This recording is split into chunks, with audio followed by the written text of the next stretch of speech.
Chapter 1. What to do about the overwhelming halo of the protagonist. Welcome, host, to the Tianyan world.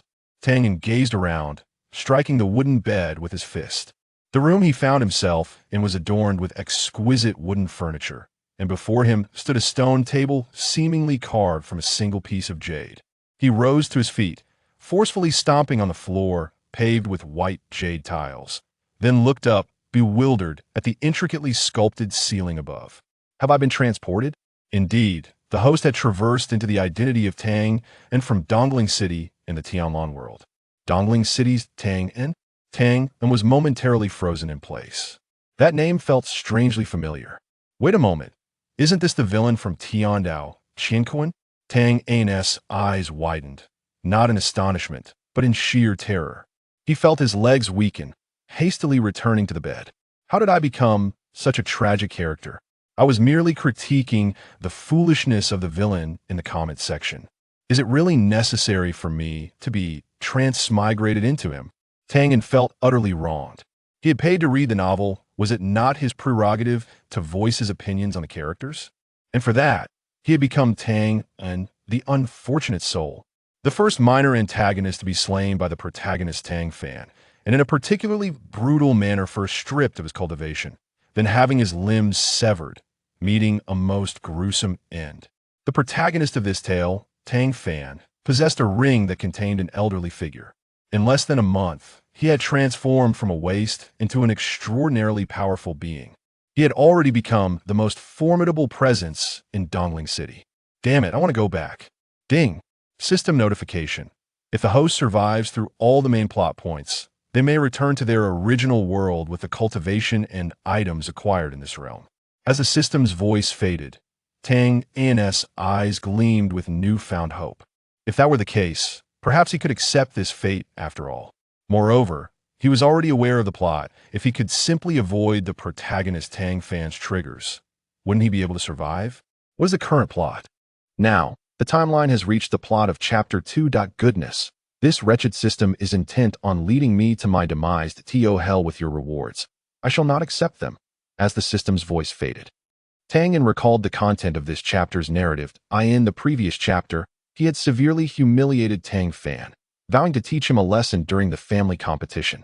What he was unaware of, however, was that Tang Fan had already attained the 9th grade spiritualist realm, far surpassing his own 5th grade. Most importantly, Tang Fan possessed the protagonist's halo, enabling him to defeat opponents of higher rank.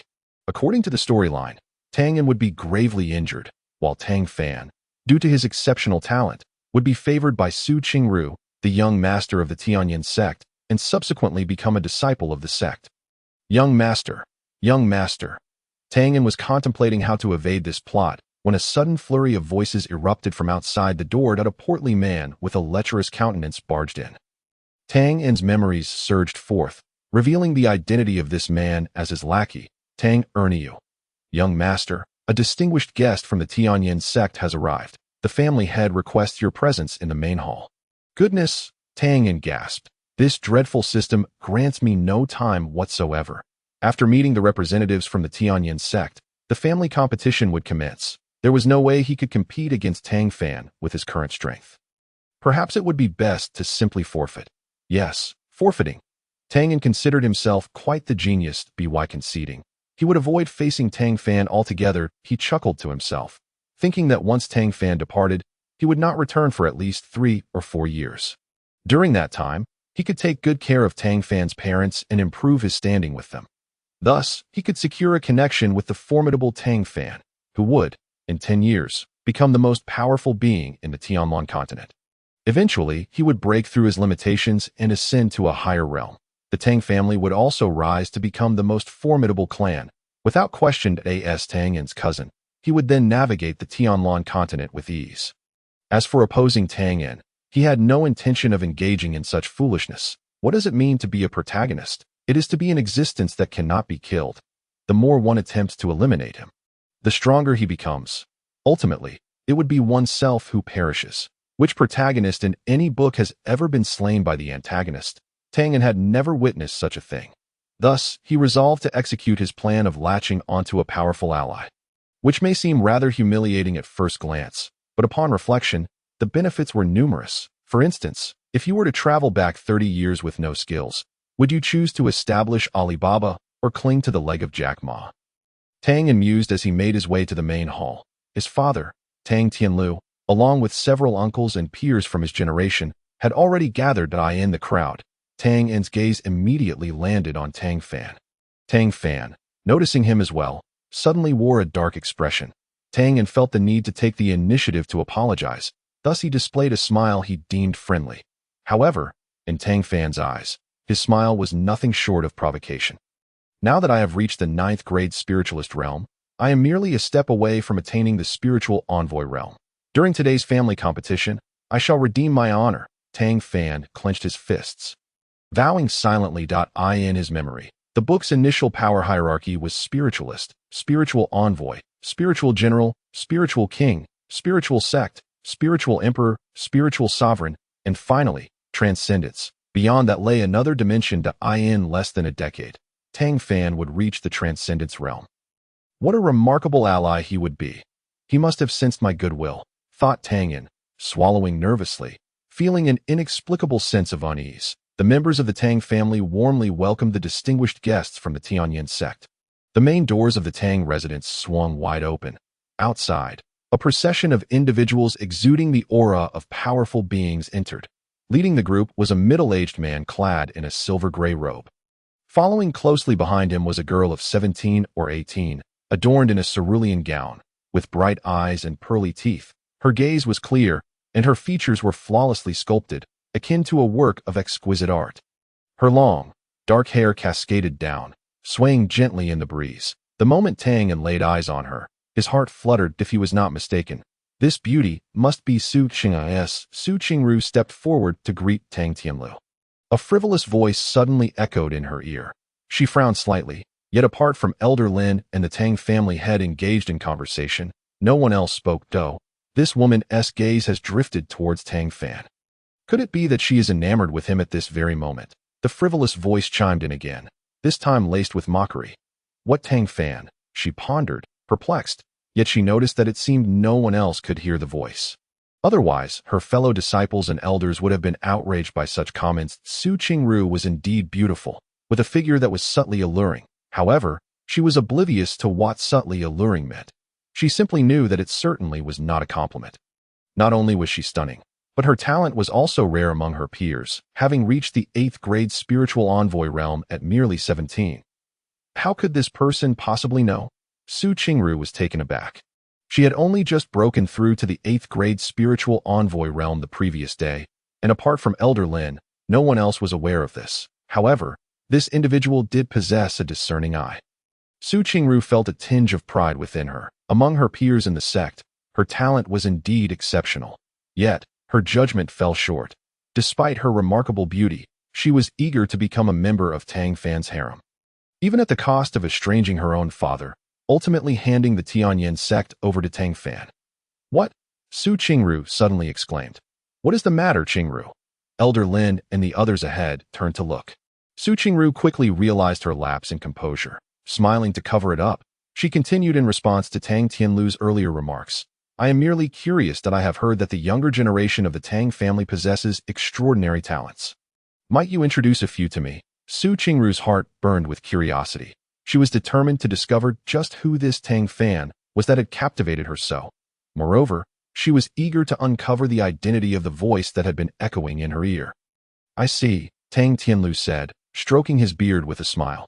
Our Tang family is fortunate to have the protection of our master. Among the younger generation, there are indeed a few promising individuals. My son, Tianyan, is now 18 and has reached the 5th grade spiritualist realm. Though he cannot compare to the talents of the Tianyan sect, while he spoke humbly, there was an unmistakable hint of pride in his tone. The Tang family's resources could not rival those of the Tianyan sect, yet even so, Tianyan had reached the spiritualist realm through his own talents, making him a standout in Dongling City. Indeed, if it were not for that lucky child, Tang Fan, I would undoubtedly be the #1 in Dongling City. What a pity that the fortune surrounding Tang Fan was overwhelming. After all, he was the protagonist. I shall present Tang Fan shortly. After all, Su Qingru has clearly taken a liking to him. Tang Yan resolved in his mind that moment. Tang Tianlu was beckoning him forward with a smile. Su Qingru also turned her gaze towards him, her thoughts resolute. It is he. Yet, he had not spoken, but she had still heard his voice. Could it be that this was his inner voice? Su Qingru was secretly astonished. To avoid drawing attention, she maintained her composure on the surface. Tang Yan also noticed her gaze, but did not believe she was looking at him. After all, standing behind him was Tang Fan. TSK, TSK, TSK. Just look at that little gaze. It is practically glued to him. She must have had her eye on Tang Fan for quite some time. What a shame, such a beautiful woman would eventually become Tang Fan's furnace. Her entire cultivation absorbed by him, ultimately relegated to one of his many consorts, becoming merely a subordinate. What a pity. Tang Yan lamented inwardly. He failed to notice Su Qingru's delicate, flawless hands tightly clasped together. Chapter 2. Today, I shall redeem my honor. This is my son, Tang Yan honor. Do greet the esteemed elders, as the head of the Tang family. He naturally wanted to give Tang Yan this opportunity to shine. However, Tang Yan was reluctant.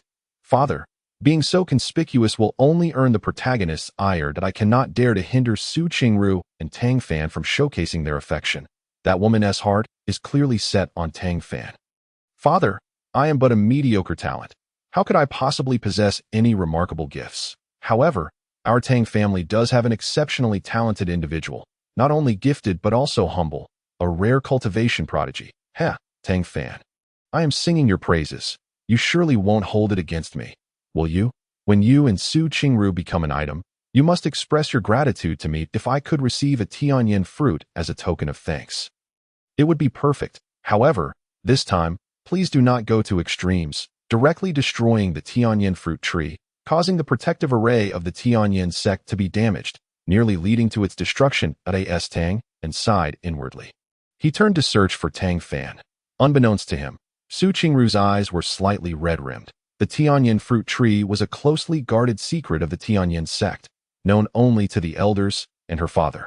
And the tree was indeed connected to the protective array that if the tree were destroyed, the array would cease to exist. How could Tang Yan possibly know all this? Wait a moment.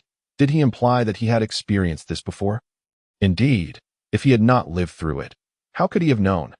Could it be that he is someone who has been reborn from the future? Su Qingru harbored an unspoken suspicion in her heart. Yet her expression remained inscrutable as she followed Tang Yan's gaze to a young man, none other than Tang Fan. That moment, Tang Fan's countenance was especially ashen, his eyes blazing with fury as he glared at Tang Yan. He did not perceive Tang Yan's earlier remarks as a gesture of support in his household. He was branded a waste. Tang Yan was the primary instigator of that label. The person I just mentioned is Tang Fan. I firmly believe he will one day become the pride of our Tang family in Dongling City. Tang Fan, come forth and greet the esteemed guests of the Tianyan sect with your talent. You will undoubtedly gain admission to the Tianyan sect. Tang Yan clapped Tang Fan on the shoulder and pulled him toward the exit. Tang Fan stood there, stunned for a long moment, unable to comprehend Tang Yan's true intentions. Such an opportunity for recognition, given Tang Yan's usual disposition, seemed implausible. Was it possible that he harbored some ulterior motive?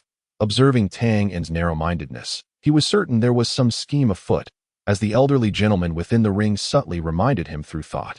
Tang Fan nodded imperceptibly and maintained a calm demeanor as he stepped outside. Suddenly, a mocking voice rang out from the crowd. Young master, who in our Tang family does not know that Tang Fan is merely a waste?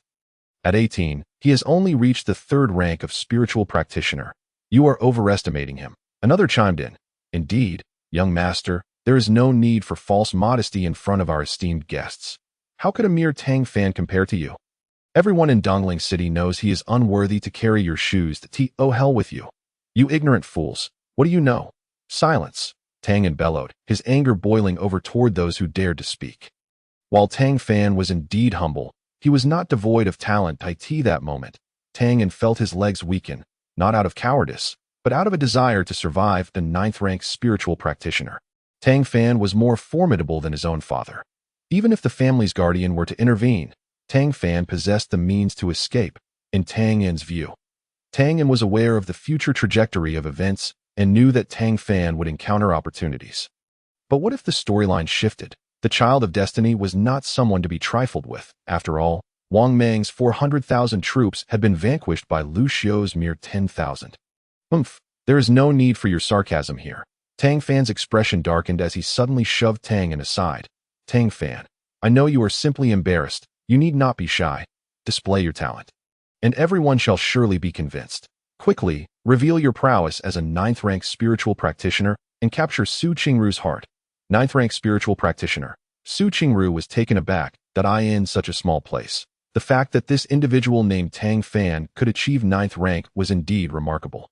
No wonder Tang Yan appeared so fearful. Even the Lord of Dongling City was merely a 5th-rank spiritual master. However, even if he possessed exceptional talent, it mattered not. Su Qingru would never cast her eyes upon him. Had she not heard Tang Yan's inner thoughts, she might have found herself intrigued by Tang Fan. Yet, upon learning of the future, Su Qingru was consumed by the desire to eliminate him as the young master of the Tianyan sect. How could she allow herself to share a husband with another woman? She would never become his furnace. Su Qingru tightened her grip on the sword sheath. Tang Yan, you need not pretend to be a good person. I know you seek to humiliate me. 30 years east of the river, 30 years west of the river.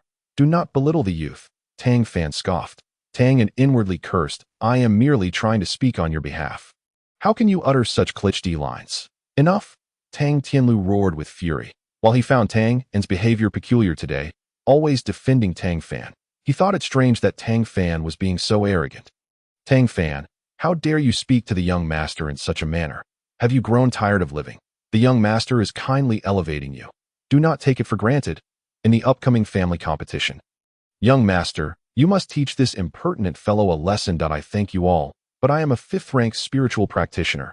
Why would I engage a 9th-rank practitioner in combat? Though I possess a system, it is of no use at present. Damn it. I merely wish to bide my time until I can return to my original world and rule with an iron fist. Do not lead me to my demise. Su Qingru pursed her lips, pondering Tang Yan's inner thoughts. Original world. Could it be that Tang Yan is not from this realm? He just claimed that Tang Fan is the protagonist. What is going on?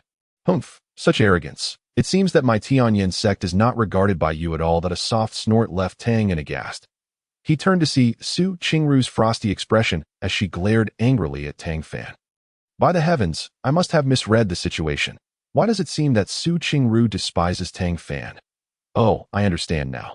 This must be a conflict in the narrative. Once Su Qingru learns of Tang Fan's talent, she will realize her previous misjudgment and fall deeply in love with him. Just as Tang Yan's thoughts settled, Su Qingru's cold gaze suddenly swept toward him. Why are you staring at me? Look at Tang Fan instead. Take him away and become part of his harem. It is you, Tang Yan, who is incapable of speaking wisdom. Why should I fall for Tang Fan? You are the true fool. Su Qingru silently berated him. Yet, inexplicably, she found the situation amusing and decided to keep her ability to hear Tang Yan's thoughts a secret for the time being. Perhaps she could learn more about the future from him. I harbor no such intentions. Young lady, you are unaware that I have suffered great humiliation within the Tang family, as these small-minded individuals have never regarded me with respect. Tang Fan had long been simmering with anger. Today he intended to redeem himself in the family competition, with the Tianyan sect's members present. If they were to recognize his talent, he would surely garner their favor. That it seemed that the young lady had misunderstood him. Soon, she would see that he was no fool.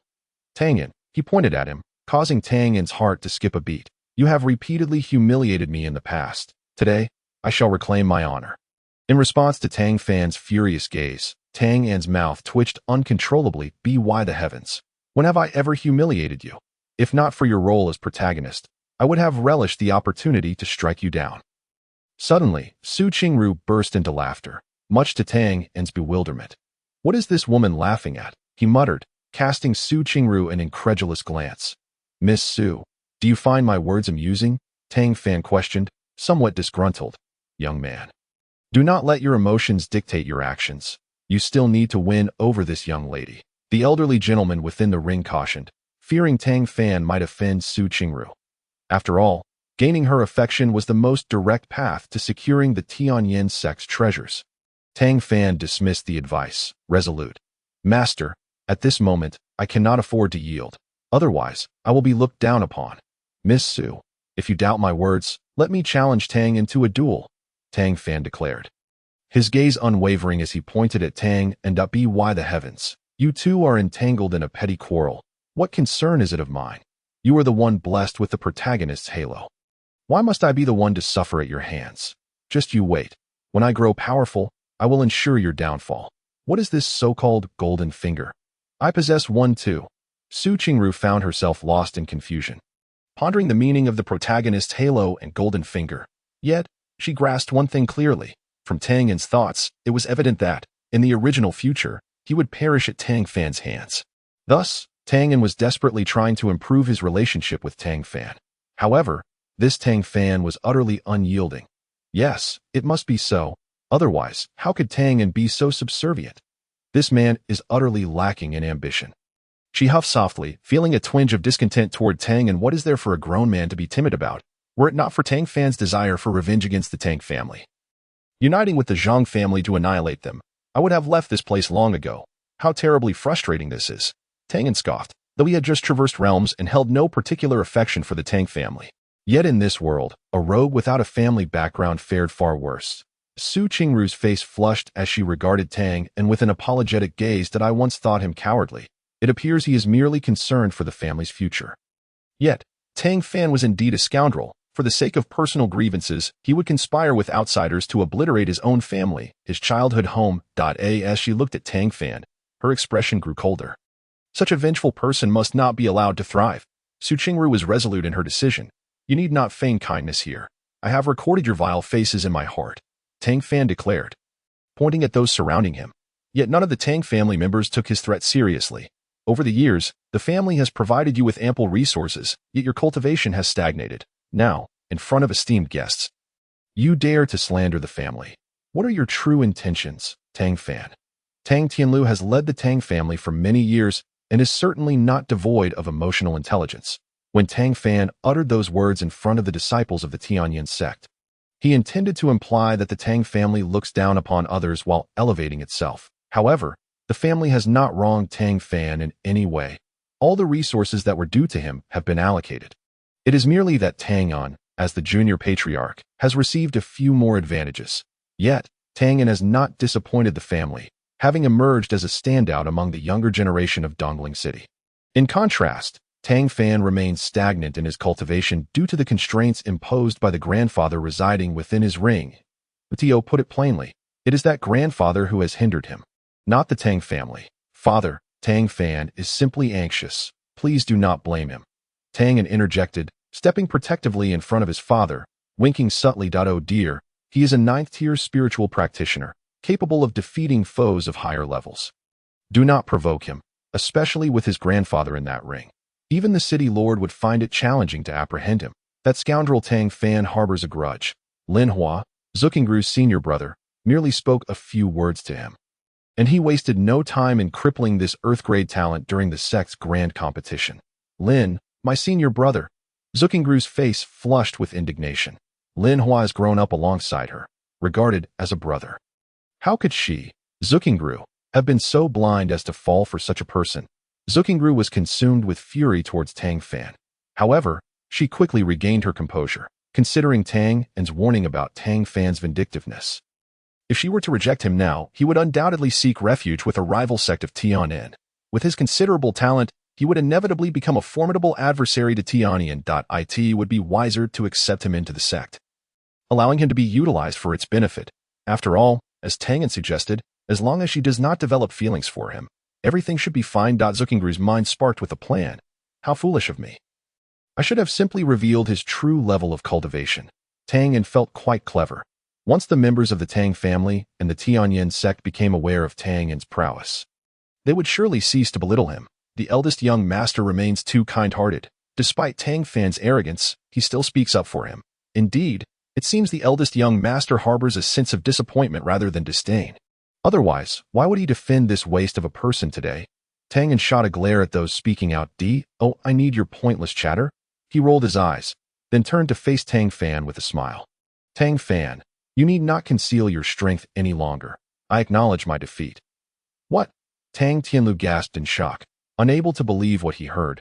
Looking at Tianyan with incredulity, he even began to suspect that Tianyan had some compromising leverage over Tang Fan. His prideful son had actually admitted defeat to this waste of a person. Tang Fan was equally astonished. He had anticipated further provocation from Tianyan, yet here he was conceding. What do you intend to do? Tang Fan sensed a plot afoot. Tianyan feigned innocence, asserting, you must understand my sincerity, and I am aware that you have already broken through. The eldest scion's voluntary concession indeed painted him as a graceful gentleman. Qingru suddenly interrupted Tang and subsequent words. This statement nearly caused him to choke. What is wrong with this woman? Your husband is Tang Fan. Do not incite animosity. Indeed, Tang Fan's expression darkened at her words. I understand now. Tianyan wishes to perform before the members of Tianyan's sect. How insidious. Tang Fan clenched his fists. If that is the case, then I shall not hold back. Tianyan, dare you to spar with me? Dare. I have already conceded. Tianyan replied, exasperated. How could Tang Fan be so obstinate? Ah, I see. The eldest young master looks down upon Tang Fan and cannot be bothered to engage with him. Someone in the crowd had a moment of clarity. Tianyan, infuriated, turned to see his sycophant Tang Xiaoxiao strutting confidently toward Tang Fan. Tang Fan, the eldest young master merely wishes to spare your dignity. Do you truly believe he fears you? Spare dignity? I cannot defeat him. It became evident that the young master had already seen through the facade, explaining why they labeled Tianyan as a gentleman. Elder Lin of Tianyan's sect wore a knowing expression. Stroking his beard with a chuckle, he then bowed to Tang Tianlu, saying, the head of the Tang family certainly has adept guidance. Goodness, this is not how the narrative unfolds. Am I truly expected to engage in combat with Tang Fan? He pondered, uncertain if Qingru's mind had wandered to a more peculiar realm, for she insisted on making that remark when the matter had already settled. Qingru pouted, unwilling to let Tianyan reveal Tang Fan's talents. Otherwise, Elder Lin would surely recruit him into Tianyan's sect. Yet, such an outcome would place Tianyan in jeopardy. Moreover, if Tang Fan indeed fought Tianyan, his strength would inevitably be exposed. With Tang Fan at the 9th-tier spiritual practitioner level, he would surely gain entry into the inner sect. Elder Lin, we have come to Dongling City to recruit talented individuals. Why not accept both Tianyan and Tang Fan into our outer sect? As for the Tang family's competition, let us forego it. Qingru believed herself kind-hearted. Although Tianyan's words were sharp, she considered it a means to help him avert a crisis, and with such a stroke of fortune. If Qingru indeed harbored affection for Tang Fan, she was likely worried about his inferiority, prompting her to make such a suggestion. Yet, how fortunate for her, joining Tianyan's sect would be advantageous, allowing her to cling to Tang Fan and flirt with the beautiful senior sisters. Just as a smile began to grace Qingru's face, it suddenly froze. That Tianyan. Chapter 4. Seeing Qingru's piercing gaze, Tianyan felt utterly bewildered. Why was this woman fixated on him instead of attending to Tang Fan? Was it because she found him dashing? He hoped not.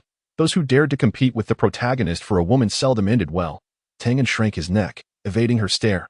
Elder Lin contemplated Qingru's words.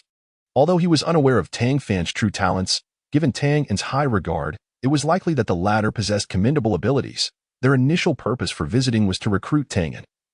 According to their underground intelligence in Dongling City, Tianyan was believed to possess at least Earth-grade talent. If nurtured within Tianyan's sect, he would undoubtedly become a spirit envoy before the age of 20. An extraordinary feat among his peers. As for Tang Fan, he was merely a token gesture for the Tang family. Since the young lady has spoken, I shall take it upon myself to accept both Tianyan and Tang Fan as outer disciples of our sect.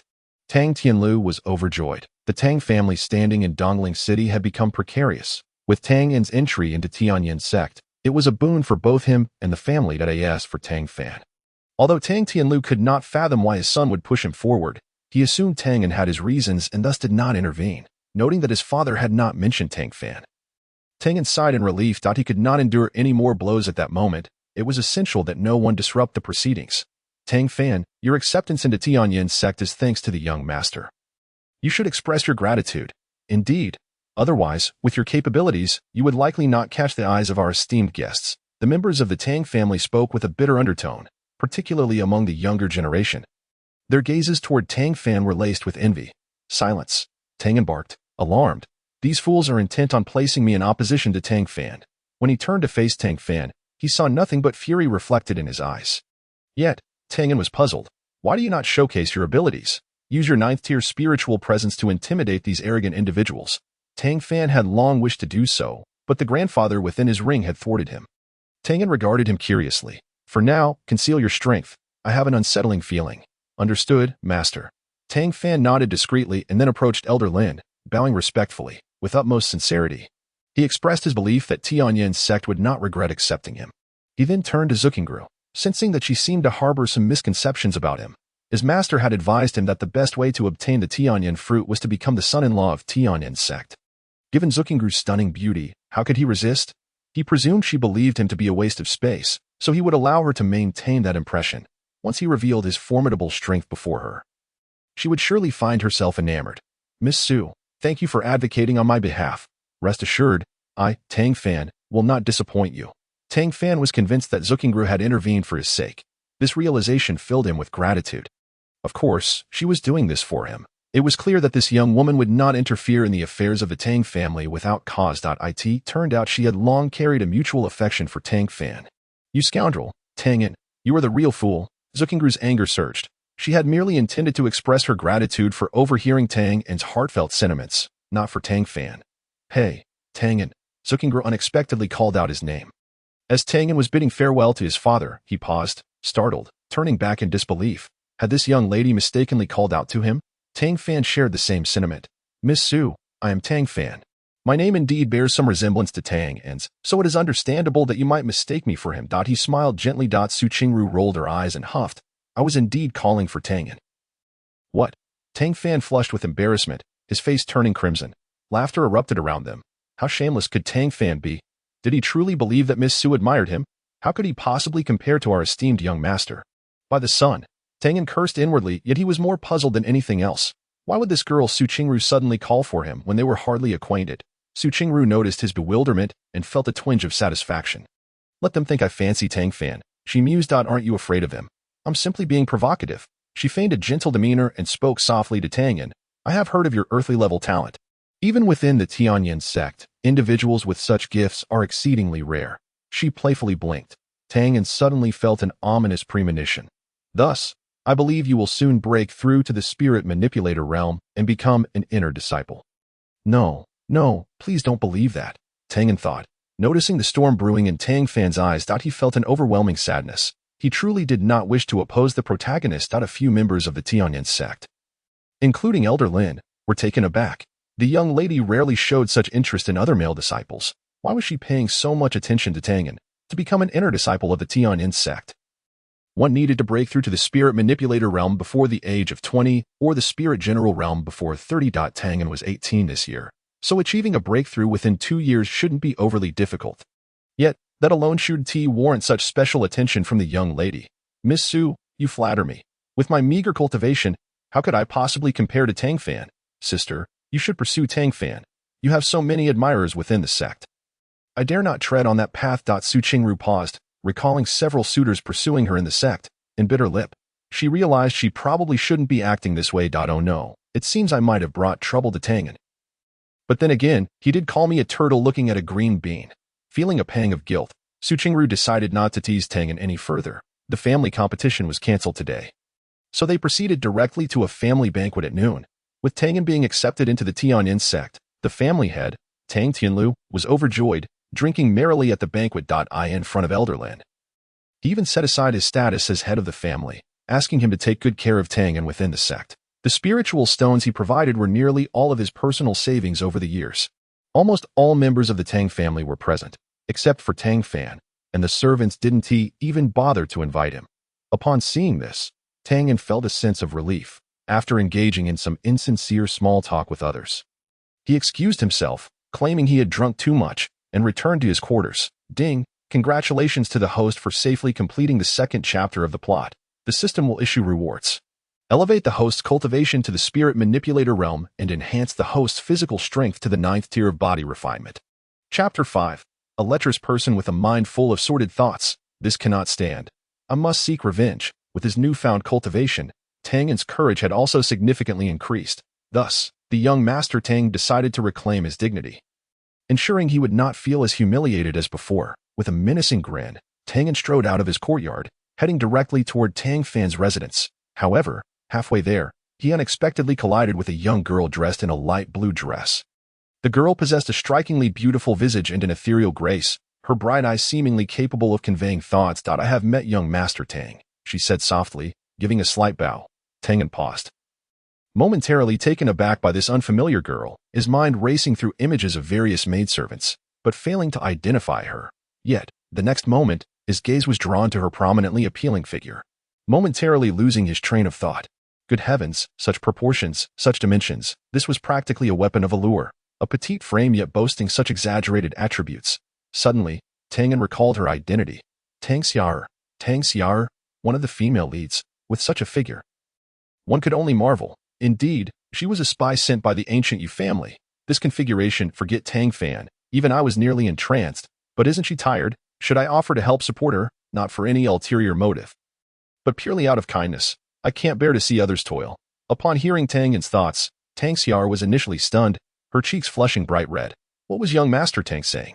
Offering to help her support herself. How audacious. Moreover, had her identity been exposed? No, he hadn't even spoken aloud. Was it his thoughts? She caught the latter part of his inner monologue, and despite her embarrassment and annoyance, there was a hint of delight within her. After all, which girl doesn't appreciate compliments about her figure, especially when they come from such earnest inner reflections? Realizing she could hear Tianyan's thoughts, Tang Xiaoxiao's interest peaked. After all, her interactions with this arrogant young master had been few and far between. However, hearing his thoughts now revealed a surprising contrast to his usual haughty demeanor. Moreover, the crucial question remained. How did he know her identity? Where is young Master Tang headed? She inquired softly, her eyes glinting with a mischievous sparkle. Years of being an undercover agent had sharpened her instincts. Although she did not understand why the situation had suddenly changed, she sensed that following Tianyan could lead to uncovering more information, especially since he was unaware that she could hear his thoughts. If she could find an opportunity to extract information, she might just uncover the clues she had been seeking regarding the legacy of the great emperor. Oh, I'm going to find Tang Fan. Tianyan replied absent-mindedly, his gaze drifting toward Tang Xiao's figure. Goodness, those curves were distracting. I nearly forgot my purpose. No, I must maintain focus. The matter at hand is of utmost importance. Tang Xiao, hearing Tianyan's thoughts, chuckled inwardly, masking her expression. Oh, you're going to find young Master Tang Fan. May I ask what business you have with him? She continued, matching her pace with his. It's nothing much. I just want to chat with him. Tianyan replied vaguely, avoiding eye contact.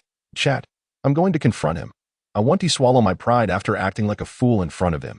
Tang Xiao understood, a subtle smile gracing her lips. It seemed this young Master Tang was not as straightforward as he appeared. In that case, why don't I accompany young Master Tang as well? I have matters to discuss with Tang Fan too. She suggested sweetly, a glint of cunning in her eyes. She was curious to see what Tianyan was truly up to. Accompany me. What does this girl intend? Does she have a crush on me? It's not impossible. After all, I'm now a spirit manipulator, plus I have this handsome face. No, that can't be. It's impossible for her to fall for me. She is one of that dog-ass harem members. What is so great about him anyway? Ugh, I must think about that. Tianyan's thoughts swirled with admiration, flooding Tang Xiao's ears. She felt her cheeks grow warmer, as if on fire. This young master from the Tang family, who always appeared so serious, had such a rich inner life, and so explicit. I can't control my eyes. Tang Xiao nearly lost her composure upon hearing that last thought. She fought against the impulse to cover her chest with her hands, cursing inwardly. Lecher, full of sordid thoughts. Stealing a glance at Tianyan, she noticed he was staring ahead, seemingly oblivious to everything that had transpired. This contrast amused her, leaving her momentarily at a loss for whether to laugh or cry. Was her figure truly that captivating? That fleeting thought was quickly followed by a harsh reprimand to herself. Tang Xiao, how could you be swayed by him? Now is not the time for such thoughts. The legacy of the great emperor is what truly matters. Clearing her throat to break the awkward silence, she said, Young Master Tang, shall we proceed? Tianyan snapped back to reality, nodding as he followed Tang Xiao out of course. This arrangement was intentional on her part. After all, not only was her face flushed from Tianyan's explicit remarks, but she also understood that walking side by side would likely provoke more of those thoughts. However, unbeknownst to the innocent Tang Xiao, Tianyan's interest extended beyond mere peaks. Chapter 6. My Tianyan's hobby is variety. Following behind Tang Xiao, Tianyan's gaze inevitably fell upon her swaying waist. Each of her light, graceful steps seemed to dance upon his heartstrings, causing a flutter within him. What a delightful waist. If I could just take hold of it. Heh.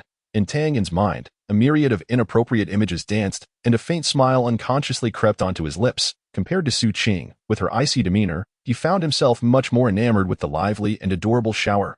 Silently, Tianyan made a mental comparison. Although he was aware that she was destined to be part of Tang Fan's harem and was, in fact, a traitor, she was undeniably a feast for the eyes. That figure, that face, what a gem. Tianyan's gaze followed the curve of Tang Xiaoxiao's waist upward, ultimately resting on her perfectly rounded and pert posterior. The curvature, the elasticity, oh, how he longed to give it a playful tap to test the sensation. Yet, he wondered if she would burst into tears at such audacity.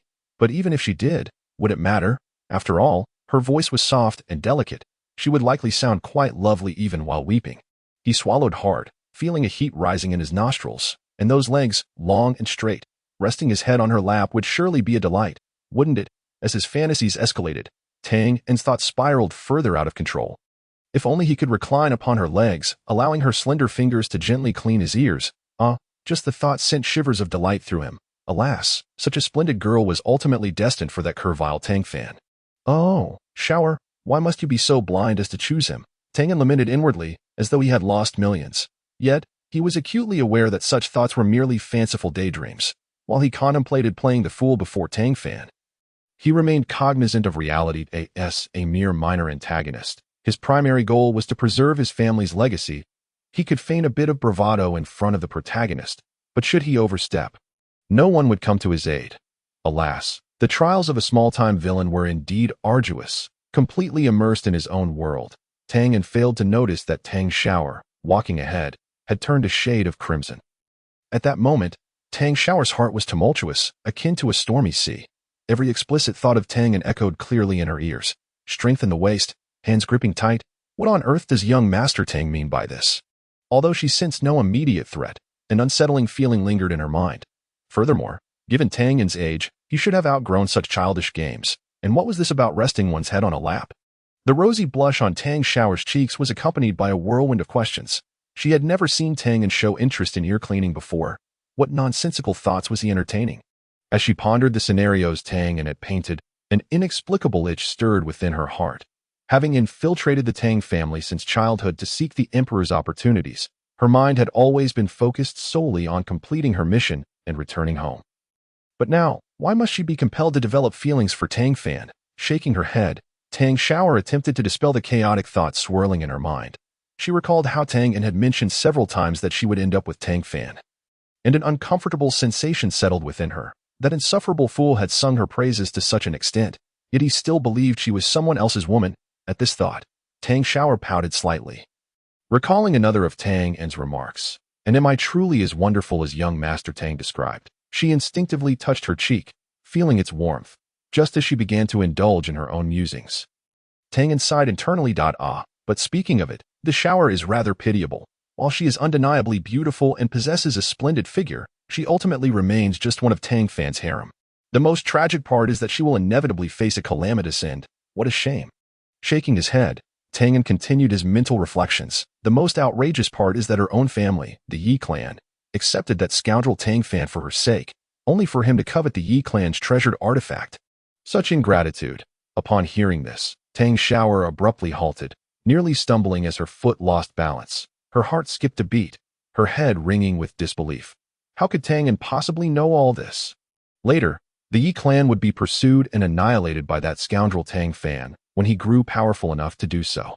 What a melodramatic turn of events. As Tianyan recalled the plotlines of the novels he had read in his previous life, he clicked his tongue in irritation.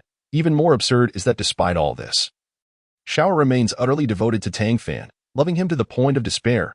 What kind of genuine love is this? She is nothing short of a devoted lapdog. He had long wanted to express his thoughts. Who on earth was reading such brainless literature?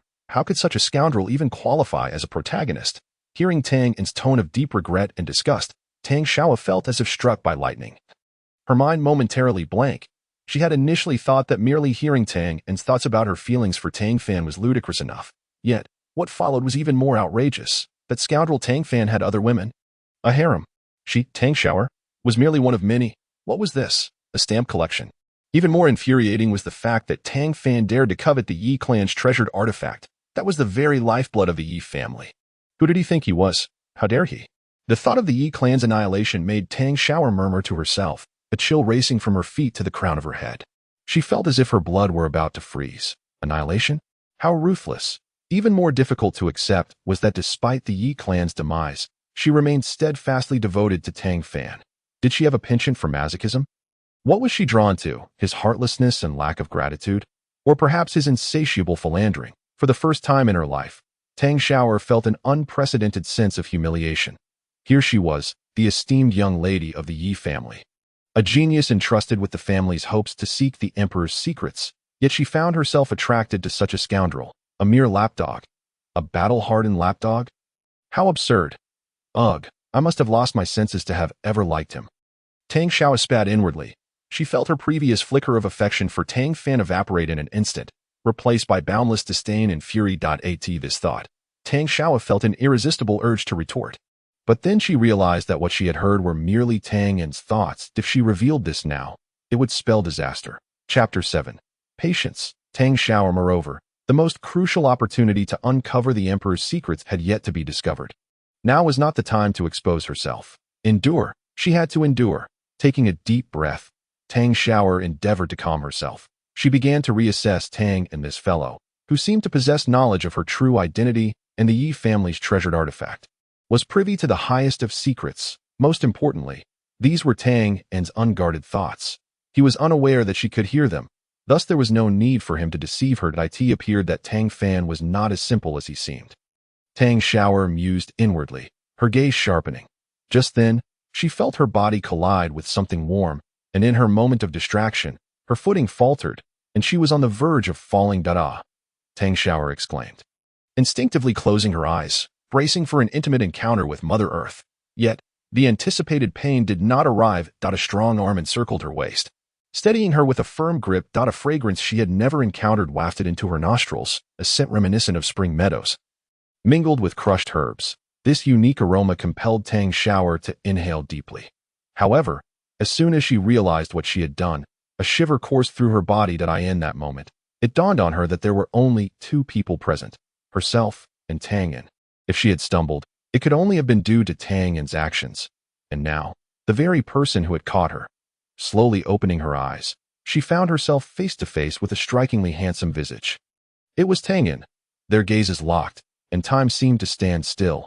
Tang Yan, enveloped in warmth and softness, felt a flutter in his heart. Externally, he feigned calm, his brows slightly furrowed in concern. "Miss Xiaoxiao, are you all right?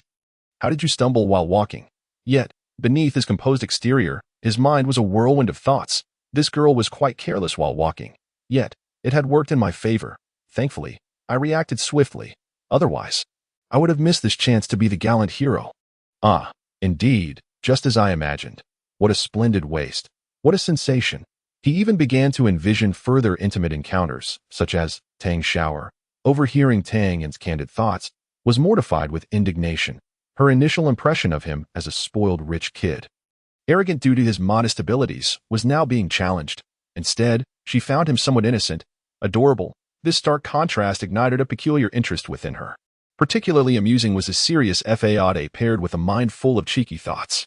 Why isn't she getting up or saying anything? Could she really be stunned into silence? Surely not. I control my strength quite well. Tang Yan mused internally, while still maintaining a steady hold on Tang Xiaoxiao, exuding an air of gentlemanly propriety. Hearing this, Tang Xiaoxiao finally realized she was still leaning against Tang and quickly standing upright, her cheeks flushed crimson. She curtsied slightly. To be honest, young master, I did experience a bit of an unexpected incident during my cultivation today, causing a momentary disruption in my chi flow. I am truly grateful for your timely assistance. As Tang Xiaoxiao rose to her feet, Tang Yan offered a serene smile, his large, pristine hands gently waving. After all, they were both scions of the Tang family. Such trivial matters were hardly worth concern.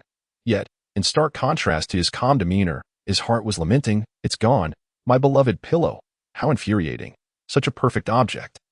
I wish I could hold it a little longer." Upon hearing this inner monologue, Tang Xiaoxiao could not suppress a soft laugh. That laughter was like a spring breeze, causing blossoms to bloom, and it struck Tang Yan's heart with unexpected force. However, before the echo of her melodious laughter could fade, a discordant voice abruptly intruded. "Miss Xiaoxiao, there you are. I've been searching for you." The speaker's tone carried a hint of urgency and concern, laced with a barely perceptible possessiveness. In the next moment, a slender figure stepped in front of Tang Xiaoxiao. completely obstructing Tang Fan's view. It was only then that Tang Fan emerged from the enchanting atmosphere enveloped in soft jade and fragrance, focusing his gaze to discover that it was none other than Tang Fan, the very individual who seemed to possess an aura of a protagonist since his arrival in this world. Unbeknownst to him, in the midst of his whimsical musings, he and Tang Xiaoxiao had unwittingly wandered near Tang Fan's residence. Observing Tang Fan's face, which bore an expression of genuine concern yet was tinged with a shadowy gloom, Tang Fan felt an unfamiliar spark of anger toward this so-called protagonist. Does this fool possess no sense of the situation? Just when the atmosphere was perfect, he had to appear and spoil it. Tang Fan cursed inwardly, a surge of inexplicable fury rising within him. Although he had intended to seek a modicum of revenge against this supposed protagonist, the timing of Tang Fan's appearance was far too coincidental. Naturally, Tang Xiaoxiao caught wind of Tang Fan's silent grievances. While she did not comprehend the meaning of spoiler, she wholeheartedly agreed with Tang Fan's sentiments. Just as Tang Fan had remarked, the atmosphere had been delightful moments ago. Yet the arrival of this fickle-hearted scoundrel extinguished all joy.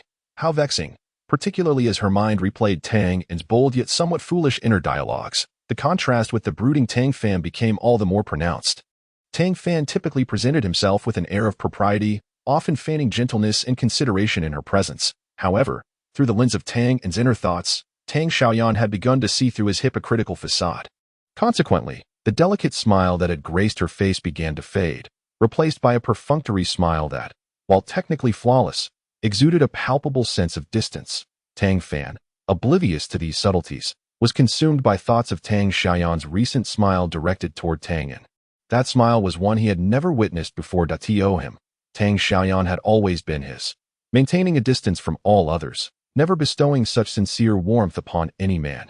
Yet now, that very smile was given to Tang Fan, the very individual who had caused him to lose face before the crowd. An unquenchable fire ignited within him, burning with a pain that felt as though it were searing his insides.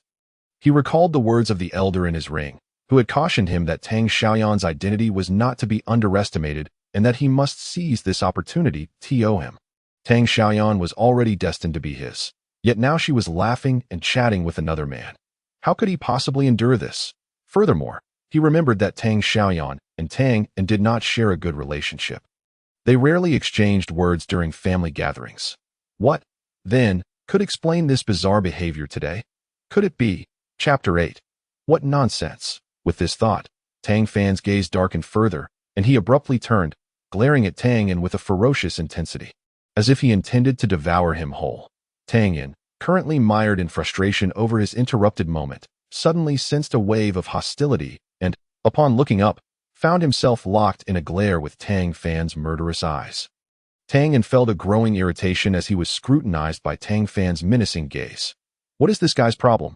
I haven't even bothered him yet, and he dares to put on airs. He was still mulling over how to retort when Tang Fan, with a furious demeanor, pointed an accusatory finger at him, demanding, Tang Fan, how dare you coerce Xiaoyan? Do you have no shame? Tang Fan was taken aback, confusion swirling in his mind. What nonsense is this? Coerce? Who have I coerced? With my looks and charm, would I need to force anyone? Tang Xiaoyan, equally bewildered, wore a face full of perplexity. She glanced between Tang Fan and Tang Fan, utterly baffled by the unfolding drama. When had she been coerced? She was completely unaware.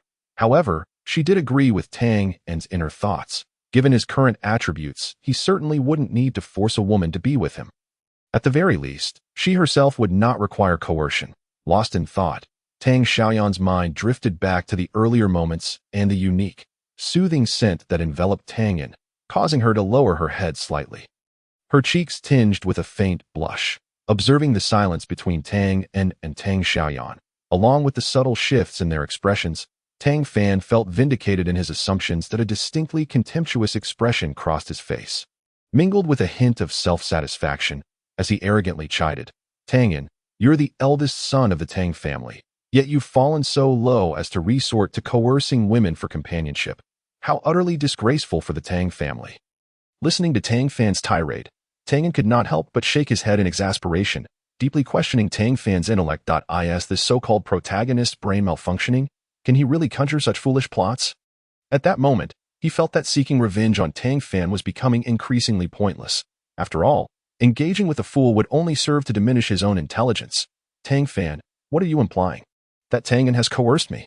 Tang Xiaoxiao, finally snapping out of her daze, could no longer hold her tongue, her voice laced with irritation. What on earth is this big fool talking about? Upon hearing Tang Xiaoxiao's voice, Tang Fan's previously furious expression instantly transformed into one of gentle concern, as though he were not the same person who had glared at Tang in moments prior. He reached out to grasp Tang Xiaoxiao's hand, saying, "Xiaoxiao, don't be afraid. I'm here now, and he won't dare bully you anymore." Tang Xiaoxiao nearly felt nauseated by Tang Fan's sudden, unwelcome advance. What is wrong with this guy? Are they that familiar, coming on so strong? Initially, she had thought Tianyan's complaints were somewhat exaggerated, but now she realized that Tang Fan was truly a greasy, insufferable man. She quickly took 2 steps back, evading Tang Fan's grasp, her expression turning frosty. "Tang Fan, please conduct yourself with dignity." His abrupt gesture left Tang Fan's hand suspended in midair, his face betraying a hint of embarrassment. He had not anticipated Tang Xiaoxiao's rejection, nor her cold demeanor. He had assumed she would be grateful and seek his protection, given their relatively amicable relationship. This woman was clearly fond of him, wasn't she? Observing the icy disdain that had settled on Tang Xiaoxiao's face, Tang Fan was genuinely perplexed. Yet, in the next instant, a light of realization flickered in his eyes. He understood. Currently, Tang Xiaoxiao was unaware of her true potential, believing herself to be a mere third-tier spiritual practitioner. Meanwhile, Tang's status and cultivation were evidently superior to his own. This younger sister Xiaoxiao was deliberately presenting a frigid demeanor to make Tang believe they were not close, all in an effort to shield herself. With this epiphany, Tang Fan's expression softened, his eyes even glistening with unshed tears. Truly, she was the woman he had chosen. She was considering his feelings. "Ah, Xiaoxiao, I understand your intentions, but fear not. I am no longer the person I once was. You need not worry about that scoundrel Tianyan. I will protect you." Tang Xiaoxiao could hardly contain her revulsion at Tang Fan's self-satisfied demeanor, instinctively stepping back, as if he were a contagious disease. Even with her gentle disposition and profound composure, she could not help but mentally berate him. This fool's brain waterlogged. "My thoughts. You understand nothing." Tianyan, observing Tang Fan's delusions of grandeur, felt utterly unfazed. Even suppressing a laugh. As a seasoned reader of web novels, he was all too familiar with the archetype of the dim-witted protagonist. He was nothing short of a walking glitch. Rather than expend energy explaining, he decided to play along and thoroughly tease him. For physically confronting him, that was best avoided. He feared that too much interaction with such a simpleton might lower his own intelligence. Moreover, considering others had long perceived him as a scoundrel, he might as well embrace that role today. "Tang Fan, you're actually quite correct. I did indeed force Xiaoxiao." A playful smile graced Tang's lips as he deliberately adopted a flippant tone. "But I can't be entirely blamed. After all, her coy demeanor is simply irresistible." As he spoke, he deliberately winked at Tang Xiaoxiao. Upon hearing Tang's sudden bold declaration, Tang Xiaoxiao was momentarily taken aback. Her cheeks swiftly flushing with warmth, her heart raced, thumping like a restless little rabbit. Stealing a glance at Tang, and before quickly lowering her head, she appeared bashful, reminiscent of a peach blossom on the verge of blooming. Although she had not spent much time with Tianyan, the unique air of nonchalance that surrounded him, coupled with his earlier teasing remark, both frivolous and domineering, stirred waves of emotion within her. To Tang Fan, Tianyan's playful tones sounded like a celestial melody. Initially stunned, he was soon overtaken by a jubilant expression that erupted like a volcano across his face. His eyes widened in disbelief, as if they might burst from their sockets at any moment. "You scoundrel, Tianyan, you finally admit to coercing my sister Xiaoxiao," he bellowed, his voice reverberating through the surroundings as if he were unleashing years of pent-up resentment. "Today, I shall teach you a lesson on behalf of my sister." Chapter 9. I shall strike, you mediocre man.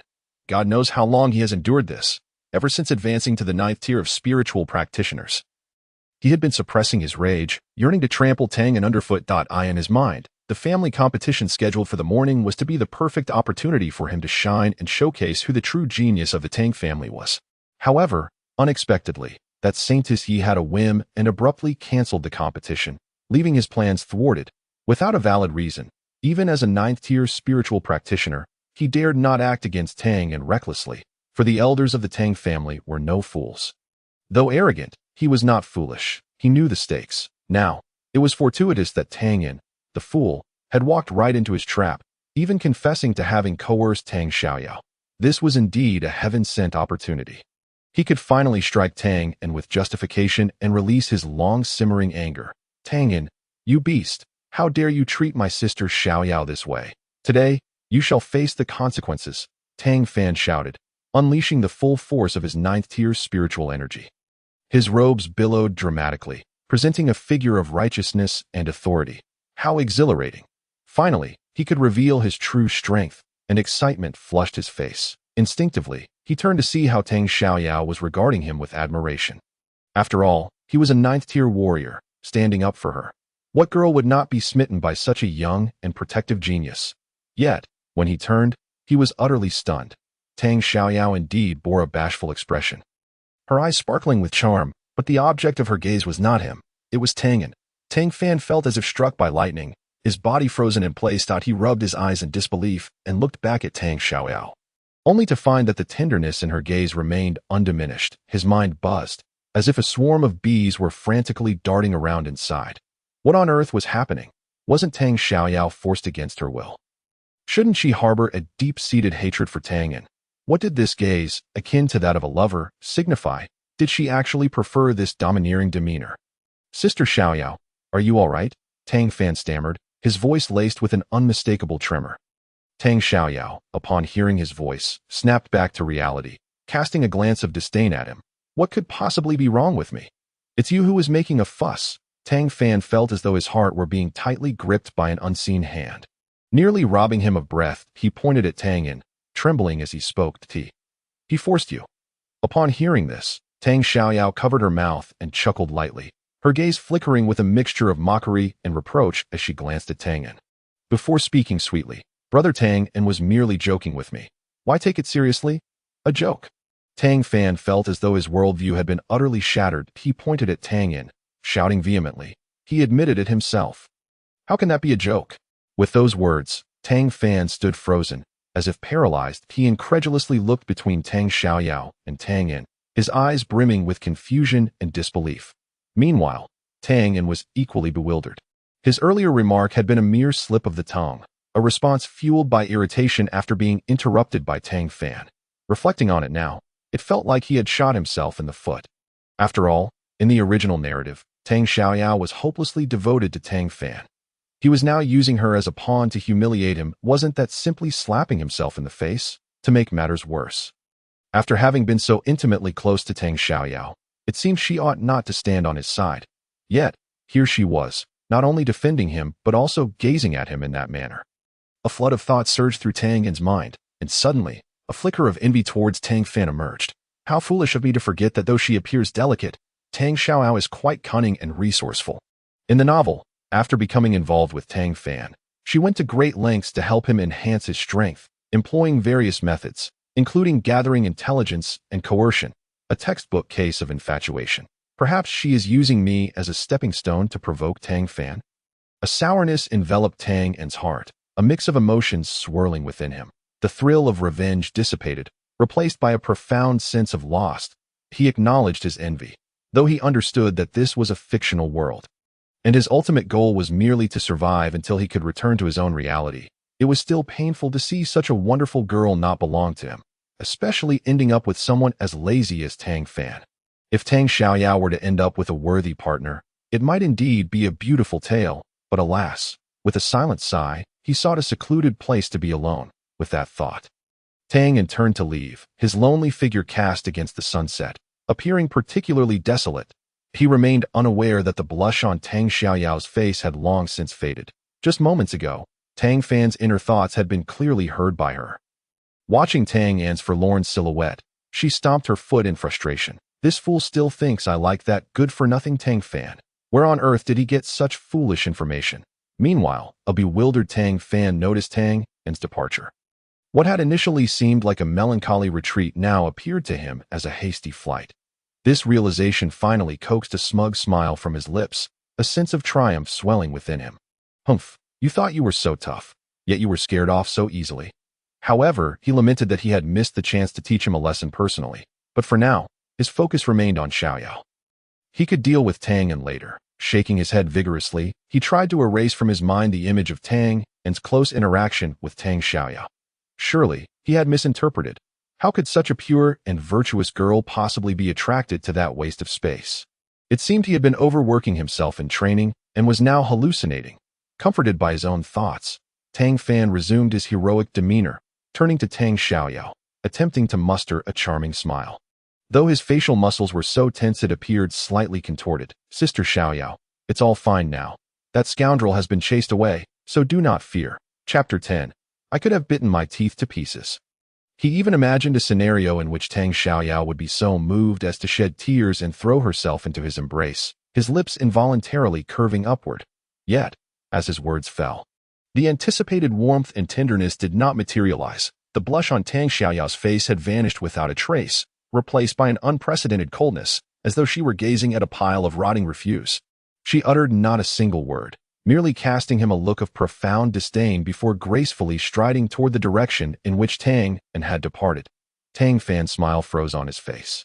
Resembling a mask that might shatter at any moment, he stared blankly at Tang Xiaoxiao's retreating figure, a chilling sensation creeping up from his toes to the crown of his head. The confidence and pride he had just built crumbled like ruins. What was happening? Tang Fan walked despondently under the sunset, his heart a tumultuous blend of emotions. The more he pondered, the more suffocating it became, prompting him to mutter curses under his breath. What luck has that scoundrel Tang Fan stumbled upon to win Tang Xiaoxiao's favor? Bah! What abilities does he possess beyond being the protagonist of this tale? I am no less than him, a transmigrator with a system.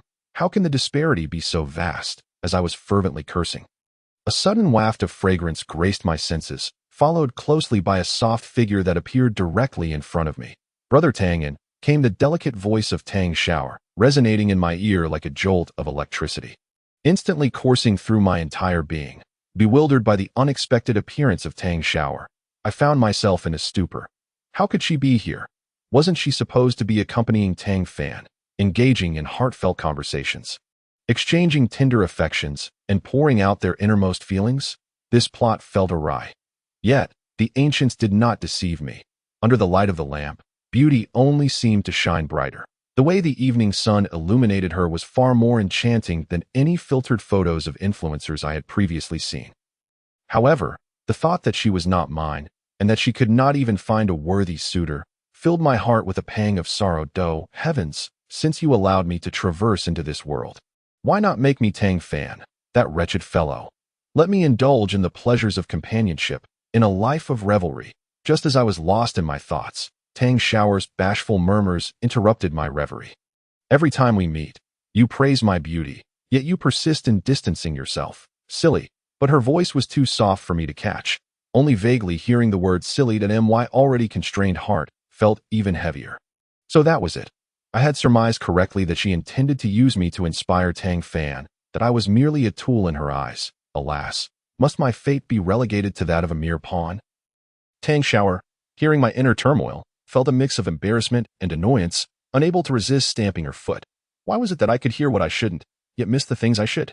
Just as she was about to clarify her feelings about Tang Fan, my inner monologue interrupted again. What was this sudden frenzy of hers? Yet, it was undeniably endearing, far superior to the pretentious antics of some duplicitous vixens. Moreover, the way she carried herself was utterly captivating. Upon hearing my thoughts, Tang Xiaoxiao was momentarily taken aback, her mouth agape. She understood everything else I had said, but what did I mean by that capital? Instinctively, she glanced at me, only to find my expression still composed, while my keen eyes scrutinized her every curve. Her cheeks flushed a deep crimson, akin to a ripe apple. What on earth was wrong with this young Master Tang Fan? One moment filled with sorrow, the next, my attention diverted to her figure. However, that remark extinguished the very thought she had intended to voice. After all, speaking up now would likely lead me to disregard her. For who would wish to converse with someone who could see through their thoughts? Yet, she genuinely found this side of me quite charming. Brother Tang Fan, her voice was as soft as a whisper, tinged with shyness. What did she just call me? Brother? Isn't that a term reserved for Tang Fan after they confirmed their feelings for one another? Something feels amiss. The unfolding of events grew increasingly bizarre. Was my mode of traversal flawed, causing a distortion in this timeline?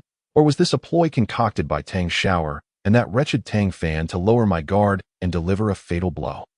My mind raced, desperately seeking a thread of logic within the original narrative. Regrettably, all I could recall was their Tinder exchanges, completely devoid of this peculiar scenario. Tang Xiaoxiao, observing my dazed expression, chuckled softly, her embarrassment mingling with irritation. "Brother Tianyan, what are you pondering so deeply?" "What the?" She smiled at me. That wretched smile is sweeter than candied pears. I can't take it. My heart feels as though it might melt. What does she want from me? Is she truly attempting to toy with my emotions? My internal musings remained tumultuous, yet outwardly, I maintained my composure, replying coolly, "I was merely admiring the beautiful sunset." Tang Xiaoxiao, amused by my feigned calmness, recognized that this was not the time for jest. Taking a deep breath, she summoned her courage, saying, "Brother Tianyan, I truly do not harbor feelings for Tang Fan." Upon hearing this, I was taken aback, as if struck by a bolt from the blue. Left dumbfounded. What did she just say? She doesn't like Tang Fan. How could this be? This contradicts the entire premise of the original tale. Why would she suddenly divulge this to me? My mind was a chaotic whirlwind, utterly incapable of rational thought. Noticing my bewildered expression, Tang Xiaoxiao felt a surge of urgency and quickly clarified, "Brother Tianyan, although I do not know how you came by this information, please do not misunderstand. I genuinely do not have feelings for Tang Fan." Regaining my composure, I queried with confusion, "Setting aside my disinterest in your personal affairs, I distinctly recall not mentioning any such things. So, why did you suddenly bring this up?" Chapter 11. A subtle flaw. Tang Xiaoxiao realized that her momentary panic had led her to reveal a slip of the tongue, exposing a slight inconsistency to cover for her ability to hear my thoughts. She hastily explained, I often indulge in leisurely reading about expressions and language interpretation. Thus, I could vaguely sense that you seem to have misunderstood my relationship with Tang Fan." Expressions and language interpretation? In this world of cultivation, there exists psychology literature? I found her explanation rather dubious. What relevance could such studies have in a realm where soul-searching techniques and puppetry existed? I doubted whether she was attempting to mock my intelligence. However, considering that Tang Xiaoxiao was a carefully selected undercover operative from the Yi family, it was not unreasonable for her to possess some unique skills. Moreover, given the already bizarre trajectory of events, her little ruse was hardly significant. My greater concern lay in the severity of this narrative distortion. Would it jeopardize my ability to complete the system's tasks and return to my longed-for blue star? That was the crux of the matter. "Ah, I see. Xiaoxiao, you are truly knowledgeable." I offered a perfunctory compliment, while internally I continued to scoff. "Psychology? Expression interpretation? You must be jesting. This dismal place lacks even a globe. And you're discussing psychology with me? Well, I shall take my leave now. You can continue to enjoy the sunset. It is indeed quite beautiful."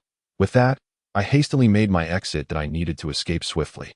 This woman was far too dangerous. If she intended to use me to inspire that wretched Tang Fan again, I would find myself in a truly uncomfortable position. After all, I held a position of significance within my clan. I could not be a mere pawn in their game. Furthermore, according to the original narrative, Tang Xiaoxiao should be engrossed in her affection for Tang Fan at this juncture. Why was she now confiding in me with her nonsensical ramblings? Clearly, she harbored ulterior motives. I, Tianyan, have remained single my entire life. I am not to be trifled with. As I hurried away, I failed to notice Tang Xiaoxiao's increasingly distressed expression behind me, listening to my inner grievances. She was torn between laughter and exasperation. This fool. I had made my intentions abundantly clear. Why could he not comprehend? Had I not been obvious enough? This imbecile. A surge of frustration welled within her as she watched my retreating figure. Having never been so disregarded in her life, she resolved to demonstrate her feelings through action. That I dashed back to my residence, standing in the courtyard while exhaling deeply, wiping non-existent sweat from my brow. The series of intense encounters I had faced today had proven overwhelming, even for someone like me, well-versed in the intricacies of web novels. Both leading ladies were distinctly peculiar, each stranger than the last. According to the original narrative, they should have been revolving around Tang Fan at this hour. Why had they both approached me, the expendable character? Was my identity as a time traveler the cause of this narrative breakdown? The thought filled me with dread. If I failed to complete the system's tasks, I would be unable to return to my cherished blue star. In that case, not only would I miss out on the promised rewards of multiple partners and an entourage of beauties, but I might not even secure a two-dimensional wife. Yet, Tang Xiaoxiao's visage, illuminated by the sunset, was undeniably sweet. Those large, watery eyes seemed to speak volumes, stirring a longing within me. Alas, how unfortunate it was that this exquisite flower was destined for that scoundrel Tang Fan. No matter how much I yearned, it would avail me nothing. With a sigh, I lamented inwardly if these celestial beauties could somehow become mine. How splendid that would be. Yet, I knew it was but a fanciful dream. I was truly in over my head. Daring to pursue these leading ladies would surely lead to my ruin at Tang Fan's hands, leaving behind nothing but ashes. Forget it, forget it. I no longer wish to dwell on it. Instead, I shall contemplate how to fulfill my system tasks. Returning to Blue Star with my cultivation is of utmost importance. At that time, I too can attempt to experience the sensation of standing against the male lead of the city. Tang shook his head, casting aside those unrealistic fantasies. He pushed open the wooden door to his bedroom, intending to fetch some ink and paper to meticulously sort out his current situation. Yet, the moment he stepped inside, he found himself frozen in place. Before his desk, a graceful figure was casually perusing some of the books he often read. The dying rays of the setting sun streamed through the window, allowing Tang to clearly discern her features, and he felt his heart skip a beat. It was none other than the heroine from the original story, the icy beauty Qingru. She was clad in a light blue long dress, her lustrous black hair cascading down like a waterfall. Her exquisite features, illuminated by the candlelight, appeared even more ethereal and breathtaking, akin to a celestial fairy who had inadvertently descended to the mortal realm. What is happening here? Tang exclaimed inwardly, feeling as though his mind had momentarily short-circuited. Shouldn't Qingru still be at the banquet? Even if she wasn't there, she ought to be seeking out that brat Tang Fan. Why has she come here? And entered his room. Regaining his composure, Tang resolved to remain still for the time being, curious to see what this icy beauty was up to.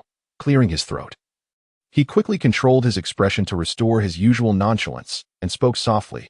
Qingru, what brings you here? Upon hearing Tang's voice, Qingru seemed to finally register the presence of another. She shifted her gaze from the book, her flowing locks swaying as she raised her head, a captivating smile gracing her lips, which made Tang's heart race. Goodness, the icy beauty smile is simply too perfect. My legs feel a bit weak. Hearing Tang's unspoken thoughts, Qingru was momentarily taken aback, her smile intensifying. After all, which youthful maiden does not delight in compliments, especially such heartfelt praise? More importantly, earlier in the Tang family hall, she had overheard Tang's inner musings from start to finish, and not a single kind word had been spoken about her. This contrast filled her with a sense of pride. Humph, so now you finally recognize the merits of this esteemed young master. Do you? But is it truly that exaggerated? Just a smile from me has rendered him weak in the knees. Wasn't this fellow quite defiant in the Tang family hall? A hint of shyness flickered in her eyes as Qingru discreetly scrutinized the seemingly calm and composed Tang. Chapter 12. Weak. My legs are truly weak. To be fair, beneath that robe, his long legs were indeed trembling slightly.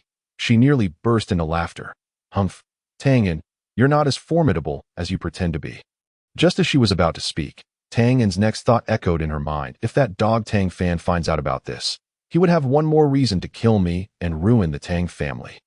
Even if Tang Fan doesn't find out, those sycophants in the Tianyan sect would tear me apart. The heroine of this book must be out of her mind, causing trouble for Tang Fan and coming to me for what?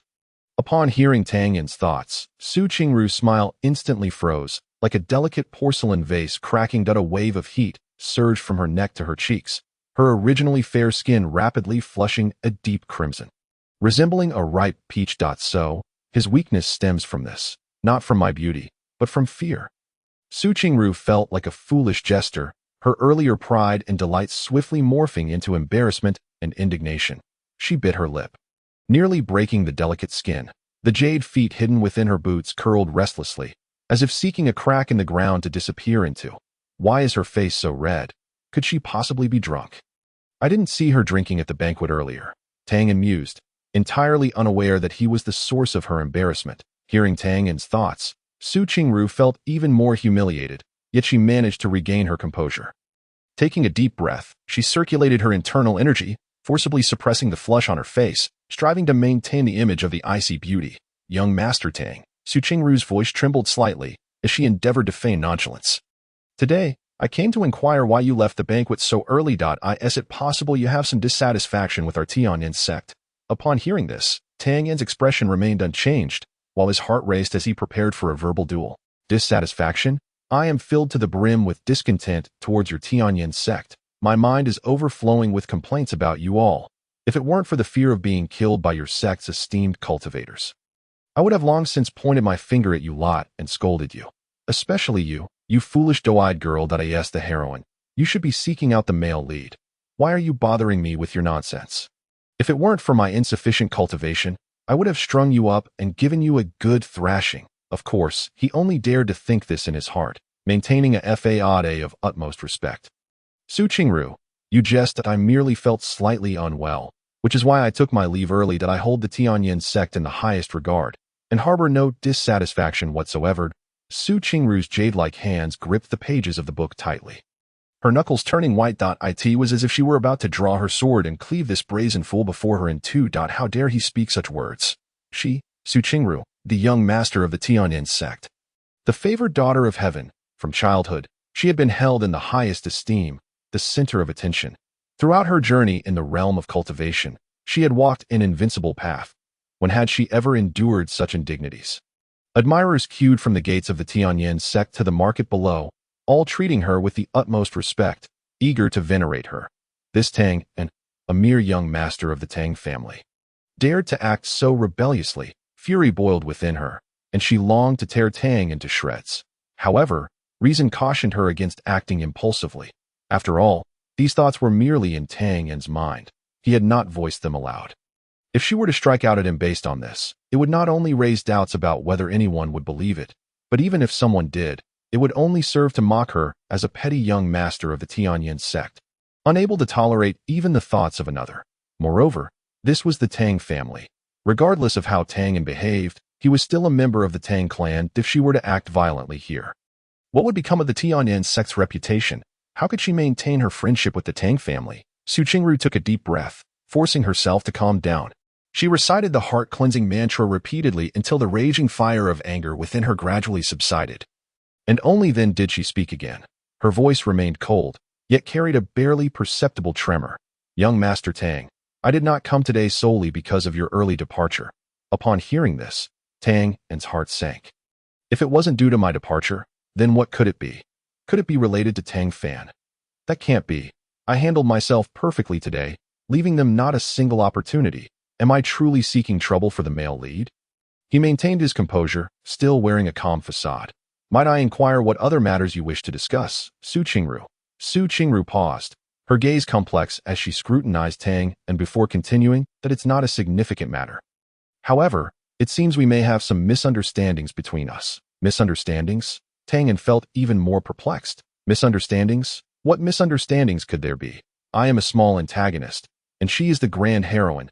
Our paths should not even cross. What misunderstandings could possibly arise? Is it because I was rashly intending to confront Tang Fan earlier, but I didn't even act on it? Am I truly seeking trouble for no reason? The more Tang Yan contemplated, the more his heart raced, beads of sweat forming on his forehead.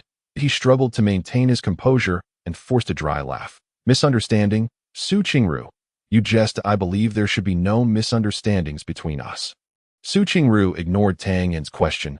Her eyes, as clear as autumn waters, now held a hint of amusement present. She could hear the thoughts echoing in Tang Yan's mind. His dissonance between words and heart reminded her of a spirit cat she once raised. Though terrified inside, it would feign ferocity on the outside, fluffing up its fur, both cute and ridiculous. Young Master Tang, there's no need to be so anxious. I came today to discuss a transaction with you. Qingru's lips parted gently, her voice cold yet melodious, carrying the authority of one accustomed to high status. Tang Yan's heart raced with confusion. What is this woman up to? A transaction? With me? A mere minor antagonist destined to be trampled by the male lead? Has she lost her mind? Though he thought this, Tang Yan maintained his exterior composure. Isn't this a bit too grand? I am but a young master of the secular Tang family. What qualifications do I possess to engage in a transaction with Qingru? Qingru's lips curled into a subtle smile, one that hinted at deeper meaning. Do not be so hasty in your refusal, young Master Tang. After all, I have heard that you seem to have some grievances regarding Tang Fan. Tang Yan's heart leapt. This woman had indeed come because of Tang Fan. Goodness, how did she find out? I have been acting like a fool today, and yet she still wants me to kneel before him. Chapter 13. Joining forces with the heroine. Cold sweat trickled down Tang Yan's forehead as he struggled to maintain his composure, forcing a dry laugh at Su Qingru. You jest, I hold no grievances with Tang Fan. Su Qingru let out a soft chuckle, her laughter ringing like crystal chimes, yet it sent a shiver down Tang Yan's spine. Was this woman truly abandoning her pretense? It could not be, even if Tang Fan were to genuinely take action against me. That would only occur in the subsequent chapters of the original text. What is the meaning of this plot twist? Young Master Tang, you need not conceal anything. I have long sensed your animosity towards Tang Fan. Su Qingru paused, her fervent gaze fixated on Tang Yan, whose expression was gradually betraying his discomfort. Moreover, our thoughts seemed to align perfectly, just as Tang Yan was preparing to unleash his spirit master powers and make a hasty retreat. He was momentarily taken aback. He had not anticipated Su Qingru would utter such words. This woman harbored disdain for Tang Fan as well. This narrative was amiss. According to the usual tropes, she ought to have fallen head over heels for the male protagonist, showering him with affection, only to ultimately crash against the walls of despair for him. Young Master Tang, you appear quite surprised. Su Qingru observed Tang Yan's dazed expression, feeling a mix of amusement and irritation. What on earth was this boy thinking? How could he presume I would fawn over such a repulsive individual? Am I truly so desperate? Though achieving the 9th rank as a spirit practitioner at this age is indeed a mark of genius. My Tianyan sect is not devoid of prodigies. As these thoughts swirled, Su Qingru's previously amused countenance darkened once more with annoyance. Tang Yan collected himself, clearing his throat to mask his embarrassment. Ahem, indeed, it comes as a surprise. Who would have thought that the esteemed Su Xiaozong would also harbor disdain for Tang Fan? Su Qingru seized upon Tang Yan's words, gently closing the book in her hands. Tang Fan appears refined on the surface, yet he is deeply scheming and profoundly calculating. How could I possibly regard him with favor? Tang Yan mused internally. Regard him with favor? I suspect you might feel differently once he has truly come into his own. When he becomes formidable, you may find yourself lamenting your missed opportunity to bear his offspring. Naturally, these thoughts remained unvoiced, and he maintained an expression of feigned astonishment. I see that it seems I have misjudged Su Xiaozong. With gritted teeth, Su Qingru forcefully ignored Tang Yan's mental ramblings, letting out a soft huff. Young Master Tang, why not be forthright? What say we join forces? Tang Yan's heart jolted. This woman was proposing an alliance against the male protagonist? No matter how he pondered, he remained utterly flabbergasted, as though he had swallowed a live fly. Was Su Qingru truly out of her mind? Here he was, a minor antagonist striving merely to survive. And yet the leading lady sought his collaboration. Was she not concerned that Tang Fan might harbor a grudge against her? What ridiculous plot twist was this? What on earth was she thinking? Tang Yan internally lamented, wishing he could become invisible. Did she intend to roast him over an open flame?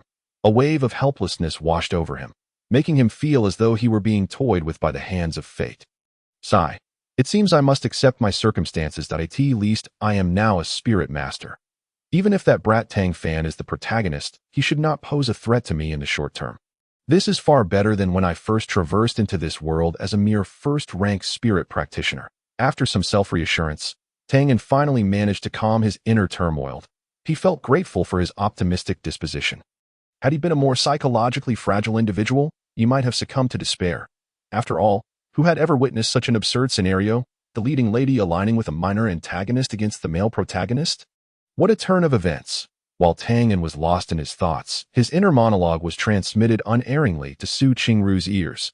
Initially, her expression was one of haughty superiority, but it quickly transformed into one of disbelief as her eyes widened. A spirit master? How can this be possible? Just this morning, Tang Yan was merely a 5th-rank spirit practitioner. How could he have ascended to such heights in just a few hours? Could he have concealed his true capabilities? Yet, as a scion of a mundane family, what profound techniques could he possibly have mastered to evade my scrutiny, let alone that of Elder Lin? Su Qingru's gaze towards Tang Yan shifted, becoming more intricate and filled with intrigue. She had initially perceived him as a minor character with a few tricks up his sleeve, but now it appeared he was shrouded in secrets. Returning to her senses, a peculiar expression flickered across Su Qingru's delicate features. She had clearly heard Tang Yan's musings and found herself somewhat speechless. This boy had reached the level of spirit master, yet he remained so timid. If she were in his position, she would have swiftly drawn her sword and reduced Tang Fan, that pretty boy, to mere pulp. Then, she would have Elder Lin refine his soul into ashes, ensuring he would never reincarnate. That would be a thorough eradication of the threat. Nevertheless, while Tang Yan may have been somewhat cowardly, his internal drama was rather rich, and since they both belonged to the Tang family, any actions taken against Tang Fan would have their justifications. Most importantly, there was Tang Yan's uniqueness. By recruiting him into her plans, she might unearth more secrets with immense potential value. A sly smile crept across Su Qingru's lips, her eyes glinting with mischief as she regarded Tang and young Master Tang. I am uncertain of your current thoughts. But have you ever heard this saying? Even if a rabbit does not actively provoke a lion, the lion will not spare it, merely biding its time until hunger strikes. Su Qingru's words struck Tang like a bolt of lightning, dispelling the fog of confusion in his mind. A shudder coursed through him, and he felt a chill run down his spine. By heavens, this woman speaks with such wisdom. Tang enraged internally. Why on earth did I not consider this sooner? Previously, he had solely focused on surviving and minimizing his presence to avoid attracting Tang Fan's attention, but he had overlooked a crucial point. Tang Fan was no benevolent soul. His vengeful nature was as foul and unyielding as a stone in a cesspit. Now, Tang Yan comprehended that the situation between himself and Tang Fan had devolved into a bitter rivalry. No matter how cowardly he became or how much he wished to remain inconspicuous, Tang Fan would not let him off the hook. After all, in the original narrative, he had grievously offended Tang Fan, employing various schemes and underhanded tactics, stopping just short of poisoning him. With the plot now unfolding in such an unpredictable manner, the relationships between Tang Xiaoxiao and Su Qingru had become increasingly enigmatic. Tang Fan would undoubtedly harbor even deeper resentment towards him, but it was only a matter of time before he sent someone to eliminate him. Chapter 14. Nirvana. By heavens, this woman understands PUA. Tang Yan cursed inwardly, forcing a smile that was more painful than tears. Miss Su, you are right. I have indeed been too naive. Seeing Tang Yan relent, Su Qingru felt a surge of triumph within her. Though she maintained her haughty demeanor, it is for the best that young Master Tang has come to this realization. That scoundrel Tang Fan is currently executing a secret plan known as Nirvana. Should he succeed, his strength will soar, and at that point, neither you nor I may stand a chance against him. Nirvana? Tang Yan's heart sank. He was all too familiar with that term in the original tale. It marked a pivotal step in Tang Fan's rise to power. Is this plan truly formidable? He feigned ignorance, inquiring. Su Qingru, reveling in her inner triumph at Tang Yan's thoughts, replied, Formidable. It is nothing short of extraordinary. Once realized, he will leap across a significant realm. At that moment, you will be no more than an ant in his eyes. By heavens, she has indeed hit the nail on the head. Tang Yan felt a wave of dread wash over him, cold sweat drenching his garments. What shall we do then? What shall we do? Why, we must thwart him. Su Qingru's eyes flashed with determination. I need your assistance to infiltrate his study and acquire detailed information about the Nirvana plan. Infiltrate? Tang Yan's voice quivered slightly. You want me to walk into the jaws of death? I am not ready to perish yet. This is far too perilous. Perilous? Su Qingru let out a cold laugh. You truly believe you have any other options? A cornered rabbit will bite, and you are no exception, young Master Tang. Tang Yan clenched his jaw, realizing Su Qingru spoke the truth. He could either wait for death or take a gamble. Although the prospect of infiltrating Tang Fan's study seemed to promise a nearly certain demise, it was his only opportunity. Very well, I shall agree. Tang Yan steeled himself, ready to take the plunge. Su Qingru nodded in satisfaction. That is the spirit.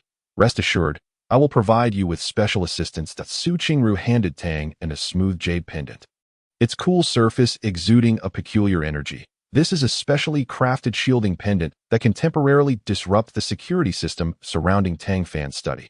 Remember, it is only effective for half an hour. Her slender fingers traced a secret route on the map. This is your infiltration path. I have marked the patrol patterns of all guards, as well as the locations of traps. I have also prepared a layout of the study for you. The hidden compartment is located behind the landscape painting on the desk. Tang Yan took the jade pendant and the map, his heart fluttering with anxiety, as if it were cradling a frightened rabbit. Yet, he forced an air of calmness, attentively listening to Su Qingru's explanation.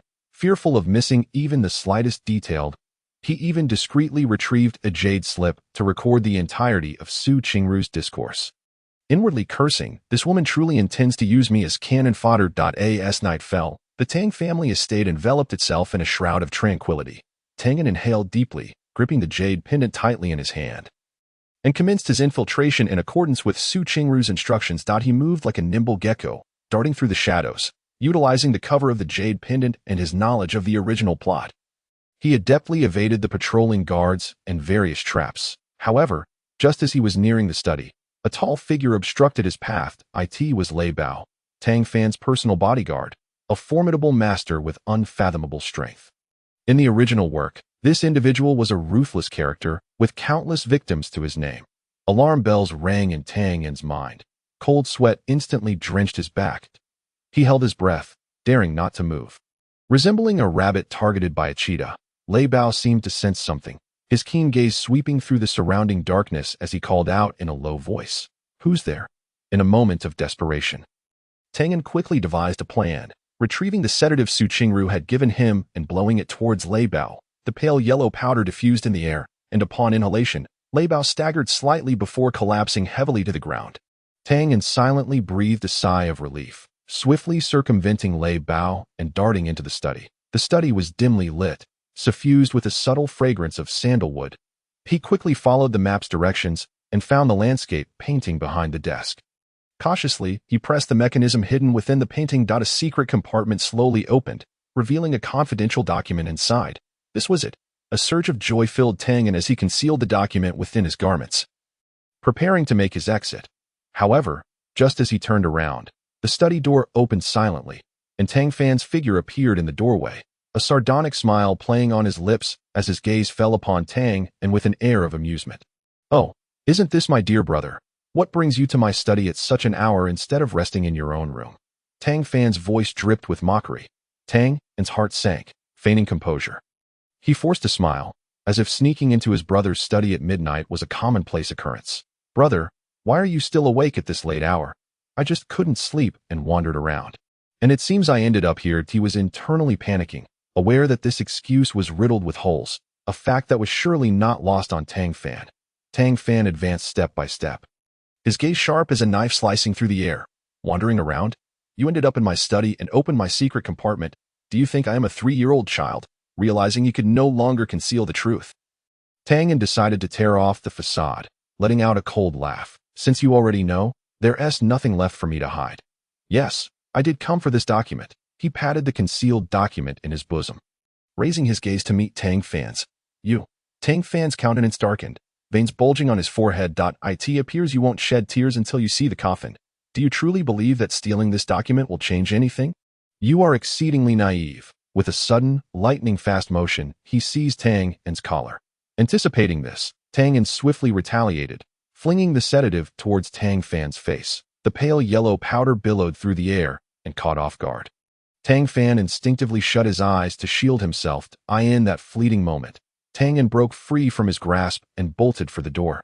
"Damn it!" Tang Fan coughed and spluttered from the sedative. Momentarily slowed, watching helplessly as Tang Yan escaped from the study. He let out a furious roar and immediately pursued him. The Tang family estate was suddenly ablaze with lights, the guards springing into action. Tang Yan's heart raced, adrenaline surging as he darted through the estate like a rabbit hunted by a pack of hounds, utilizing his familiarity with the terrain and the map provided by Su Qingru. He navigated the intricate corridors and courtyards like a shadow, flickering in and out of sight beneath the moonlight. He narrowly evaded capture by the guards on multiple occasions, employing cunning tricks learned from the original plot to escape perilously. At one point, he even activated the fountain mechanism in the Tang family garden, sending a massive column of water skyward, obscuring the guard's view and granting him precious moments to flee. Tang Fan remained relentless in his pursuit, bellowing, "Tang Yan, stop right there. Do you think you can escape?" Chapter 15. The Secret Chamber. The Jade Slip. The truth. Tang Yan dared not look back, fully aware that Tang Fan's strength far surpassed his own. If caught, the consequences would be dire. Gritting his teeth, he ran with all his might, feeling as though his lungs might burst. Ultimately, he reached the back mountain of the Tang family estate, following Su Qingru's guidance. He discovered a concealed path leading to the outside world. He sprinted along the path, thorns tearing at his clothes and skin, yet he felt no pain, only an overwhelming desire to escape this prison. Just as he neared the exit, he suddenly felt his feet give way, and he plummeted downwards. It turned out that this path had fallen into disrepair, with a section of the surface having collapsed, forming a bottomless pit. Despair washed over him as he closed his eyes, the sound of rushing wind filling his ears. Wait, the wind. Something about this pit felt awry as the gusts howled. Tianyan felt as if he had been falling for an eternity, long enough to start questioning his life choices, wondering if he had indeed picked the wrong script. This was far from a thrilling tale. It was an outright tragedy. Thud. The anticipated pain never came. Instead, he felt a peculiar softness beneath him. Tianyan opened his eyes to find himself landing atop a thick pile of fallen leaves, miraculously unscathed save for a slight ache in his rear. Struggling to rise, he surveyed his surroundings in the dim light. He had landed in a concealed cave, damp and shadowy, with the air thick with a pungent mustiness reminiscent of moldy socks mingled with the scent of aged pickled vegetables. Tianyan pinched his nose, cursing inwardly. What kind of wretched place is this? That woman Su Qingru wouldn't have deliberately set me up, would she? The cave walls were etched with strange symbols, resembling some ancient script, appearing particularly eerie in the dim illumination. Squinting at the markings before him, Tianyan suddenly realized something crucial. This was likely a hidden secret chamber. What could Tang Fan possibly be concealing beneath the Tang family estate? With that thought, Tianyan's spirits lifted, and the pain in his body seemed to diminish. Gritting his teeth against his discomfort, he began to cautiously venture deeper into the cave. As he progressed, a foul odor of decaying wood mixed with dust assaulted his senses. With the faint light guiding him, he discovered that the cave's end was marked by a stone door. Tentatively, he pushed against it, but the stone door remained immovable, as if welded to the ground. Frustrated, he slammed his shoulder against it several times. Still, the door stood resolute. What a shoddy construction, Tianyan muttered, stepping back to reassess before noticing a slightly recessed stone brick beside the door. His heart raced as he reached out and pressed it down. Click! With a soft sound, the stone door creaked open, revealing a dark gap that a cold draft escaped, carrying a stronger whiff of mildew. Tianyan nearly stumbled back from the overwhelming stench, steeling himself against the discomfort. He squeezed through the opening. Beyond the door lay a modest secret chamber, furnished with only a rickety wooden table and a chair. Dust blanketed the table, alongside a diary and a locked iron box. What could Tang Fan possibly be hiding here? Curious, Tianyan picked up the diary, brushing off the dust. The cover was frayed, but the words Tang Fan's diary were barely discernible. Flipping it open, he quickly skimmed through its contents, his expression growing grave. The diary detailed various plans Tang Fan had concocted over the years, most concerning the Tang family's wealth. Some entries even hinted at clandestine dealings. That crafty old fox, Tianyan muttered under his breath. Continuing to peruse the pages, suddenly, his gaze froze on one particular entry. Collaborate with the Wang family to eliminate adversaries and seize control of Tianyan Prefecture. Tianyan's eyes widened in shock. The Wang family was a prestigious and powerful clan in Tianyan Prefecture, longtime rivals of the Tang family. Tang Fan had colluded with them. Tianyan's heart raced as he realized he might have stumbled upon something monumental. If Tang Fan truly allied with the Wang family, the Tang family's position would be perilously compromised. He continued reading, discovering detailed plans of Tang Fan's collaboration with the Wang family, complete with explicit action proposals. So, Tang Fan, you intend to hand the Tang family over to the Wang family. Tianyan was consumed by an uncontrollable fury, yearning to confront Tang Fan immediately. He took a deep breath, forcing himself to regain his composure. Now was not the time. He required more evidence. His gaze fell upon the iron box on the table, securely locked and seemingly robust. Attempting to pry it open, he found the lock to be exceedingly firm. Resisting all his efforts, damn it. Frustrated, Tianyan tugged at his hair, when suddenly an idea struck him. He recalled the lock-picking techniques he had learned from the original storyline. He retrieved a slender iron wire from his pocket, cautiously inserting it into the keyhole, holding his breath as he manipulated it. With a soft click, the lock yielded. A surge of elation coursed through Tang and as he eagerly opened the iron box. However, inside was not the treasure or crucial evidence he had anticipated, but rather a jade slip. Stunned, he rubbed his eyes to confirm he was not mistaken. The dark red jade slip, embossed with the golden characters Tang Clan's secret, radiated an intense warmth that clashed with the eerie atmosphere of the chamber. What in the world? Tianyan muttered under his breath, feeling foolish for the effort he had expended only to uncover this peculiar item. Was it possible that Tang Fan had intentionally set this as a smokescreen? Delving his consciousness into the jade slip, he discovered it contained records of every transaction Tang Fan had made with Wang Donglin of the Wang family in Qingyan Prefecture. The scorching jade slip pressed against his forehead, a torrent of information flooding into his mind. The chill of the secret chamber seemed impotent against this searing influx of knowledge within the slip. Tang Fan's duplicitous visage was seen toasting and laughing with Wang Donglin in a dimly lit room, while the Tang family's assets were systematically devoured like a succulent piece of meat. That brat, Tianyan, poses no threat. I've made arrangements to ensure he cannot stir up any trouble, Tang Fan declared, a glint of malice flashing in his eyes. Wang Donglin laughed heartily, his corpulent face lined with creases. Truly, Brother Tang, your methods are unparalleled. Once our scheme is realized, Qingyan Prefecture will belong to both our families. The scenes that followed ignited a blaze of indignation within Tang, and not only were they conspiring to devour the Tang family's fortune, but they were also plotting to orchestrate an accident that would lead to his untimely demise. Gazing at Tang Fan's hypocritical smile in the vision, Tianyan felt his stomach churn violently, nearly expelling his last meal. You old bastard, I truly underestimated you. He seethed through gritted teeth, stowing away the jade slip. Carefully locking the iron box once more, he activated the mechanism, and the stone door slowly closed, sealing the secret chamber once again. Back in his room, Tianyan was restless. He paced back and forth, the content of the jade slip lodged like a thorn in his heart. He understood that the images alone were insufficient to bring down Tang Fan. Having managed the Tang family for many years, Tang Fan's foundation was deeply entrenched. Without irrefutable evidence, he could easily deny any allegations, perhaps even retaliate. More evidence was imperative. Tianyan clenched his fists, gritting his teeth. He recalled certain descriptions of the Wang family from the original narrative. Wang Donglin, the head of the Wang family, appeared to be an upstanding individual, yet behind the scenes, he engaged in unspeakable human trafficking. From young maidens to sinister puppetry, he dabbled in it all. Chapter 16. The Power of Strength. Tianyan remembered that beneath Wang Donglin's residence lay a hidden dungeon, shrouded from the light of day.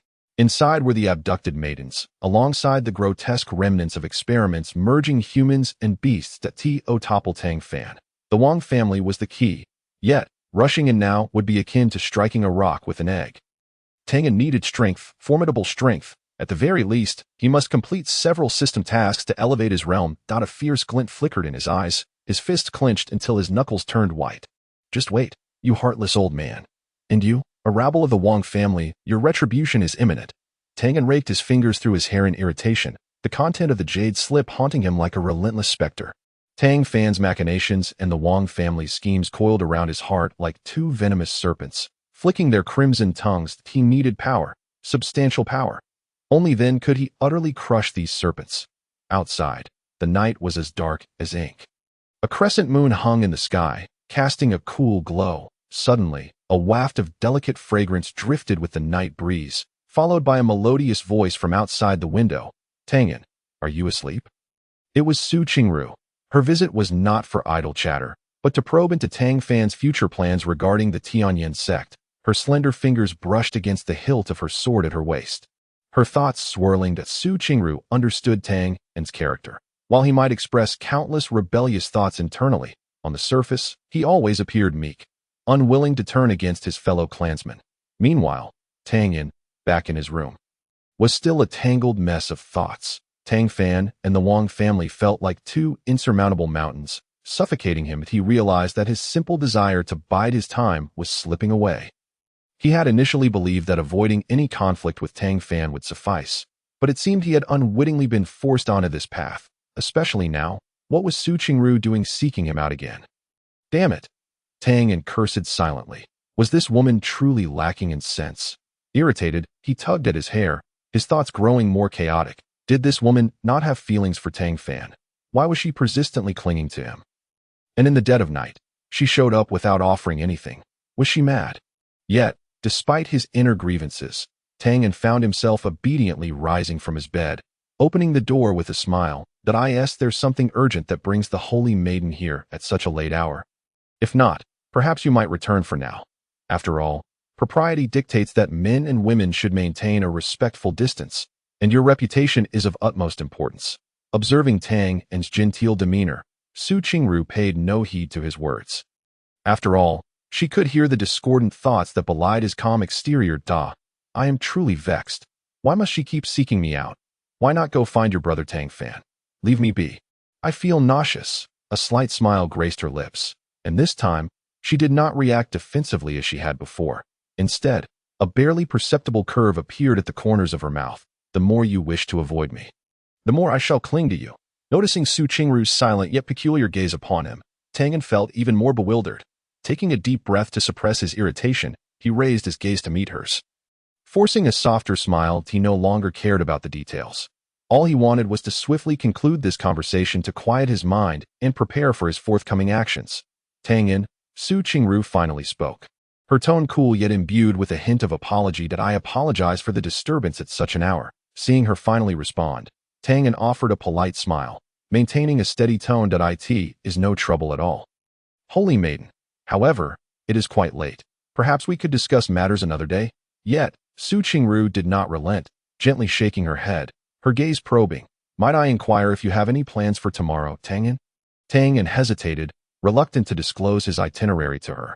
However, upon observing Su Qingru's demeanor, he had an inkling that she would not depart without extracting some information. His carefully constructed persona was crumbling. Where was the aloof beauty he had come to expect? Instead, she was behaving like a curious little deer. "To be honest, I intend to attend the auction tomorrow," Tang Fan replied tersely, hoping to put an end to the topic. This was not a fabrication. It was indeed something he had contemplated upon his return. According to the original plot, the protagonist, Tang Fan, was set to attend the auction the following day, intending to seize a few opportunities. However, with the guidance of an elder within his ring, he managed to procure a significant fortune at an incredibly low price. Now that Tang Fan had decided to take action, he certainly could not allow Tang Fan to capitalize on such opportunities. The auction, a glimmer of interest sparked in Su Qingru's eyes. "How fortuitous. I too have a keen interest in this auction. Might I accompany you, Tang Fan?" Tang Fan was momentarily taken aback, silently lamenting within. What was wrong with this woman? As a prominent holy maiden of a major sect, what could possibly interest her about an auction in such a small county? Was she trying to annoy him? He had intended to go alone, to prepare adequately, but given Su Qingru's status, he found it difficult to outright refuse her. Taking a deep breath, he stifled his impatience, though a sudden jolt of realization struck him. Why was she incessantly probing? Could this be related to Tang Fan? Otherwise, he could hardly fathom why she, in her position, would utter such words.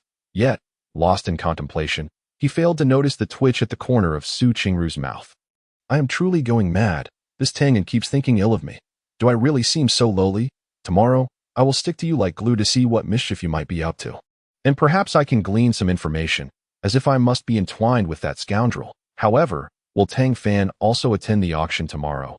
This is indeed intriguing that we must confront the past." As dawn broke the next morning, soft golden rays of sunlight cascaded over the cobblestone path, filling the air with a refreshing aroma. Tang Fan donned a modest gray robe, crafted from exquisite fabric, yet simple in style. At his waist hung an ancient jade pendant, which swayed gently, accentuating his refined demeanor, completely devoid of the ostentatious aura he typically exuded. Su Qingru, dressed in a light blue gown, stood tall with a graceful figure, although the fitted dress was ill-suited for combat. It elegantly outlined her curvaceous silhouette. Her long, fair neck resembled that of a swan, exuding an air of sophistication. Chapter 17. Truly a beautiful countenance. Her long, dark tresses were elegantly pinned up with a white jade hairpin, while a few strands cascaded down her cheeks, further enhancing her snow-like complexion and picturesque features. Beneath the hem of her gown, her long, slender legs peeked through enticingly, adding to her allure. Tang Fan subtly scrutinized Su Qingru. Despite his current revulsion towards Tang Fan, he couldn't help but internally commend her. This young lady truly possessed a remarkable beauty. I consider myself fortunate to behold her today, especially those legs, so long and straight. They were simply mesmerizing as if she were to wear a JK uniform. Yet, this woman approaches me, presumably for Tang Fan.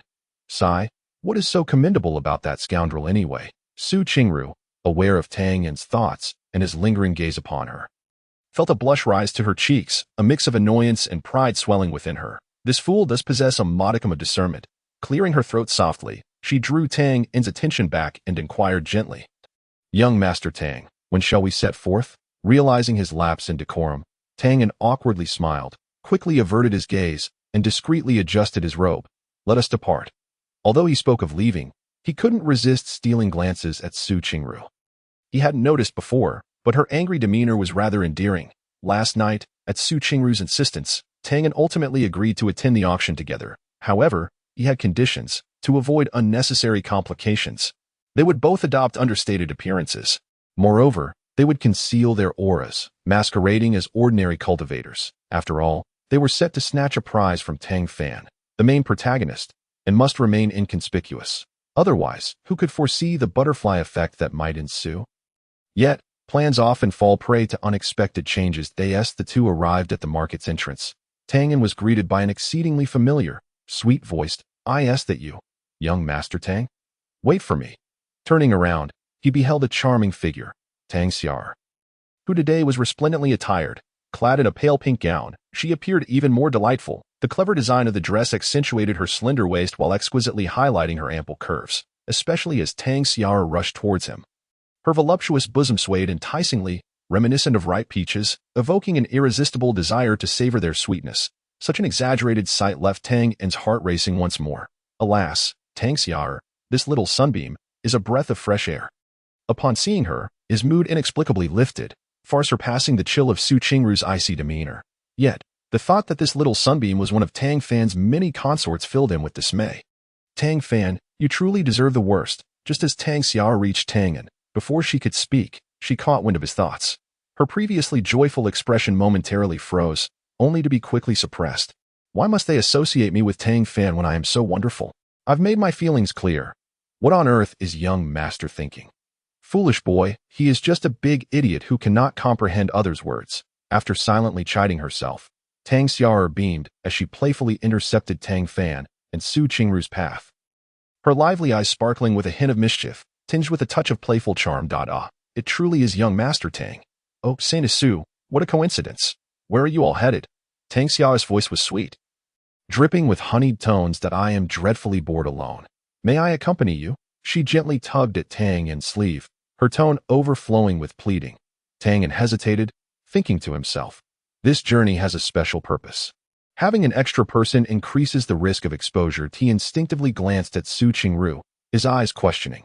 Noticing Tianyan's indecision, Qingru smiled gently and replied softly, "Sister Xiaoxiao, young Master Tang has important matters to attend to today. It may not be convenient for him to accompany you." Hearing this, Tang Xiaoxiao pouted, feigning disappointment. "Oh dear, Sister Su, do you dislike me so? Young Master Tang hasn't said anything yet." She then playfully tugged at Tang Fan's sleeve, coaxing, "Young Master Tang, please take me with you. I promise to behave and cause no trouble." Qingru's brows furrowed slightly, about to interject, but Tang Xiaoxiao interjected first. "Sister Su, you aren't worried I'll steal young Master Tang away, are you?"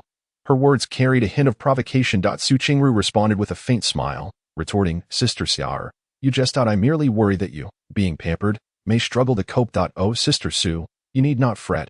I am quite well behaved." Tang Xiaoxiao chimed in, casting a flirtatious glance at Tang, and found himself both amused and exasperated by the scene, inwardly lamenting. These two women are truly a handful. At the entrance of the auction hall, attendants were distributing masks to the guests. Each mask was identical, pure white, adorned only with intricate golden patterns along the edges, exuding an air of mystery and nobility. However, the masks bore silver markings indicating different numbers, distinguishing each guest's identity. Concurrently, the attendants informed the guests of their respective room designations, enabling them to swiftly locate their quarters within the venue. Approaching the reception, Tianyan politely addressed the auction staff. "We require a single private box for the three of us." The staff nodded with a smile, promptly arranging the request and handing Tianyan a jade token inscribed with the room number. Shortly thereafter, a striking auctioneer, clad in a form-fitting red gown that accentuated her curves, gracefully ascended the auction platform, her melodious voice announcing the official commencement of the auction. The first item for bidding was presented on stage, a vibrant red elixir encased within a transparent crystal dome. Ethereal patterns flickered upon its surface, emanating a rich fragrance that clearly indicated its extraordinary nature. The auctioneer elegantly parted her lips, her voice ringing clear. Esteemed guests, the first item up for auction is the Crimson Flame Elixir. The enchanting sound of her voice resonated throughout the venue as she gracefully unveiled the elixir, stating, "This is a 4th-grade elixir, imbued with potent fire attribute spiritual energy that can enhance the cultivation of fire attribute practitioners and amplify their flame power, an invaluable treasure coveted by fire attribute cultivators." The starting bid is 1,000 spiritual stones, with minimum increments of 100 spiritual stones. Chapter 18. The contest. As the auctioneer's words faded, the venue erupted with excitement. 1,100 spiritual stones. An elderly gentleman in a box on the 2nd floor eagerly raised his bidding card, his deep voice booming across the hall. 1,200 spiritual stones. A young man clad in luxurious garments quickly followed suit. Refusing to back down. 1,500 spiritual stones. A masked woman boldly increased the bid by 300 spiritual stones, her tone resolute. 1,600 spiritual stones. 1,700 spiritual stones. The bidding escalated rapidly, the price soaring past 2,000 spiritual stones in mere moments. Tianyan, seated within the box, observed the frenzy with keen interest, yet internally began to summon the system. Skin this Crimson Flame Elixir. Ding. Skin complete. Target. 4th-grade Crimson Flame Elixir, containing pure fire attribute spiritual energy, can enhance the cultivation of fire attribute practitioners and amplify flame power. Ingredients: 3 Crimson Flame Herbs, 1 Fire Spirit Mushroom, 1 block of Infernal Lava. The system's cold voice echoed in Tang Yan's mind, followed by a lengthy enumeration of materials and refining steps. The sly smile curled at the corners of Tang Yan's lips as he reveled in the knowledge that he possessed all the required ingredients within his storage ring and was thoroughly familiar with the refining process. To him, this so-called 4th-grade elixir was nothing short of trash. 2,500 spiritual stones. A sharp voice from the adjacent box rang out.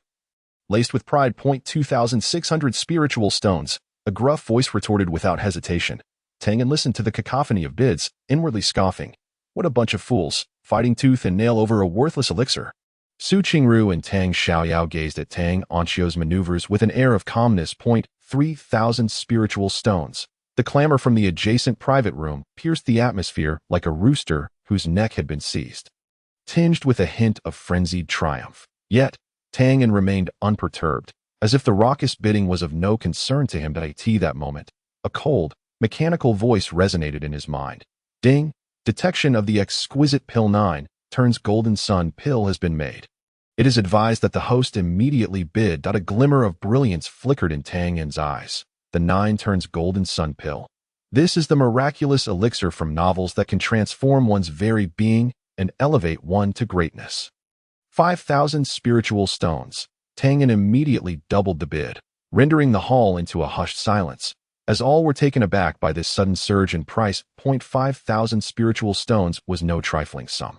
It could purchase the entire wealth of several minor sects. A furious roar erupted from the adjacent room. Who are you, brat? How dare you compete with me? Tang Yan merely chuckled coldly, disinterested in his words. He recognized the voice belonged to Tang Fan. 6,000 spiritual stones. Tang Fan's voice emerged, almost begrudgingly, laced with palpable hatred. 7,000 spiritual stones. Tang Yan remained unfazed, as though merely discussing a matter of little consequence. The price escalated rapidly, and Tang Fan's expression grew increasingly grim, veins bulging on his forehead, the flames of fury in his eyes threatening to erupt. He understood that should he continue this bidding war, he risked losing everything.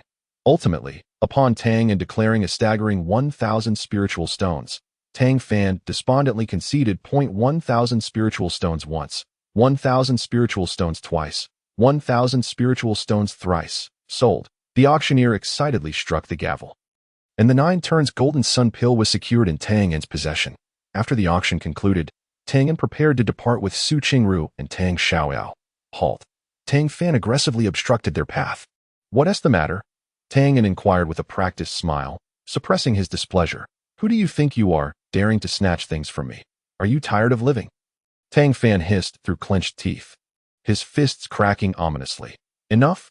Tang Xiaoxiao stepped forward, placing herself protectively in front of Tang, and the auction operates on the principle that the highest bidder wins. You lost, so what is there to be embarrassed about? Tang Fan, hearing the woman's voice, felt a sense of familiarity, but his anger clouded his judgment too. Who did I think it was? Just a lowly servant. Has the master not yet spoken for you to be so bold? Tang Fan sneered. How pitiful that you worry for your little suitor. I advise you to mind your own business, lest you bring trouble upon yourself. Tang Xiaoxiao's expression shifted, ready to retort, but Tianyan pulled her behind him. Mind your words. Tianyan's gaze was icy as he regarded Tang Fan. Tang Xiaoxiao trembled slightly, looking up at Tang Fan in disbelief. A servant, a lowly woman. Did he truly just say that about her? Tianyan observed the hurt in Tang Xiaoxiao's eyes and continued. Furthermore, I acquired this 9 turns golden sun pill through my own merit. What right do you have to be here blustering? If you're unconvinced, then try competing with me in wealth next time. Tang Fan found himself at a loss for words, stifled by Tianyan's words. He was acutely aware of Tianyan's profound background. Realizing he was no match for him, and that any rash actions would only lead to his own humiliation. Seething with anger, yet feeling powerless, Tang Fan suppressed his fury and shot Tang in a glare. Just you wait. Tang Fan spat through clenched teeth before turning away defiantly. They watched as Tang Fan's figure vanished around the corner. Tang Xiaoxiao remained rooted to the spot, her eyes filled with a tumult of emotions. Tianyan gently patted her shoulder, speaking softly. It's all right, let us go. Tang Xiaoxiao snapped back to reality, forcing a smile. Okay. The two walked side by side, the atmosphere heavy with unspoken thoughts. Tang Xiaoxiao occasionally cast furtive glances at Tianyan, appearing as if she had something to say but hesitated. Sensing her unease, Tianyan halted and asked, Xiaoxiao, is there something on your mind? Tang Xiao bit her lip, gathering her courage to inquire. Tianyan, why did you help me? You could have chosen to ignore me. That we are friends, right? Is it not natural for friends to assist one another? Yet he spoke to you in such a way. Tang Xiaoxiao's voice trailed off, recalling how he had insulted her as a lowly servant. Tianyan observed the pain in her eyes and felt a pang of sympathy. He reached out to ruffle her hair. Don't mind his words. He is merely a sore loser. I know what kind of person you are. Tang Xiaoxiao lifted her gaze, her eyes glistening. Thank you. Tianyan, silly girl, why be polite with me? Tianyan replied with a smile. Let us go, I'll escort you home. Gripping Tianyan's hand, Tang Xiaoxiao appeared exceedingly obedient, pouting as she quietly followed him, not uttering a word. Chapter 19. Sudden turn of events upon returning to their residence. Tang Xiaoxiao found it hard to quell her turbulent emotions. She sat by the window, gazing at the fading glow of the horizon, as images of Tang and standing up for her replayed in her mind. His steadfast eyes and powerful words were imprinted deeply within her thoughts. As night fell, unexpectedly, Tang Fan approached to apologize. He lowered his head, his tone sincere, devoid of the arrogance he had displayed earlier. Xiaoxiao, I was in the wrong today. I should not have spoken to you in that manner. I truly did not realize it was you, and in a moment of impulsiveness due to losing an opportunity. Please do not take it to heart. Though he spoke these words, Tang Fan's heart was ablaze with fury. He had already been in a foul mood after losing the precious pill to Tianyan. After all, it was something that the old man in his ring had declared to be invaluable for his current state. However, upon returning home, before he could properly vent his frustrations, the old man once again spoke, revealing that the person he had insulted was none other than Tang Xiaoxiao. At that moment, Tang Fan felt as if his heart was shattering. What kind of situation was this? If it were someone else, he could dismiss it easily. After all, he was soon to leave the Tang family to join the Heavenly Transformation Sect for training. But this was Tang Xiaoxiao, a woman with a mysterious background, possessing unparalleled beauty. How could he possibly let go? In response to Tang Fan's apology, Tang Xiaoxiao merely smiled faintly. It's fine, I have already forgotten. Tang Fan, witnessing her magnanimity, felt a slight sense of relief.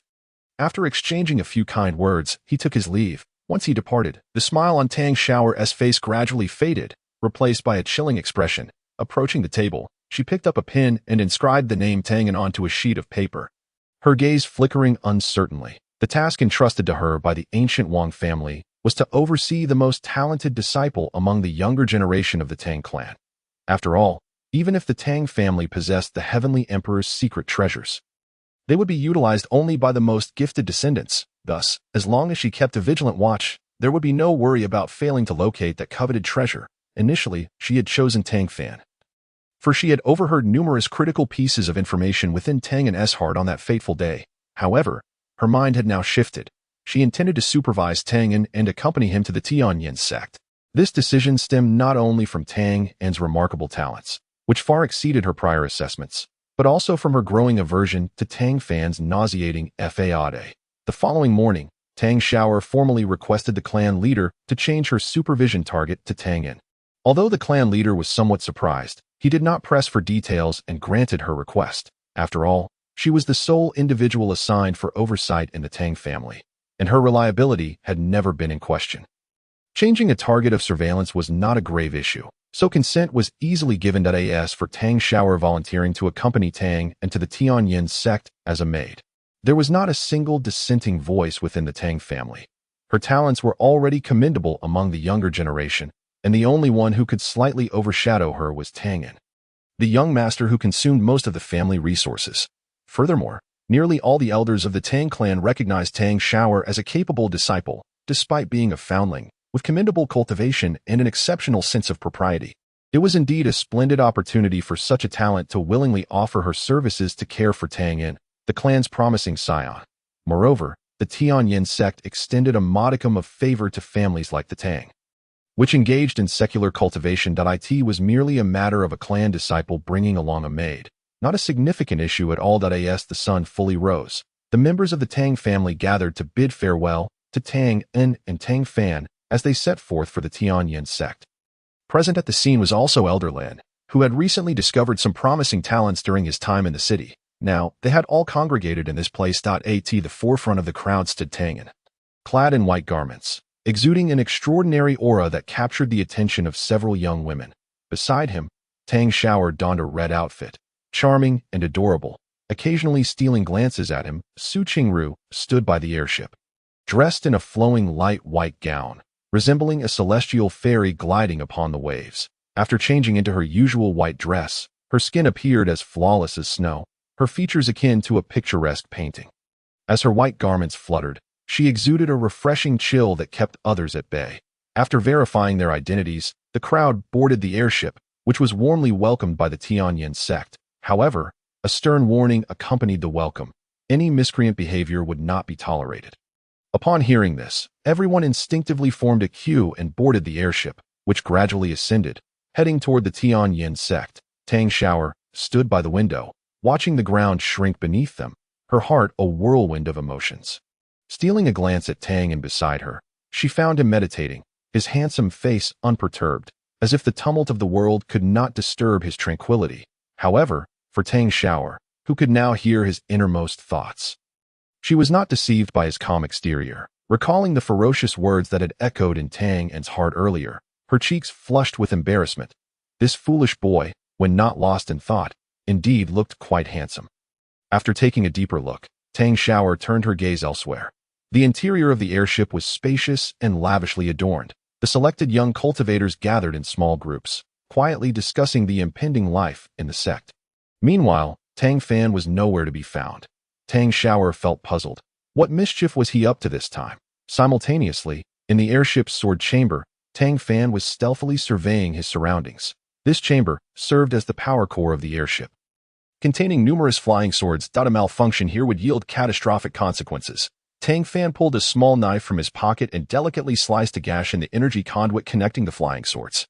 He chuckled to himself, imagining how he would swoop in to save the day when the airship malfunctioned, relishing the thought of those who had previously looked down upon him. Just then, a cold voice interrupted his thoughts. "What are you doing?" Startled, Tang Fan spun around to find Qingru standing at the door, her expression icy, her gaze piercing in nothing. Tang Fan stammered, his eyes darting about. "I was merely seeking a quiet place to gather my thoughts."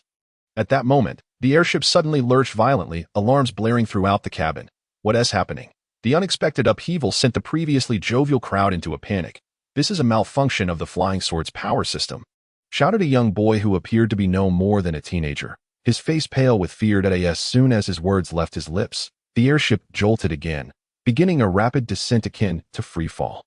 The abrupt tilt caught Tang Xiaoxiao off guard, nearly causing her to topple over. Just as she was about to fall, a strong arm encircled her waist, steadying her. The faint scent of spiritual herbs enveloped her senses as she looked up to meet Tang An's gaze.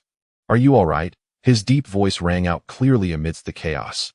Tang Xiaoxiao's heart skipped a beat, her cheeks tinged with a rosy hue as she softly replied, "I am fine." Internally, Tianyan was silently lamenting as he channeled his spiritual energy to stabilize his stance.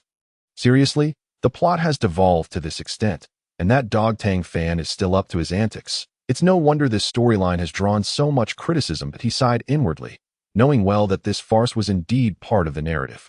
However, due to the butterfly effect from previous events, he had genuinely hoped that Tang Fan might have reformed. Alas, it seemed that a dog could not change its ways. Now, the airship was plummeting, and he had no means of preparing a flying artifact. Of course, the more pressing issue was that even if he had one, his current level of cultivation would render it useless, a mere exercise in futility. Lost in his thoughts, he failed to notice the myriad of emotions flitting across Tang Xiaoxiao's face, which seemed to change like a kaleidoscope. Every word of Tianyan's inner voice pierced her ears, leaving her feeling as if she might explode with rage. That dog, intentionally sabotaging the airship? Endangering everyone's lives for a performance? Was he kicked in the head by a donkey? Who would ever think more highly of him because of such reckless behavior? Tang Xiaoxiao seethed within, wishing she could grab Tang Fan and give him a good thrashing. She finally understood why she had been unable to locate him earlier. It turned out that he was hiding away, plotting such a despicable act. Although she was an undercover operative, trained to maintain a calm exterior, she was now on the verge of breaking down. For the first time in her life, she was so close to death. Her mind buzzed as she mentally cursed Tang Fan's entire lineage while instinctively pressing closer to Tianyan. In this moment, only Tianyan's embrace provided her with a semblance of safety. Tianyan felt the shift in her posture and looked down, noticing her pale face as she clung tightly to him. Her body trembling slightly. The little girl is scared. It seemed that Tang Fan's foolishness had backfired this time. After all, in the original story, it was he that Tang Xiaoxiao clung to. However, he couldn't help but wonder why Tang Fan was missing now when he should have returned after some time following the sabotage of the airship's power system. Why am I even thinking about him? Poor Xiaoxiao is terrified. I should focus on protecting her instead. After all, if that scoundrel Tang Fan were to use her as a cushion upon impact, it would be utterly inexcusable. If I recall correctly, this is the closest Xiaoxiao has ever come to death, had it not been for the protective measures arranged by the Wang family patriarch. She might have truly met her end at the hands of that dog Tang Fan. Feeling the trembling form in his embrace, Tang sighed quietly. He channeled more of his spiritual energy to better shield Tang Xiaoxiao. Upon hearing his inner thoughts, Tang Xiaoxiao nearly spat out a mouthful of blood. What? I could really die. And it would be to serve as a cushion for Tang Fan. How shameless can he be? Am I really attracted to such a person? Yet, hearing Tianyan's words of protection and feeling the surge of his spiritual energy, she found her heart warming slightly. Tianyan, she called, her voice trembling as she gazed up at his handsome profile. Are we going to die? Tianyan looked down at her, offering a reassuring smile. Don't be afraid. I am here. Though he felt utterly powerless, he knew he must maintain his composure. After all, he was someone who had read the original story. Such minor setbacks were nothing to be alarmed about. Moreover, this was not an inescapable predicament. Given my current prowess as a spirit user, preserving my life was undoubtedly attainable. Upon hearing this inner thought, Tang Xiaoxiao nearly gasped, almost losing her breath. What do you mean you can't do anything? And that we mustn't lose our momentum? In such dire circumstances, what on earth is the young master doing? However, feeling Tang's sturdy form, her inner turmoil did indeed subside somewhat. At that moment, the descent speed of the airship suddenly lessened, allowing everyone to regain a semblance of calm. A middle-aged man clad in the attire of the Tianyan Sect stepped into the center of the cabin and spoke in a deep voice. There is no need for alarm, esteemed guests. Although the airship's propulsion system has sustained damage, we have activated the backup system, and the vessel is descending slowly. We will promptly locate a suitable landing site. Upon hearing this, the anxious hearts of the crowd finally began to ease. Oh, have we arrived here already? Indeed, logically speaking, this could be achieved. After all, the Tianyan Sect is the largest sect within 1,000 miles, and it is commonplace for their vessels to possess auxiliary power sources. Yet the issue lies in the fact that reason does not apply here. That beast, comparable to the spiritual realm, should be approaching swiftly. Right? Should it collide with us again, we would all be sent hurtling skyward. As Tianyan pondered this, he suddenly felt Tang Xiaoxiao stiffen in his embrace. Looking down, he saw her wide eyes fixed on him. Filled with terror. It was as if she had witnessed something dreadful or was staring at a fool. Before he could inquire what was amiss, a fierce wind surged, causing the airship to lurch violently. Turning his gaze, a gigantic bird with a wingspan of over 30 feet appeared before them, its body as dark as ink, exuding an oppressive aura. Its enormous golden eyes were cold and unfeeling, as if they disregarded all existence. Wow, it has truly arrived. What an extravagant entrance. Tianyan couldn't help but mentally scoff. This arrival was quintessentially that of a villainous boss. In the next instant, the crowd felt a gust as the enormous bird swooped down upon them. Colliding with a tremendous force, with a resounding crash, the airship shattered like paper, splintering into fragments. Doho, we're taking off again. Tianyan quipped amid the chaos, exerting his arms to shield Tang Xiaoxiao tightly against his chest. Simultaneously, he channeled his spirit energy to its utmost, forming a thin protective barrier. However, this fragile shield was as insubstantial as parchment before a creature of such formidable might. Chapter 21. Small-chested and brainless. The splintering wood, the screams of the crowd, and the howling winds melded into a cacophony of chaos in an instant. The immense force rendered many of the newly recruited disciples unconscious. The few with frail constitutions even bled from their orifices. Succumbing on the spot, the few elders present hastened to provide aid, but their numbers were overwhelming, and with the onslaught of the monstrous bird and the debris raining down, they found themselves stretched thin and overwhelmed. Meanwhile, Tianyan, who was already by the window, felt a tremendous force strike him, as if his very organs had been displaced. Clutching Tang Xiaoxiao tightly, he plummeted towards the ground like a kite with its string severed. The dual pressures of overexerting his spirit energy and the rapid descent caused him to lose consciousness mid-air. Just before slipping into oblivion, he seemed to hear Tang Xiaoxiao's desperate cry. Tianyan. When he next opened his eyes, it was to the sting of pain. Hiss. Tianyan gasped, feeling every part of his body throb as if trampled by a speeding carriage. He lay amidst a patch of grass already fissured. His internal spirit energy nearly depleted, making even the slightest movement feel laborious. Indeed, even as a wretched antagonist, a sliver of fortune seemed to accompany him, preventing his immediate demise. Struggling to sit upright, he surveyed his surroundings and found himself in an unfamiliar grove. Fortunately, his physical resilience had reached the spirit user level, sparing him from severe injuries, merely suffering from superficial wounds and minor fractures. But where is Tang Xiaoxiao? Suddenly recalling the girl in his arms, he began to search frantically, yet found no trace of her. Reflecting carefully, he deduced that he must have lost his grip on her while unconscious, causing them to be separated. Beyond that, he could fathom no other possibility. After initially feeling a twinge of anxiety, Tianyan quickly regained his composure. After all, Tang Xiaoxiao was one of the central heroines. How could she possibly perish from such trivial misfortune? Perhaps this was merely the force of destiny correcting the world line. After all, as a major female lead, how could she continue to accompany a lowly side character like himself? Much like the novels he had read in his previous life, it was likely that the will of the heavens had intervened, separating Tang Xiaoxiao from him. Subsequently, she would fall into the company of Tang Fan, that overbearing character, where she would be rescued in a heroic act, leading to the blossoming of their romance and ascending to the pinnacle of life. With this thought, he let out a quiet sigh. Thankfully, he had no illusions about developing anything with Tang Xiaoxiao. Though currently disheartened, he was far from becoming a lovesick fool, clinging desperately to her data well.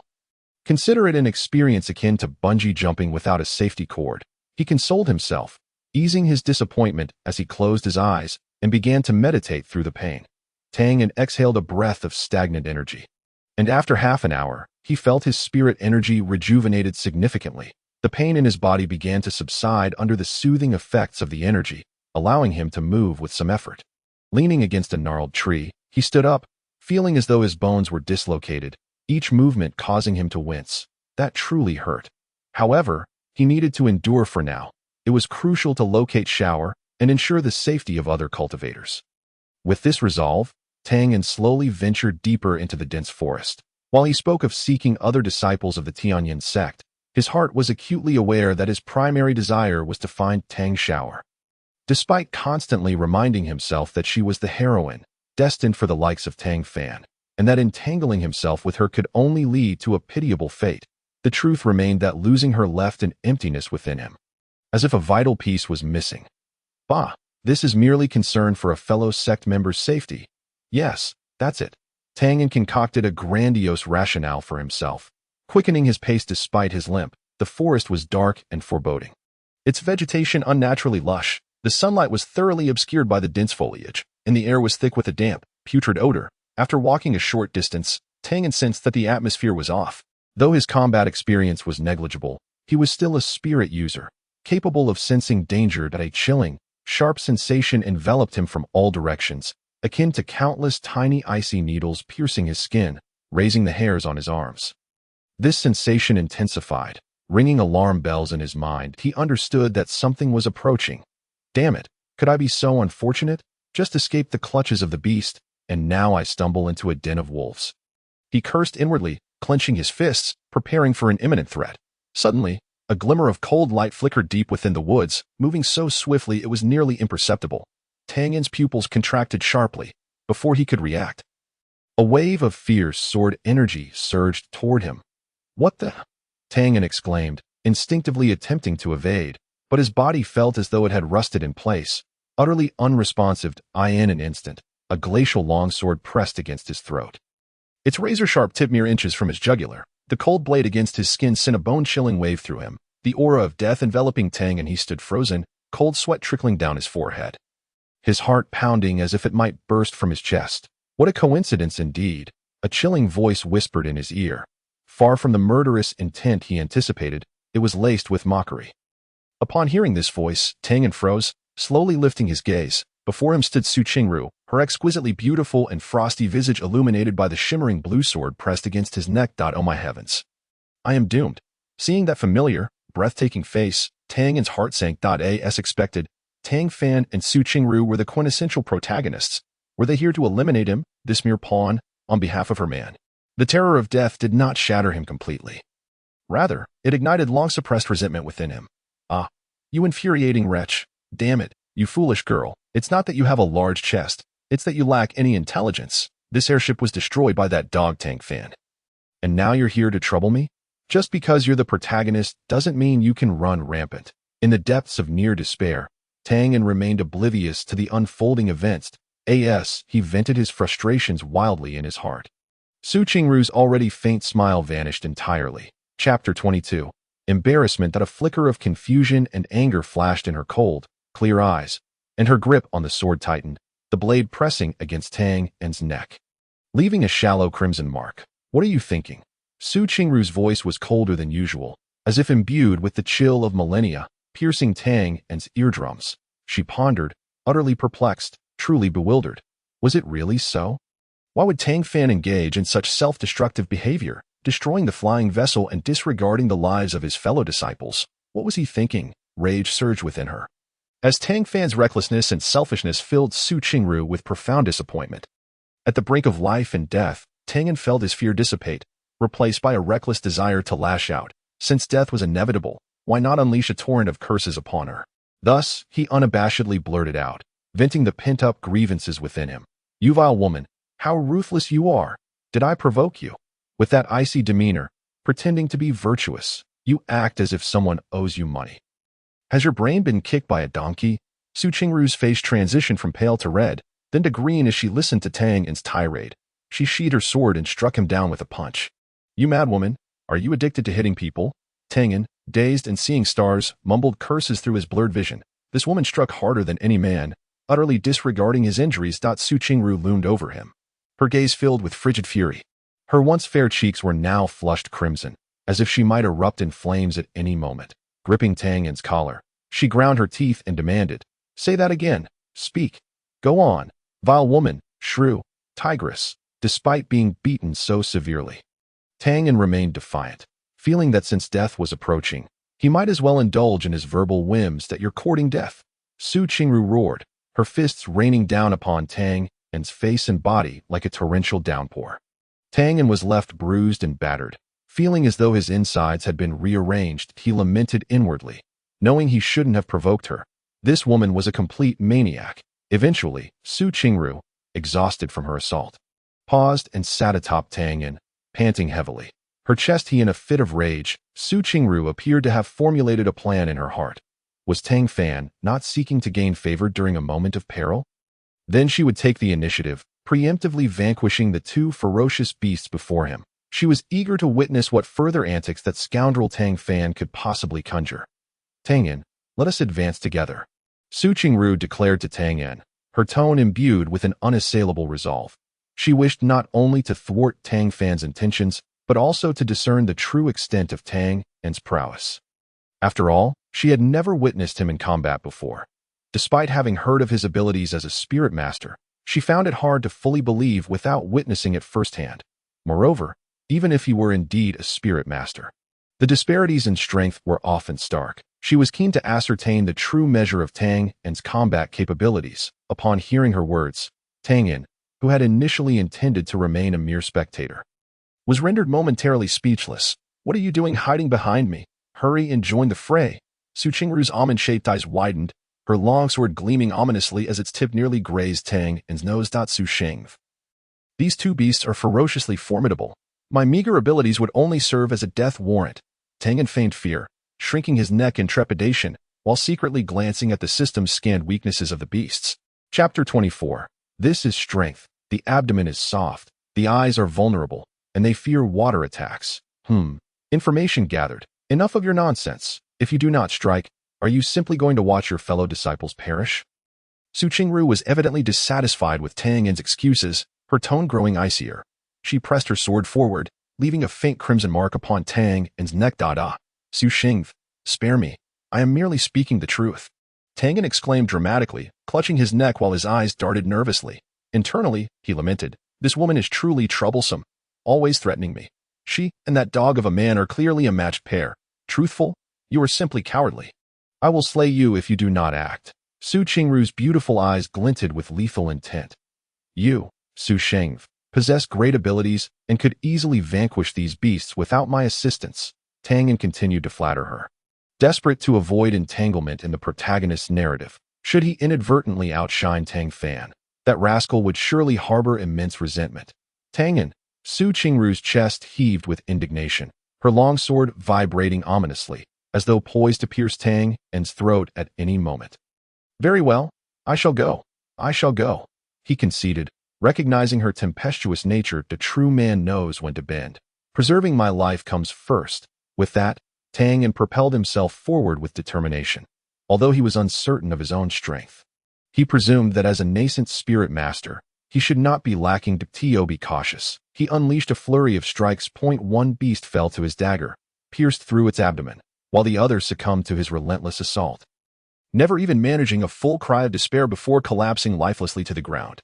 The entire encounter transpired in a flash. The battle concluded in mere moments. Su Qingru stood agape, her eyes wide, lips slightly parted, clearly astonished by Tang Fan's swift and decisive actions. She had anticipated him to be weak-willed, with a combat ability to match. Little did she expect such formidable strength to be concealed within him. "Your prowess is astonishing." Su Qingru's cool voice bore a hint of incredulity, intertwined with a tinge of wariness. Tang Fan shrugged nonchalantly, feigning ease. It was merely luck. Su Sheng's praise is unwarranted. Internally, he reveled in his triumph. "Now you know my worth, do you? Do not brandish your sword at me so carelessly in the future." Su Qingru regarded Tang Fan with a complex gaze. "Humph. Even so, that does not absolve you of your earlier cowardice." Upon hearing Tang Fan's thoughts, she snapped back to reality, letting out a cold huff. Tang Fan merely rolled his eyes internally, thinking, "This woman is truly a handful, whether I act or refrain from acting."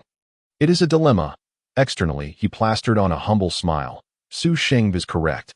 I acknowledge my misjudgment. Next time, I shall lead the charge, never retreating." In the next moment, a notification from the system echoed in Tang Fan's mind. "Beep. Level 1 Beast Core detected." "Beast Core?" Tang Fan murmured, his gaze drifting over the corpses of the two beasts. One lay, with its abdomen pierced, the other lifeless from his relentless blows, their deaths a grim spectacle. The system indicated a core, yet it did not specify its location. "Surely, I cannot perform an autopsy, can I? That is far too gruesome.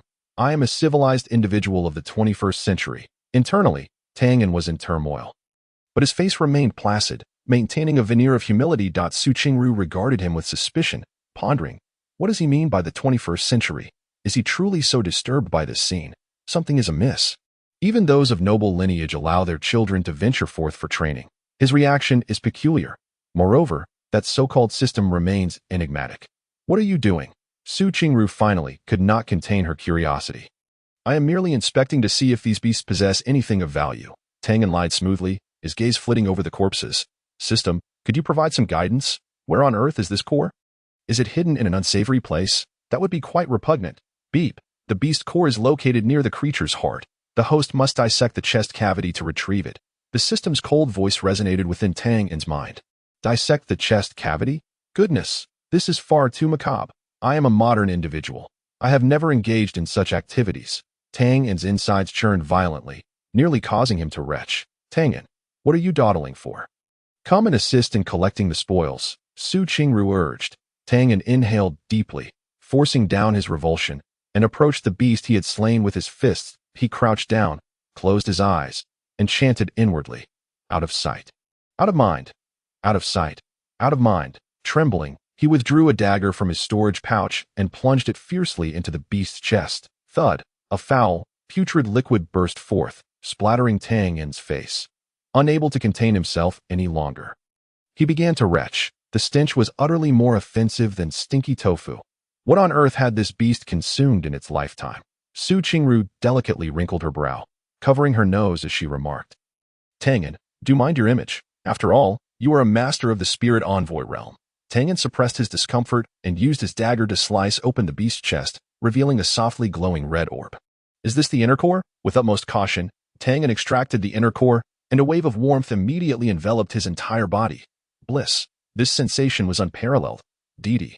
Congratulations to the host on acquiring a level 1 monster inner core, which can be utilized to enhance cultivation or concoct elixirs. The system's notification chimed once more.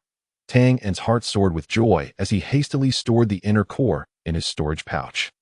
Saintess, look, I found something remarkable, he exclaimed, presenting the pouch to Qingru as if showcasing a treasure. Qingru cast a fleeting glance and replied nonchalantly, it's merely a level 1 monster inner core. What is there to be surprised about? A level 1 monster inner core. This was my first inner core. What do you know? Tianyan silently grumbled in his heart, though his face was adorned with a bright smile. Saintess is right. This indeed is nothing of note. However, a mosquito's leg, no matter how small, is still meat. Qingru, unable to express her ire in front of the crowd, suppressed her frustration and thought to herself. Humph, I'll find a way to catch you off guard later. She then proceeded to another beast. Observing this, Tianyan quickly followed suit. This woman is truly aloof, yet her figure is quite admirable. As Tianyan trailed behind Qingru, he couldn't help but steal glances at her silhouette. Qingru seemed to sense his gaze and abruptly turned around, glaring at him. What are you staring at? Keep it up, and I'll gouge your eyes out. Tianyan trembled in fear, hastily averting his eyes, thinking, this woman is truly fierce, not someone to provoke. Chapter 25. A missed opportunity. With a flick of her delicate hand, a glint of cold light flashed from Qingru's fingertips as her sharp dagger effortlessly sliced open the beast's chest. Her movements were precise and swift, devoid of any hesitation, as she extracted the monster's inner core. Remarkably, not a single drop of blood was splattered throughout the process.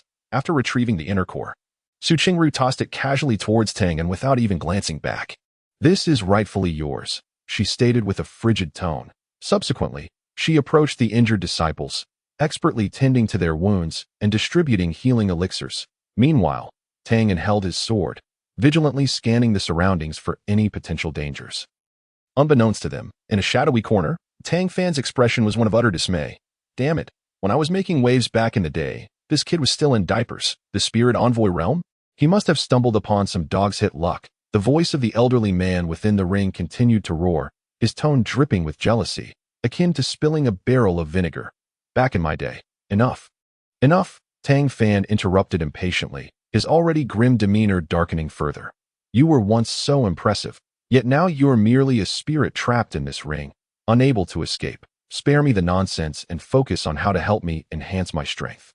The old man was momentarily stifled, his tone weakening. You little brat, what kind of attitude is that? If it weren't for me, if it weren't for you, I would have died 1,000 times already. Tang Fan rolled his eyes, inwardly cursing the old man. Once, he had been tolerable, but ever since they lost that opportunity at the auction, he had become increasingly loquacious. However, this time, he was genuinely enraged, glancing at Tianyan in the distance. Tang Fan's fists unconsciously clenched. That brat Tianyan was merely a useless waste, relying on resources to forcefully elevate himself. How did he suddenly attain the spirit envoy realm?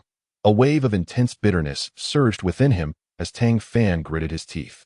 I must surpass him. Next time, I will not allow Tianyan to succeed. Just as Tang Fan prepared to stealthily retreat, he accidentally stepped on a dry twig. Crack. The sharp sound echoed conspicuously in the stillness of the forest. A sense of foreboding gripped his heart, and he paused, frozen in place. An instinctual feeling of being discovered sent chills down his spine. Sure enough, moments later, a cold reprimand rang out from ahead. Who goes there? Lurking in the shadows? Show yourself at once. The voice was as piercing as winter's ice, radiating an undeniable authority. Tang Fan realized he had been spotted. It was too late to hide now. Drawing a deep breath, he steeled himself and emerged from the thicket. It's me, Tang Fan, he stammered. Su Qingru stood not far away, her gaze piercing as she scrutinized him. Su Saintess, it's I. Tang Fan made an effort to appear calm. What brings you here? Su Qingru inquired coldly. Tang Fan paused, quickly organizing his thoughts before responding. I heard sounds of a struggle, so I came to investigate. I didn't expect that by the time I arrived. The beast had already been dealt with. He endeavored to make his explanation sound reasonable. However, Su Qingru's icy gaze remained fixed on him, seemingly probing the veracity of his words. Tang Fan's eyes darted back and forth between Tang Fan and Su Qingru, his mind racing with thoughts. Indeed, Tang Fan had appeared here. Observing the expression on the other's face, Tang Fan silently mused. It seems my presence has not entirely altered the course of events. Nevertheless, a flicker of concern crossed his mind. Had he seen me seize his opportunity, would he harbor resentment towards me for this? If he discovers that I have obtained the inner core that rightfully belonged to him, what then? Would he hold a grudge against me? Even plotting revenge? Wait, given his temperament, it's not a matter of if, but a certainty. Damn it, how vexing. This pair of lunatics will drive me insane. The more Tang Fan pondered, the more uneasy he became, and beads of sweat began to form on his palms. However, upon reflection, since Tang Fan had indeed shown up and encountered Su Qingru, it indicated the formidable influence of the narrative's inherent power. Perhaps I am utterly powerless to alter this outcome, since the current plot still leads them to meet. It would be wiser for me to continue my low-profile development and silently enhance my own cultivation instead. Su Qingru's brow furrowed slightly. That little rascal Tang Fan was undoubtedly scheming something. And she heard it all too clearly. Wanna hide? In your dreams, a cold smile crept across her lips, her eyes still as frigid as frost. Tang Fan, come here. Tang Fan's heart tightened, an ominous premonition washing over him. He hesitated, slowly making his way over, forcing a smile onto his face. Su Saintess, what can I do for you? Tang Fan thought. What scheme is this woman concocting now? Su Qingru scrutinized him from head to toe, her gaze sharp enough to pierce through him. You seem rather indifferent to the inner core of this monster. Tang Fan cursed inwardly. Of course, I am interested. Moreover, this was my first time taking action. This treasure should rightfully belong to me. Yet, he dared not show any hint of this on his face, maintaining a facade of feigned surprise. Not at all. I merely feel that in comparison to the Saintess, my capabilities are lacking, and I wouldn't dare to be greedy. Just as Su Qingru prepared to give this scheming fellow a lesson, a thunderous roar echoed from the heavens. A massive flying ship descended slowly, whipping up a gust of wind that rustled the leaves. The insignia of the Tianyan sect was prominently displayed on the ship's hull. It turned out that when the disciples of the Tianyan sect encountered danger, Su Qingru had sent a distress signal. An elderly man clad in the robes of a Tianyan sect elder stepped out slowly, followed by two disciples. The elder, with snow-white hair and an ethereal demeanor, possessed sharp eyes that seemed capable of seeing through everything. Tang Fan's heart raced. This old fellow looks difficult to handle. Su Qingru's expression instantly relaxed as she gracefully approached, embellishing the events that had transpired, emphasizing Tang Fan's valiant performance. Naturally, she omitted certain details, such as the part where she had struck Tang and the elder stroked his beard, inwardly pondering. The Saintess's actions are profound in significance. It appears she holds this young man in high regard. If that is the case, I shall surely lend my support. The elder had already grasped the situation. The Saintess intended to arrange something for Tang, and within the sect, he cast a deep glance at Tang Fan, contemplating how to proceed with arrangements once they returned to the sect. Chapter 26. Stabilizing hearts and minds. The elder nodded slightly at Su Qingru and said, Saintess, in that case, I shall take charge of this young man. Upon our return to the sect, I will ensure he is well taken care of. Su Qingru gently nodded. Then I shall trouble the elder. She cast a sidelong glance at Tianyan, her expression laden with meaning. Tianyan felt a shiver run down his spine, sensing a hidden blade behind her smile. What scheme is this woman hatching? Tianyan pondered. Surely she doesn't intend to sell me off to some remote corner for mining. Does she? He struggled to force a smile, more grotesque than tears, and clasped his hands in reverence towards the elder, saying, I am grateful for your guidance, esteemed elder. The elder stroked his beard, responding with a meaningful HM, and fell into silence. As he turned to leave, he left Tianyan and Su Qingru staring at each other in bewilderment. Hey, what exactly did you say to that old coot? Tianyan couldn't help but inquire. A hint of wariness lacing his tone. Su Qingru scoffed lightly. What? Are you afraid I'll sell you out? Tianyan rolled his eyes in exasperation. Isn't that the case? Your gaze is akin to a butcher eyeing a lamb for slaughter. Rest assured, I am not so heartless, Su Qingru replied, stepping closer and whispering in his ear. I merely informed the elder that you possess extraordinary potential, a martial genius among thousands, destined for greatness. Tianyan's heart skipped a beat. This woman is digging a pit for me again. He chuckled awkwardly, the Saintess jests. I am but an unremarkable individual, unworthy of such praise. I in an unnoticed corner. Tang Fan clenched his fists tightly, his nails nearly embedding into his flesh. As his heart churned like molten lava, scorching his reason, threatening to engulf him, the conversation between the Saintess and the elder stabbed deeply into his heart. If it weren't for Tianyan, it should have been me gaining the Saintess's favor and the elder's esteem. The attention from Tianyan's sect ought to belong to me. Tang Fan's heart felt as though a boulder had been cast into a tranquil lake. Unleashing monstrous waves, the flames of jealousy surged within him, nearly bursting forth. He gritted his teeth, striving to regain his composure. That moment, an ancient voice echoed from within his ring. Tang Fan, calm down. The voice was like a clarion call, momentarily bringing him back to his senses. It continued. Now is not the time for you to act. Tianyan merely stumbled upon good fortune. Why must you clash with him in a moment of impulse? Just heed my words. Devote yourself to cultivation and enhance your strength. Whether it be Tianyan, Su Qingru, or even the Tianyan sect, they will all eventually fall into your grasp. These words offered Tang Fan some solace. He inhaled deeply, attempting to quell the tumultuous emotions within. Reason urged him to endure, to await the opportune moment, to grow stronger. Yet, the unwilling anger smoldered persistently in his mind. Two forces clashed violently within him, akin to two torrents colliding, producing a deafening roar. Ultimately, reason prevailed. He slowly released his tightly clenched fists. Tianyan pondered how to escape Su Qingru's clutches when a commotion from afar shattered the eerie tranquility between them.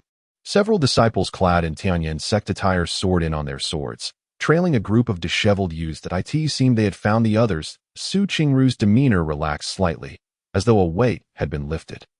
Yet her tone bore no trace of concern, resembling a timeless, unyielding snow-capped mountain, devoid of any ripple. Tianyan mused. This woman appears as an iceberg, seemingly indifferent. Yet she is more concerned about the safety of these disciples than anyone else. Soon, the disciples ushered the survivors to stand before them. Each of them appeared dusty and disheveled, some even bearing injuries, evidently having endured considerable hardship during the fall. Upon landing, they began to chatter animatedly. Like a flock of startled sparrows. What exactly happened? How could the flying ship suddenly lose control? I saw a shadow flash by. Could it have been an attack by a beast? Don't be ridiculous. In this wilderness, where would a beast come from? A youth with a shifty gaze lowered his voice conspiratorially. I heard this incident was man-made. Someone deliberately sabotaged the flying ship. His words immediately captured the attention of those around him, who turned their curious gazes towards him. Who? Who would be so bold? Surely not.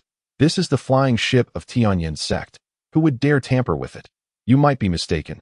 With such a large sect as Tianyan, if it weren't for someone meddling, how could it suddenly lose control? Exactly.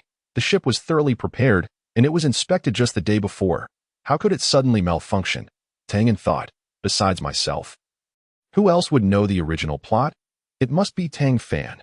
At that moment, a burly inner disciple of Tianyan's sect approached, bellowing, Silence. Do not spread rumors. The cause of the flying ship's accident is still under investigation. Everything will be based on the results released by the sect. As soon as the burly disciple finished speaking, Su Qingru gracefully moved, glancing towards Tianyan as if casting a fleeting look in his direction. What does she mean by that? Tang thought anxiously. Please don't pin this flying ship's incident on me. That is something your future lover is responsible for. Qingru stepped forward before the crowd. Her expression indifferent, her gaze sweeping over them, an aura of authority quietly unfurled, rendering everyone mute. Dear disciples, I too am deeply saddened by the loss of control of the flying ship. I have already sent word back to the sect. They will thoroughly investigate this matter and provide everyone with an explanation. For now, please follow me back to Tianyan sect. Once the truth is ascertained, the culprit will be punished without leniency. However, anyone found spreading rumors or attempting to sow discord will not be spared by the sect.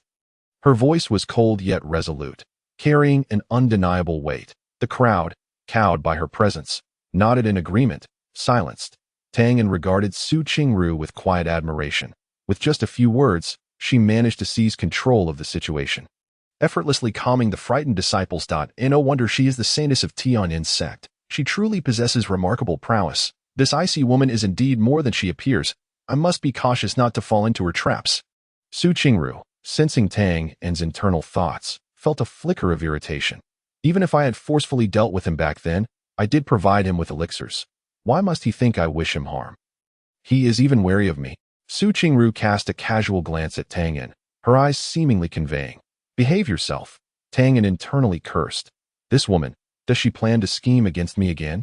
He averted his gaze, pretending not to notice. Chapter 27. The return journey. The elder's booming voice resonated across the square. All disciples, board the ship at once. Tianyan wiped the blood and grime from his face, the metallic scent making him slightly nauseous. After having slain 2 beasts in succession and confronting the storyline involving Tang and Qingru, he intended to return to his quarters for a thorough wash, hoping to ease his frayed nerves. Just as he reached the entrance of the flying ship, a waft of fragrance hit him, followed by a soft hand wrapping around his arm. Tianyan, brother. Tianyan looked down to see Tang shower. Unlike her earlier disheveled appearance during the chaos, she was now clad in a clean, pale yellow dress, enhancing her fair complexion, presenting herself as a charming and adorable neighborly girl. Thanks to you, Tianyan. I did not fall. I merely landed in the lake. That I truly owe you my gratitude. Tang Xiaoxiao's voice was sweet and melodious, akin to honey, stirring Tang's heart. This girl, having changed her attire. Has she grown a little? Tang discreetly withdrew his arm, clearing his throat. A mere trifling matter. Xiao need not be so courteous. Tang Xiaoxiao's cheeks flushed slightly, her eyes glimmering as she furtively observed Tianyan. Though his face bore traces of beast blood and his clothes were somewhat tattered, his eyes shone with determination and confidence. Tianyan seemed even stronger than before. This was the first time she had seen him like this. And she found him somewhat handsome, she mused, her cheeks reddening further. Tianyan stole a glance at the delicate hand clasping his arm, fair and dainty, with the tips tinged with a soft pink. Reminiscent of a peeled lychee. He silently scolded himself for being so easily distracted by such trivial scents. What if Tang Fan saw this? Thinking of Tang Fan, Tianyan instinctively surveyed the surroundings, relieved to confirm that the fellow was not nearby. Given Tang Fan's petty nature, should he hold a grudge and catch sight of Tang Xiaoxiao in her vulnerable state, who knows how he would twist the narrative. Claiming that a toad dreams of eating swan meat would be a mild accusation. Tianyan, brother, are you all right? You seem a bit unwell, Tang Xiaoxiao asked with concern, her large, glistening eyes filled with worry. Tianyan feigned nonchalance, touching his nose. It's nothing. I just got a bit of blood on me during the fight with the beast. It's a bit nauseating. You should clean yourself up quickly. You look so dirty. Tang Xiaoxiao frowned slightly, instinctively loosening her grip on his arm, as if she too had caught a whiff of the faint scent of blood lingering on him. Tianyan felt a pang of disappointment, but maintained his composure. I was just about to. Then let me accompany you. Tang Xiaoxiao once again tugged at him, wrapping her arm around his, her tone laced with a hint of playful charm. Tang's body stiffened suddenly, as if under a spell, while the soft sensation of Tang Xiaoxiao's touch coursed along his arm, a warm tide swelling in his heart, spreading throughout his being, leaving him in a state of delightful tingling. He felt her arm pressed closely against him, the warmth of her skin seeping through his clothing, stirring an unusual feeling within him. Why had this girl suddenly become so assertive? He pondered, his heartbeat quickening in response. This delicate figure, this subtle fragrance, truly captivated my heart. He couldn't help but marvel internally. a strange excitement quietly blossoming within him. The youthful fragrance emanating from Tang Xiaoxiao sent his thoughts astray, longing to embrace her tightly. He wanted to withdraw his arm, yet felt a reluctance, as if an unseen force deep within was preventing him from doing so.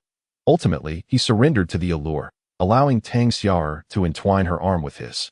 Relishing this rare intimacy, however, a sudden flash of realization struck him, and an inkling of unease whispered within, "Wait a minute. Logically, Tang Xiaoxiao should be seeking out Tang Fan, so why is she here with me? Could it be that I've figured it out? This dense fellow must be making a clever move." Upon hearing Tang Fan's inner thoughts, Tang Xiaoxiao unexpectedly felt a surge of anticipation. "I understand now. Tang Xiaoxiao must be here to probe me because Tang Fan failed to put on a show. Perhaps she aims to ridicule me." A jolt of alarm shot through Tianyan, and he began to perceive the once sweet scent as something perilous. He warily cast a sidelong glance at Tang Xiaoxiao, attempting to discern hidden meanings behind her sweet smile. Noticing his gaze, Tang Xiaoxiao's eyelashes fluttered, her eyes sparkling with a delicate allure. "Brother Tianyan, why are you looking at me like that?" she softly inquired, her voice as gentle as a kitten's paw brushing against his heart. Inside, Tang Xiaoxiao was mentally berating him. "This Tianyan, I have been so obvious. Moreover, I haven't encountered Tang Fan during this time. What on earth is he imagining? I truly wish I could pry open his head to see what's inside. Sister Xiaoxiao, why don't you go rest in your room? I'll just change my clothes," Tianyan suggested, eager to make his escape. Yet, Tang Xiaoxiao seized his arm, her tone tinged with feigned reproach. "Brother Tianyan, why are you in such a hurry? Am I really that terrifying?" As Tianyan struggled to maintain his composure, Tang Xiaoxiao finally relented with a sigh. All right, I won't tease you anymore. Please go change your clothes." Watching him retreat into the room, the smile on her face gradually faded. "It seems quite a lot has transpired during my absence." Tianyan hurriedly entered the room, his heart racing like a drum. Leaning against the door, he gasped for breath, feeling as though he had narrowly escaped the tiger's jaws. What on earth was wrong with this girl today? Had she taken some strange medication? He raised a hand to wipe his face, his fingertips sticky and damp, a reminder of his earlier predicament. How disgusting! He quickly shed his blood-stained garments, tossing them carelessly onto the floor, revealing his strong, well-defined upper body. Approaching the basin, he cupped a handful of cool water and splashed it onto his face, the icy sensation clearing some of the fog from his mind. What did Tang Xiaoxiao truly intend? As he scrubbed away the remnants of blood, he replayed the earlier scene in his mind. Tang Xiaoxiao's sweet smile, her soft touch, and that teasing remark, "Am I really that terrifying?" Tianyan suddenly jolted, nearly dropping the towel in his hand. In no way. Could it be that this girl genuinely? A bold thought surged through his mind, causing him to swallow hard. If that were truly the case, wouldn't Tang Fan skin me alive? The mere thought of Tang Fan's dark visage sent shivers down his spine. He hastily dried himself off, donning a clean outfit, feeling slightly more at ease. As he opened the door, he found Tang Xiaoxiao standing at the threshold, a steaming bowl of herbal soup in her hands. "Brother Tianyan, are you dressed? I've prepared a nourishing soup for you. Drink it while it's hot." Tang Xiaoxiao beamed, her voice as gentle as a spring breeze. Yet, as Tianyan gazed at the concoction, his wariness intensified. When someone offers kindness without reason, it's either treachery or deceit. This girl surely harbored ulterior motives. Hesitantly, he accepted the bowl, bringing it to his nose to inhale the faint herbal aroma, which, surprisingly, seemed unremarkable. "Thank you, Sister Xiaoxiao, but I can manage by myself," Tianyan replied, attempting to reclaim the bowl. However, Tang Xiaoxiao withdrew her hand, her tone imbued with a hint of playful insistence. "No, Brother Tianyan, you're injured. I must feed you." Tianyan felt a wave of dread wash over him. What was going on with this girl today? Why had she suddenly become so forward? He scrutinized her, pondering her intentions. Could it be that she genuinely? Tianyan dared not pursue the thought further, his heartbeat quickening as if it might leap from his chest. "Sister Xiaoxiao, there's really no need to trouble yourself. I can." Before he could finish, Tang Xiaoxiao scooped a spoonful of soup, gently blew on it, and brought it to his lips. "Brother Tianyan, be good and open your mouth." Her voice was as sweet as honey. Sending a shiver down his spine, he gazed at the spoon hovering close, inhaling the delicate aroma, torn between the decision to drink or not. This was indeed a dilemma. Stealing a glance at Tang Xiaoxiao, he found her radiant smile and clear eyes devoid of malice. Could it be that he was overthinking things? Chapter 28.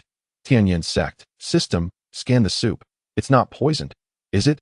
Tang still felt a twinge of unease. While the system was formidable, a bug could mean the end of him. The detection results indicated that the soup was non-toxic and contained beneficial ingredients for the host's body. The system escalated.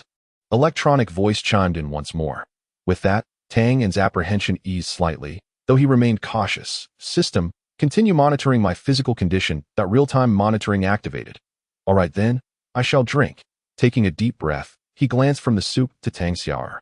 As though he had made a resolute decision, he accepted the spoon from her hand and drank the soup in one go. The taste spread, a subtle bitterness gracing his palate. How is it? Does it taste good? Tang Xiaoxiao inquired, her eyes sparkling with anticipation. If something as simple as drinking could cause him such distress, how would he fare when it came to marriage? Tang smacked his lips. Feigning sincerity, it's actually quite good, just a tad sweet. In truth, the soup was far from sweet. It had a bitter undertone. Just then, a buzzing sound emanated from outside the flying ship, followed by shouts. Tianyan Sect. It's the Tianyan Sect. We have arrived. Tang and Tang Xiaoxiao exchanged glances before stepping out together, standing on the deck as the view before them opened up magnificently. Towering peaks rose from the earth, their summit shrouded in ethereal mists, resembling a celestial realm. The entrance to the Tianyan Sect was grand, with two massive stone pillars flanking the gate, intricately carved with lifelike dragon and phoenix patterns, symbolizing the sect's supremacy. In the expansive square before the gate, disciples moved about, some soaring through the air on swords, while others walked, a scene bustling with vitality. Tang stood in a daze, his heart in turmoil. In his past life, humanity's conquest of the skies was gradual, evolving from hot air balloons to airplanes over centuries. Yet here, flying on swords seemed as commonplace as breathing. This was utterly unfair. He pinched himself discreetly, wincing at the pain. This was no dream. Observing his bewilderment, Tang Xiaoxiao couldn't help but stifle a laugh. What's wrong? A country bumpkin in the big city, utterly flabbergasted.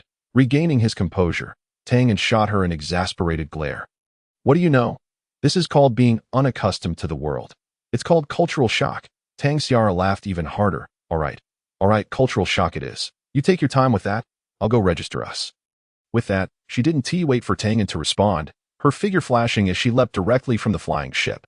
Tang nearly lost his wits, peering over the edge to see Tang Xiaoxiao gracefully landing on a vibrant green flying sword. Like a butterfly dancing through the air, effortlessly gliding toward the Sect's entrance. Goodness, how audacious! Tang stood in stunned silence, profoundly aware of the stark contrast between two worlds through this leap of faith. If vanquishing demon beasts felt akin to Wu Song slaying a tiger for him, then this surreal scene was nothing short of a fantastical dream. The flying vessel descended gracefully to one side of the square, its hatch opening to reveal a stream of young men and women disembarking. Tang followed suit, glancing around to find the square brimming with an array of flying artifacts. There were opulent sky ships, petite flying swords, and even uniquely shaped spiritual beasts that dazzled the eyes. At that moment, a middle-aged man clad in a blue robe approached, his demeanor serious. He scanned the crowd and spoke in a deep voice. Welcome, new disciples, to the Tianyan Sect. I am your guide, Elder Zhang. Please follow me for registration. The crowd promptly followed Elder Zhang, and Tang blended into the throng, walking in step with them. As he walked, he discreetly observed the surrounding disciples, noting the eclectic styles of their attire, some splendid, others modest, and some adorned with peculiar embellishments. System, can you scan the cultivation levels of these individuals? Tang silently urged. The system's cold electronic voice responded. Scan complete. The majority of disciples are at the Spirit Master level, a few at the Spirit Envoy level, and a very small number are undetectable. Undetectable? Tang's heart raced. Could there exist realms beyond the Foundation establishment stage? Truly, there were experts aplenty. It seemed prudent to devise a plan for enhancing his own cultivation. Lost in thought, a commotion suddenly erupted ahead. Tang looked up to see a striking young man in a light purple robe, surrounded by a throng of disciples, approaching slowly. The man exuded an otherworldly charm, every gesture imbued with an air of nobility, as if he were a natural leader, compelling those around him to bow in deference. Who is that? So handsome, a young woman whispered. Shh, keep your voice down. Look at the color and pattern of his robe. He must be an inner sect disciple. Really? Is that true? Do I seem like one to make things up? I suspect it's related to the incident with the Saintess' flying vessel, prompting inner Sect disciples to come out and greet you at that moment. A faint, refreshing fragrance wafted from the back of the crowd. Following the scent, Tianyan spotted Su Qingru approaching gracefully, her steps light and her posture elegant, resembling a blooming ice lotus. She walked directly towards the group of disciples, seemingly intent on discussing something with them. Curiosity piqued, Tianyan attempted to sneak closer to overhear their conversation that he tiptoed, craning his neck, but found himself unable to catch a word. It was as if an invisible barrier shielded their voices from him. Tianyan mused. Could they be employing a soundproofing spell?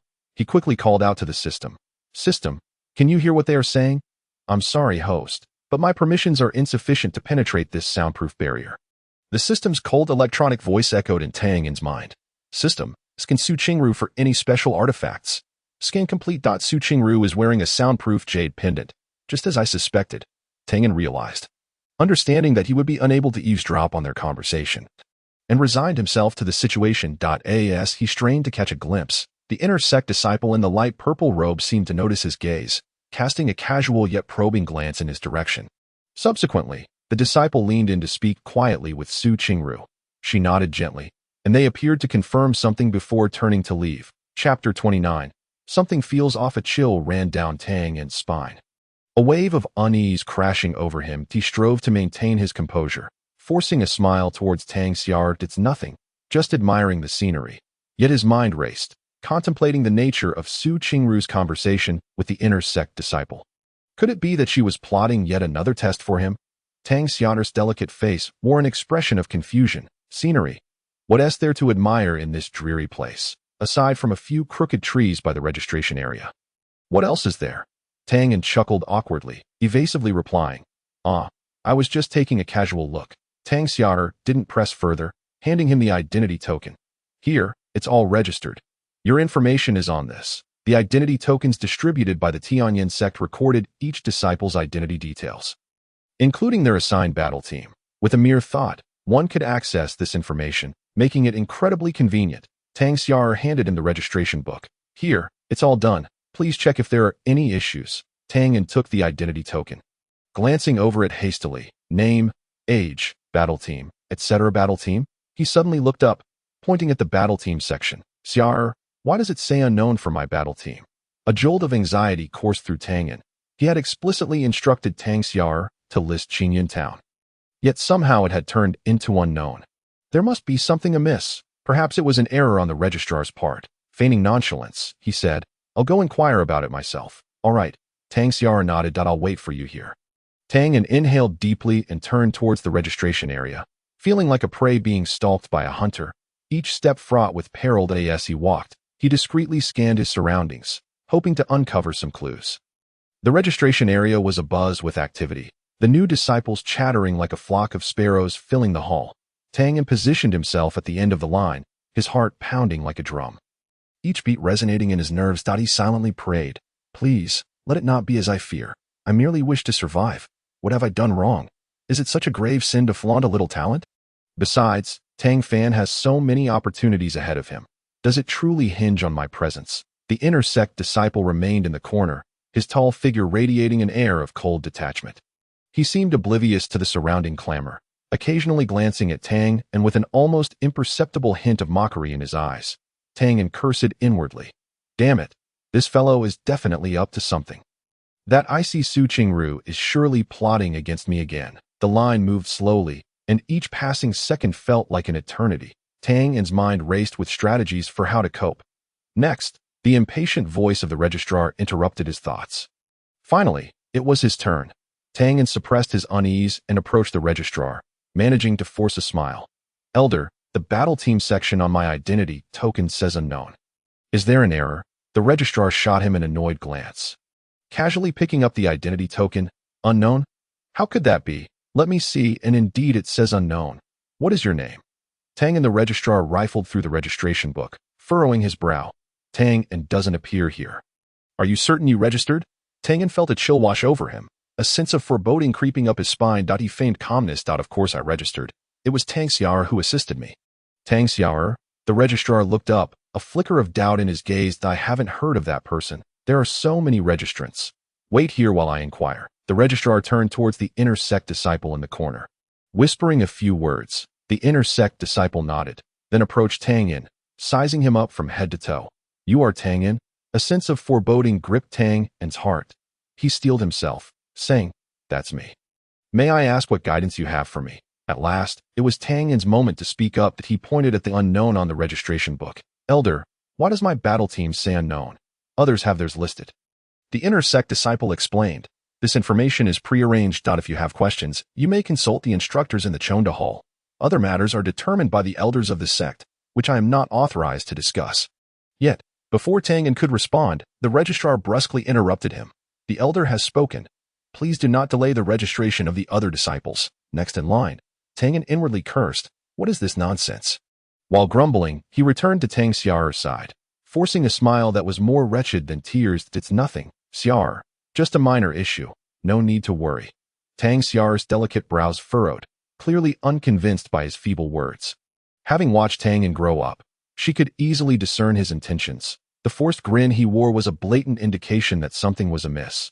Really nothing? Tang Xiaoxiao pressed, her beautiful eyes fixated on him. Filled with concern, Tianyan silently lamented, How is this girl so perceptive? He could only brace himself and continue the charade. No, really, it's just that the registration office is a bit chaotic. They mixed up my information. But it's already resolved. Resolved? How was it resolved? What did they say? Tang Xiaoxiao was evidently not one to let the matter drop easily. Tianyan scratched his head and concocted a story. They said, My information is quite special and needs to be handled personally by an elder, so I just need to wait.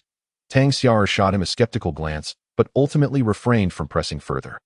All right, but if there truly is a problem, you must tell me. Don't bear it alone.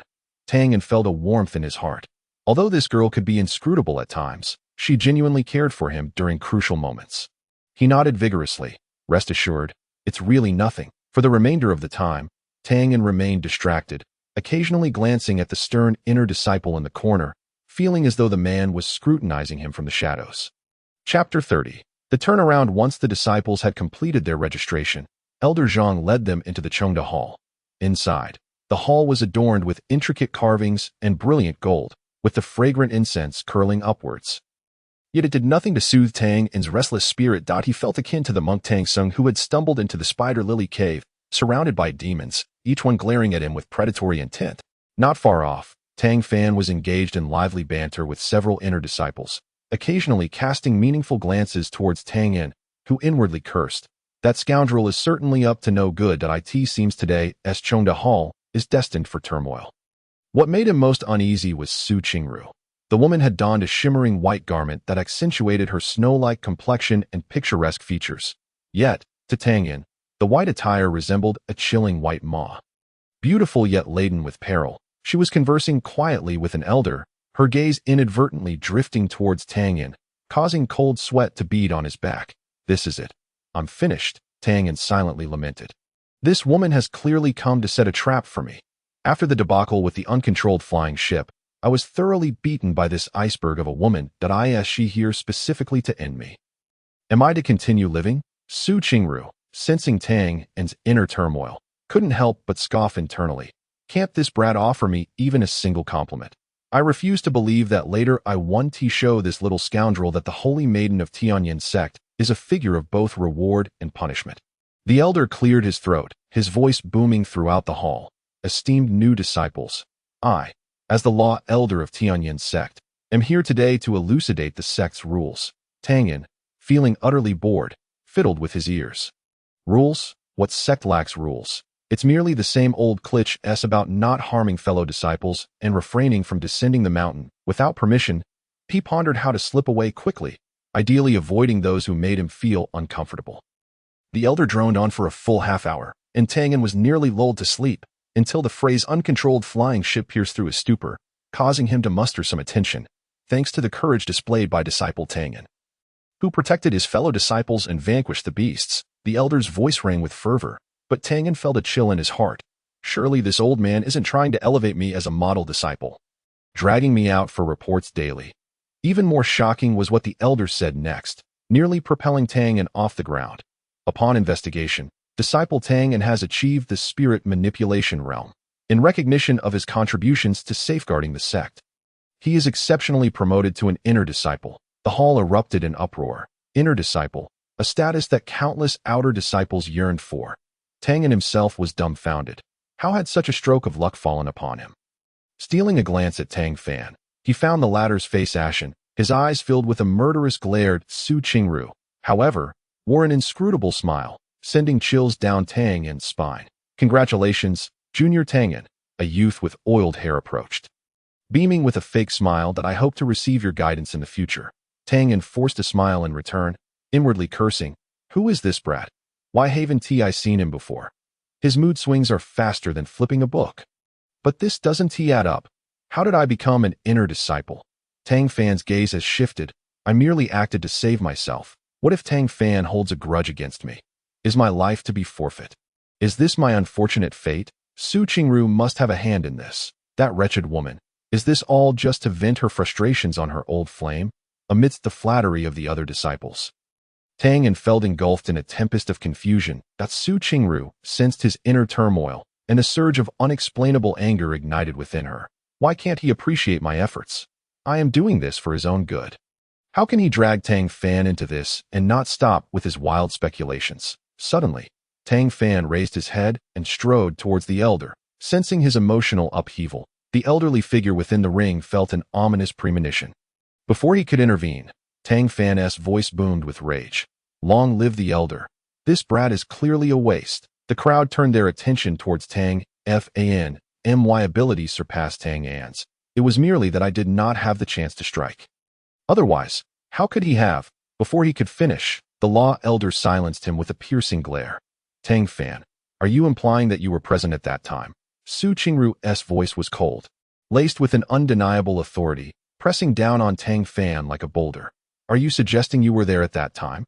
In an instant, Tang Fan's bravado deflated, resembling a defeated rooster, stammering for words. Sweat poured down his forehead, pooling at his chin before plummeting to the ground, shattering like his current state of mind. Where were you at that time?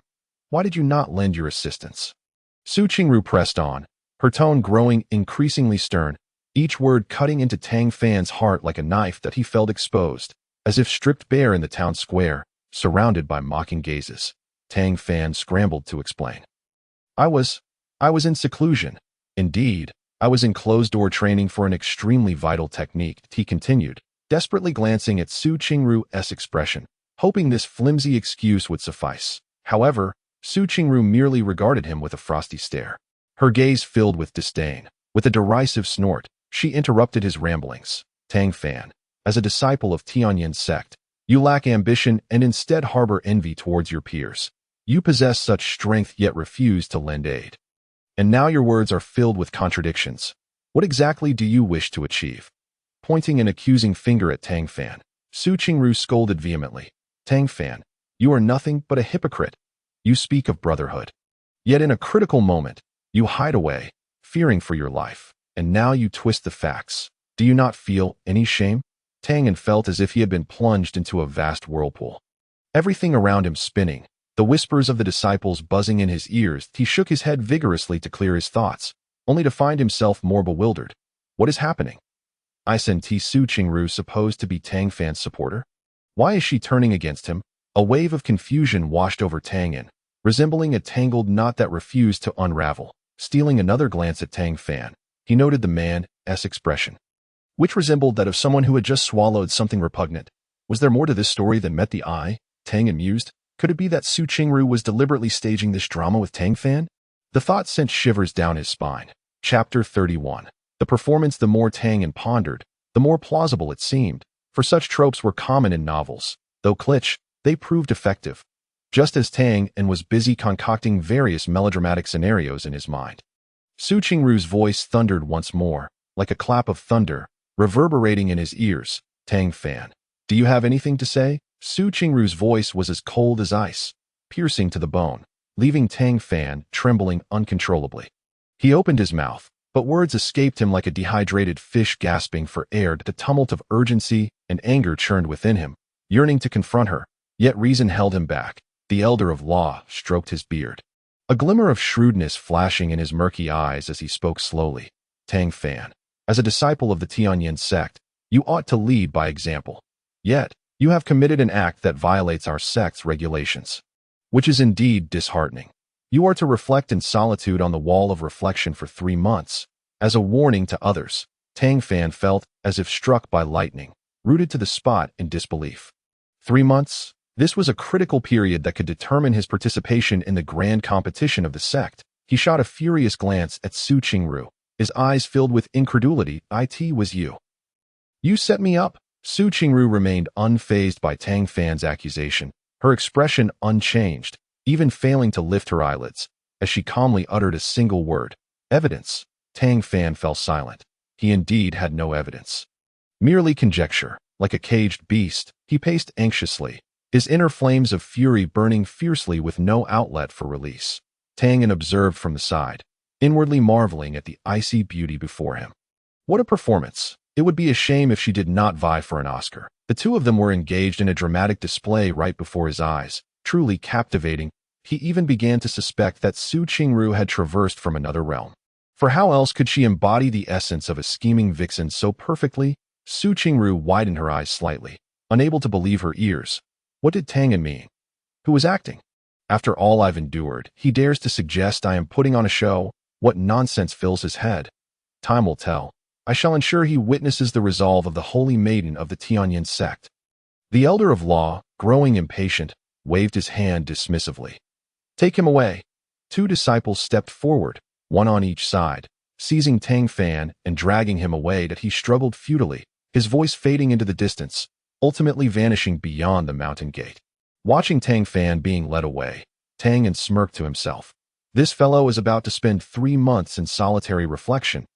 He should focus on his cultivation and then astonish everyone at the grand competition, turning the tables on them. I am familiar with this tactic. He stole a glance at Qingru, noticing a slight smirk at the corner of her lips, further solidifying his suspicions, but then he pondered. Could this commotion really be part of her plan? Suddenly, Tianyan's thoughts were interrupted by his own exclamation, which rippled through the crowd like a stone cast into a still lake, stirring curiosity and confusion among the surrounding disciples. The elder of law glared at him, displeased. Tianyan, what is it now? Embarrassed, Tianyan scratched his head, forcing an awkward smile that, "Oh, nothing. Elder, I just suddenly recalled something quite important." He spoke while discreetly observing Qingru's reaction. She retained her icy demeanor, though the hint of a smile at her lips seemed more pronounced now. This only reinforced Tianyan's belief. This woman is undoubtedly acting. Does she wish to sabotage me? Not a chance, the elder of law scoffed. Do not always shout and create a ruckus. Yes, I shall be more mindful, Tianyan replied. The bustling crowd in the square gradually dispersed, the newly admitted disciples resembling scattered pearls, each clutching their identity cards as they aimlessly sought their respective battle teams. Senior brothers and sisters donned in uniform sect attire navigated through the throng, guiding these wayward lambs like shepherd dogs. Excuse me, senior brother, how do I get to the Tianshu battle team? A freckled boy, tightly gripping his identity card, timidly inquired. The senior brother he approached, towering at 8 feet with a muscular build and a bushy beard obscuring much of his face, appeared intimidating. Yet, when he spoke, his voice was unexpectedly gentle, akin to a spring breeze. Little junior brother, do not fret. The Tianshu battle team is located on the western side of the main peak. Follow this path straight ahead, and when you see a stone tablet engraved with the Big Dipper, you will have arrived. Thank you, senior brother. The freckled boy gratefully bowed and dashed off. Meanwhile, a petite girl pondered intently over the words on the directional sign. A seemingly delicate senior sister approached her, softly offering, "Junior sister, do you need help?" The girl looked up, revealing a delicate countenance, her eyes glistening with unshed tears, as she choked out, "Senior sister, I can't quite understand these words." The senior sister chuckled softly, covering her mouth, and replied, "It's all right, junior sister. Which battle team are you part of? I can take you there." Observing this scene, Tianyan could not help but internally scoff. The Tianyan sect truly is teeming with talent. It would be a pity if they did not pursue acting. The elder of law suddenly seized Tianyan by the ear, glaring at him. "You little rascal, what are you muttering about again? Hurry up and follow me." "Ouch, that hurts." "Elder, be gentle." Tianyan grimaced, trailing behind the elder as they made their way toward the main peak. The main peak, the heart of the Tianyan sect, was saturated with spiritual energy so thick it felt almost tangible, invigorating those who breathed it in. The area was adorned with pavilions and towers, every structure exuding an air of ancient elegance. The elder of law brought Tang into a secluded courtyard, stating, "This will be your residence from now on. Cultivate diligently and do not disappoint the sect's expectations. Indeed, I shall not betray the trust the sect has placed in me." Tang responded earnestly as he was shown to his new abode.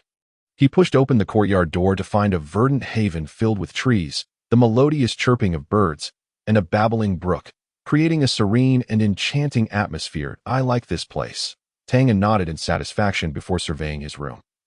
The room was simply yet tastefully decorated, featuring an antique wooden bed, a writing desk, and a wardrobe, everything one might need. Not bad, not bad.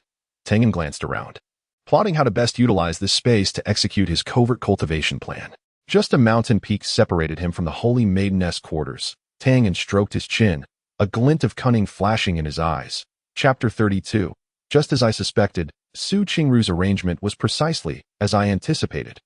She provided Tang Fan with a solitary training environment while placing me here, ostensibly for my peace of mind, yet in reality to facilitate her surveillance of my every move. She intends for me to be Tang Fan's whetstone, a stepping stone on his path to success. I have finally grasped her sinister intentions. She seeks to use me to elevate Tang Fan. How malicious, how utterly devious. Tang felt a sudden clarity wash over him. As he was processing this revelation, a voice rang out in the distance. Brother Tianyan, where are you?" The melodious voice approached, imbued with a playful excitement. Tang's lips curled into a slight smile as he quickly concealed his earlier cunning. Leaning against the door frame and feigning nonchalance, "Xiao, why are you in such a hurry to find me? Is there something on your mind?" A girl clad in a pale yellow dress skipped toward him, her name being Tang Xiaoxiao. Her lustrous black hair was styled into two lively ponytails, swaying with her movements, accentuating her fair complexion and bright eyes. "Brother Tianyan, how come I didn't know you have reached the spirit envoy realm?" Tianyan's heart sank as he realized the implications that, this matter. "I simply hadn't had the chance to tell you yet." He laughed awkwardly, attempting to brush it off. However, Tang Xiaoxiao was not so easily deterred. "The elder praised you in the main hall just now and even promoted you to an inner sect disciple. Perhaps even the holy maiden has taken a liking to you." Her words unsettled Tianyan, prompting a hasty denial. Yet internally, he questioned, could this be a test? The holy maiden? Favor? Xiao, you must be mistaken. Tianyan chuckled lightly, avoiding the gaze of her clear, bright eyes. He inwardly cursed. Why does this little girl spill everything? If this reaches Qingru's ears, I might find myself in a dire predicament. Brother Tianyan, do not be modest. The elder said you are a once-in-a-century genius. Even I envy you. Tang Xiaoxiao exclaimed playfully, sticking out her tongue. Tang's heart raced at that comment, realizing the weight of her words. A once-in-a-century genius. Is this old coot truly oblivious? Or is he deliberately setting me up for failure? The more he thought about it, the more suspicious he became. Xiao, who did you hear this from? Of course, I heard it from the elder. Tang Xiaoxiao blinked innocently, her expression devoid of malice. Tang cursed internally. The elder? How could I have only crossed paths with that old coot a few times? This must be Qingru's doing. Qingru, you ice-cold sorceress. You intend to roast me alive. Tang Xiaoxiao's heart was filled with confusion as she blinked her large, innocent eyes, seemingly oblivious to the turbulent waves of emotion churning within Tang, and her delicate pink lips were slightly pursed, resembling a ripe peach, evoking an irresistible urge to take a bite. Brother Tianyan, why are you so silent? Are you too embarrassed by the elder's praise? He took a deep breath, striving to maintain his composure, and replied, Xiao, the elder is merely jesting. I've merely had a stroke of good fortune. I am not as formidable as he claims. That it is merely hearsay. That is not true. I saw how serious the elder was. He even said he would look after you in the future. Tang Xiaoxiao declared earnestly, her mind racing with thoughts. What truly transpired for Tang and to become an inner disciple? Could it be that he is indeed the rare genius the elder spoke of? Or perhaps Tang Fan and Qingru played undisclosed roles in his meteoric rise? Tang nearly choked on his words. Look after me. I thank you for that. Are you trying to hasten my demise? Qingru, you cold-hearted woman. You intend to roast me over a fire? A genius, rare in a century? I wouldn't believe a word of it. He suppressed the urge to curse and forced a laugh. Saying, Xiao, you must have misheard. The elder meant to provide the best cultivation resources for all inner disciples, not just for me alone. As for personal guidance, that is wishful thinking. The elder is far too busy to concern himself with someone as insignificant as I. Though Tang Xiaoxiao appeared skeptical, she was somewhat swayed by Tang's earnest demeanor. Is that truly the case? Brother Tianyan, you wouldn't deceive me, would you? Of course not. I wouldn't dare deceive anyone, especially you. Tianyan replied with utmost sincerity, internally praying that the inquisitive girl would not press further. Fortunately, she shifted the subject. Wow. Brother Tianyan, speaking of which, you are truly remarkable. When will I be able to become as formidable as you? Tang Xiaoxiao gazed at Tianyan with admiration, her eyes sparkling like stars. Tianyan felt a twinge of embarrassment under her gaze, scratching his head as he replied, Xiaoxiao, if you dedicate yourself to your cultivation, you will undoubtedly surpass me in the future. Yes, I will strive diligently. Tang Xiaoxiao declared, her small fist clenched in determination. Witnessing her fervor, a warm sensation blossomed in Tianyan's heart. Perhaps having such a pure and adorable sister in this unfamiliar world was indeed a blessing, provided that she was not part of Tang Fan's harem.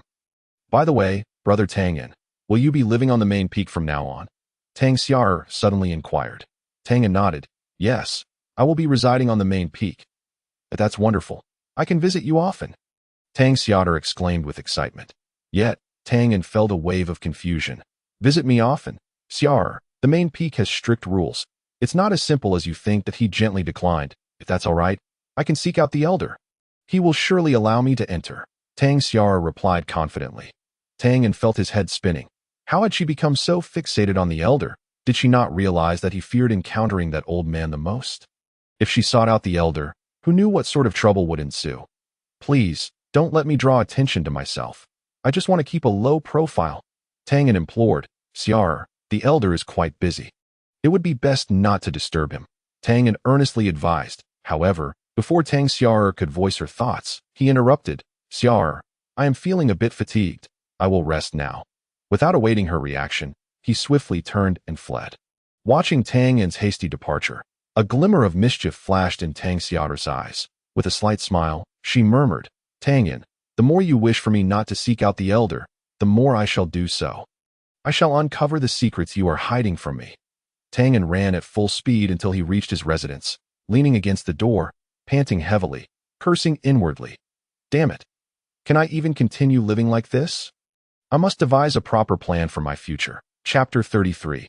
The shattered heart of Tang Xiaoxiao smirked slightly, murmuring, Tianyan, the more you wish for me not to seek out the elder, the more I shall do so.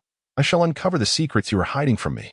Tianyan sprinted until he arrived at his abode, where he leaned against the door, breathless and internally cursing. Damn it. Can I even continue living like this? I need to plan my next steps carefully.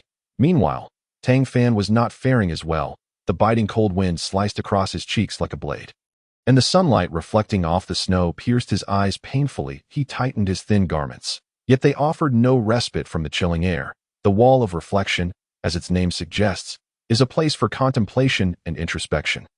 Yet, at this moment, Tang Fan's thoughts were not on his past mistakes, but rather on the absurdity of his existence. In less than a month, he had ascended to the rank of a 9th-rank spiritualist, a height that seemed unattainable to many, a feat that countless would strive for yet never reach. But what of him? He possessed this enviable talent, yet lived like a mere puppet. The old man in the ring was both his greatest ally and his heaviest shackle. Fanner, you are exceptionally gifted. You will surely achieve greatness. The old man's voice echoed in Tang Fan's ears like a spell. But what does this greatness entail? Is it the path the old man has laid out for him? Or is it the true desire of his own heart? One failure after another doused the last flicker of hope within him like cold, relentless snow. That he gazed vacantly ahead, his eyes hollow, as if he were a marionette devoid of a soul. The wall of reflection was less about introspection and more about confronting despair. Fanner, pull yourself together. What do these minor setbacks amount to? In my day, the old man's aged voice resonated in Tang Fan's mind. Recounting tales of his past glories, Tang Fan, irritated, covered his ears. He had heard these words countless times, each repetition deepening his disdain. That he suddenly stood, yelling at the empty cliff face. Enough? I do not wish to hear it. Your so-called greatness is merely making me a puppet, subject to your whims. His voice echoed through the valley, yet received no reply, only the biting wind that ruthlessly tore at his clothes, as if mocking his impotence. The old man fell silent. It was the first time Tang Fan had expressed his discontent so bluntly. Fanner, you misunderstand me. All I have done is for your own good. After a long pause, the old man spoke again, tinged with a hint of grievance. For my good. Tang Fan scoffed. You have pushed me to become a 9th-rank spiritualist in less than a month, only for me to face failure time and again. Is this truly for my benefit? Becoming a 9th-rank spiritualist is your innate talent. I have merely provided some guidance. Guidance? Is that what you call it? Tang Fan interrupted. You dictate my every step, making me a puppet without a mind of my own. I do not even understand why I must cultivate or strive for strength. Fanner, you are still too young to comprehend the importance of power. Power? A flicker of confusion crossed Tang Fan's eyes. What use is power? I possess strength, yet I am stripped of freedom and self. What kind of power is that? He sank despondently to the ground, the snow soaking through his clothes, yet he remained oblivious. He felt as though he were imprisoned in a cage named talent, unable to break free. The old man seemed to realize he had misspoken. If this continued, Tang Fan's heart would surely falter. After a lengthy silence, he spoke softly. Fanner, I admit my previous methods may have been somewhat short-sighted. However, I wish for you to grow quickly and protect yourself in this brutal world. Tang Fan remained silent. He understood the old man's good intentions. But this life of being orchestrated left him gasping for breath. Fanner, what do you truly desire? The old man's voice softened. Tell me your innermost longings, and I will do my utmost to assist you. Tang Fan lifted his gaze to the snow-covered peaks, his eyes gradually filled with determination. What did he truly want? He yearned for freedom, to take control of his own life. I want to grow stronger. Tang Fan declared emphatically. But I no longer wish to be your puppet. I will forge my own path and grow stronger in my own way. The old man fell silent for a moment before letting out a gentle sigh. Very well, Fanner, I promise you, from this day forth, I shall no longer interfere with your choices. Should you require assistance, do not hesitate to ask. Tang Fan's heart trembled. He had not anticipated that the old man would so readily acquiesce. Taking a deep breath to quell his excitement, he replied, I require time to explore and seek my own path. Very well, I shall grant you the time, provided you are aware of what you are undertaking. With the old man's promise secured, a considerable weight lifted from Tang Fan's heart. Rising to his feet, he brushed the accumulated snow from his clothes and turned to walk towards the mountain's wall. Tang Fan wandered aimlessly through the snow, his mind a tempest of thoughts. He began to contemplate the kind of life he truly desired. Should he aspire to become a formidable force, standing atop the pinnacle and gazing down upon the masses? Or should he pursue freedom, leading a carefree existence unbound by constraints? The mountain wind cut through his exposed skin like a blade, yet he felt no chill. Rather, he sensed nothing at all, that he resembled a marionette, drained of its soul, moving numbly forward. A shattered resolve. This lad has indeed surprised me, came the old man's voice from within the ring, laced with a hint of satisfaction. At last, this little rascal has settled down. It's time for him to reflect and engage his mind. His current impatience is ripe for a lesson. Oblivious to this, Tang Fan continued his aimless wandering until he collided with a snow-laden barren tree. He looked up, his gaze vacant as he regarded the bare branches. What is happening to me? He murmured, his voice hoarse like a frayed bellows. In that moment, it seemed Tang Fan was incapable of thought, utterly unaware of his own intentions. Lad, stop dawdling. The old man's voice resounded once more. Your shattered resolve offers an opportunity for rebirth. Seize this moment at the wall of contemplation to hone your body. Engage in what you are presently able to do. Ignoring the old man, Tang Fan slowly sank to the ground, allowing the snowflakes to blanket him. He felt as if he were an apparatus capable of movement, yet devoid of thought. Beneath the wall of contemplation, the snow lay several feet deep, and the howling wind sounded like the wails of the damned. For an ordinary cultivator, this would be a harsh environment, yet for body refinement, it was an ideal setting. Chapter 34. A step further, the frigid temperature could temper the flesh and strengthen the physique. Tang lad, if you wish to grow stronger, heed my advice, urged the old man. Commence your body refinement without delay. The wall of contemplation is an excellent locale. Do not squander this grand opportunity. Tang Fan's mind appeared to receive some signal as he began to follow the old man's guidance in his training. He repetitively engaged in monotonous exercises, attuning himself to every subtle change within his body. Like a machine operating tirelessly, Tang Xiaoxiao sought out the sect elder, a white-bearded old man leisurely savoring his tea. "Elder, I have a request," Tang Xiaoxiao said respectfully. "Do, Xiaoxiao, I remember you. You were the one who assisted Tang in with his registration, correct? Speak freely," the elder said, setting down his teacup and smiling at her. "I wish to reside with senior brother Tianyan," she stated directly. The elder paused, stroking his beard, perplexed. "Why? What is the reason behind this?" Tang Xiaoxiao, her eyes darting, devised a plan and leaned in closer to the elder, whispering mysteriously, "Elder, I am actually senior brother Tianyan's maid." "A maid?" The elder's confusion deepened. "When did Tianyan acquire a maid? I was unaware." Continuing her fabrication, Tang Xiaoxiao responded, "Elder, this concerns senior brother Tianyan's unique constitution. I cannot divulge too much. I implore you to grant my request." Upon hearing unique constitution, the elder's interest was piqued. The peculiarity of Tianyan was known within the sect only by a select few, sanctioned by the Saintess. He squinted, scrutinizing Tang Xiaoxiao while contemplating. "Very well," the elder mused after a moment. "I shall grant your request. However, you must not disturb Tianyan during his cultivation." "Thank you, Elder," Tang Xiaoxiao exclaimed, overjoyed. As she quickly expressed her gratitude, the elder waved her off, signaling her to depart. Content: Tang Xiaoxiao left the elder's quarters, secretly plotting. "Tianyan, just wait. I shall uncover the nature of your relationship with Qingru, and the secrets you possess will all be revealed." Tianyan sat cross-legged on his bed, the room silent save for the occasional deep breath he took, each one resonating like a knock on his heart. He struggled to steady his erratic breathing. Attempting to calm his racing heart, his thoughts were a tangled web, a chaotic mass ensnaring his mind. He repetitively chanted the mantra of self-preservation: endure, persist, do not be reckless. These 6 words were wisdom he had gleaned from his past life while playing survival games. Now, they served as his guiding principles in this ruthless world of cultivation. Enhancing his strength was fundamental to survival. In this brutal landscape, only the powerful could dictate their fates. First, he needed to swiftly elevate his cultivation level to secure a foothold in this perilous environment. At the very least, he must bolster his strength to a point where he could protect himself. After all, what if Tang Fan were to erupt one day, unleashing a devastating attack? He had to ensure he could escape. Secondly, he must act discreetly, minimizing his presence like a spider weaving its web in the shadows. Concealing his cultivation level was crucial to avoid unnecessary troubles. The lessons of the past were still fresh in his mind, and he was determined not to repeat his mistakes. Innocent of crime, yet guilty by possession, revealing one's strength too early would only invite calamity. Moreover, those alluring women surrounding Tang Fan were no mere trifles. Tang Xiaoxiao was currently absent, likely seeking out Tang Fan. However, he had to be wary of Qingru, the Ice Queen. As they were not far from the Saintess's residence, he needed to remain vigilant against their schemes, lest he fall into their meticulously crafted traps, especially since this was Qingru's territory.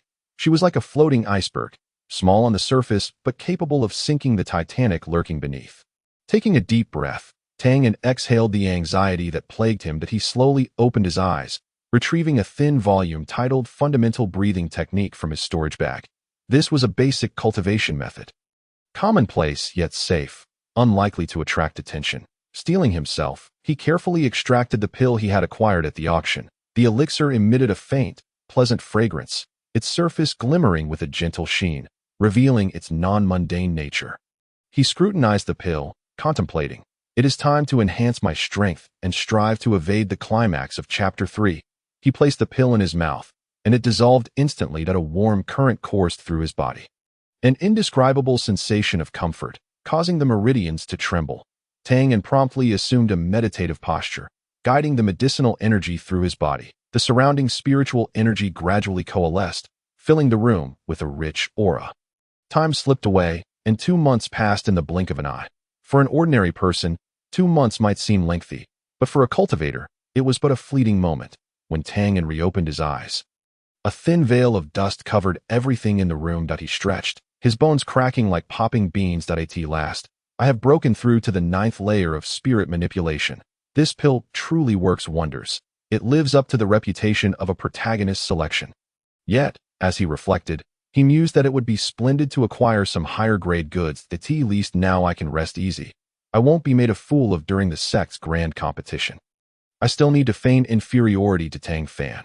As long as I don't overshadow him this time, everyone will soon forget me and only remember Tang Fan's remarkable ascent. Tianyan spoke to himself. His tone laced with satisfaction. He rose, shaking off the dust from his clothes, and approached the table to retrieve the teapot. However, he discovered it had long since run dry, leaving only a thick layer of tea residue that exuded a foul, musty odor. Goodness, my living conditions have become quite shabby. Disdainfully tossing the teapot aside, he moved to the door, preparing to push it open when he heard commotion outside, sending his heart into a flurry. Could it be Qingru sending someone to spy on me? Just as this thought crossed his mind, a familiar female voice broke through the air. Tang and Gidge, have you finished your cultivation? The lively, innocent tone brought Tang into the realization that it was Tang Xiaoxiao. With a sigh of relief, he thought, thank goodness it's not that Ice Queen Qingru that startled me. If she were to discover my progress, who knows what pitfalls she might lay for me. Chapter 35. Playing the fool. Tang cleared his throat, striving to make his voice sound less hoarse. Shower. Come in. The door creaked open, and a young girl clad in a pale yellow dress bounced into the room. With bright, expressive eyes and skin as fair as snow, her long, lustrous black hair cascaded casually over her shoulders, exuding an aura of youthful exuberance. Brother Tianyan, you finally emerged from your seclusion, she exclaimed. Skipping toward him, her sparkling eyes assessing him from head to toe. Wow, it seems you've become so much stronger. Tang feigned modesty, waving his hand dismissively. It's merely a slight improvement, nothing to speak of. Yet, internally, he reveled in her observation, thinking the girl quite perceptive. Meanwhile, Tang Xiaoxiao was astonished that in just 2 short months, Tianyan's cultivation had remarkably advanced. It was simply terrifying. He must have some secret aid, but it was of little consequence. There would be plenty of time to uncover the truth later. She tugged at Tianyan's sleeve, eager to share her experiences during his absence. By the way, Brother Tianyan, there are so many things that have happened while you were in seclusion that I haven't had the chance to tell you. Oh, what has transpired? Tianyan pretended ignorance, though his heart remained unperturbed, as he was well versed in the unfolding narrative. Tang Xiaoxiao began enumerating with her fingers. First of all, I sought out our teacher because I wanted to live with you. The teacher was worried you might not have anyone to care for you, so she sent me. She continued, secondly, because you were in seclusion for the past 2 months, you missed our instructor's classes. Thus, in the coming month, you will need to make up for 3 months' worth of foundational lessons. Hearing this, Tianyan felt as if struck by lightning. Was this truly a piece of good news? With a forced smile, he replied, ah, yes, good news indeed. Internally, he cursed Tang Fan vehemently. This fellow had such faith in him, sending a little girl to monitor his actions. Otherwise, why would Tang Xiaoxiao cling to him instead of seeking out Tang Fan? He was certain that Tang Fan harbored resentment towards him. No. During the upcoming Sect competition, he must pretend to be inferior. If things became dire, he would let Tang Fan vent his frustrations. Outwardly, he maintained a facade of gratitude, saying, Xiaoxiao, I truly appreciate your efforts in seeking out the elder. It must have been quite exhausting for you. Tang Xiaoxiao playfully stuck out her tongue. Brother Tianyan, you needn't thank me. This is what I ought to do. However, what? She elongated her words, her big eyes spinning mischievously. The elder stated that since I will be taking care of your daily needs, it is only fitting that I also tidy up your room. After all, this is my responsibility. Tang Xiaoxiao's declaration caught Tianyan off guard, leaving him momentarily speechless and unable to refuse that it was an arrangement made by the elder. Rejecting it would only result in Tang Fan sending someone else.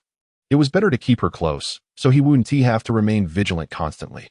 Humph, you think you can shake me off so easily? Though she was uncertain about Tang's true intentions, the thought of him repeatedly trying to push her onto others was disheartening. What did this have to do with Tang Fan? It was not so simple for Tang to seek solitude. Shortly thereafter, Tang Xiaoxiao led Tang into the instructor's classroom. Upon reaching the door, they greeted the teacher, who was engrossed in his lecture while the students attentively listened. However, as Tang took his seat, he felt numerous gazes upon him. Suddenly, a brilliant idea struck him that if he behaved like a disreputable wastrel in class, it would surely lead them to perceive him as a worthless individual. Naturally, they would overlook his true capabilities. He was simply ingenious. Picking up a brush, Tianyan dipped it into ink, but did not write a single character. Instead, he began to doodle that he sketched a bizarre creature resembling a fusion of various animals. Sporting a pig's snout, cow's ears, chicken's claws, and even a snake's tongue. After finishing, he felt unsatisfied and added a pair of rabbit ears atop the creature's head, along with a fluffy tail at its rear. Tang Xiaoxiao stared at him, aghast, her mind racing. Is he truly pretending not to pay attention? What on earth is he drawing? Moreover, wouldn't this deliberate confusion attract even more attention?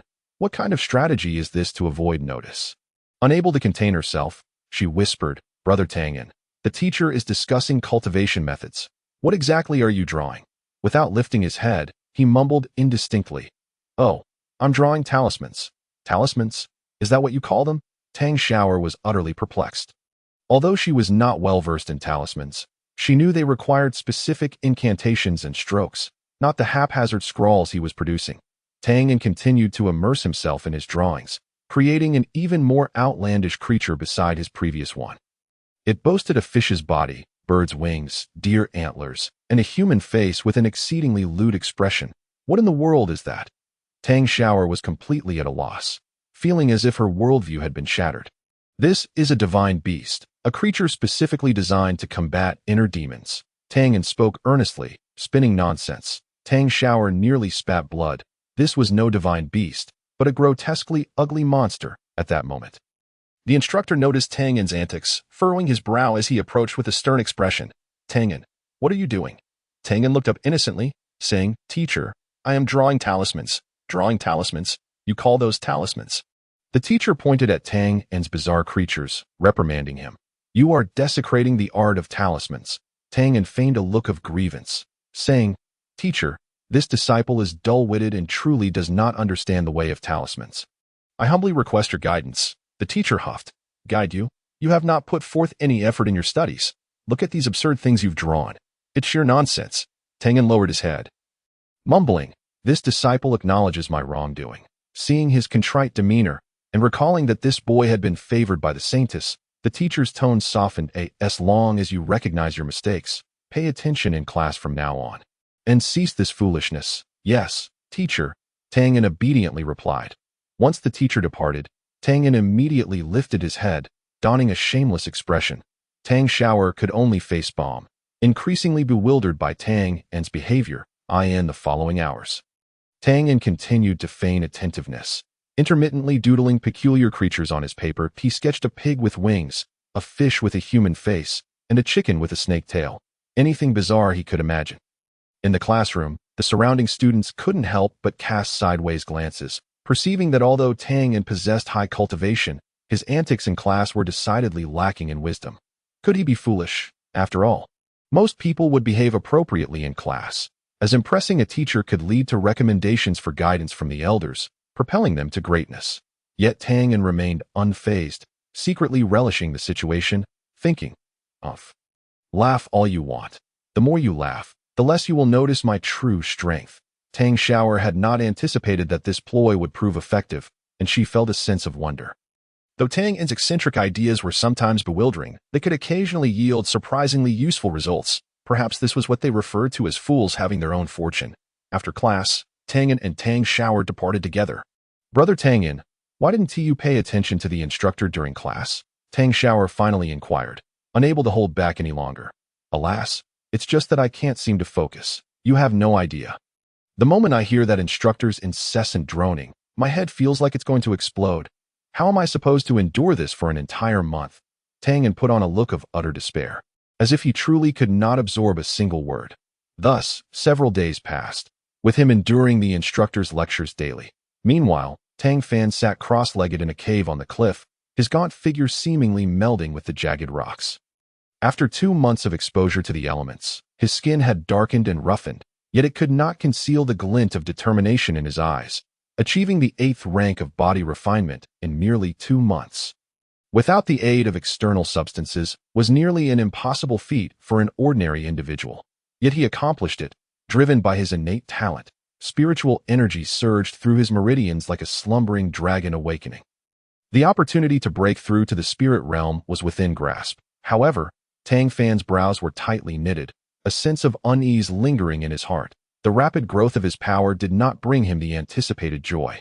Instead, it instilled an inexplicable fear. He felt as though he were shrouded in a dense fog, the path ahead obscured and uncertain. The phrase Dao Heart thundered in his mind like a bolt of lightning. Without a Dao Heart, even if he were to break through to the spirit realm, it would be nothing more than a fleeting moment, Tang Fan murmured softly, akin to the musings of a dreamer. Repeatedly uttering the two words Dao Xang, he clenched his fists tightly, his sharp nails deeply embedded in his palms.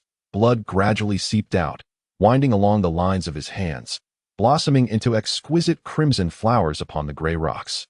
Suddenly, his tightly shut eyes flew open, and a brilliant light shot forth from them, as if two swords had pierced through the darkness of his heart. The confusion that had lingered in his mind for days dissipated like the thick fog dispelled by the dawn, replaced by an unprecedented clarity and resolve that my path is to reclaim what rightfully belongs to me.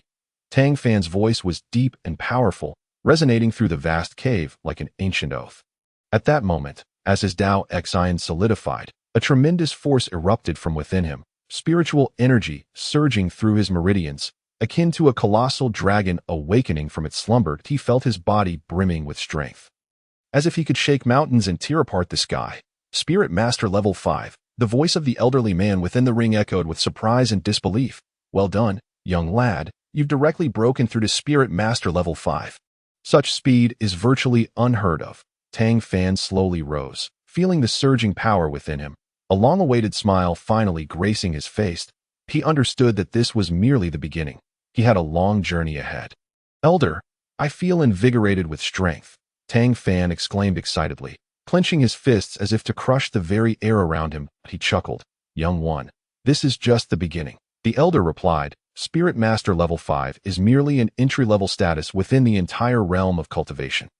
However, your rate of progress is indeed remarkable. It seems I have not misjudged you. What are your plans next? The elder inquired. A determined glint flashed in Tang Fan's eyes. Soon, the Sect competition will commence. This time, I shall redeem my past disgrace. He recalled the image of the useless Tianyan, the humiliation he had suffered at the hands of others, igniting a fierce anger within him. Oh, redeem your disgrace. Who is your target? The elder asked with keen interest. Tianyan, that scoundrel who has thwarted my plans time and again. This time, he shall pay the price. Tang Fan gritted his teeth, enunciating each word with conviction. He chuckled. Intriguing indeed. However, with your current strength, defeating Tianyan should not be overly difficult. But tread carefully, for caution is the mother of safety, the elder advised. Tang Fan's tightly clenched fists trembled slightly. I understand, but I will strive with all my might. I must defeat him. Good. Ambition is commendable. Yet, mere ambition is insufficient. You require strength. During this period, I will guide you diligently, aiming to ensure your brilliance at the Sect competition. In the days that followed, under the elder's tutelage, Tang Fan embarked on a more arduous path of cultivation. Each day, he not only practiced his techniques, but also honed his swordsmanship, agility, and body techniques. At this time, Tang Fan was filled with great aspirations, showing no signs of complacency. Meanwhile, Qingru was not enjoying such ease. She rubbed her temples, feeling a buzzing sensation in her head. This old pedant had not ceased his complaints since Tang's first day of class. He would lament about disrespect for authority and classroom disturbances, declaring that he was a flawed piece of wood beyond repair. He would also assert that although this child possessed exceptional talent, if he did not correct his character, he would tarnish the reputation of our Tianyan sect. Her ears were nearly worn raw from his incessant tirades. Teacher, Qingru was compelled to interrupt his lengthy litany of grievances once more. I have my own arrangements for Tianyan. He was recommended by me, and I shall naturally take responsibility. Though her tone was calm, it bore an undeniable authority. The old scholar finally fell silent, bowing his head in resignation. Behind the screen, Qingru sighed. Tianyan truly was a source of worry. She had recommended him to the Tianyan sect, hoping to provide him with better cultivation resources while allowing herself to observe him closely. Little did she expect her well-meaning intentions would backfire, leading her into a predicament. She rose and walked to the window, gazing at the undulating mountains in the distance, her mind swirling with thoughts. She was not entirely oblivious to Tang's peculiar behavior. She sensed that he seemed to be concealing something. Within his seemingly carefree and mischievous eyes, there occasionally flickered a glint of brilliance that was difficult to decipher. Could it be that he simply wished to remain inconspicuous? Su Qingru murmured to herself, recalling Tang Fan's cowardly demeanor, a ripple of unease stirring within her. This boy truly was a source of exasperation. Meanwhile, Tang Fan lay on his bed, propping his legs up casually, a half-eaten spirit fruit in hand. Bored, he flipped through a tattered book titled 100 Questions on Body Refinement. Sighing, he tossed the book aside. Although pretending to be a fool was easy, it was undeniably dull. Each day he endured the drenching of his instructor's spittle as he feigned being a hopeless case, which was a true test of his acting skills. System, when will I be able to escape this monotonous life? Tang Fan pondered inwardly. Chapter 37, Flawedwood. The host may smoothly pass through the third chapter's plot and obtain the corresponding rewards to prepare for the upcoming clearance. Upon hearing this, Tang Fan's face darkened as he cursed inwardly. System, you are utterly useless. Not long after, another thought crossed his mind. Hey, system, I've seen other transmigration stories where some systems even show movies to the host. Can you do that? Searching. At this point, Tang Fan perked up, thinking to himself, could it really exist? If so, my dull days would be saved. Search failed. This system does not possess that function. This revelation left Tang Fan utterly speechless. It turned out the system was indeed useless, that IT couldn't even play a movie. What good was it? In frustration, he hurled the half-eaten spirit fruit against the corner of the wall. The pitiful fruit core bounced a few times before rolling under the bed. Vanishing from sight, the system responded with indifference. This system is designed to assist the host in enhancing strength and ensuring safety. Stop, stop, stop. Tang Fan quickly interrupted its lengthy response. Safety is paramount for all main plot points. The system fell silent. Tang Fan understood that this was its way of processing information or searching for new data in its database. After a moment, the mechanical voice of the system rang out once more, detecting that the host is feeling low. It is recommended that the host engage in cultivation. Cultivation? What a load of nonsense. Tang Fan, agitated, raked his fingers through his hair. Pretending to be a waste was already exhausting enough. Now I have to cultivate. You might as well kill me. The system fell silent again. Tang Fan had no expectation of it offering any constructive advice, so he simply rolled out of bed, preparing to take a walk. Just as he reached the door, a cacophony of noise erupted from outside. Tang Fan, you little rascal, hiding in your room to slack off again, a gruff voice resonated, causing Tang Fan's eardrums to ring. He recognized it as the voice of his instructor, Zhang Ming, and inwardly cursed his bad luck. How was this old fellow still haunting him? He quickly adopted a dazed expression, opening the door and feigning confusion as he asked, Teacher Zhang, what brings you here? Zhang Ming, broad-shouldered and formidable, with a face adorned by a thick beard, resembled a human-shaped bear. He glared at Tang Fan with eyes as round as copper bells, pointing an accusatory finger at him. You have the audacity to ask me, today is body refinement class. Why are you hiding in your room? Are you trying to slack off again? Body refinement class? Tang Fan feigned surprise. Oh dear. I completely forgot. Teacher Zhang, I'm on my way right now. With that, he ambled toward the door, his steps unsteady, portraying a weak and fragile demeanor. Zhang Ming, witnessing Tang Fan's pitiful act, was incensed, nearly bursting with rage. Wishing he could kick him away. Hurry up, stop dawdling. Tang Fan sluggishly made his way to the training ground, where the other disciples had already begun their practice. Only Tang Fan appeared as if his legs were made of cotton. Prompting Zhang Ming's irritation, he approached Tang Fan and kicked him, while Tang Fan pretended to be sent flying. With a dramatic cry, he landed outside the training area. Zhang Ming was momentarily stunned, rushing to Tang Fan's side, his voice booming with concern. Oh dear, my little ancestor, are you all right? I swear I didn't use any force, he thought to himself. Could this brat be faking it? Tang Fan curled up on the ground, groaning like a dog whose tail had been stepped on. It hurts so much. Teacher Zhang, your kick was too harsh. He sneaked a glance at Zhang Ming, seeing the genuine worry etched on his face, and inwardly chuckled. With my acting skills, I should win an Oscar upon my return. Is it truly painful? Zhang Ming asked, half convinced. That kick was merely a gesture to shoo him away. Even a 3-year-old child would not be kicked away by it. How could this Tang Fan be as fragile as paper? Could it be that he possessed a constitution that could not refine the body and could only cultivate? The thought sent a shiver down Zhang Ming's spine. suddenly recalling that the notoriously pedantic teacher had gone to complain to the Saintess a few days ago that if nothing happened to this boy, then he had indeed kicked a hardboard. No, I must act quickly to remedy this. He hurriedly reached out to support Tang and come. Let me help you up. Tang and seized Zhang Meng's hand, using it as leverage to stand, yet still feigned a frail demeanor. His steps unsteady as if he might collapse at any moment. "Oh dear, it feels as though my leg is broken." Upon hearing this, Zhang Meng was horrified. If he truly broke Tang En's leg, his position as a teacher would be jeopardized. Quickly, to the elixir shop. "I'll carry you." Tang En hastily waved his hands down. No, I can walk on my own. Don't be stubborn." Without further ado, Zhang Meng hoisted Tang En onto his back and dashed towards the elixir shop. Along the way, Tang En reclined against Zhang Meng's back, inwardly reveling in delight. This old fellow is quite easy to deceive. It seems I must continue this charade of being a weakling. Upon arrival at the elixir shop, after an examination, the apothecaries shook their heads and said, "How strange. This young man is not seriously harmed. He merely suffers from a deficiency of energy and requires proper nourishment." Zhang Meng sighed in relief. Thankfully, nothing serious had occurred. Turning to Tang En, he found the young man making faces at him. "Little ancestor, it's a relief that you're fine. I'm glad you're all right." Zhang Meng wiped the sweat from his forehead, secretly cursing. This lad is definitely pretending. Tang En weakly smiled. "Thank you for your concern, Teacher Zhang, but I'm all right now. As long as you're fine. That's all that matters."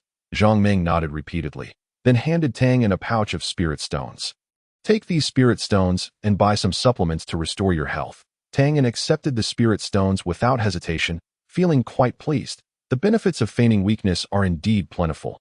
Not only do I avoid the toil of cultivation, but I also gain spirit stones without effort. This life is simply delightful. Just as Tang En returned to his room, eager for a refreshing nap, he heard a knock at the door.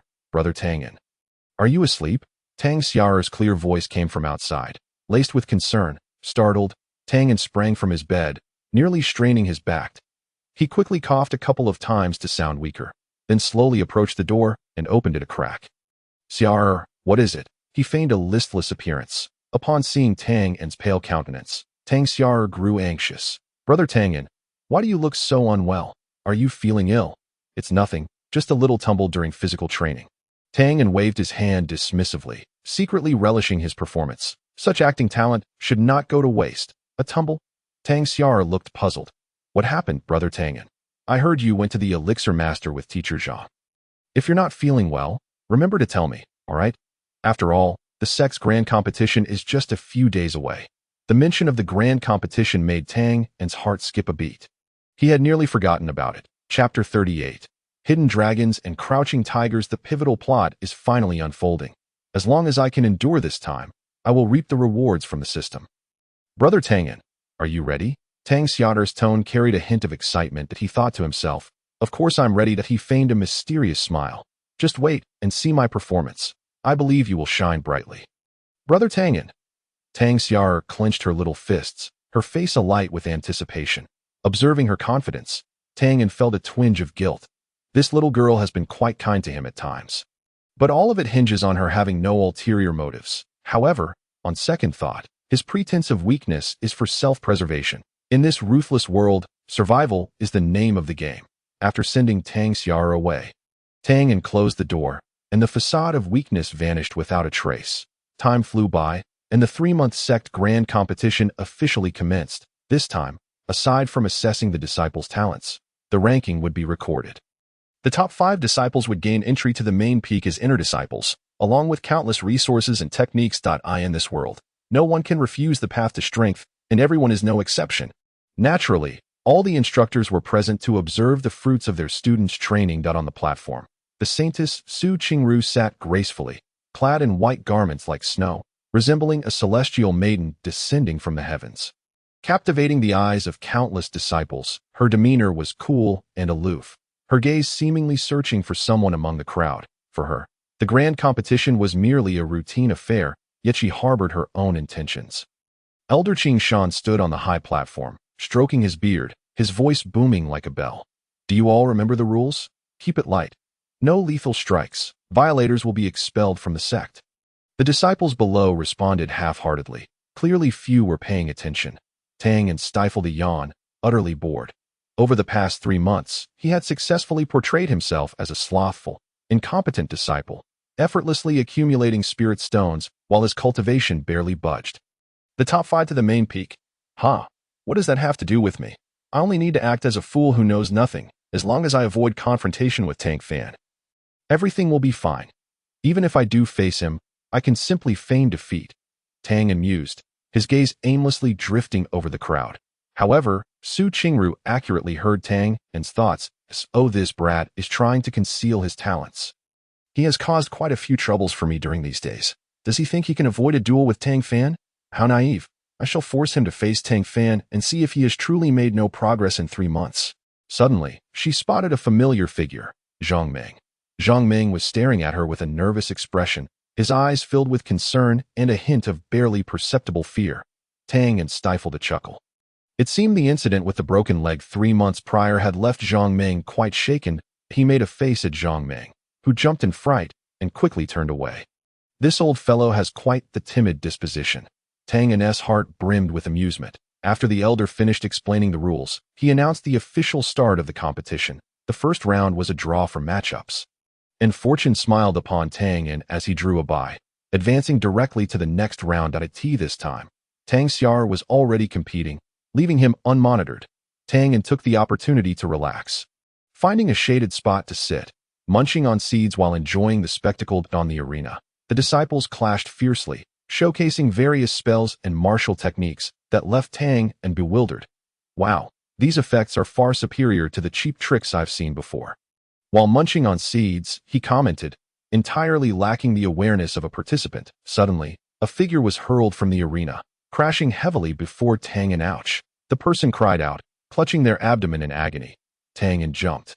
Seeds scattering everywhere as he focused. He saw the individual bleeding from multiple orifices, their face contorted in pain. What the hell? Weren't we told to avoid lethal strikes? Before he could finish his thought, the person, trembling in terror, pointed at the arena, stammering, he's a madman. Following the direction of the finger, Tang beheld a burly disciple standing on the platform. Jia, Fanner, observe this young man. His steps are unsteady, his breath disordered. Clearly he is at the end of his strength. Should you face him in your next match? Merely, the elderly voice within the ring continued to analyze Tang's weaknesses with a grumbling tone, almost eager to strip Tang bare for Tang Fan's study. Yet, Tang Fan remained indifferent, a cold smile playing on his lips. Chapter 39. Arrogance and pride. The old man spoke the truth. Tang is indeed a worthless fool. Yet, curiously, this fool possesses an uncanny fortune, managing to escape peril time and again. Could it be that the Saintess Su Qingru is secretly aiding him? The thought of Su Qingru's enchanting visage ignited a fervor within Tang Fan's heart. Once he secures first place in the grand competition and becomes an inner disciple, he shall devise a way to approach the Saintess and win her affection. Fanner, are you listening? The elderly voice detected Tang Fan's inattentiveness. Tinged with displeasure, I'm listening. I'm listening. Tang Fan replied impatiently that it's just a worthless fool. I could crush him with a mere finger. The old man sighed, remarking on the youth's impatience. Fanner, even when hunting a rabbit, one must exert full strength. Do not underestimate your opponent. Focus on winning this match first. Understood. Understood. Tang Fan waved his hand dismissively, as if the old man's counsel was but a whisper in the wind. The title of champion, the resources of the Tianyan sect, everything would soon belong to him. He regarded the match as a trifling matter, hardly worthy of concern. Tang, utterly bored, stifled a yawn, nearly falling asleep watching the competition. Suddenly, a familiar figure appeared on the stage. It was Tang Fan. Clad in a black battle attire and wielding a long sword, he surveyed the crowd with an air of superiority, his gaze filled with disdain. Who dares to challenge me? Tang Fan's voice was cold and haughty, laced with provocation. That a murmur of astonishment rippled through the spectators. Tang Fan has taken the stage so soon. Tang exclaimed, surprised. I thought he would wait until the finale to make a grand entrance. With only 3 swift moves, Tang Fan sent his opponent flying from the arena, followed by a cry and the sound of a body striking the ground. Healers were already rushing to the scene, and Tang could faintly hear them declare, his arm is broken. A portion of his meridians has been destroyed. He must be taken to the treatment room immediately. The chill ran down Tang and spine upon witnessing this scene. In just 3 months, Tang Fan had become so formidable. Could this truly be the treatment afforded to the protagonist? Regardless of the circumstances, he seemed able to transcend his limits and grow stronger. This was simply outrageous. If I were to face Tang Fan, I would surely be beaten to a pulp. The mere thought of being ruthlessly assaulted by Tang Fan sent shivers down Tang and spine. What could Tang Fan have consumed to gain such power? Just 3 months ago, he was punished to reflect on his mistakes. Who knows, perhaps he stumbled upon some fortuitous opportunity. Yet, even so, that was an excessively brutal display. After all, we are still fellow disciples. What do you know? Perhaps he believes himself extraordinary. Have you forgotten why he was punished? Yet he indeed possesses strength. It is just his temperament. Tianyan overheard the whispers of the other disciples and mused to himself. Who would have thought? He is the grand male lead, the favored son of fortune. I must devise a way to avoid a confrontation with Tang Fan. If it must happen, I must cling to my life. Tianyan murmured to himself. Rubbing his chin, his heart racing like a rabbit, he covertly glanced at Qingru, who sat impassively on the high platform, her expression as detached as if the world held no significance for her. Qingru appeared unconcerned with the trivial skirmishes, yet internally, she was in turmoil. While her facade remained calm, she had come to a deeper realization of Tang Fan's ruthlessness. This Tang Fan, indeed merciless, showed no hesitation even against fellow disciples. She would need to observe him more closely in the future. Qingru recalled overhearing Tianyan's thoughts, wherein he suggested that Tang Fan might one day destroy the Tianyan sect's foundational Tianyan fruit tree in his pursuit of breaking through his limits, an act that could severely damage the sect's protective formation and nearly lead to its destruction. This revelation sent a chill through her. She had initially dismissed it as mere speculation, considering Tang Fan was still only an outer disciple. However, it appeared that this young man possessed the audacity to act on such thoughts. And with a heart so vicious, he would undoubtedly become a future calamity that I must find a way to thwart him, Qingru thought, her brows furrowing in contemplation. That on the arena, Tang Fan stood proudly, surveying the crowd with a disdainful gaze that he reveled in the attention, feeling as though he were the sovereign of this world. Next match, Tang and versus Li Dazhuang. The referee's voice boomed like thunder in Tang Yan's ears. What? It's my turn again so soon? Tang Yan jolted upright, nearly leaping from his seat. Taking a deep breath, he attempted to appear calm as he slowly made his way to the arena. His opponent, Li Dazhuang, was a towering figure, broad-shouldered and imposing, wielding a massive iron hammer that exuded an aura of intimidation. Standing before him, Tang Yan resembled a frail chick, the stark contrast provoking laughter from the audience. Look at this kid. With those skinny arms and legs, he'll likely be sent flying with a single blow. Indeed, I doubt he could even lift Li Dazhuang's hammer. As Tang Yan listened to the derisive laughter, a cold smirk formed on his lips. These people had no idea that he had not been idle during this time. Though he feigned incompetence, the progress he had made over the past 2 months was no mere facade. Kid, just admit defeat to spare me the effort, Li Dazhuang's voice boomed, dripping with disdain. Tang Yan contemplated conceding to avoid conflict, but suddenly, the system's voice echoed in his mind. Please achieve victory in the sect's grand competition to fulfill the achievement 99 wins. Upon completion, rewards will be granted, elevating the host's cultivation to the 5th level of Spirit General. Wait, is this for real? So I just need to lose to Tang Fan. That is theoretically feasible, the mechanical voice replied. Tang Yan scoffed at Li Dazhuang. Admit defeat. Do you take me for a fool? Come on, let me see just how powerful your hammer truly is. Li Dazhuang erupted in laughter, swinging his iron hammer toward Tang Yan. Boom! The hammer struck the arena with tremendous force, sending dust and debris flying. Yet, Tang Yan's figure had already vanished. Where is he? Li Dazhuang blinked, searching in confusion. Right here. Tang Yan's voice came from behind Li Dazhuang. Startled, Li Dazhuang turned around to find Tang Yan standing there, holding a brick. What are you doing with that brick? Li Dazhuang asked, bewildered. He had expected Tang Yan to produce some formidable weapon, not an ordinary brick, which made him feel utterly mocked. What am I doing? Of course, I'm going to smack you with it. Tang Yan grinned widely, revealing a set of pearly white teeth, before the words had fully left his mouth. Tang Yan raised the brick high and brought it crashing down onto Li Dazhuang's head. Bang! The sound echoed, the brick landing solidly on Li Dazhuang's skull. He felt darkness enveloping him, his mind spinning as he struggled to maintain his balance. What kind of brick is this? Li Dazhuang clutched his head. Disbelief etched across his face as he gazed at Tang. And just a brick. No fakes here. Tang shrugged innocently. Chapter 40. Utter genius. Can a brick possess such immense power? Li Dazhuang was still in disbelief that, of course, this is no ordinary brick. Tang replied with a mysterious smile, weighing the brick in his hands. This is a treasured heirloom passed down through my family, known as the Invincible Brick. Invincible Brick? Li Dazhuang looked utterly perplexed. The name sounded so absurd. Ignoring Li Dazhuang's confusion, Tang lifted the brick once more. Here it comes. Bang! Another dull thud resonated as Li Dazhuang, still dazed, was struck on the head again, this time collapsing to the ground, unconscious. The audience erupted in astonishment. None could have anticipated that Tang would resolve the match with but a single brick. This kid has been hiding his true abilities. Indeed, who would have guessed he possessed such a treasure? That brick must be some extraordinary artifact. I see it as nothing more than a clever trick. He did sneak attack during his previous match. Yet, considering a confrontation with Tianyan, at least being ambushed is preferable to having my limbs broken by Tang Fan.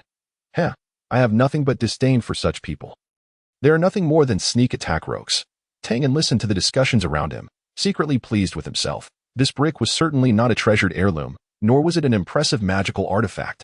It was merely an ordinary brick, albeit refined through a special method indicated by the system, rendering it incredibly hard and infused with a hint of lightning power. Although this lightning power was weak, it was perfectly suitable for dealing with a meat shield type opponent like Li Dazhuang. Tang triumphed. Although his victory was less than honorable, it consistently caught Su Qingru off guard, precisely aligning with her expectations of him. She always sensed that Tang was concealing some secret, as if he were an unfathomable treasure trove. Every time Su Qingru watched Tang's matches, she was astounded by his imaginative tactics. She marveled at his endless array of tricks and his unfathomable strategies, which never failed to dazzle her. Su Qingru truly could not comprehend how Tang's mind could harbor such a plethora of bizarre ideas. Nor could she fathom how he so cleverly applied these concepts in practice that it was an enigma, a riddle that eluded her understanding. Tang leapt down from the arena, wiping non-existent sweat from his forehead. Feeling an inner satisfaction, this invincible brick was indeed quite useful. He would need to stock up on a few more. At that moment, a petite figure bounded over, none other than Tang Xiaoxiao. Brother Tianyan. Are you done? How do you feel? She inquired, her small face tilted up, her bright, curious eyes sparkling to eye in his heart. Tang thought, that brat Tang Fan sent you over right after his match. He's clearly here to probe my secrets. Fortunately, I've kept something up my sleeve. They think they can discern my true strength with just a brick. They must be dreaming. Yet he plastered a smile on his face and feigned nonchalance, saying, I'm all right. It's just that my opponent was too weak, lacking any challenge whatsoever. Xiaoxiao, you look truly beautiful today. That outfit suits you perfectly, so delicate and fairy-like. Xiaoxiao blushed at the compliment, a bit shyly brushing her hair behind her ear. Really? Thank you, Brother Tianyan, for your praise. However, in her heart, she felt somewhat speechless. Even if I'm here to keep an eye on you, it doesn't have to be solely because of Tang Fan. Nevertheless, she was genuinely curious about Tang and so-called true strength, and why he was consistently avoiding Tang Fan. If the two were to face off, of course it's true. Tang replied earnestly. By the way, I saw you knock Li Dazhuang down in one hit. How did you manage that? Tang pondered for a moment, scratching his nose before responding. What can I say? I'm just that much of a genius. He waved the brick in his hand, a hint of pride in his tone. It's all thanks to my invincible brick. Isn't it? I strike when they least expect it. Xiaoxiao shot him a glance. Impressive, though it is a bit embarrassing. Embarrassing? Winning is all that matters. Who cares if it's embarrassing? Tang shrugged indifferently. Besides, it's called strategy. Do you understand? Strategy? Xiaoxiao's adorable face was a mix of laughter and exasperation. Your strategy is quite peculiar. Peculiar strategies are effective, Tang retorted proudly. Look, Li Dazhuang is so big. If I faced him head-on, I would surely be at a disadvantage, so I had to outsmart him. Xiaoxiao nodded, no longer dwelling on the matter, and instead asked, is that Tang family brick really an heirloom? I've never heard of it before. Tang smiled mysteriously. Well, that's a secret that cannot be revealed. ULL find out later. Now, I'm exhausted.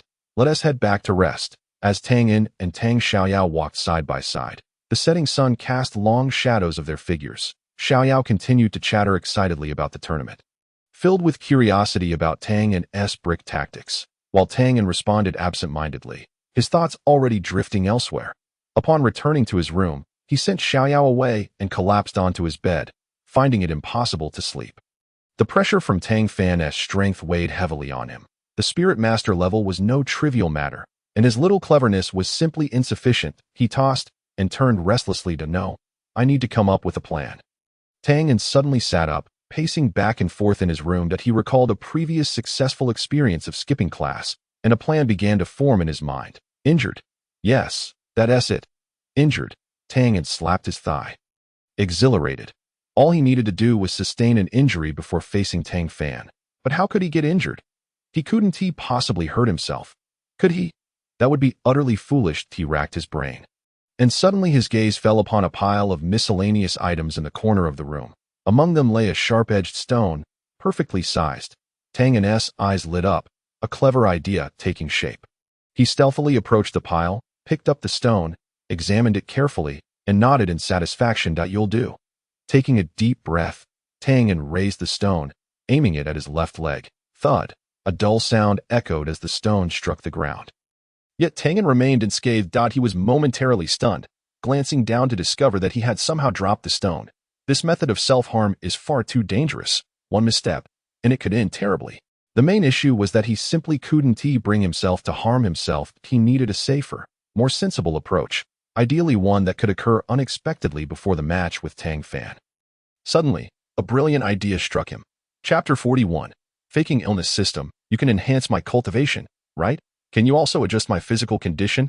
After system assessment, this function is indeed available. Then I can rest easy.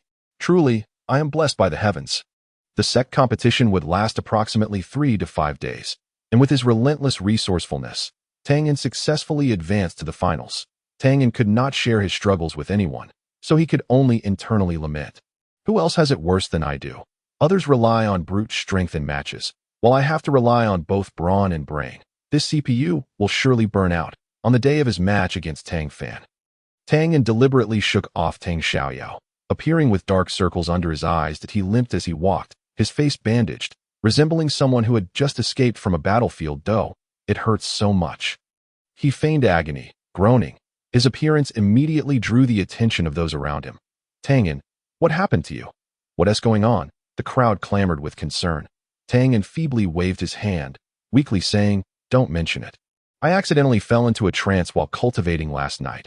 Upon hearing the phrase fell into a trance, the crowd gasped in shock. This was no trivial matter. In severe cases, it could threaten one's life. Although Tianyan played dirty during matches, he always adhered to a certain limit. Even if his opponent was destined to lose, he would show them some consideration and not go too far. How could this happen? Are you all right? The crowd asked with genuine concern. Tianyan forced a pained smile, saying, fortunately, I have a strong constitution and managed to survive, but my injuries are severe, and I fear I will need to recuperate for a while. What happened? Tianyan. Qingru's voice was cool and melodious, yet it struck Tianyan like a heavy hammer on his heart. Cold sweat beaded on his forehead. Why did this Ice Queen have to appear at this moment? His mind raced as he contemplated an escape plan. Feigning a painful cough, he hoarsely replied, I encountered a minor setback in my cultivation, but it's nothing serious. The surrounding disciples bowed to Qingru, eagerly recounting tales of Tianyan's brave encounter with the trance. Fell into a trance. Qingru furrowed her brow slightly, her piercing gaze landing on Tianyan. Is it serious? Inwardly, Tianyan cursed. This frosty woman's gaze is too sharp. She won't see through me. Will she? But I've acted so seriously. I must quickly mention my withdrawal from the competition. Then I'll make a swift exit. He quickly assumed a feeble demeanor, saying, it's nothing major. Just requires a period of rest. I'm afraid I won't be able to participate in the upcoming. He paused, his eyes darting. Finals. The finals? The crowd gasped in regret. The finals? Oh, today is indeed the finals. What a pity. Oh, now I understand why you fell into a trance. It was due to the pressure of this event. Indeed, Tianyan sighed. Feigning disappointment. What a shame. I wanted to perform well in this tournament. The crowd murmured in sympathy, So it is. Although Brother Tianyan plays dirty, who wouldn't he want to succeed at this stage? Poor Brother Tang and Su Qingru regarded Tianyan, her eyes betraying a barely perceptible amusement. I knew it. As soon as he faces Tang Fan, he'll act like a turtle withdrawing its head. Trying to escape at the last moment, he should consider where he is. I absolutely will not let him have his way. Su Qingru glanced subtly in a particular direction, signaling with her eyes as two figures exchanged silent communication before departing. Tianyan, are you really all right? She inquired once more.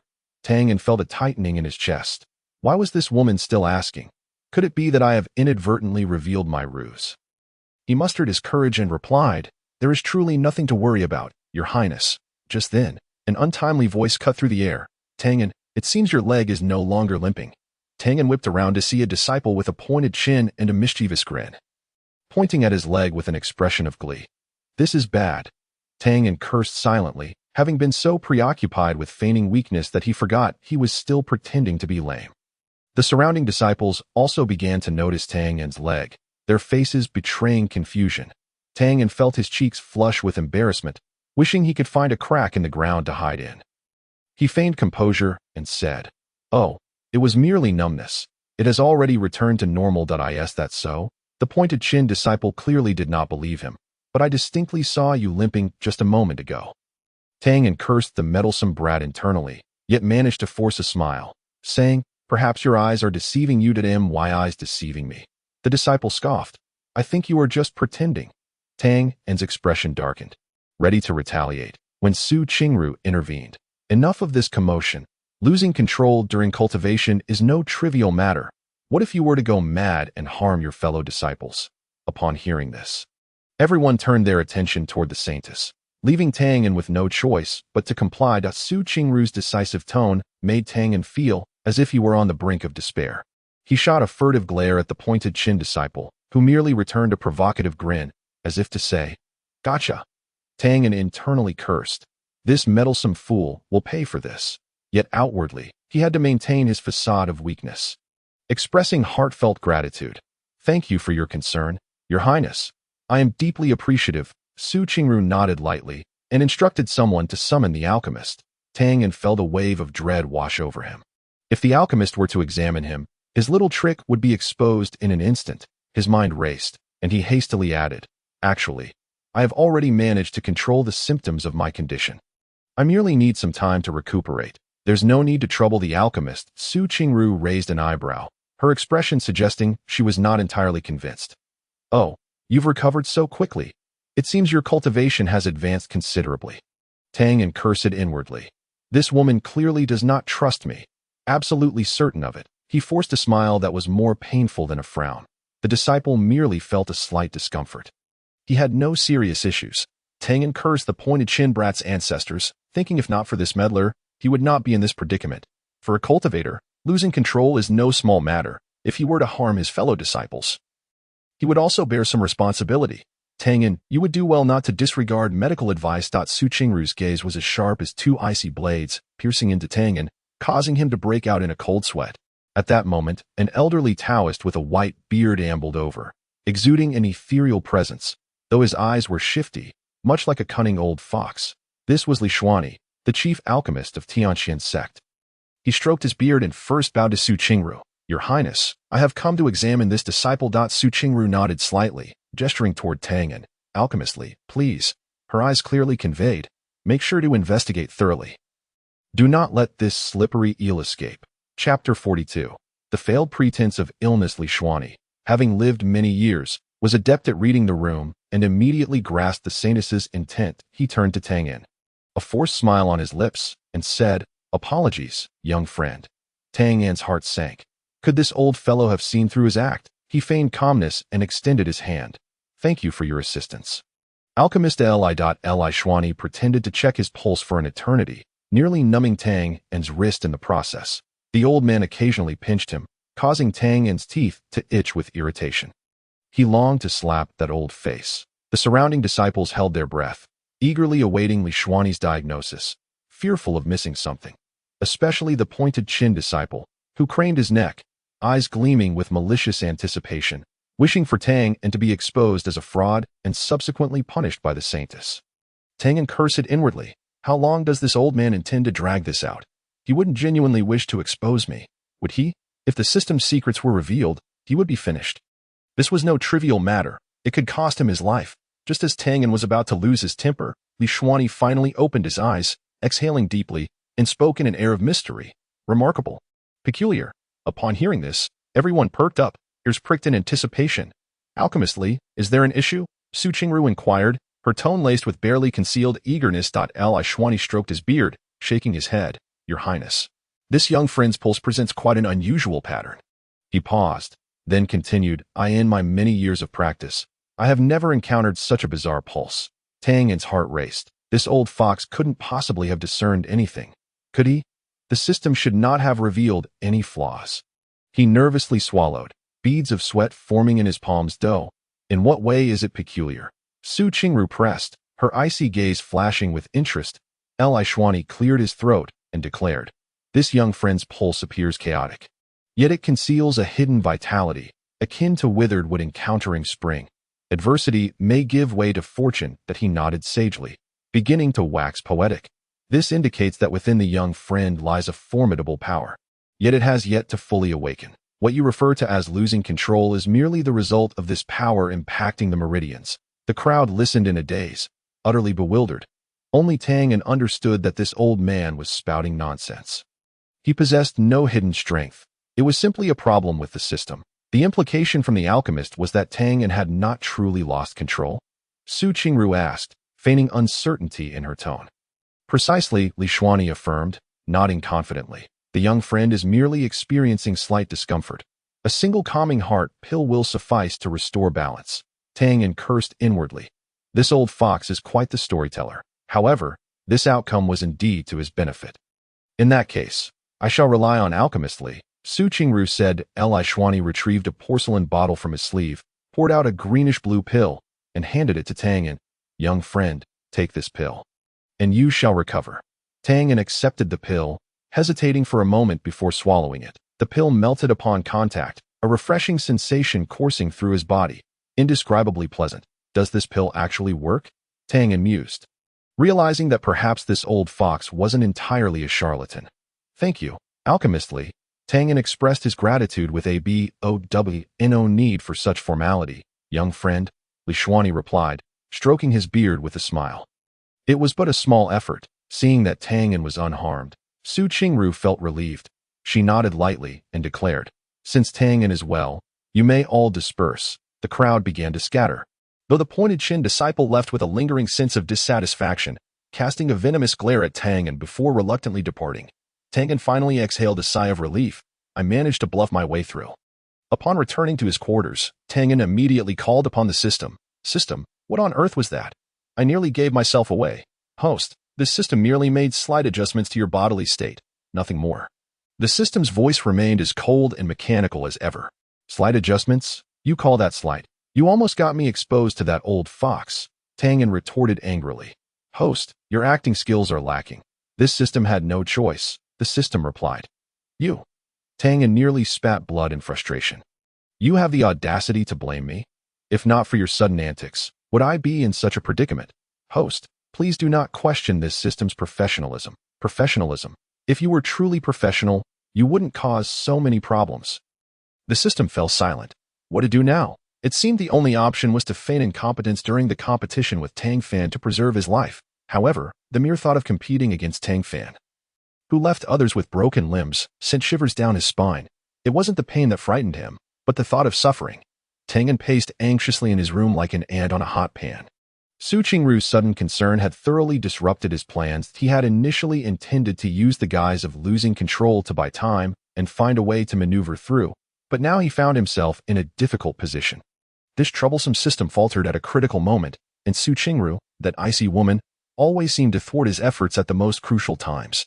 Tianyan could not help but mutter a curse under his breath, violently kicking over a wooden stool in the room. The loud crash echoing harshly in the stillness, a sharp pain surged through his toes, causing him to leap up, clutching his foot and grimacing in agony. Damn it, I can't even kick a stool properly. What terrible luck. He hobbled over to the bed and sat down, rubbing his swollen toes, feeling increasingly at a loss. Competing against Tang Fan, that guy is the world's leading hero. The favored son of fortune. How could I possibly be his match? Even more alarming was Tang Fan's ruthlessness.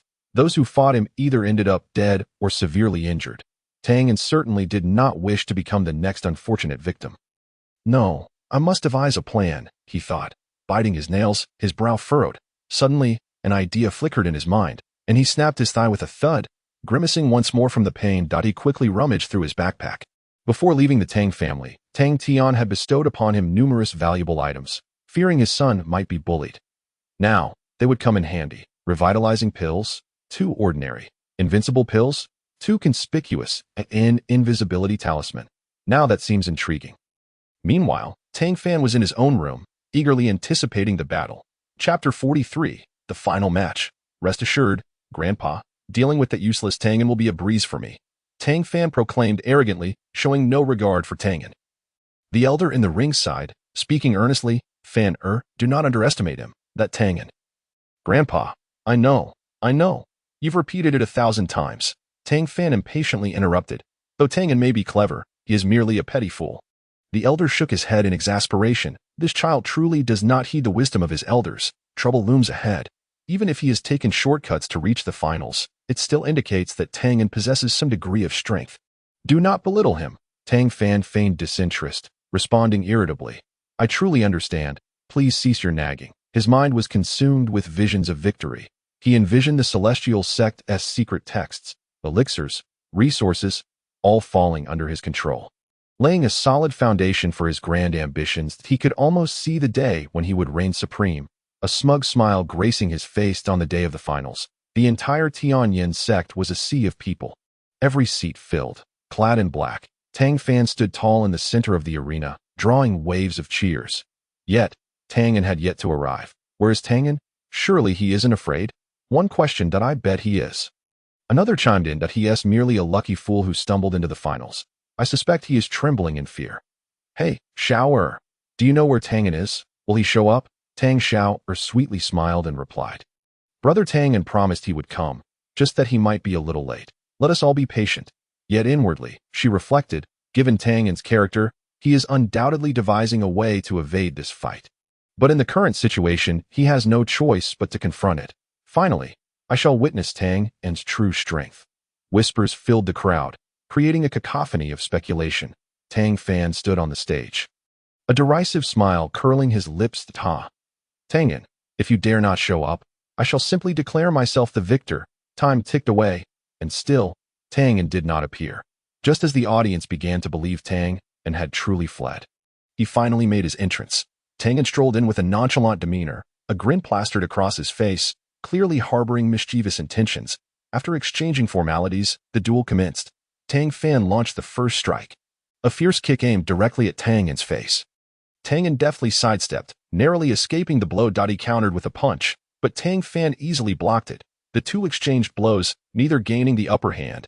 Initially, both were cautious, probing each other's defenses. However, after several exchanges, Tang Fan noticed Tang and remained on the defensive, evading rather than attacking. Mirroring his previous matches, Tang Fan felt a surge of triumph. Addressing the elder in the ring, as I suspected, Tang is merely lucky. He has improved at all. Regardless, remain cautious. I sense something amiss with this boy, the elder cautioned. Tang Fan dismissed his warning, viewing the so-called fool as unworthy of his time. Thus, he ceased his cautious probing. His gaze steeled, his strikes grew more vicious, each aimed directly at Tang's vulnerabilities, intent on incapacitating him. However, to Tang Fan's bewilderment, despite his relentless assault, Tianyan consistently evaded his strikes by mere inches. Frustration mounted within Tang Fan, and his attacks quickened. Meanwhile, Tianyan internally lamented, what the hell, does he want my life? If not for Su Qingru's scheming, I would never have agreed to fight Tang Fan. Su Qingru, sensing Tang's inner turmoil, mused, this boy is truly lazy, always grumbling. She raised her head slightly, a faint smile gracing her otherwise frosty visage. Then, recalling Tang's earlier ruse of feigning illness to avoid the match, a hint of amusement flickered within her. Very well, I shall let him be for now. After all, he went to great lengths to evade this contest.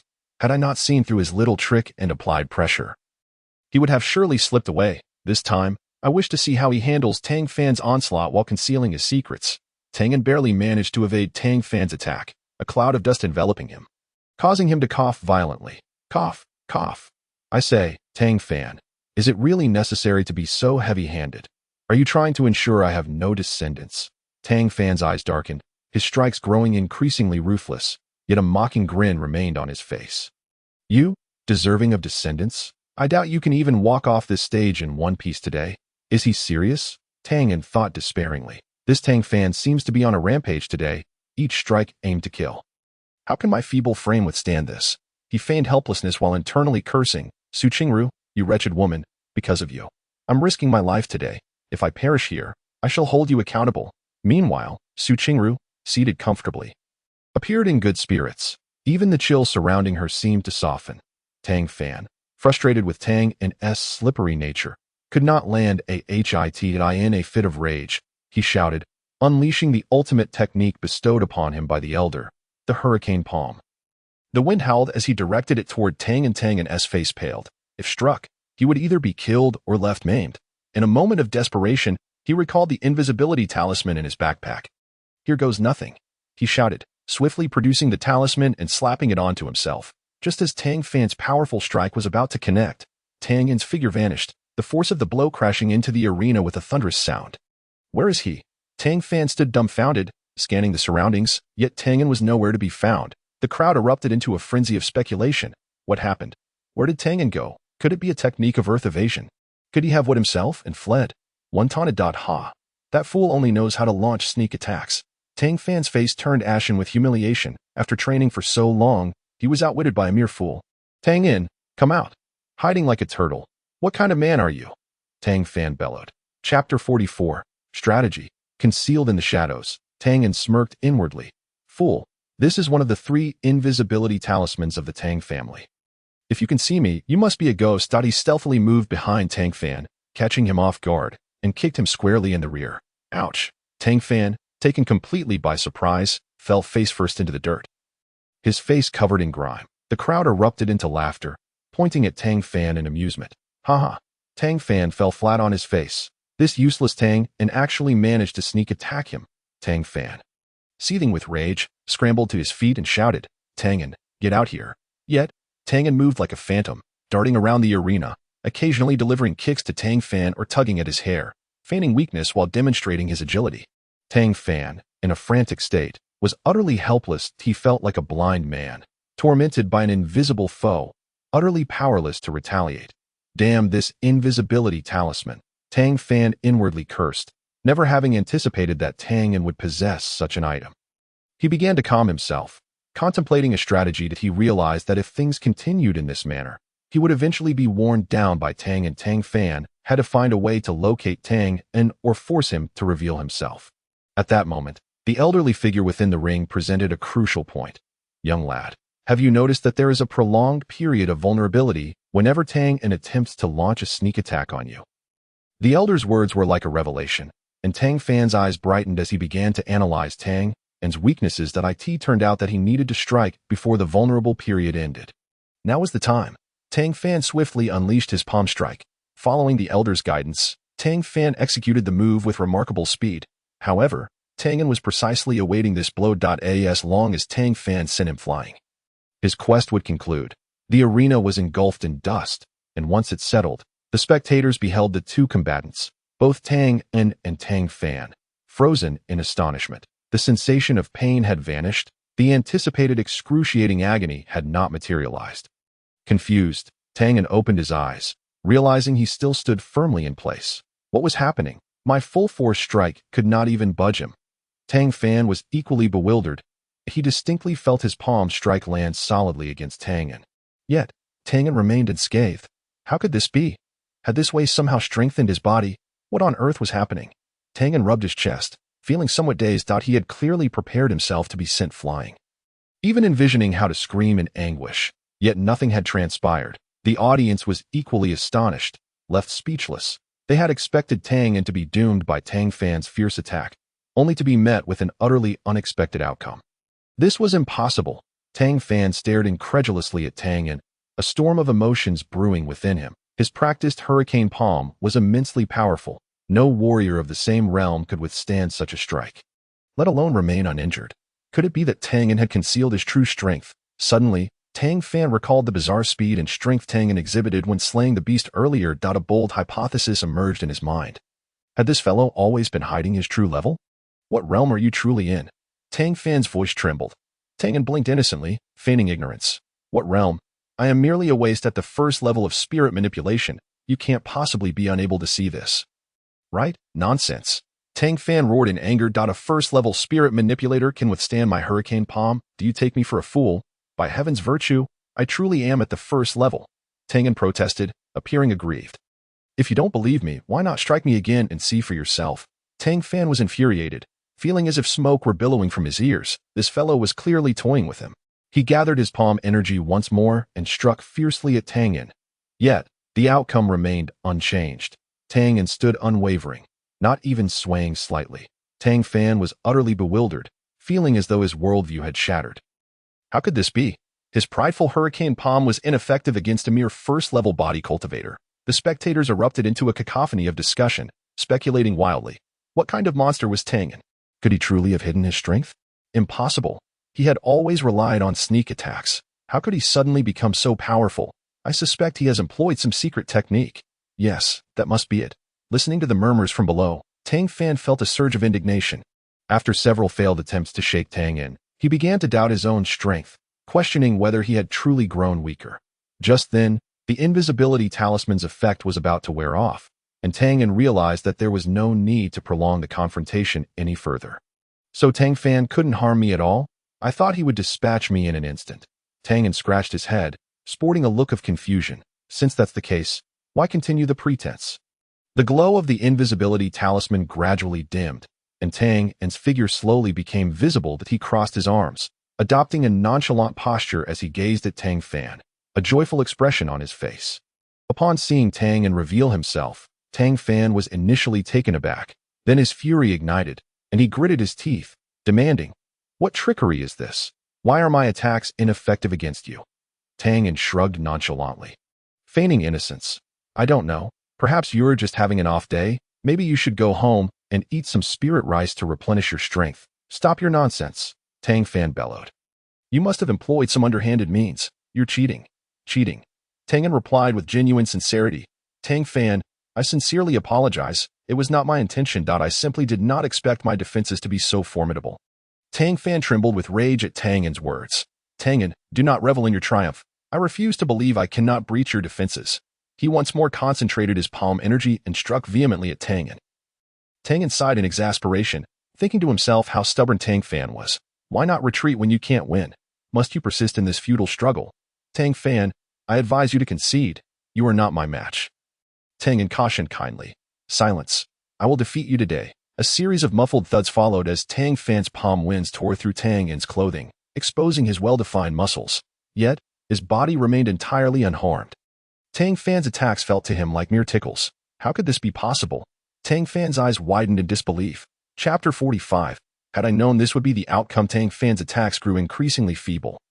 His breathing more labored, beads of sweat forming on his brow. He sensed his spiritual energy rapidly depleting, unable to breach even a fraction of Tianyan's defenses.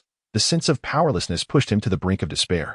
The audience was now utterly astonished, their murmurs fading into a profound silence. They were stunned by the scene before them. A cunning trickster had withstood the full force of a first-level spirit manipulator. Emerging unscathed, this was sheer absurdity. How could this be? Finally, someone broke the silence. Could he truly be extraordinarily gifted? Impossible. He had always relied on luck. How could he suddenly become so strong? He must be using some sort of artifact. Yes, that must be it. Various theories circulated among the crowd, yet none provided a plausible explanation. Tang Fan's attacks continued to weaken until he finally let his arms drop, resembling a deflated balloon that he stared incredulously at Tianyan. His lips quivering, yet unable to utter a word, he could not accept the reality that Tianyan, whom he had always regarded as a mere lackey, possessed such immense power.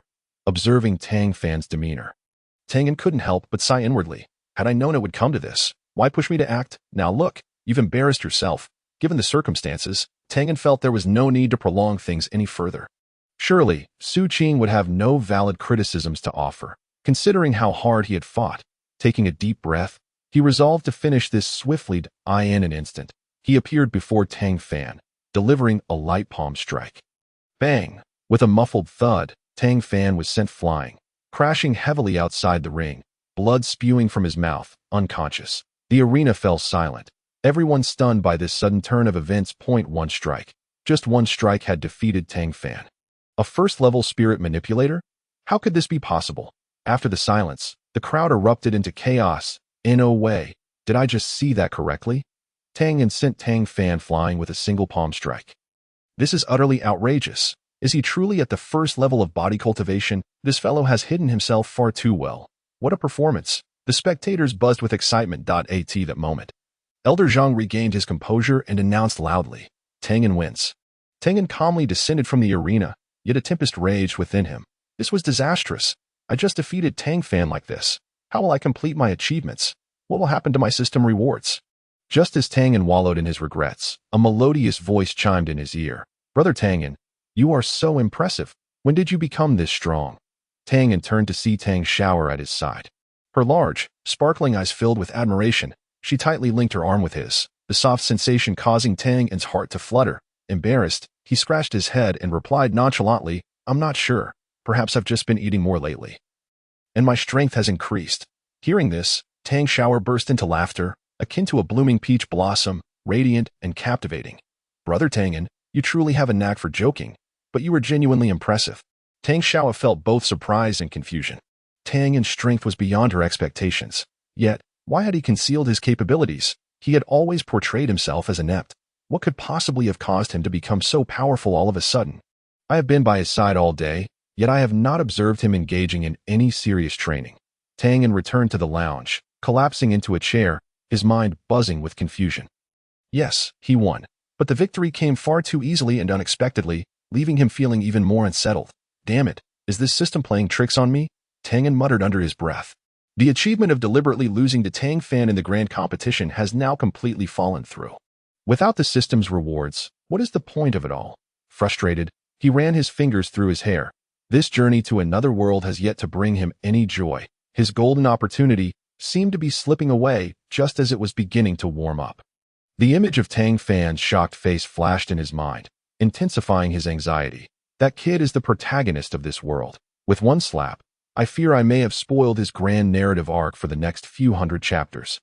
If he holds a grudge and seeks revenge, would I not be finished? The more Tianyan pondered, the more apprehensive he became, cold sweat trickling down his temples. No, I must quickly devise a way to remedy this situation. An apology? A gift? Or perhaps find another opportunity to deliberately lose to him.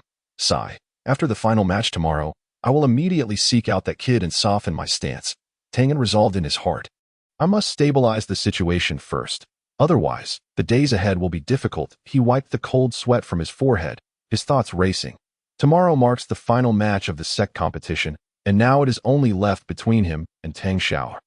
The rules of the Sect competition state that each participant must compete at least 3 times, with those winning more matches ranking higher. Having already secured 2 victories, a 3rd win would guarantee him a flawless record and a secure first place. However, the system's achievement requires defeating 99 opponents in the Sect competition.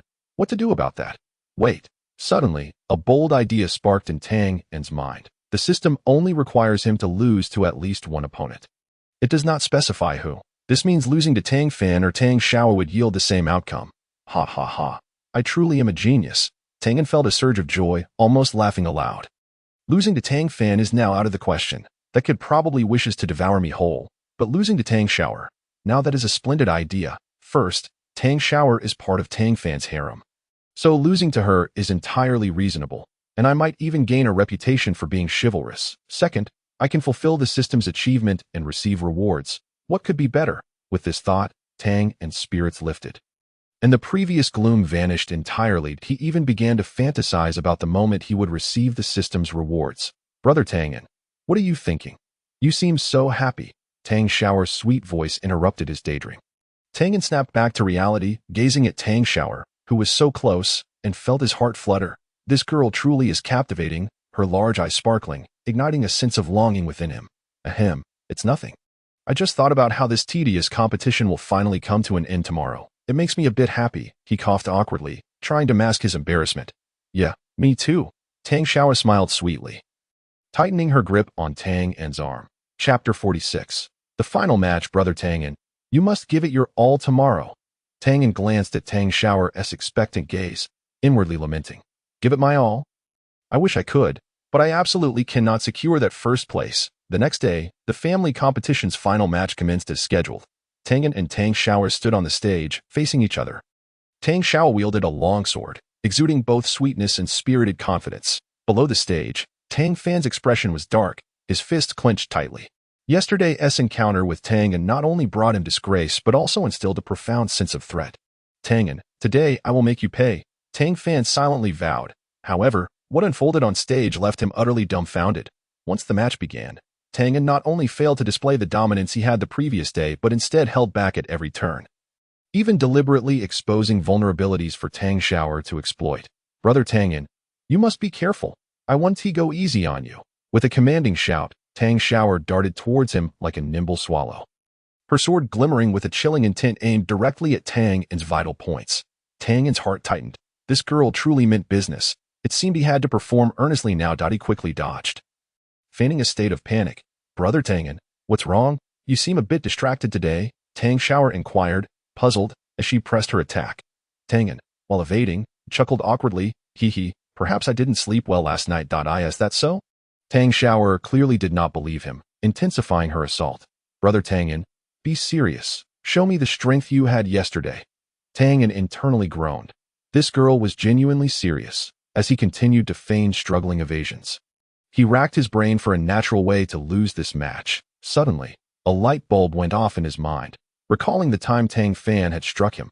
Although it had been excruciating, it now served as excellent inspiration for his act of falling. He decided to mimic that scenario, pretending to be struck by Tang Xiaoxiao, and then fall to the ground. Thus, as Tang Xiaoxiao launched another fierce attack, Tianyan deliberately slowed his dodging speed, allowing her sword tip to barely graze his shoulder.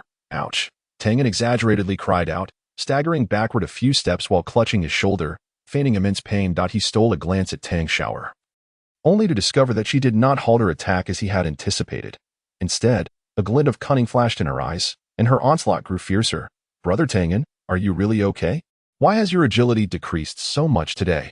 As Tang Xiaoxiao pressed forward, her sword techniques became increasingly intricate, targeting Tianyan's vital areas. Alarm bells rang in Tianyan's mind.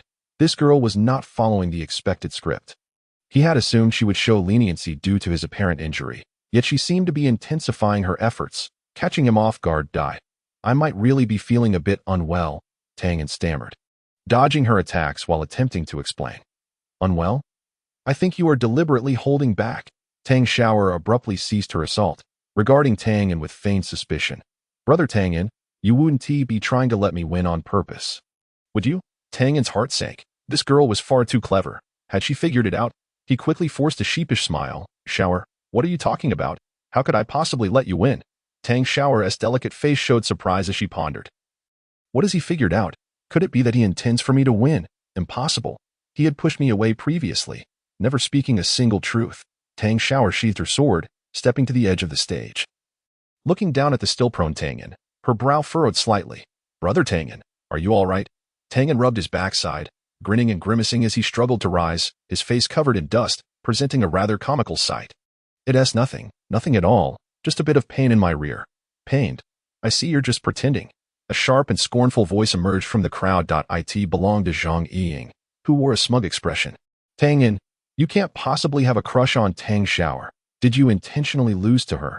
Tianyan shot him a sidelong glance, brushed off the dust from his clothes, and replied lazily.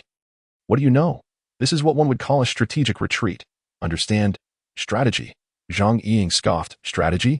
It seems you've simply chickened out. You can't even defeat a woman and still have the audacity to speak of strategy. Then you give it a try. Tianyan rolled his eyes in response. If you're so capable, why don't you step up and strategize a little? Zhang Yiying was momentarily rendered speechless, his face turning crimson. Although he was quick with his tongue, he knew full well that if he were to face Tang Xiaoxiao, he might not even withstand a single move. Tang Xiaoxiao watched the two engage in their banter, amusement bubbling within her. Chapter 47. Tang Xiaoxiao approached Tianyan, bent down, and leaned close to his ear, whispering, Brother Tianyan, are you truly all right? You seem a bit off. Tianyan was taken aback by her sudden closeness, instinctively stepping back a pace, stammering, no, I'm fine, I'm just a bit tired. Tang Xiaoxiao straightened up, a knowing smile playing on her lips as she scrutinized him. Tired? I think you're just feeling guilty.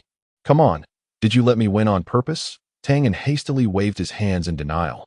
No, absolutely not. How could I possibly let you win? I was very serious in the competition. Really? Tang Xiaoxiao narrowed her eyes. Mischief glinting within them. Of course it's true. I swear. This little girl was quite the sly one, but it made sense considering she was to follow Tang Fan. Her intuition in such matters was indeed sharp. Tianyan's fervent assurances did nothing to quell Tang Xiaoxiao's suspicions. She tilted her head, examining him with a mix of scrutiny and jest. Brother Tianyan, you're really not lying to me. Are you? She elongated her tone, as if teasing him. Tianyan felt like a mouse under the gaze of a cat, utterly uncomfortable. He cleared his throat in an attempt to divert the conversation. Well, the competition has ended, so I think I'll head back to rest. He turned to make his escape. Stop right there. Tang Xiaoxiao exclaimed, blocking his path. Brother Tianyan, why are you running? I want to eat you. Tianyan muttered to himself, you may not eat me, but Tang Fan behind you just might. He had no desire to experience once more the sensation of being targeted by Tang Fan. I am just tired, that's all. Tianyan's gaze wandered, unable to meet Tang Xiaoxiao's eyes. Seeing his guilty demeanor only spurred Tang Xiaoxiao's curiosity further. A sly smile crept onto her lips. Brother Tianyan, you wouldn't happen to like me, would you? Tianyan nearly choked on his own saliva, hastily waving his hands. No, you're overthinking things. How could I possibly like you, if it weren't for that rascal Tang Fan? Would I even find this girl appealing? Tianyan silently criticized himself. Tang Xiaoxiao found his flustered reaction all the more entertaining. She leaned closer to him, her breath fragrant. Is that so? But I can't shake the feeling that you seem rather anxious. Tianyan felt his heart racing, as if it might leap from his chest. He instinctively took a step back, widening the distance between them. All of this was keenly observed by Qingru. Seated atop the competition stage, her brows furrowed in confusion. Tianyan had gone to great lengths to avoid battling Tang Fan, employing every tactic in the book, even feigning ignorance and madness. Had it not been for her intervention, Tianyan would have had no choice but to fight Tang Fan. Now, as the title of champion seemed to be within Tianyan's grasp, he simply handed it over to Tang Xiaoxiao. This was illogical, unless Qingru's gaze flitted between Tang Fan and Tang Xiaoxiao, a bold hypothesis forming in her mind. Could it be that Tang Fan harbored feelings for Tang Xiaoxiao? The moment that thought emerged, it spread through her mind like wild grass. She recalled the gentle glances Tang Fan had occasionally cast toward Tang Xiaoxiao and his willingness to offend Tang Fan for her sake. The more she pondered, the more plausible it seemed. Clenching her fists tightly, her nails digging into her flesh, she remained oblivious to the pain that a strange sensation stirred within her, leaving her unsettled. Tianyan, of all people. Like Tang Xiaoxiao, Qingru questioned herself, feeling an unfamiliar stir in her heart. At that moment, a voice suddenly echoed in Tianyan's mind. Ding. Detection indicates that the host has successfully completed Chapter 3 and achieved the corresponding accomplishment. Hidden task triggered. Please navigate the Taishu illusion trial. Task reward. 1 mysterious gift package. Task failure. No penalty. Tianyan was momentarily taken aback, before a surge of joy flooded his heart. Wow. The system has finally issued a task, and it's a rewarding one at that. If I complete this, that'd be splendid. He discreetly glanced at Tang Xiaoxiao, who appeared to be daydreaming, blissfully unaware of his unusual demeanor. Tianyan began to strategize on how to accomplish this task. All while Qingru observed from her lofty perch, her conviction in her earlier hypothesis growing stronger. Tianyan took a deep, inconspicuous breath, suppressing his elation. Tang Xiaoxiao remained lost in thought, completely oblivious to his subtle movements. Seizing the moment, he internally called out to the system, come forth and grant my rewards. Whereas the main quest reward? And what about that accomplishment reward? Hurry and finalize it. Ding. Congratulations to the host for completing the main quest, successfully passing Chapter 3 and achieving the accomplishment. Reward. Cultivation level elevated to Spirit General level 9. A powerful surge of energy flooded into Tianyan's body, coursing through his meridians like a wild stallion. Tianyan let out a muffled groan, his face reddening as he felt as though his body might burst from the intensity. Ding. Congratulations to the host for completing the additional accomplishment. Birth of a Drama King. Reward. Physical enhancement raised to bone refinement level 5. Another wave of energy surged within him, but this time it felt entirely different. It flowed like a warm stream, nourishing every inch of his bones, rendering his body even more resilient and powerful. Tianyan reveled in the sensation. This feeling is simply exquisite. The two forces intertwined and fused, making him feel as though he had been reborn, every fiber of his being brimming with strength. He clenched his fists, the sound of cracking bones echoing like the promise of explosive power. "Brother Tianyan, what are you doing?" Tang Xiaoxiao finally snapped back to reality, her eyes curious as they fixed on him. Tianyan quickly masked his aura, adopting a nonchalant demeanor. Nothing much, just stretching my muscles. Yet within, he was pondering, when will the Taishu illusion open? I need to ask the system when I return, with the Sect competition concluded. The following day was reserved for the awards ceremony. Tianyan had intended to indulge in a leisurely morning, relishing this rare moment of tranquility. However, a sudden thought struck him. He had yet to apologize to Tang Fan. Other matters could be postponed, but this could not. If Tang Fan held a grudge and retaliated with a fierce move, it would spell disaster for him. With that in mind, Tianyan leaped from his bed, quickly washed up, and set out in search of Tang Fan. Upon learning that Tang Fan was in the training room, Tianyan hurried over. Chapter 48, Apology, Part of Dao in the training room. Tang Fan was drenched in sweat, vigorously practicing his sword techniques, his moves fierce and his sword aura oppressive. Tianyan stood at the door, took a deep breath, adjusted his expression, and then stepped inside. "Tang Fan, long time no see." Tianyan greeted him with a beaming smile. Tang Fan halted his motions, and upon seeing Tianyan, his expression darkened instantly. "Tianyan, what brings you here?" "Heh. Tang Fan, don't be mad. About what happened in the competition, I admit I was in the wrong. I truly didn't anticipate that you would." Tianyan paused, realizing he had misspoken, his face flushing with embarrassment.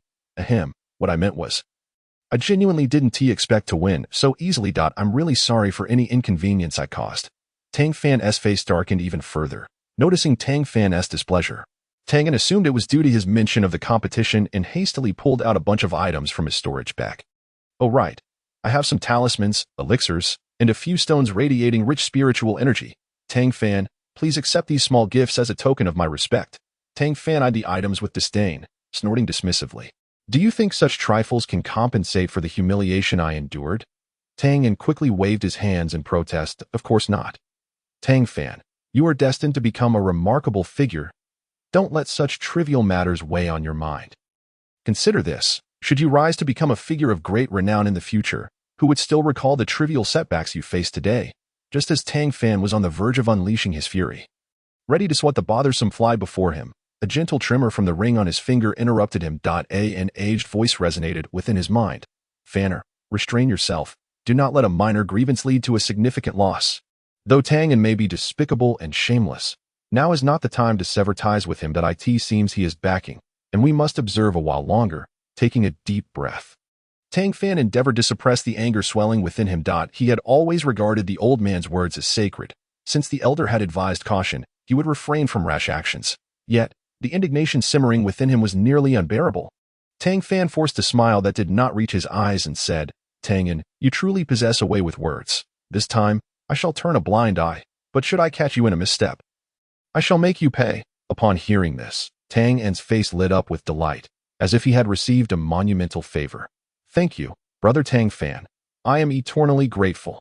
As he spoke, he discreetly wiped the cold sweat from his brow. "Damn it, I've managed to bluff my way through." Tang Fan is indeed a formidable opponent. After Tianyan's departure, silence returned to the training room. The sword in Tang Fan's hand fell to the ground with a crisp clatter, echoing the shattering of his current state of mind. He clenched his teeth, striving to control his trembling body. Humiliation, anger, and fear surged within him like a tempest. Am I truly inferior to him? Tang Fan's voice was a low, desperate howl. He struck the wall with his fist, leaving a deep dent in the solid stone. He recalled Tang Fan's derisive smile, his lofty demeanor, as if he were merely a puppet in the hands of fate. Why can he be so arrogant? Tang Fan's eyes burned red, his eyelids threatening to burst. He desperately sought to grasp something, only to find himself clutching nothing but an overwhelming sense of powerlessness. The ring quivered slightly, and the aged voice spoke again. "Fanner, remain calm, your heart's path."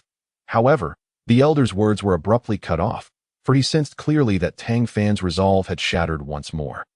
This time, it was more complete, more despairing than ever before.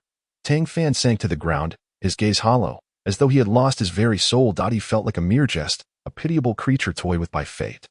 "Elder, am I truly worthless?" Tang Fan's voice was hoarse, akin to a flickering flame in the snow, on the verge of extinguishment. The ring fell silent for a moment, and the aged voice, tinged with resignation, replied, Fanner, your talent is not inferior to his. It is simply what? Tang Fan lifted his head, hope flickering in his eyes. Your inner demons weigh heavily upon you, and your heart's path is fragile.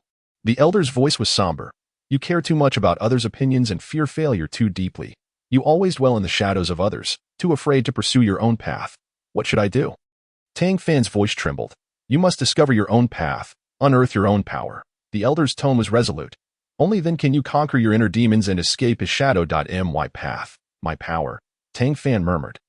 His eyes gradually regaining a glimmer of clarity, he slowly rose, clenching his fists. Elder, what do you believe my path to be? Tang Fan's voice remained hoarse, yet it no longer carried the weight of despair. Instead, it was imbued with a hint of confusion and yearning. The ring paused, and the elder's voice bore a sigh. Fanner, each person's path is distinct. It is for you to seek and comprehend. Your path lies not in emulating others, but in excavating your own potential and discovering your unique attributes. What uniqueness do I possess? Tang Fan laughed self-deprecatingly, having been overshadowed by Tianyan from the very beginning. Whenever he believed he could surpass Tianyan, he would find him perched even higher, growing stronger still. You possess greater resilience and a more steadfast will than he does. The elder's voice was encouraging. You have endured countless failures and setbacks yet have not surrendered. This is your greatest advantage. Tang Fan was taken aback. He had never considered that his persistent struggle, which he had always regarded as a source of shame, could actually be his strength. He had believed that his perseverance stemmed solely from his unwillingness to accept defeat, from a desire to prove himself. Your resilience and determination are the foundation of your heart's path. The elder continued. What you need to do is transform this resilience into strength, rather than allowing it to become a burden. Tang Fan gazed at the broken sword in his hand, a gradual understanding dawning within him. He had always placed too much importance on others' opinions, too fearful of failure. Thus, he had lost himself amidst repeated blows, straying from his direction. He inhaled deeply, gripping the sword tightly, feeling the coldness of the blade. He lifted his head, his gaze resolutely fixed ahead, as an unprecedented surge of strength welled up within him. Elder, I have come to an understanding. Tang Fan's voice no longer trembled. It was filled with resolve. I have come to an understanding, he reiterated. This time, his tone bore a fierce intensity. I can no longer live under Tang in shadow. I must carve my own path. The elder's voice seemed to carry a hint of amusement, laced with approval. It is good that you understand, Fanner. Remember, the path is not achieved overnight. It requires continuous exploration, practice, and comprehension. Exploration, practice, comprehension, Tang Fan murmured, a spark of light igniting in his eyes. Indeed, the elder's encouraging voice echoed in Tang Fan's ears. You must believe that every failure you endure and every pain you bear is to forge a stronger you. Tang Fan inhaled deeply, gripping the broken sword with renewed vigor. Elder, you are right. I should not linger in the past. I must look forward. I shall grow stronger. I am the foremost among the inner disciples. This setback is merely a mistake. He lifted his head, his gaze unwaveringly focused ahead. I will find my own path, and I will prove that I, Tang Fan, am not inferior to anyone. Excellent. This is the Tang Fan I know. The elder's voice brimmed with satisfaction and anticipation. I believe in you. My child, you can surely achieve it. Tang Fan fell silent, closing his eyes to carefully sense the power surging within him. This time, he was no longer lost, no longer afraid. He felt an unprecedented power coursing through him. A force that stemmed from the depths of his heart, from his newfound ability to master his future. He regarded his family, his sect, and indeed the entire world, as mere toys in his hands. Tang Fan slowly opened his eyes, a wild ambition flickering in his dark irises. He aspired to become a ruler, to dominate this chessboard. Rising to his feet, he brushed off the dust from his clothes, prepared to leave the stifling place behind. Elder, let us depart. Where to? The elder's voice, laced with curiosity, emerged from the ring. Why? To grow stronger, of course. A confident smile graced Tang Fan's lips. Now that I have found my direction, it is time to take action, is it not? Good.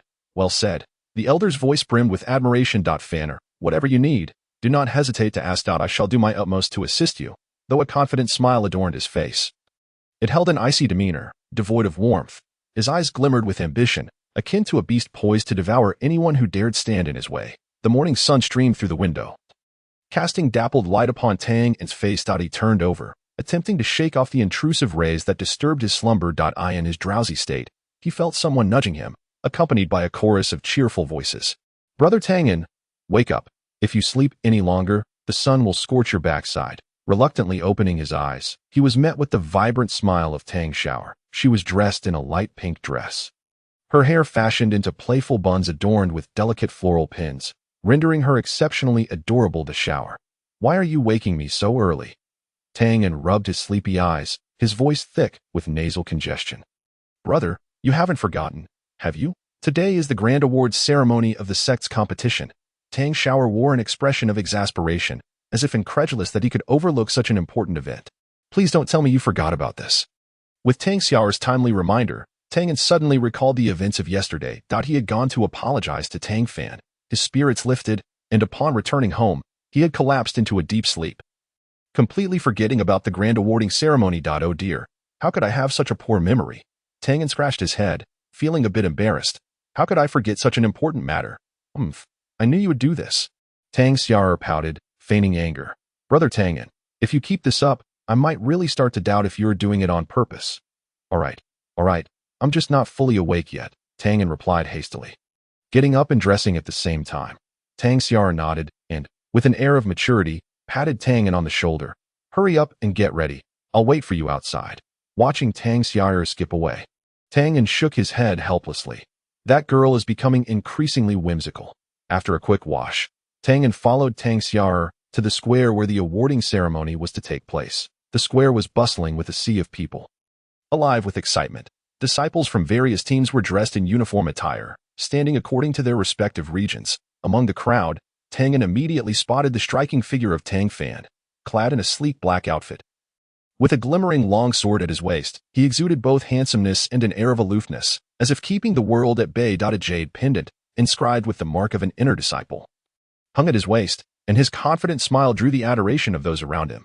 Tianyan's gaze lingered on Tang Fan, who appeared resolute in his aspirations. "Brother Tianyan, what are you looking at?" Tang Xiaoxiao, following Tianyan's line of sight like a curious kitten, tiptoed to see better. She navigated through the throngs of people, ultimately locking her gaze on Tang Fan, with her big, sparkling eyes blinking. She turned to Tianyan and asked, "Brother Tianyan, are you looking at Tang Fan?" Startled, Tianyan regained his composure, clearing his throat to mask the turmoil within. "Indeed, now it feels just right." Tang Xiaoxiao tilted her head. More puzzled than ever, she sniffed the air, trying to discern the scent. "What do you mean, just right? Are you talking about the incense at the ceremony? I don't smell anything special." Seeing Tang Xiaoxiao's bewildered expression, Tianyan realized he had inadvertently revealed his thoughts and quickly corrected himself. "I meant to say that you smell quite pleasant." Just then, Tianyan felt a burning gaze upon him. Turning his head, he met Su Qingru's scrutinizing eyes. Today, Su Qingru wore a delicate light blue gown, her long black hair elegantly pinned up with a glass hairpin. Her face adorned with subtle makeup, she appeared exceptionally graceful and ethereal. As their eyes met, it seemed there was an undertone of challenge in her gaze. Tianyan could only smile politely, though confusion lingered in his heart. After all, he had put in considerable effort for the Sect's grand competition. Why was this icy woman looking at him like that? Was she plotting something? Tianyan discreetly averted his gaze, yet his heart grew wary. Chapter 50. Undercurrents. A woman like Su Qingru would undoubtedly not easily relinquish her goals. Meanwhile, Su Qingru, catching Tianyan's inner thoughts, mused, "So Tianyan is indeed a rogue, fixating on the scent of the young lady, and here I am, a sour old woman with intentions. If anything, it is he who has ulterior motives." The awarding ceremony commenced swiftly, with the elders delivering impassioned speeches before announcing the winners of the Sect competition. As anticipated, Tang Xiaoxiao was awarded first place among inner disciples for her outstanding performance. When the result was declared, the square erupted in jubilation. Thunderous applause, cheers, and praises filled the air, almost lifting the dome of the square itself. "Remarkable. No wonder she is Sister Xiaoxiao, achieving such greatness at such a young age. Indeed, at such a tender age, she is the latest first among inner disciples. Her future is boundless. Sister Xiaoxiao not only possesses extraordinary talent, but also works diligently. She is a role model for us all. I've heard that Sister Xiaoxiao has her own unique methods of cultivation. I truly wish to seek her guidance." Standing at the center of the crowd, Tang Xiaoxiao beamed at the accolades showered upon her. Her smile radiant, she bowed slightly, expressing her gratitude to those around her. The sunlight bathed her charming face, as if cloaking her in a golden glow, making her appear even more dazzling. Slowly, she ascended the platform to receive the golden token symbolizing her first place among inner disciples from the elders' hands. Sister Xiaoer, I hope you do not disappoint the sect's expectations. Strive diligently and bring glory to the Tianyan sect. The elder gently patted her shoulder. Speaking earnestly, I shall remember the sect leader's teachings. Tang Xiaoer replied respectfully. The elder nodded in satisfaction, then turned his gaze toward Tangan. The elder's voice resonated through the square like a resounding bell. Startled, Tangan looked up, puzzled at the elder's summons. Come up. The elder gestured for Tang and to step forward. Though unsure of the elder's intentions, Tangan steeled himself and ascended the platform that a wave of apprehension enveloped him. Instinctively, he looked up at Su Qingru. His mind racing with countless thoughts. No way. Is there something regarding me? Feeling bewildered, he wondered if there was a hidden segment. Was the ceremony not yet at his turn? Why was he being called onto the stage? A troubling thought flickered in his mind. Could it be that Su Qingru is plotting against me again? He scanned the elder and Tang Xiaoer, seeking answers but found none. Doubt crept in. Suspecting Su Qingru had devised yet another scheme against him. Recalling their previous encounters, Tangan grew increasingly alert. Yet, he dared not defy the elder's command and could only tread heavily towards the platform. Each step feeling like a weighty burden that it felt as if he was walking into a meticulously laid trap. Su Qingru's gaze remained fixated on Tianyan, her eyes filled with scrutiny. She sought to observe how he would react to the elder's sudden arrangement, an excellent opportunity for her to gauge him. If Tianyan chose to accept the reward, it would signify his ambition and ulterior motives, suggesting he would not easily forego any opportunity. The elder retrieved an exquisite wooden box from his sleeve and addressed Tianyan. Though your performance in this sect competition was somewhat lacking in finesse, your previous contributions to the sect are evident to all. Inside this box is a gathering spirit pill that can assist you in rapidly enhancing your cultivation. The elders hope you will strive harder in the future and not disappoint the sect's expectations. Tianyan accepted the wooden box, a mix of emotions swirling within him. I knew Su Qingru wouldn't let me off easily. She wants to divert attention towards me while simultaneously undermining me. Right. Is this her way of retaliating against Tang Fan? Very well. It's you who wants me to shine, while it's also you who doesn't. Hearing Tangan's inner thoughts again. Su Qingru felt a sense of disdain. Tangan forced a smile as he held the wooden box, its weight heavy in his hands, whether from the box itself or the gathering spirit pill inside. He couldn't tell that he bowed slightly, his tone respectful yet tinged with an unspoken awkwardness. Thank you for your guidance, Elder. I shall do my utmost and live up to the sect's expectations. Damn it, could this old man be Su Qingru's lackey?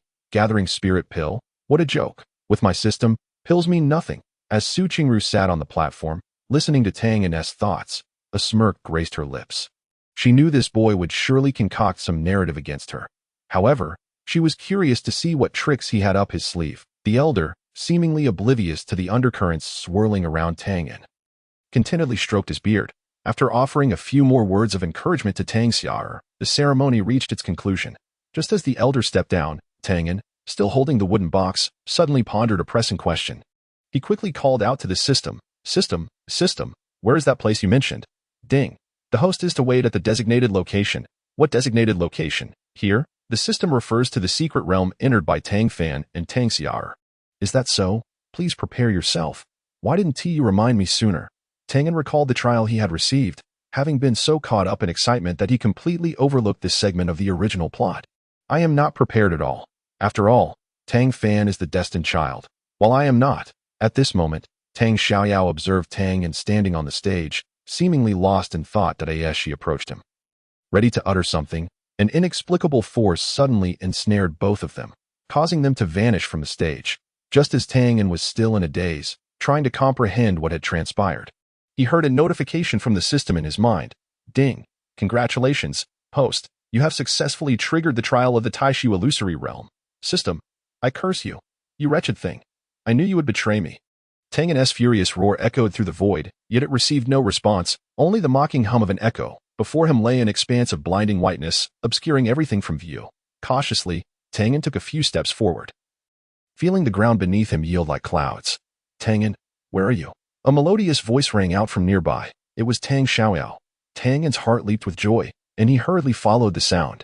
I'm here, Xiaoxiao. Did you also find yourself inexplicably dragged in? As the mist gradually dispersed, Tang Xiaoxiao's figure became visible. Dressed in a pale pink dress, she appeared somewhat disheveled, the hem stained with dust. I have no idea what happened. I was just on the stage, and then just as Tangan was about to interrupt her, the ground trembled violently. What is happening? Tang sensed a disturbance and warily scanned their surroundings. He noticed the ground in the distance beginning to collapse, forming a massive whirlpool that a powerful suction threatened to pull everything nearby into its depths. This is bad. Grab my hand, Xiaoyao, and run. Chapter 51. Sudden danger. The two raced desperately away from the whirlpool. Yet, the suction grew increasingly formidable, as if an invisible hand had ensnared them, dragging them toward the abyss. Ah! Tang Xiaoxiao exclaimed in fear, tripping over a protruding rock and tumbling forward. Tianyan reacted swiftly, catching her just in time. However, due to inertia, they both found themselves sliding toward the whirlpool. This is the end. We're finished, Tianyan lamented inwardly, but he held Tang Xiaoxiao tightly, determined to shield her from harm. Just as they were on the verge of being engulfed by the whirlpool, a beam of golden light descended from above, enveloping them. The suction vanished instantaneously, and they landed heavily on the ground. Coughing a few times, Tianyan struggled to rise, only to find himself in an unfamiliar environment. No longer surrounded by the blinding white, he now stood in a lush, verdant forest. Towering ancient trees loomed overhead, casting dappled sunlight through their leaves. Where are we? Tang Xiaoxiao also stood up, brushing off the dust from her attire, her expression bewildered. Ding! Congratulations, host, you have entered the Taishu illusory realm. The system's voice finally echoed in Tianyan's mind. Please endeavor to complete the trial and obtain generous rewards. Before Tianyan could voice his irritation, a rustling sound emanated from the distance. Suddenly, a massive spider burst forth from the thicket, its 8 crimson eyes fixed intently upon them, emitting a chilling hiss. What on earth is that? Tianyan exclaimed, startled, instinctively shielding Tang Xiaoxiao behind him. Tang Xiaoxiao, equally frightened, clutched at Tianyan's sleeve. The colossal spider did not attack immediately, but slowly advanced toward them, as if toying with its prey. At that moment, Tianyan felt a soft touch from behind. He glanced down to see Tang Xiaoxiao clinging tightly to him, her body trembling slightly. I'm scared. Tang Xiaoxiao's voice quivered, her pitiful demeanor stirring Tianyan's heart. Do not fear. I am here, he reassured her, gently patting her back. However, he mused inwardly, it seems even a saintly being like Tang Xiaoxiao fears spiders. Indeed, girls tend to fear such creatures, let alone one that even I find repulsive. What on earth does this wretched system intend? Just as the giant spider lunged at them, Tianyan suddenly heard the system's voice in his mind. Ding. Danger detected. Activating protective mechanism. Granting host a limited-time gift pack. Would you like to open it now? Without hesitation, Tianyan chose to accept. Ding. Congratulations, host. You have acquired divine sword technique. Indestructible body art. Invincible golden bell shield. A flurry of system notifications left Tianyan momentarily stunned. This is utterly outrageous. Before he could gather his thoughts, a surge of powerful energy flowed into him, filling him with an overwhelming strength. Roar! The giant spider let out a furious cry and lunged at them. With a mere thought, a resplendent golden sword materialized in Tianyan's hand. Without hesitation, he swung the sword, unleashing a golden sword chi that cleaved the giant spider in two. Viscous green liquid splattered everywhere. And instinctively, Tianyan enveloped Tang Xiaoxiao in his embrace, shielding her from the repugnant spray. Tang Xiaoxiao pressed closely against Tianyan's chest, feeling the powerful rhythm of his heartbeat, which inexplicably brought her a sense of security. Just then, a deafening roar erupted from deep within the forest, causing the ground to tremble violently. The giant spider's remains convulsed slightly as green liquid sprayed across the area, filling the air with a nauseating stench. Tianyan held Tang Xiaoxiao tightly, only relaxing once he confirmed no liquid had splattered on her. Tang Xiaoxiao peeked out from Tianyan's embrace, gazing at the twitching remains of the immense spider. Her face turned pale as she struggled to suppress her urge to vomit, whispering, "What is this place?" "I'm not entirely sure," Tianyan replied. "But given the circumstances, it's likely due to the original plot." He looked up toward the sky, but all he could see were dense leaves blocking out any view of the heavens, making it impossible to discern a path back. Ding. Congratulations, host. You have successfully slain the first-level beast bloodthirsty demon spider. As the system notification concluded, a warm sensation coursed through Tianyan's body, erasing the fatigue from battle and replacing it with an invigorating vitality, as though he were brimming with energy, before he could fully appreciate this newfound strength. The deafening roar echoed once more from deep within the forest. This time, the sound was clearer and closer. Roar.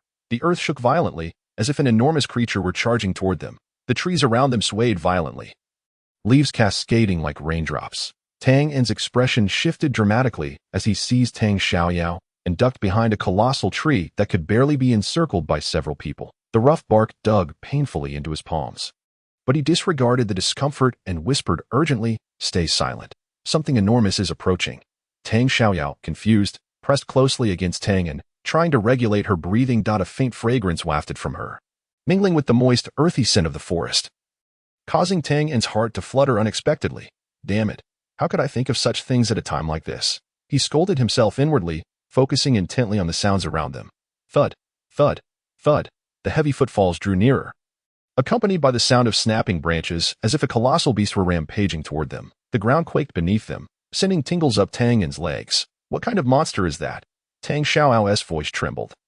Nearly a whisper.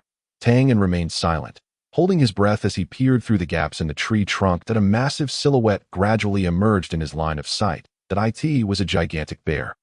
Its body encased in black scales, far larger than the previous giant spider, with crimson eyes gleaming with ferocity and sharp fangs dripping with menacing saliva. Good grief. Is that a bear? It looks like Godzilla in bear form. Tianyan silently cursed, realizing the illusory realm sought to end their lives. If the first-level beast was a spider, this creature had to be at least a 10th-level beast. The giant bear seemed to sense their presence.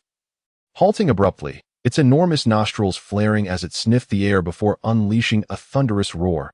Roar. The sound reverberated like thunder, making Tianyan's eardrums throb, while Tang Xiaoxiao clung tightly to him. Her body tense with fear. System, what the hell do I do against that thing? Tianyan inwardly roared in frustration. Chapter 52. System rewards ding. Danger detected. Activating emergency task. Eliminate the second-level beast-raging demon bear. Task rewards: 1 advanced body refining pill and 1 mysterious equipment. Mysterious equipment. That sounds promising.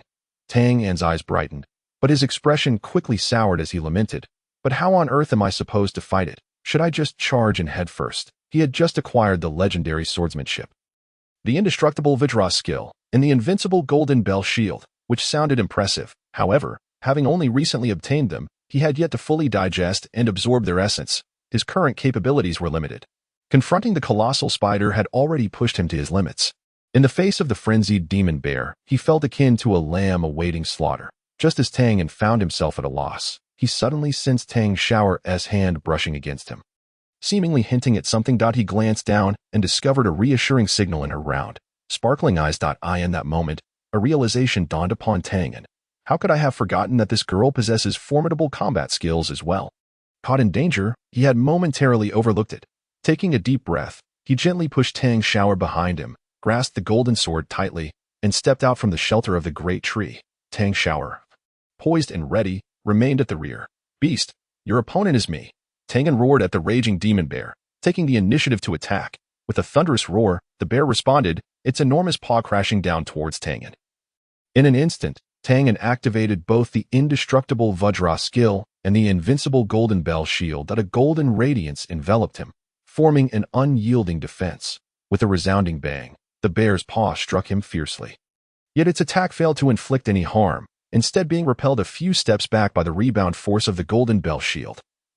This golden bell shield is quite effective. A surge of joy coursed through Tianyan.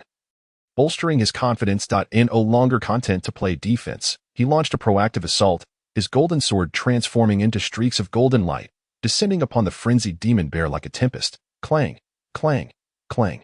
The sword clashed repeatedly against the bear's paw, emitting a series of crisp metallic sounds and sending sparks flying.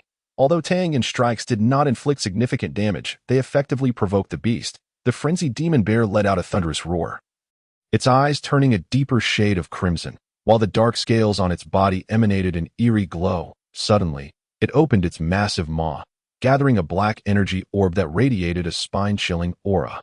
What on earth is that? Tianyan thought to himself, alarmed, and quickly retreated. Just then, an unexpected turn of events occurred. Tang Xiaoxiao dashed out from behind him. Her speed was astonishing, akin to a flash of lightning. As she swiftly reached the front of the frenzied demon bear, a glimmering red dagger appeared in her hand, exuding a faint pink glow that clearly indicated it was no ordinary weapon. With a fierce cry, she executed a graceful arc in midair, thrusting the dagger directly at the bear's throat. Are you seeking death? Tianyan gasped in shock. This girl was far too reckless. The bear's defenses were formidable, and he struggled to penetrate them even with his golden sword, let alone her dagger. However, the subsequent scene left him utterly astounded. The dagger pierced through the bear's thick black scales as effortlessly as if slicing through tofu. Embedding itself to the hilt, the frenzied demon bear let out a heart-wrenching scream. The black energy orb dissipating as it did, its massive body trembled violently, seemingly in disbelief that it could be harmed by a mere human. Yet, Tang Xiaoxiao did not. She elongated her tone, her expression laden with meaning. I initially thought you were revealing some secret. She lifted the water kettle, taking a delicate sip, yet her gaze remained firmly fixed on Tang Yan's face. The atmosphere within the cave became subtly charged. Water droplets descended slowly from the stone walls, producing a crisp patter that accentuated the cave's profound stillness. Outside, the wind howled and the shadows of trees danced, occasionally interrupted by the distant chirping of birds. Tang Yan felt as though he were seated upon a bed of needles. He feigned composure and remarked, "We should rest quickly. We have to continue exploring the secret realm tomorrow." He retrieved a blanket from his Qingru bag and handed it to Tang Xiaoxiao. She accepted the blanket, gently draping it over herself, and replied, turning slightly. She appeared to close her eyes, yet in truth, she was discreetly observing Tang Yan's every move. Seeing that she seemed disinclined to inquire further, Tang Yan felt a slight sense of relief. He sat cross-legged, closed his eyes, and began to cultivate. Thankfully, this girl likely wouldn't press any further. Otherwise, he might slip up. He silently admonished himself, and couldn't help but think, truly, she possesses the keen awareness befitting an undercover agent. After a while, once she was certain Tang Yan had entered a meditative state, Tang Xiaoxiao slowly opened her eyes. Her gaze was profound, filled with myriad thoughts. What secrets was Tang Yan concealing about the Tang Fan's secret realm? She gently bit her lip, her heart brimming with curiosity. Outside the cave, the wind began to rise, and the branches rustled, sounding as if they were responding to her inquiries. After a long while, Tang Yan concluded his cultivation and opened his eyes to Xiaoxiao. "You're still awake." He feigned surprise, though inwardly he mused, "This little girl is quite adept at pretending to be asleep." Tang Xiaoxiao sat up, rubbing her sleepy eyes, her gaze fixed intensely on Tang, and as she sweetly exclaimed, "Brother Tang Yan, if you haven't slept, how can I possibly sleep?" The inflection in her voice rose slightly, carrying a hint of childlike coaxing. Tang Yan cleared his throat and replied, "This secret realm is fraught with peril. I must remain vigilant to protect you." "Brother Tang Yan is so wonderful," Tang Xiaoxiao beamed, and then shifted the topic. "When do you think we can escape this secret realm?" Tang Yan pretended to ponder for a moment before answering. "I'm not sure. Perhaps we should wait for the Tianyan Sect to come find us. That would be safer." However, he calculated in his mind, only a fool would want to leave. I am not Tang Fan. Furthermore, advancing further would only lead us into the clutches of that bunch from the Tianyan Sect. Wouldn't that be courting death? This troublesome matter was instigated by them in the first place. Tang Xiaoxiao, her eyes glinting, seemed to have seen through Tang Yan's thoughts. She sighed softly and melancholically said, "But I've heard that deep within the secret realm lie heavenly materials and earthly treasures. Acquiring them would greatly benefit our cultivation." Upon hearing this, Tang Yan's interest was piqued. Heavenly materials and earthly treasures. Those are indeed valuable treasures. His eyes darted, and he secretly pondered, could this little girl be testing me? "Xiaoxiao, who told you about this?" Tang Yan inquired nonchalantly. "Who did you hear it from? Share it with me, so that I may broaden my horizons." I heard it from someone else," Tang Xiaoxiao stammered, her gaze flickering, her cheeks flushing faintly like a ripe peach. "This little one is clearly trying to play coy with me," Tang Yan thought with a silent chuckle. He then feigned regret, saying, "What a pity. We are currently lost and have no idea where the depths of the secret realm lie. Even if there are heavenly materials and earthly treasures, we wouldn't be able to find them." "No worries, I have a way," Tang Xiaoxiao declared, producing a shimmering compass from her bosom, shaking it with pride. "This is a treasure-seeking compass. It can guide us to the most precious items within the secret realm." Tang Yan was taken aback. A treasure-seeking compass? Is this genuine? This little girl truly has an impressive array of treasures. Yet, he feigned disinterest, curling his lip and saying, "A treasure-seeking compass? Is it reliable? We wouldn't want to be led into some perilous situation." "Rest assured, Brother Tang Yan, this is a treasure left for me by Tang Fan. It's absolutely trustworthy," Tang Xiaoxiao assured him, her sparkling eyes brimming with anticipation. "Brother Tang Yan, shall we seek treasures together?" Tang Yan pretended to hesitate, stroking his chin. To go or not to go? What scheme is this little girl plotting? What if it's a trap? But then again, what if there truly are treasures? Such inner turmoil. Observing Tang An's indecision, Tang Xiao's eyes sparkled mischievously. She leaned closer, gently tugging at his sleeve while sweetly imploring, "Brother Tianyan, just accompany me, please, pretty please." Her voice was soft and pleading. Igniting an irresistible urge within Tang, and this little enchantress is employing her wiles again. I am not so easily deceived. Tang inwardly chastised himself, yet his body, betraying him, nodded in agreement. "Very well, I shall accompany you. But it's settled. If danger arises, we retreat immediately." "Yea, Brother Tianyan is the best." Tang Xiao cheered, wrapping her arms around his. The softness of her form pressed closely against his arm sent his heart racing. This girl is truly a handful. Tang sighed inwardly, though he maintained a stern facade. "Enough of this. Let us hasten." With the treasure-seeking compass in hand, Tang Xiao led the way, while Tang followed closely behind. Ever vigilant of their surroundings, the compass emitted a faint glow, guiding them onward. They traversed dense thickets, scaled steep peaks, and forded rushing rivers. Along the way, they encountered numerous rare and exotic beasts, all of which Tang dispatched with ease. This treasure-seeking compass is genuinely remarkable. The spiritual herbs and medicines we've encountered are far superior to those of the Tang family. Tang marveled inwardly, growing increasingly convinced of the compass's authenticity. After approximately half a day's journey, the compass's glow intensified. The duo continued deeper into the secret realm. Throughout the journey, Tang discreetly examined the Qingru bag's usage, experimenting with placing various items inside. To his astonishment, he discovered that the bag's capacity seemed truly limitless. Regardless of how many items he placed within, the bag showed no signs of change. "This Qingru bag is truly extraordinary." Tang was astounded.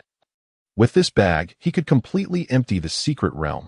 Just as he reveled in his joy, Tang Xiao suddenly halted, her beautiful eyes alertly fixed ahead. "What's the matter?" Tang asked hurriedly. "There are people ahead." Tang Xiao whispered. "People? Who are they?" Tang was startled, quickly quieting his steps as he stealthily followed Tang Xiao. They concealed themselves behind a large tree, peering through the thick foliage. Before them, a group of individuals was engaged in a fierce battle against a colossal beast.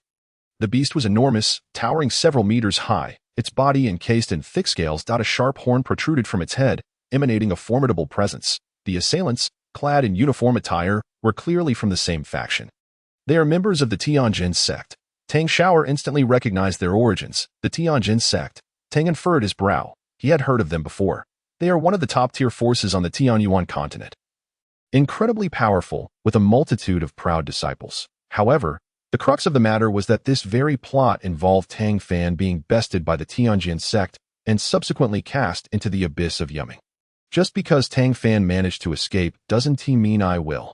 Tang internally screamed in panic. "What do we do?"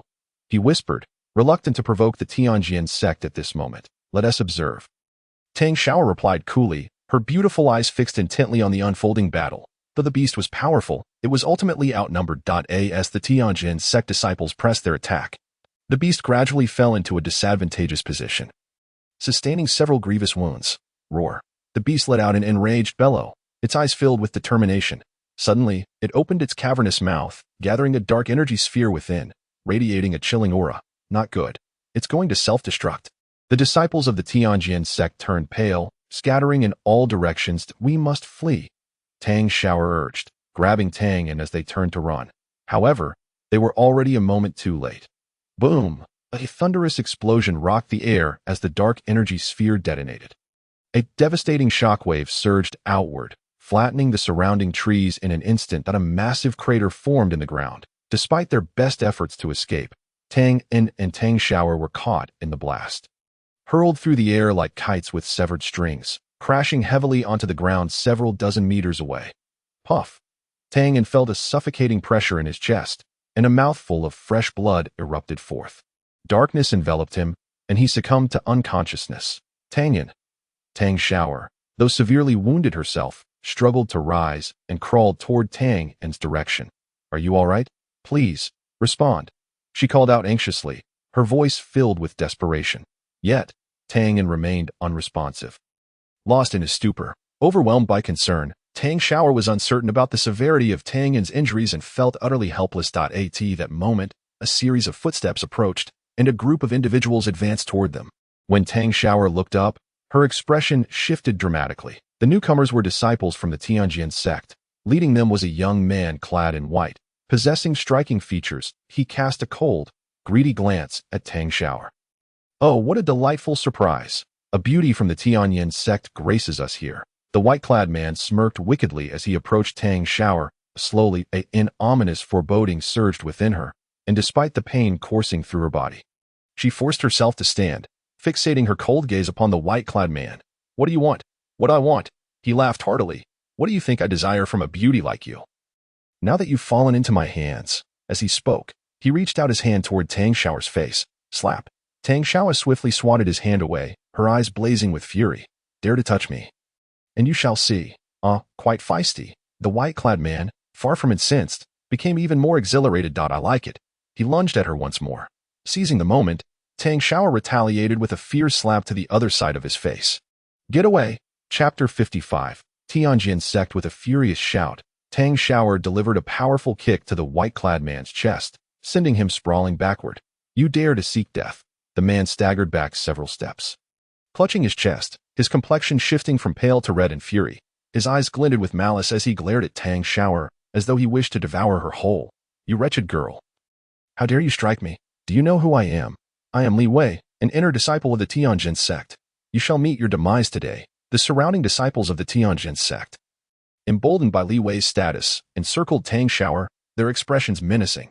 Though they were wary of her strength, Li Wei's higher standing compelled them to lend their support. You have some nerve, striking even Senior Brotherly, jeered one scrawny disciple. Indeed, it would be your fortune if Senior Brotherly took a liking to you, yet you dare to resist, chimed in another burly disciple, his eyes glinting with sycophantic admiration. Tang Xiaoxiao cast them a disdainful glance, her lips curling into a scornful smile. Fortune. With that character of his, he dares to lay claim to such a thing. As she spoke, she flicked her wrist, allowing a delicate jade bracelet to slip from her sleeve. It clasped around her slender wrist. The artifact that had suppressed her powers was now removed, unveiling her true strength. A formidable surge of spiritual energy radiated from her, causing the surrounding trees to tremble under its might. The disciples of the Tianyan sect turned ashen, gripped by an instinctual dread as they felt the overwhelming pressure. How is this possible? She concealed her power, stammered the scrawny disciple, his face etched with terror. The burly disciple swallowed hard, feeling as though he were a rabbit confronted by a fierce tiger, trembling uncontrollably. Li Wei's face turned pale as realization dawned upon him. He had mistakenly believed Tang Xiaoxiao was merely an ordinary inner disciple of the Tianyan sect. He never anticipated her to be a hidden powerhouse. Regret washed over him. Had he known her true capabilities, he would never have provoked her. With a cold laugh, Tang Xiaoxiao ceased her banter and, with a flash, appeared before the scrawny disciple, delivering a resounding slap. Crack! He was sent flying, crashing to the ground, blood spilling from his mouth as he fell unconscious. Next, Tang Xiaoxiao's frigid gaze fell upon the burly disciple. Terrified, he turned to flee, but Tang Xiaoxiao was swifter. She appeared behind him and delivered a powerful kick to his backside, propelling him into the scrawny disciple, leaving them both incapacitated. The remaining disciples of the Tianyan sect were paralyzed with fear, collapsing to their knees in supplication. Spare us, please. We shall not defy you again. We were blind to your might. Tang Xiaoxiao regarded them coldly, devoid of any semblance of pity. Weren't you all quite arrogant just moments ago? Why the sudden cowardice? The disciples fell silent, rendered mute by fear. Begone! Tang Xiaoxiao commanded sharply. The disciples fled in terror, scrambling away as if they had received a pardon from death itself. Seeing this, Li Wei realized his fate was sealed. Gritting his teeth against the pain, he attempted to escape unnoticed, thinking to flee. Not so easily. Tang Xiaoxiao intercepted him, blocking his path. Li Wei's face was ghostly pale. He recognized he was no match for her, yet desperation compelled him to make a final stand. What do you intend to do? I am an inner disciple of the Tianyan sect. If you dare to harm me, they will not let this go unpunished. Tang Xiaoxiao scoffed. The Tianyan sect? I am eager to see what they will do to me. With that, she pressed her foot firmly against Li Wei's chest, pinning him to the ground, rendering him immobile. Li Wei's face flushed crimson as he gasped for breath, feeling as though his ribs might shatter under her weight. Looking down at him, Tang Xiaoxiao's gaze was as frigid as ice. I shall grant you a chance. Hearing this, Li Wei's heart leapt with hope that I was wrong. Please, spare me. Tang Xiaoxiao tilted her head, feigning contemplation. Then you shall bark like a dog. Why you? Li Wei stammered, unable to articulate a coherent response. Tang Xiaoxiao's patience waned. What? Can't say it? Then don't speak at all. As she spoke, she prepared to apply more pressure. But Li Wei suddenly blurted out, "Wait, don't you want to know why you ended up here?" Tang Xiao retracted her foot, feigning curiosity. "If you know, then enlighten me to Li Wei," realizing he might salvage his life. Quickly explained, "You arrived here because there is a traitor within the Tianyan sect." "A traitor? Who is it?" Tang Xiao's foot gradually returned to Li Wei, increasing the pressure. This is classified information. I am just a minor pawn. I truly do not know. Surely you know the schemes the Tianjin sect has for the Tianyan sect disciples, do you not? I refuse to believe they would send only you insignificant pawns to deal with inner disciples." Beads of sweat streamed down Li Wei's face, succumbing to Tang Xiao's oppressive aura. "I genuinely do not know."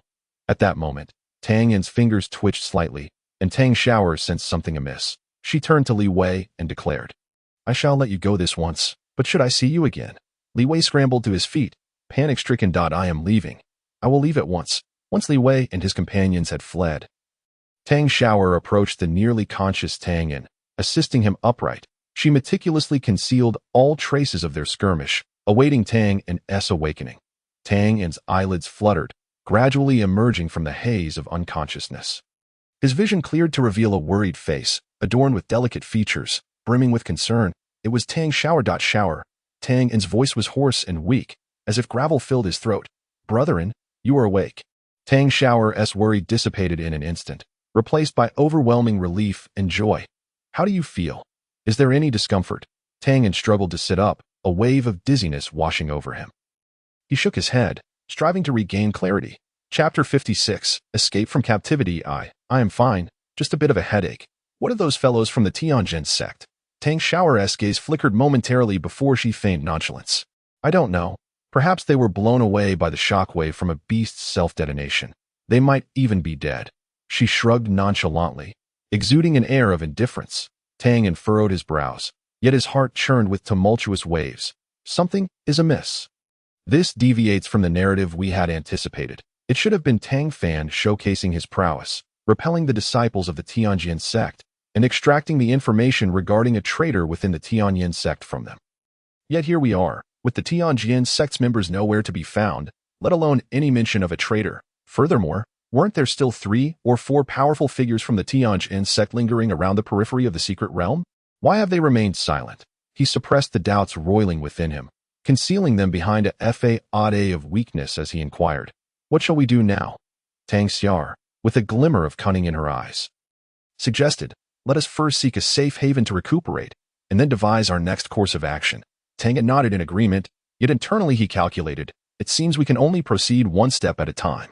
The pair found refuge beneath a secluded cliff, where Tang Xiao set up a rudimentary defensive formation. She then retrieved some healing elixirs and provisions from her storage pouch, presenting them to Tang Yan. "Brother Tang Yan, consume something to restore your strength." Tang Yan accepted the elixirs and food, silently partaking in them.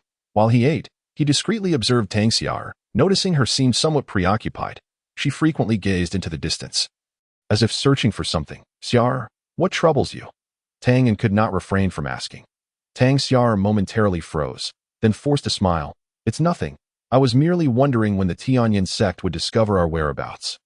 Although Tang Yan was aware that Tang Xiao was an undercover agent from the original narrative, he felt compelled to comfort her, recognizing her vulnerable position as a girl. "Rest assured, the Tianyan sect will undoubtedly send someone to find us.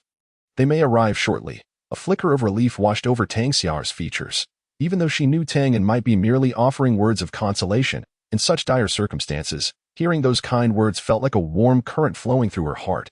Indeed, Brother Tang Yan is right. Perhaps they will arrive soon. Tang Xiao mused internally. Although Tang Yan harbors unfathomable secrets and his methods of striking are far from dignified, he would not abandon those beside him in perilous times. He possesses a kind heart. Su Qingru's slender fingers lightly tapped the tabletop. The reflections of Tang Yan and Tang Xiao are visible in the Tian Shui mirror. The two figures at the cliff appeared to be engaged in conversation, with Tang Xiao smiling while Tang Yan wore a resolute expression. This scene bore an uncanny resemblance to a couple affirming their relationship. Tang Yan, Su Qingru scoffed coldly, her suspicions regarding his previous remarks deepening. Was his relinquishing of the top position among the inner disciples merely to win a smile from a beauty? With a wave of her hand, she dissipated the images within the Tian Shui mirror and instructed the disciples beside her. Go, send a few individuals to bring Tang Un and Tang Xiao back. Yes, elder, the disciple replied. Departing promptly, Qingru rubbed her temples, an unsettling feeling brewing within her. This unexpected incident reeked of peculiarity. The disciples of the Tianyan sect had mysteriously vanished within their own sect. She sensed that this was no mere coincidence, yet she could not pinpoint the cause. The cliff. Having finished his meal, Tianyan felt his strength revitalized. He regarded Tang Xiao, his mind swirling with myriad thoughts. He recognized her role as an undercover agent and understood her motives for approaching him. Yet, inexplicably, he found himself harboring a flicker of affection for her. This sentiment was fraught with contradiction and peril. Tianyan's gaze drifted across Tang Xiao's face, ultimately landing upon her rosy lips. The girl was undeniably enchanting, particularly in this treacherous environment, which rendered her even more pitiable, inciting an instinct to protect her. Yet, Tianyan was acutely aware that beneath her beauty lurked a deadly danger. Brother Tianyan, what are you staring at? Tang Xiao felt uneasy under his gaze, her cheeks tinged with crimson. In nothing, Tianyan stammered, quickly averting his eyes and clearing his throat to mask his embarrassment. I was merely contemplating how perilous this secret realm truly is. We must remain cautious. Tang Xiao nodded, though her gaze wavered uncertainly. She, too, was calculating how to leverage Tang and to unearth more secrets. After a brief silence, Tang Xiao suddenly posed a question. Brother Tianyan, do you trust me? Tianyan scoffed silently. This girl was acting again. He feigned sincerity as he replied, Of course I trust you. We are family. Upon hearing this, Tang Xiao's eyes glistened with unshed tears, as though on the verge of weeping.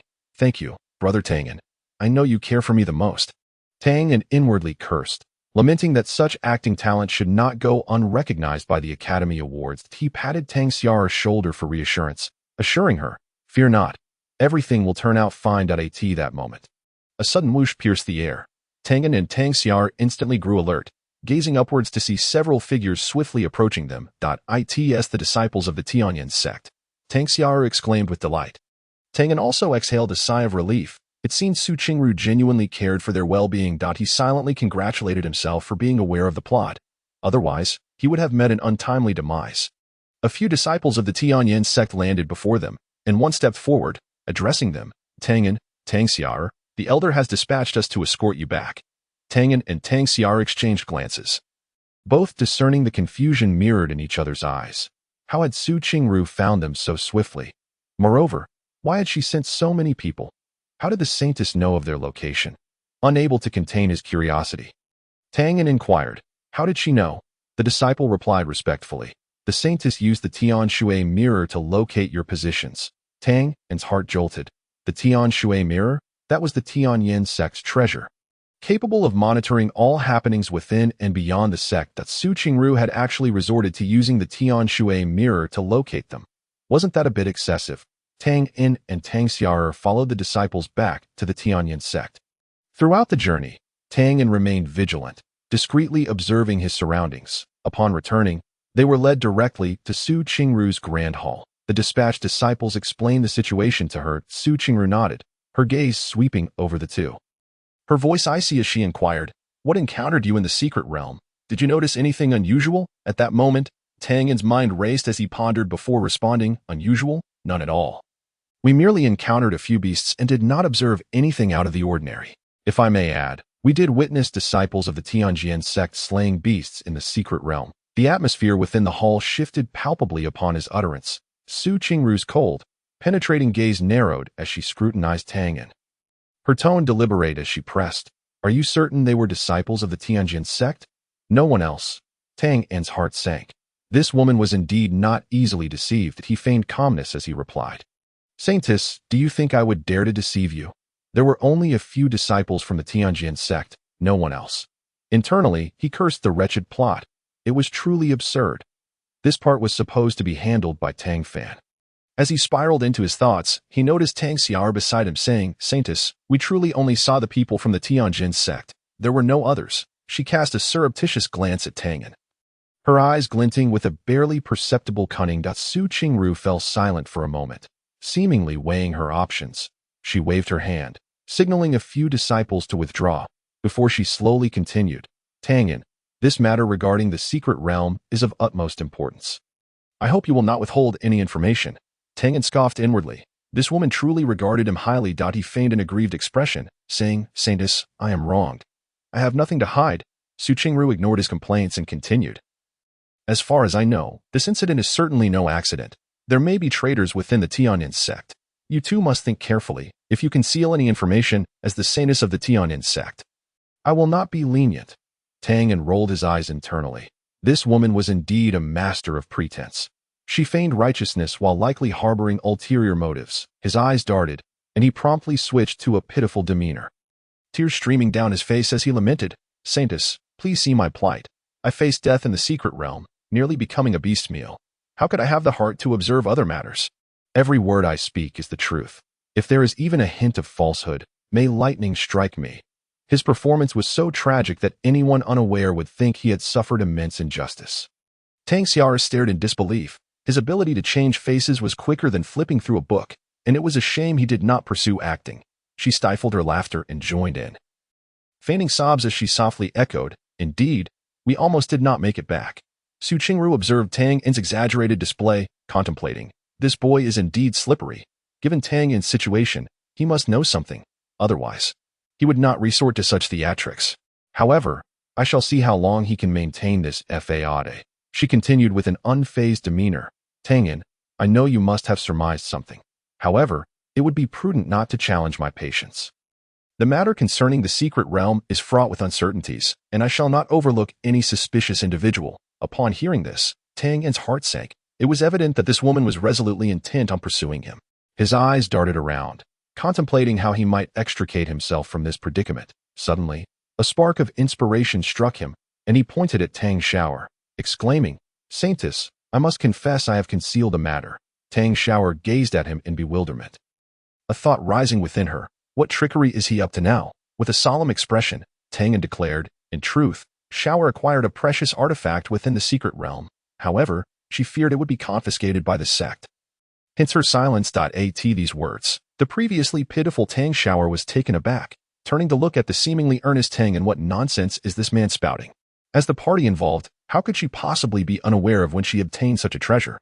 Meanwhile, Qingru, upon hearing this, raised her elegant brows slightly, intrigued. Oh, what kind of artifact is it?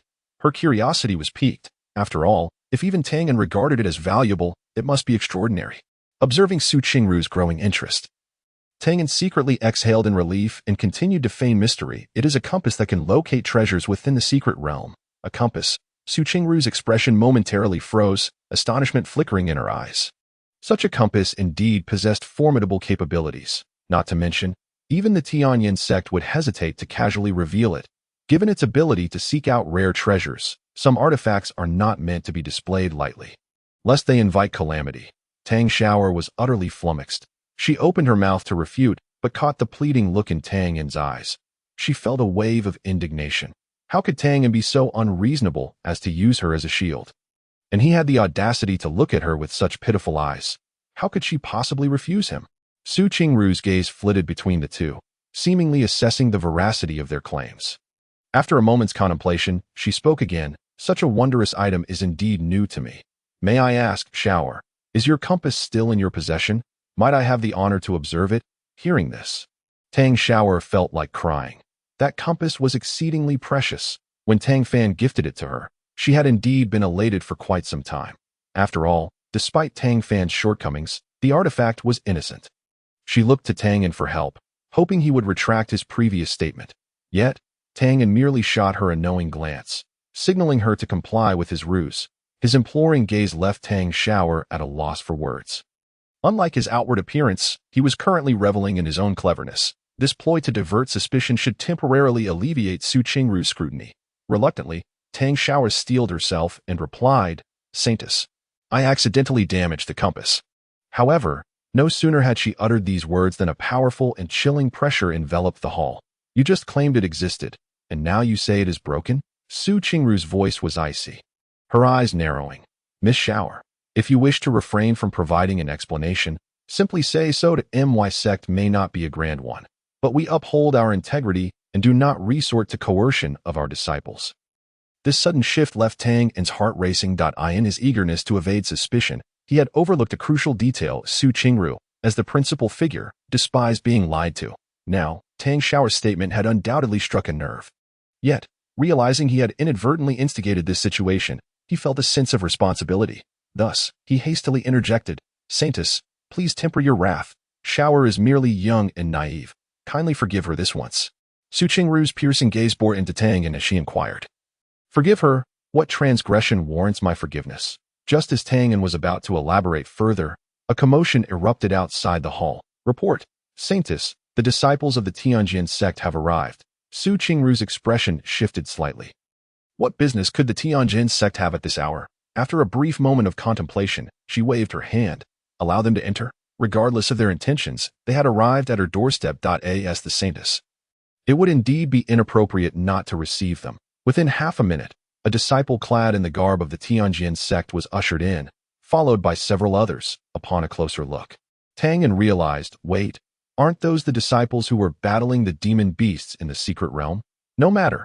A free scapegoat is a scapegoat worth having. The group bowed respectfully, proclaiming, "We pay our respects to the Saintess." Qingru, unfazed by their greeting, replied coolly, "What brings you here?" The disciple, undeterred, responded, "Our elder has heard that the Saintess is investigating matters concerning the secret realm and has dispatched us to assist." Tianyan felt a surge of relief. The disciples of the Tianyan sect had finally arrived. With a glint in his eye, he seized the opportunity and pointed at the disciple, exclaiming, "Saintess, it was he. He is the one who damaged the compass.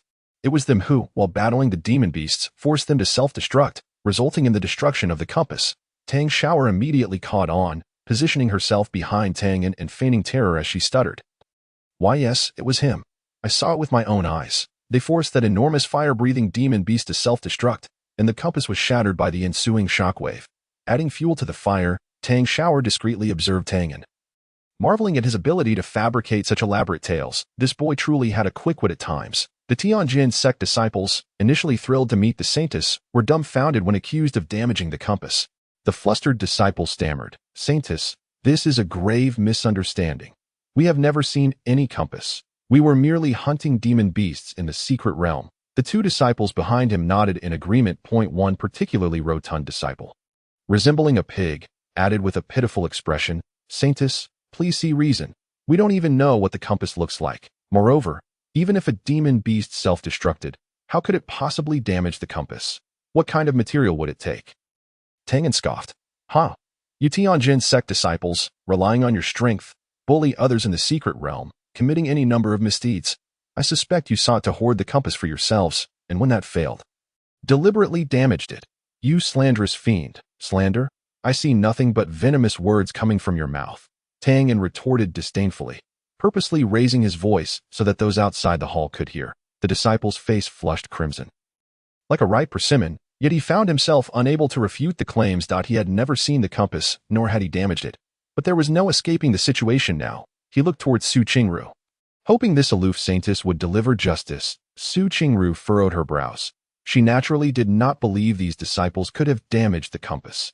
Yet, given the Tianyan sect's notorious behavior and their rivalry with the Tianyan sect spanning centuries, she was inclined to consider the possibility. Moreover, the compass was undeniably enticing. However, Tianyan spoke with such conviction, and Xiao was adamant in her claims, leaving her in a quandary. "Saintess, this fellow is spouting nonsense. Clearly attempting to frame us," the flustered disciple exclaimed, pointing an accusatory finger at Tianyan. "We never—" "Silence." Tianyan interrupted sharply. "Who do you think you are to speak to the Saintess in such a manner? You are merely a thief in denial." Lashing out in embarrassment, the rotund disciple trembled with anger, but dared not speak further, only glaring daggers at Tang and remained unperturbed, returning the gaze with a provocation that seemed to say, "Come on, bite me." Witnessing this exchange, Qingru's confusion deepened. What was Tianyan's true intention? Did he possess evidence, or was he merely posturing? After a moment of contemplation, she slowly inquired, "Tianyan, you assert they damaged the compass. Do you have any evidence?"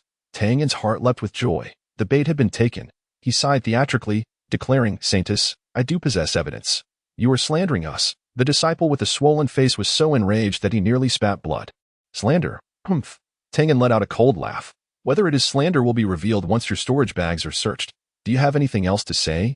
She cast a frigid gaze at the disciples of the Tianyan sect. Upon her utterance, The faces of the Tianyan disciples changed dramatically. Indeed, their storage bags contained some treasures acquired from the secret realm. They had come merely to vex the Tianyan sect. However, in light of the current circumstances, no explanation could suffice. Several disciples exchanged glances, rendered speechless. Although they had never encountered the compass before, now they found themselves in a position where any defense would seem like mere excuses. Saintess, we are truly wronged. The disciple with the swollen face was on the verge of tears. We were simply ordered to assist in the investigation. How have we become the culprits of destroying the compass? Tianyan secretly chuckled inwardly, maintaining an impassive facade, and replied, assist in the investigation? I see that you have come here to cause trouble. You clearly harbor ulterior motives, seeking to seize the treasures of my Saintess palace. Enough, Qingru impatiently interrupted them. Someone, search their storage bags. Two disciples from the Saintess palace promptly stepped forward, unceremoniously confiscating the storage bags from the Tianyan disciples. The corners of Tianyan's mouth curled slightly upward, inwardly exclaiming, now you can't wash your hands clean even if you jumped into the Yellow River. Indeed, the storage bags contained treasures from the secret realm, coupled with the inexplicable appearance of Tianyan and Tang Xiaoxiao in the secret realm. The Tianyan sect could not evade culpability. The two disciples from the Saintess palace acted with roughness, almost forcibly tearing the storage bags from the bodies of the Tianyan disciples. The disciple with the swollen face grimaced in pain, but dared not resist, helplessly watching as his storage bag was taken away. The other disciples fared no better, each daring to express their anger, yet unable to voice it, their faces more wretched than if they had consumed excrement. Chapter 59. Exposure. Tianyan watched from the side, feeling a sense of satisfaction. These fools truly believed they could play tricks beneath my very eyes. Regardless of the outcome, I will pin this on you. You brought me into that cursed place, putting me in peril, nearly causing my demise. The storage bags were presented before Qingru. With a graceful lift of her jade hand, a surge of spiritual energy flowed into the bags, causing them to open with a resounding sound. Various miscellaneous items tumbled out, scattering across the ground in a disordered heap, reminiscent of a refuse pile, aside from a few faded undergarments and several bottles of elixirs. The most conspicuous were a few stones emitting a faint glow and several wilted spiritual herbs, as though they had just been unearthed from some obscure corner. What is this? Qingru inquired, picking up a piece of ore, her delicate brows furrowing. Her gaze resembled one cast upon a foul-smelling, unidentified object. Saintess, these were merely some items we stumbled upon in other secret realms, the disciple with the swollen face stammered. Beads of sweat trickling down his swollen cheeks, gathering at his chin into glistening droplets that seemed poised to fall. Tianyan, observing this farcical scene, felt a surge of glee. This fool cannot even concoct a plausible lie. Which secret realm produces such worthless ores? Does he truly believe the Saintess to be a simpleton? Qingru remained impassive, yet she distinctly heard Tianyan's thoughts. Her conviction strengthened. This affair was indeed the machinations of the Tianyan sect. These fools thought they could deceive her. You claim these items were obtained from other secret realms. Qingru's tone turned icy, her gaze cutting through the Tianyan disciples like a blade. You assert these were obtained from other secret realms. Yet it was never mentioned that slaying demonic beasts occurred in other realms as well. The Tianyan disciples exchanged glances, their faces twisting in distaste. They had initially intended to vex the Tianyan sect while reaping benefits, never anticipating such a predicament. Now, it was clear they could not wash their hands clean even if they jumped into the Yellow River. Saintess, the disciple with the swollen face stuttered, struggling to form a complete sentence. What do you take the Tianyan sect for? Qingru's tone sharpened even further. To come and go as you please, fabricating lies at will? Do you truly believe the Tianyan sect is your Tianyan sect's private garden? Saintess, we mean no such thing. Another disciple hastily knelt, knocking his head against the ground like a pestle. We were merely following orders, never daring to show disrespect to the Tianyan sect. Following orders? Qingru let out a cold laugh. Whose orders? Your sect leader's? Have him come personally to explain. The disciples were terrified, their souls nearly leaving their bodies. As mere outer sect disciples, they dared not disturb the sect leader. Tianyan, adding fuel to the flames, declared, Saintess, I believe they are merely feeling guilty. They do not dare to reveal the true instigator, clearly acting like thieves. Damn it, you forced me into that wretched place, nearly getting me blown to pieces. If I don't strip you of your skin this time, I shall not bear the surname Tang. This was Tianyan's inner monologue. Qingru, hearing Tianyan's thoughts, felt a cold mirth within her. This brat knows how to seize opportunities. Yet, what he said was not without merit. Someone, imprison them all. With Su Qingru's command, several disciples from the Saintess Palace promptly moved forward, taking the Tianyan Sect disciples into custody. Saintess, spare us. We are truly wronged. Saintess, we know nothing. Regardless of how the Tianjin disciples cried out for mercy, Su Qingru remained unmoved. Watching them being taken away, Tianyan felt a wave of exhilaration. You thought you could act so arrogantly. Now you know the consequences. At that moment, Su Qingru's gaze shifted to Tianyan, her eyes filled with curiosity. Tianyan, thanks to you this time, otherwise we would have remained in the dark for who knows how long. Tianyan quickly feigned humility. Saintess overpraises me. This is merely what a disciple ought to do. He secretly reveled in the thought that this icy woman finally deemed him trustworthy. Meanwhile, Su Qingru, standing beside him, also heard Tianyan's thoughts. However, she was no longer the fragile girl who would easily be provoked. After enduring Tianyan's whimsical chatter for some time, her mindset had considerably matured. Yet, to assert that she was unperturbed would be a lie. After all, Tianyan's actions were not merely whimsical banter. The corners of her mouth subtly curled upward, revealing a hint of a cold smile. This audacious boy dared to utilize me to vent his frustrations. We shall see how I deal with you.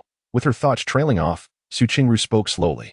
Tianyan, regardless of how this plays out, you have made a significant contribution. Speak. What reward do you desire? Tianyan's eyes flickered as he contemplated a reward. Hee. How about rewarding me? Just as he was about to speak, an explosive sound echoed from afar.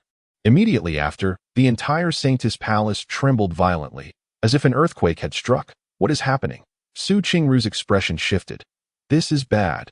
The mountain protecting formation is under attack, a disciple from the Saintess Palace exclaimed. Tianyan, feeling speechless, thought, how could this happen now?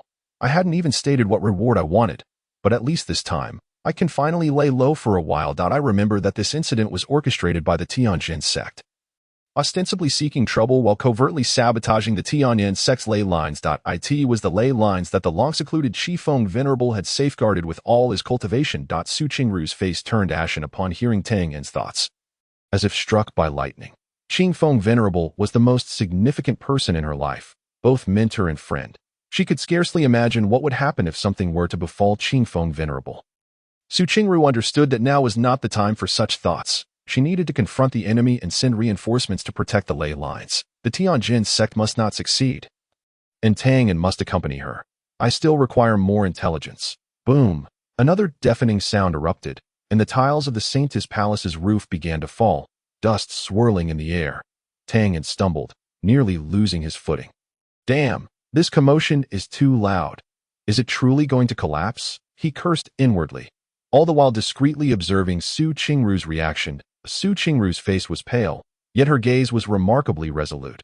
Upon hearing Tianyan's concerns for Qifeng Venerable, she seized Tianyan's arm with such force that it nearly crushed his bones. Tianyan, come with me.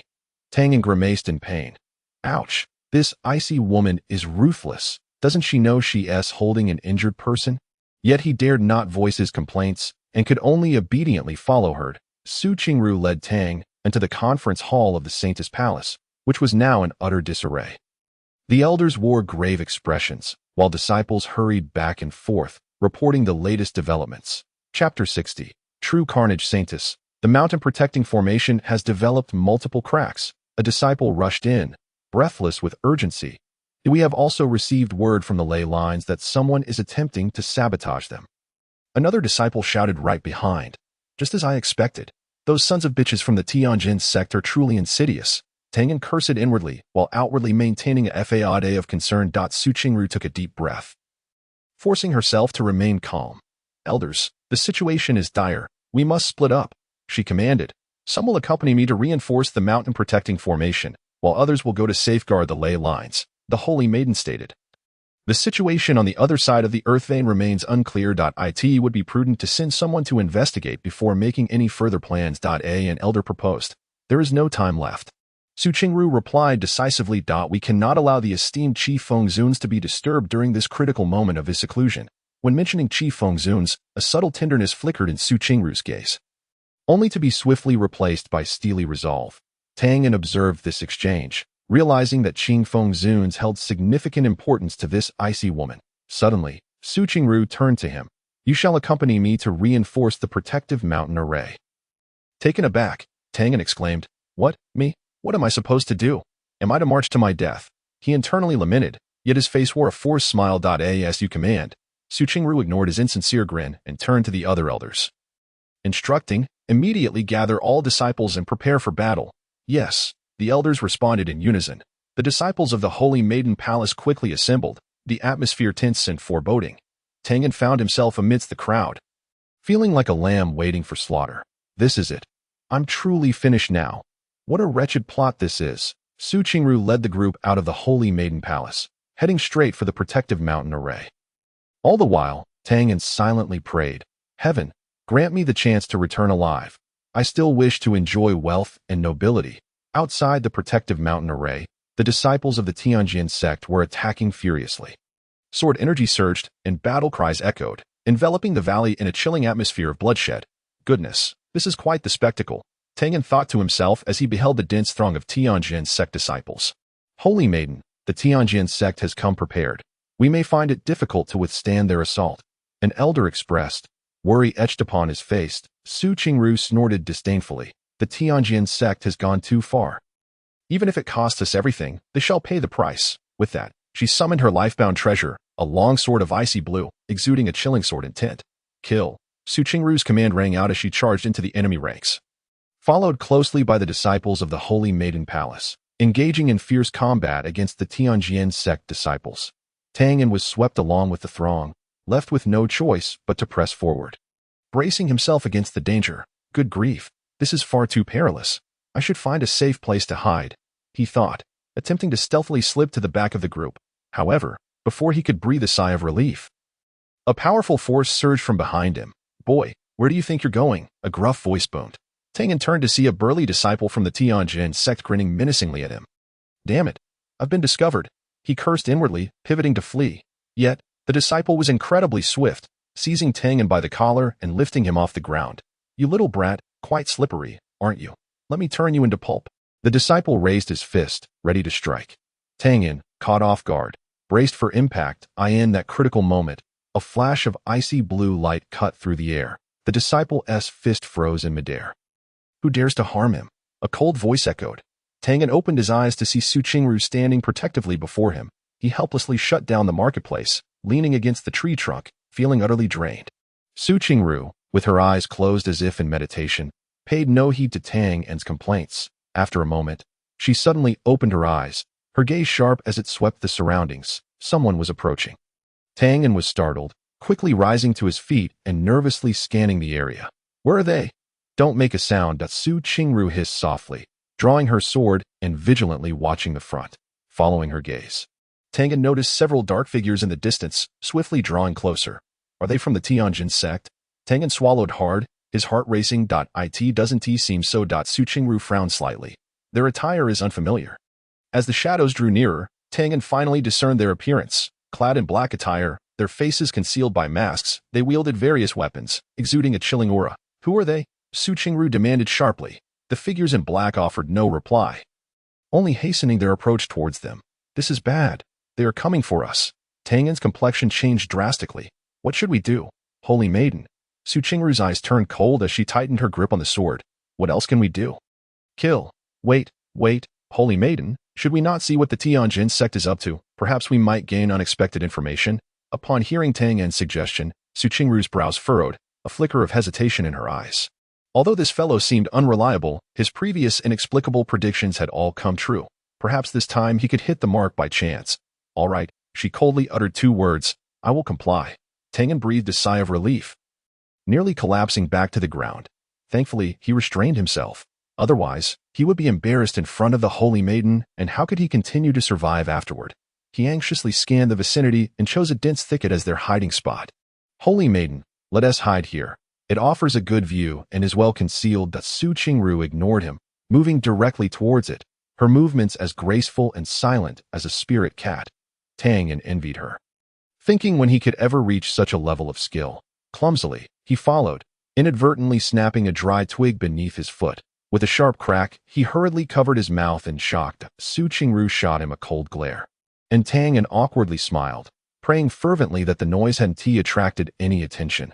Fortunately, it seemed no one had noticed the faint sound. The two held their breaths, waiting as time ticked by. Tianyan felt his legs growing numb. They're coming. Su Qingru suddenly whispered sharply. Tianyan perked up, quickly looking in the direction she indicated. Several dark figures were indeed moving towards them. Could it really be the Tianyan sect? Those guys are relentless, Tianyan muttered under his breath. Sho. Su Qingru gestured for silence. As the shadows drew closer, Tianyan gradually made out their features. The leader, dressed in the inner disciple attire of the Tianyan sect, was tall and handsome, none other than Hao Shuai. It was him. Tianyan was taken aback. Hao Shuai was a prominent figure among the younger generation of the Tianyan sect, his strength unfathomable, reportedly having reached the pinnacle of the qi refining stage. Just a step away from breaking through to the foundation establishment stage, as Hao Shuai walked, he conversed in hushed tones with the disciples beside him. This time, we must teach those rascals from the Tianyan sect a lesson, so they understand the might of our Tianyan sect. You're right. Senior brother Hao, how dare they slander us? It's simply outrageous. Another disciple exclaimed indignantly. Humph. This time we will not only seize the spiritual vein but also make them pay a bloody price. A fierce glint flashed in Hao Shuai's eyes. Hearing this, Tianyan felt a chill run down his spine. It seemed the conflict between the Tianjin and Tianyan sects had escalated to a boiling point. Stealing a glance at Su Qingru beside him, he found her expression equally grave. What should we do, holy maiden? Tianyan asked in a low voice. Su Qingru did not respond, her gaze fixed intently on Hao Shuai and the others. Let us observe the situation first, she said quietly, her tone heavy with concern. Chapter 62. The Tianjin sect's plan. Tianyan felt puzzled. What scheme was the holy maiden concocting? However, he dared not press further, merely continuing to watch Hao Shuai and his group's movements as they advanced. Suddenly, Hao Shuai halted, his sharp gaze scanning the surroundings. Strange, I feel as if someone is watching us, he murmured to himself. Senior brother Hao, could it be your imagination? One of the disciples suggested. Hao Shuai furrowed his brows, contemplating for a moment before shaking his head. Perhaps he looked around again, but found nothing unusual, so he led his disciples onward. Tianyan and Su Qingru remained hidden in the thicket, not daring to make a sound. Hao Shuai's moment of vigilance had made Tianyan's heart race. Thankfully, he ultimately did not discover them. Holy maiden, should we continue following them? Tianyan whispered. Su Qingru remained silent, her gaze unwavering as she watched Hao Shuai and his group depart, her eyes glinting with danger. No, she suddenly spoke. We return to the Tianyan sect. Tianyan was taken aback. Back to the Tianyan sect. What does the holy maiden mean? Just as he was filled with confusion, Su Qingru suddenly grasped his wrist. A surge of powerful energy enveloped him, and in the blink of an eye, he found himself alongside Su Qingru, dozens of meters away. Holy moly! Instant teleportation, Tianyan exclaimed, astonished at the speed. It was simply too fast. Before he could process it, Su Qingru grasped his hand again, her figure flashing as they vanished once more. This isn't heading to the Tianyan sect. It's more like catching a high-speed train. Tianyan felt like weeping without tears, realizing he was like a chick caught by an eagle, completely at her mercy. Su Qingru chuckled lightly, her tone laced with a hint of exasperation. Qingfeng, you remain as rigid as ever. We are kin. Why must you be so formal? As she spoke, her gaze flicked towards Tianyan, a hint of mischief in her eyes. Tianyan felt a chill run down his back. There was something off about the holy maiden's look. Did I say something I shouldn't have? He hastily lowered his head, trying to diminish his presence, yet his mind couldn't help but grumble. This woman changes her demeanor faster than turning pages in a book. She was just teleporting with me, and now she's acting as if she doesn't know me. Elder Qifeng smiled slightly, the wrinkles at the corners of her eyes deepening, yet appearing more benevolent. The holy maiden speaks truth. I was indeed foolish. However, this young man is. She turned her gaze towards Tianyan, her eyes glinting with scrutiny. His name is Tianyan, the newest inner disciple of the Tianyan sect. Su Qingru paused. He dared to steal a glance at Su Qingru, only to find her looking at him with a knowing smile, her eyes filled with cunning. That's so? The holy maiden's eye for talent is indeed sharp. He must surely be a remarkable individual. Having a friend who can share confidences is a blessing. It's good to have someone to oversee the affairs of the sect, big or small. Elder Qingfeng remarked with a knowing smile, a hint of teasing in her tone. He cleared his throat, about to explain, but Su Qingru interjected. Qingfeng, you are teasing me. Tianyan is merely an ordinary disciple. Hardly a remarkable individual. Su Qingru said, slightly distancing herself from Tianyan, as if to clarify something. Tianyan felt a wave of dissatisfaction wash over him. What does it mean to be an ordinary disciple? He had fought his way through challenges to become the second among the inner disciples. How could he be deemed worthless in this old hag's eyes? It was as if she was openly belittling his strength.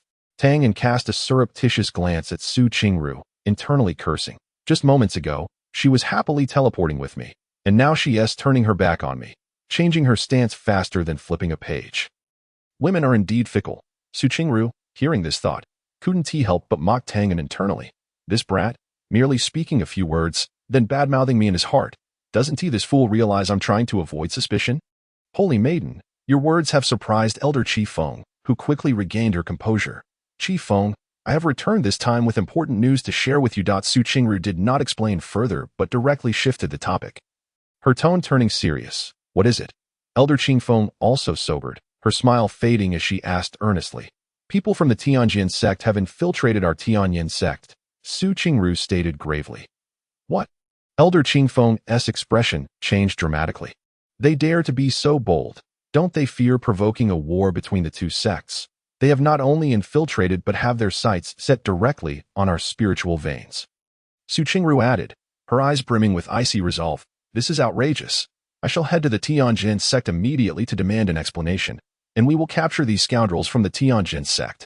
Elder Qi Feng, filled with fury, turned to leave. Wait, Su Qingru called out to her. Qi Feng, do not act impulsively. We do not yet know their specific plans. Reckless action will only serve to alert the enemy. What shall we do then? Are we to merely stand by and watch as they seize our spiritual veins? The tone of the esteemed Qi Feng was fraught with urgency. Certainly not, replied Su Qingru, her face brimming with determination. I have devised a plan that will ensure their return is thwarted. She leaned in close to Qi Feng's ear and whispered her strategy. Tianyan stood nearby. Although he could not discern their conversation, he could infer much from their expressions. It appeared that the disciples of the Tianyan sect were in for a grave misfortune. Su Qingru's plan was audacious and reckless, verging on the perilous. Yet, upon hearing it, Qi Feng showed no hesitation, her gaze filled with admiration. Excellent. We shall proceed as you have suggested.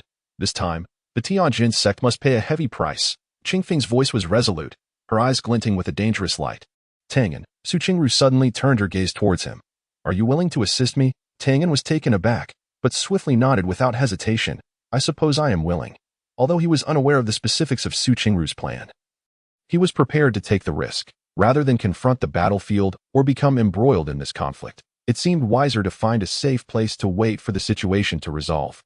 However, being under Su Qingru's watchful gaze made it impractical to refuse her assistance. Furthermore, a burning fury surged within him. The minions of the Tianyan sect dared to covet the spiritual veins of the Tianyan sect. Such audacity was tantamount to courting death. Excellent. Su Qingru nodded in satisfaction. Let us commence our operation. Following their discussion, the three dispersed to undertake their respective tasks. Tianyan trailed Su Qingru until they arrived at a secluded cave. Holy maiden, what purpose do we serve here? Tianyan inquired curiously. Su Qingru lifted her chin and pointed to a massive stone deep within the cave, saying, do you see that stone? Tianyan followed her gesture and observed the unremarkable rock, devoid of any distinguishing features. Behind that stone lies the secret stronghold of the Tianyan sect. Su Qingru spoke in a hushed tone. What? Tianyan feigned astonishment. The stronghold of the Tianyan sect is right beneath our noses. Indeed, Su Qingru affirmed with a nod. The Tianyan sect has their means of obtaining intelligence about our sect. I, too, possess my own methods. She leaned closer to Tianyan's ear and elaborated on the counterattack plan. Su Qingru's gaze was as cold as ice, her confidence unwavering. Tonight, we shall deliver them a surprise. Tianyan, having finally sought a moment's respite, found himself once again enlisted by Su Qingru for labor. Unable to suppress his frustration regarding his predicament, he muttered, it's truly a case of wanting to leave yet being unable to. I should have brought Tang Xiaoxiao, who knew it would be so chaotic back then. Leaving me utterly perplexed, suddenly, a spark of inspiration struck Tianyan. He stepped into a secluded corner and called out to the system. System, I recall that the Tianyan sect has a certain individual who went mad due to disrupting the Earth's veins. Ding. Correct, host. Could you provide me with some equipment? What if I perish? Ding. Detecting host's demand. Matching optimal equipment. The system's emotionless mechanical voice resonated within Tianyan's mind. You truly have something. Ding. Congratulations, host. You have received a bag of explosive beads and a limited time demon armor set. Filled with anticipation, Tianyan envisioned himself clad in resplendent armor, riding upon a rainbow cloud, wreaking havoc. However, what appeared before him was merely a set of tattered garments that seemed to be pieced together from rags. This? Tianyan pointed incredulously at the heap of fabric. System, are you certain this isn't something salvaged from a rubbish pile? Ding. The demon armor is crafted from the hide of an ancient demon, possessing formidable defensive capabilities and the ability to absorb damage. It can self-repair and is the best choice for the host's survival, but can only be used once. Tianyan scoffed, disdainfully donning the demon armor. As night fell, the cave lay shrouded in silence. Tianyan and Su Qingru concealed themselves behind the massive stone, awaiting the unfolding events. Suddenly, the tranquility was shattered by the sound of approaching footsteps. They are here, Su Qingru whispered, her eyes sparkling with excitement. Tianyan held his breath, gripping his sword tightly, ready to strike at any moment. The footsteps grew louder, accompanied by low murmurs. Tianyan squinted, striving to discern the figures. But only vague shadows flitted through the darkness. 1, 2, 3. There are 5 in total, Su Qingru whispered in his ear. They are merely insignificant spirit envoys, hardly a threat. Tianyan internally scoffed. Spirit envoys are deemed insignificant? Just how formidable is this woman? Nevertheless, he echoed, Holy Maiden, your foresight is unparalleled. Stop flattering me, Su Qingru retorted coldly. Observe my signals and do not hinder my plans. Tianyan nodded eagerly, yet inwardly plotted how he might navigate the turmoil and escape amidst the chaos. He held no interest in the Tianyan sect or the spiritual veins. He merely sought a secure place to lie low until the matter resolved itself. The 5 figures drew nearer. Aided by the faint moonlight, Tianyan managed to catch a glimpse of their features. Each bore a furtive countenance, clutching various weapons, clearly not individuals of good repute. Damn it, this cursed place is truly difficult to locate. One of the squat, portly men complained. Why do those old codgers in the sect choose to establish a stronghold in such a desolate spot? Enough chatter, another tall, lean man admonished, be cautious. The walls have ears. What is there to fear? The portly man scoffed dismissively. In this wilderness, who could possibly be lurking? Even if there were, they would likely be inconsequential figures. I could sweat them dead with a single blow. Tianyan nearly burst into laughter at their conversation. This portly man truly lacked awareness, daring to underestimate him. Tianyan, even if he was indeed a nobody. Silence, the leader commanded in a hushed tone. Quickly set up the formation. We cannot afford to delay tomorrow's endeavors. The 5 ceased their banter and began to work diligently. They withdrew various materials from their pockets, arranging them on the ground while muttering incantations. As Tianyan observed their actions, an ominous premonition surged within him. Why do those materials appear so familiar? He racked his brain, and his expression suddenly shifted. Those materials are unmistakably intended for setting up a blood ritual formation. Holy Maiden, Tianyan whispered urgently. They seem to be preparing a blood ritual formation. Su Qingru's complexion paled. She had initially believed the Tianyan sect merely intended to pilfer the spiritual veins. She never anticipated their depraved intent to employ a blood ritual to augment their strength. Damn it. Su Qingru cursed under her breath. It seems we must act preemptively. Just as she was about to charge forth, Tianyan seized her arm. Holy Maiden, wait. Tianyan pointed towards the 5 individuals setting up the formation. They have yet to complete their preparations. If we rush in now, we risk alerting them, and we will be at a disadvantage. Su Qingru frowned, recognizing the merit in Tianyan's reasoning. Then what do you propose? Tianyan's eyes sparkled with a sudden idea. Holy Maiden, what do you think of this plan? He leaned closer to Su Qingru and whispered his suggestion. Upon hearing it, Su Qingru's expression shifted to one of surprise. Can this truly work? Trust me, Tianyan assured her with confidence. I guarantee their return will be thwarted. After a moment of hesitation, Su Qingru ultimately nodded. Very well, let us proceed as you suggest, Tianyan grinned, his eyes gleaming with cunning. For the ensuing period, Tianyan and Su Qingru quietly set their plan into motion. The 5 members of the Tianyan sect remained engrossed in their formation, blissfully unaware that danger was steadily encroaching. Suddenly, a piercing scream shattered the cave's tranquility. The portly man clutched his groin, writhing in agony on the ground. What is happening? The leader exclaimed, alarmed. What on earth is going on?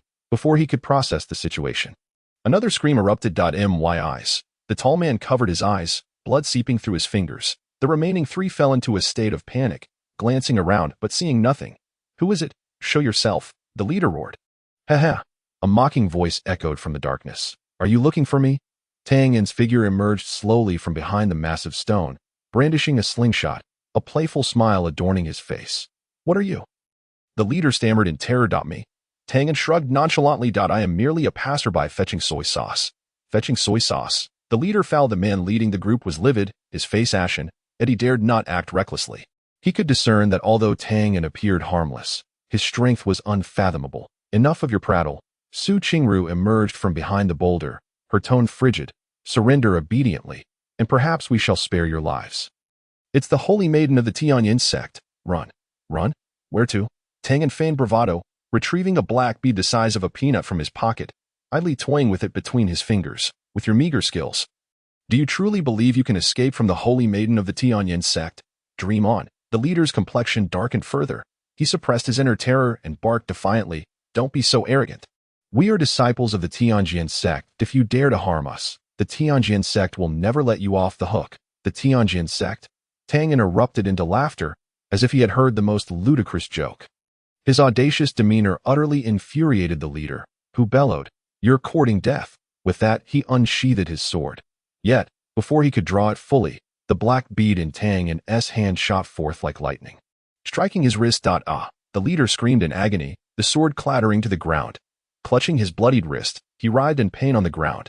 Tang Yan leisurely approached him, looking down from his elevated position. TSK, with such paltry skills, you dare to boast in front of the holy maiden? Truly deluded.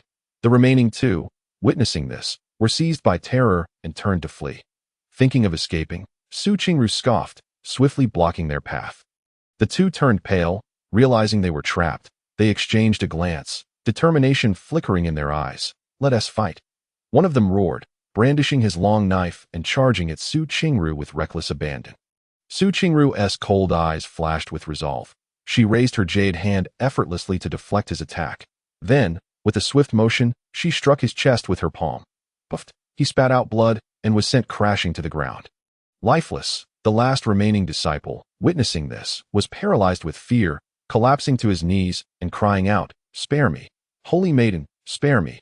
I have an elderly mother of 80 and a 3-year-old child that I beg for your mercy." Qingru regarded him coldly, her eyes devoid of compassion. Since you dared to partake in this blood sacrifice formation, you should have anticipated this day. The spiritual veins of the Tianyan sect are not something you can covet. Please, holy maiden, spare me. The man continued to plead desperately, his forehead bloodied from repeated blows. Tang Yan, growing impatient, stepped forward and kicked him in the face, disorienting him. Enough of this pathetic act. Quickly divulge what you know, and perhaps you might suffer less. The man, having been jolted awake by Tang Yan's kick, looked up in terror, stammering, "I will tell you everything." He then revealed the plans of the Tianyan sect.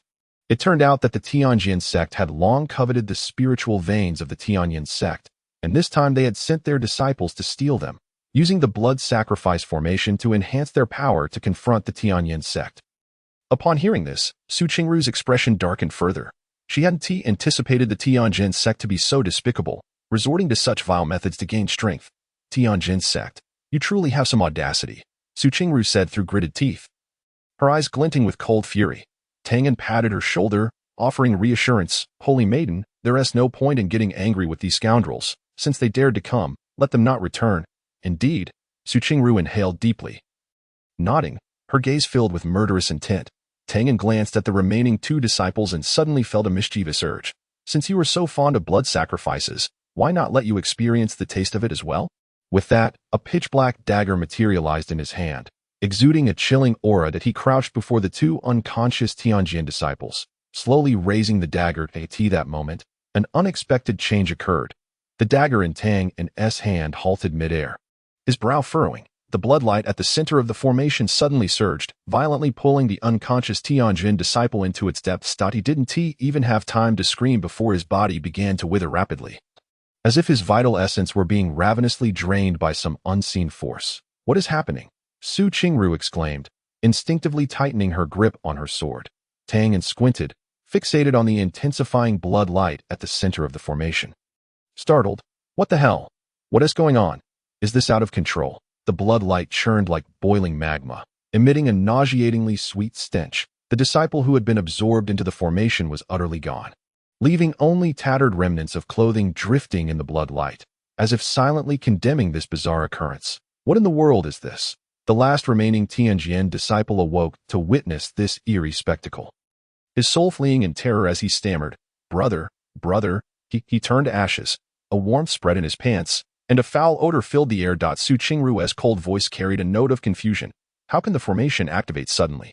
Could it be? Her beautiful eyes shifted to Tianyan, scrutinizing him.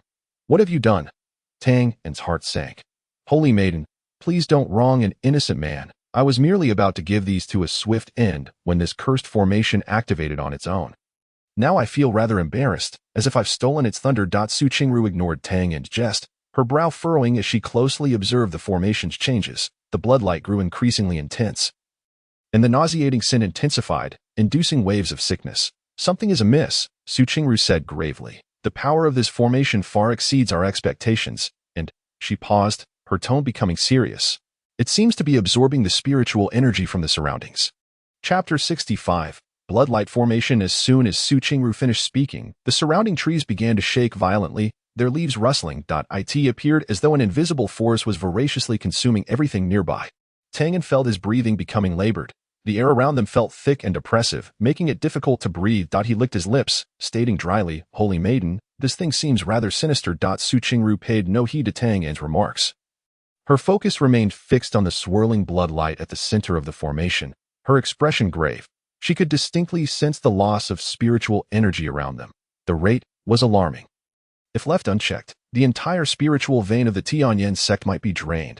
We must stop it, Su Qingru declared, her longsword emitting a clear, ringing sound, its blade shimmering with brilliant cold light. Holy Maiden, what do you plan to do to stop it? Tianyan inquired, though he feigned ease, fully aware of the gravity of the situation. This was clearly not something to be trifled with. They might very well meet their end here today. Su Qingru did not respond. Instead, she took a deep breath, her figure flashing as she transformed into a streak of white light, charging toward the center of the formation. Wait for me, Holy Maiden, Tianyan exclaimed, hastily following her. Although his strength was inferior to Su Qingru's, he could not simply watch her venture into danger alone. Su Qingru's longsword, imbued with fierce sword energy, struck at the bloodlight at the center of the formation. However, the sword energy vanished without a trace, having no effect on the formation whatsoever. Useless, a chilling voice suddenly echoed. Once this formation is activated, it cannot be halted, unless a figure clad in a black robe, wearing a grotesque mask, slowly emerged from the bloodlight. Who are you? Su Qingru asked warily. Who I am is of no significance, the cloaked figure sneered. What matters is that you all shall die here. What bravado, Tianyan scoffed. You think you can threaten the Holy Maiden? You ought to take a good look in the mirror and reflect on your own worth. The cloaked figure ignored Tianyan's taunts, forming hand seals and chanting incantations. The bloodlight at the center of the formation suddenly blazed brighter, a powerful suction emanating from it, pulling Su Qingru and Tianyan toward its core. This is bad. Su Qingru's expression shifted. She quickly channeled her spiritual power, attempting to resist the pull. However, the force was overwhelming, and she found herself unable to break free. Tianyan, thanks to his demon battle armor, was not as severely affected, but noticing Su Qingru struggling, he feigned being overwhelmed. Holy Maiden, what should we do? He asked, pretending to be in distress. Su Qingru gritted her teeth, her eyes filled with determination. We can only fight back. She wielded her longsword once more, unleashing a series of fierce sword energies that surged toward the cloaked figure. The figure scoffed coldly, his form flickering as he effortlessly evaded Su Qingru's assault. Futile, he mocked. Your struggles are in vain. Prepare to meet your demise. At that moment, Tianyan suddenly remembered something, muttering to himself. Didn't Su Qingru possess the supreme martial art of the Tianyan sect? It seems it could counter this black-clad man's techniques. What was it called again? Tianyan Divine Ice, the sect's ultimate skill, renowned for its unparalleled might. Upon hearing Tianyan's thoughts, a glimmer of realization sparked in Su Qingru's eyes. She promptly channeled the Tianyan Divine Ice, conjuring a dazzling orb of blue ice crystals in her hand. You cannot escape, she declared, hurling the ice crystal forcefully at the cloaked figure. His expression shifted dramatically. Caught off guard by Su Qingru's use of Tianyan Divine Ice, he hastily dodged, yet still felt the icy projectile graze him, eliciting a pain scream. The black-clad man clutched his chest in agony, dark smoke billowing from his form as if he were on the verge of being reduced to ashes. Now, Qingru shouted. Observing this, Tianyan summoned all his spiritual energy, delivering a powerful punch toward the blood-red light at the heart of the formation. With a resounding explosion, the blood light shattered, breaking the formation. The surrounding trees ceased their trembling, and the air returned to normal. The cloaked figure let out a frustrated roar, his body dissolving into a cloud of black mist. Vanishing from sight, Qingru looked up at the sky, her eyes filled with concern. Although the formation had been dismantled, the Tianyan sect's conspiracy was far from obliterated. Moreover, who was that cloaked figure? Why had he appeared here? All of it remained a mystery. Just then, Tang's somewhat hoarse voice shattered the silence. Saintess, your clothing. He pointed at Qingru's chest. Following his gaze, Qingru glanced down, her cheeks flushing with heat. The once pristine dress had been torn open, revealing her fair skin beneath. Her eyes widened in shock as she hastily covered her chest with her hands, maintaining a facade of calm while seething with indignation. What are you staring at? You look as if you've never seen a woman before, Qingru said, feigning composure. Tianyan awkwardly scratched his head, his gaze uncontrollably drifting toward her exposed skin. Saintess, I didn't mean to. The battle was so intense that I didn't notice. As he spoke, his voice dwindled to a mere whisper. Qingru gritted her teeth in frustration, wishing she could slap this lecherous man. Just wait until this is over. I'll deal with him then. Once the tension subsided, Tianyan slumped to the ground like a puddle of mud, every pore crying out in fatigue as he muttered, "Finally, it's over." Qingru leaned wearily against a charred tree trunk, her chest heaving. The recent battle had nearly drained all her spiritual energy. She gazed up at the sky, her expression reflecting more anxiety than relief from having survived. The Tianyan sect's plot was like a malignant tumor. This attack was merely the tip of the iceberg, with greater peril lurking ahead. The cloaked figure loomed in her mind like an inescapable shadow, stirring profound unease within her. Who was he, and what were his intentions? Yet, reflecting on Tang's timely reminder to use the Tianyan divine ice, she felt a flicker of gratitude amidst her anger. Turn around, Qingru said through gritted teeth. Tianyan quickly complied, resembling a child caught misbehaving. Not daring to breathe too loudly, Qingru retrieved a new dress from her storage bag and changed swiftly. Once she had composed herself, she took a deep breath, striving to regain her tranquility. Saintess, what shall we do now? Tianyan asked cautiously, still avoiding her gaze. Qingru contemplated for a moment. We should return to the sect and inform the elders of this matter, then devise a plan. The two rose and headed towards the direction of the Tianyan sect. Chapter 66. The temple. Throughout their journey, an awkward silence enveloped them. Tianyan occasionally stole glances at Qingru, the memory of her earlier exposure stirring his thoughts. He struggled to control his gaze, fearing he might further irritate the Saintess. What are you thinking? Qingru suddenly inquired, her tone frigid. Tianyan jumped, hastily shaking his head. In nothing, he stammered, his eyes darting as his heart raced. Qingru, the icy woman, possessed a form that was, well, alluring. However, once this matter was resolved, it would be time to root out the traitor. This should lead to the storyline between Tang Fan and Qingru. She sneered. It better be so. Internally, she scoffed. How does this brat know the Tianyan sect's secret techniques? And what of the traitor? Does he know something? Cursing him internally, Qingru's expression remained unchanged, but her pace quickened. She longed to return to the sect and distance herself from this vexing fellow. After walking a while, Tianyan suddenly halted, pointing ahead. Saintess, look! Qingru, feeling impatient, followed his gaze and beheld a dilapidated temple. The vermilion paint had long since peeled away, exposing the decaying wood beneath. The trees surrounding the temple were withered and twisted, resembling monstrous claws. A chilling, eerie aura permeated the air, sending shivers down her spine. What is this place? Qingru frowned, a sense of unease creeping in. Tianyan scratched his head, his mind racing. Has this kind of place been mentioned in the original plot? I don't recall. After pondering, he replied, I don't know, but it feels ominous here. Indeed, Qingru replied, casting him a sidelong glance. I sense it too. This cold woman changes her demeanor faster than flipping a page, Tianyan thought, though he dared not voice it. Merely offering a forced smile. Saintess, what shall we do? Qingru pondered for a moment. The sun is setting. We should enter to take shelter and continue our journey tomorrow. Tianyan felt a wave of concern wash over him. This woman truly attracts formidable adversaries. I need to ask the system for something to ensure my safety. The two cautiously stepped into the temple, which was even more dilapidated within, cobwebs hanging thick and dust covering everything. In the center, an indistinct statue stood on the altar, its divine identity obscured. Before the statue, an incense burner lay toppled, ash scattered across the ground, adding to the eerie atmosphere. Saintess, look! Tianyan pointed at the wall behind the statue, where strange symbols were etched, resembling an ancient script. Qingru approached for a closer inspection, realizing that the symbols bore a resemblance to the Tianyan sect's techniques, yet were distinctly different. What is this? Qingru murmured, filled with confusion. Suddenly, a gust of chill wind swept through the temple entrance, causing the dim oil lamps to flicker ominously, crackling as they did. Who? Qingru shouted sharply, drawing her sword and scanning the surroundings warily. He! A sinister laugh echoed from outside the temple, followed by a shadow slowly stepping inside. Clad in black, the figure wore a mask that concealed his features, and in his hand, he wielded a dagger radiating a dark glow. You! Qingru recognized him instantly as the mysterious assailant from before. Saintess, what a pleasure to see you again, the cloaked figure said with a mocking tone. Who are you? Why did you attack us? Qingru demanded. You shall soon find out.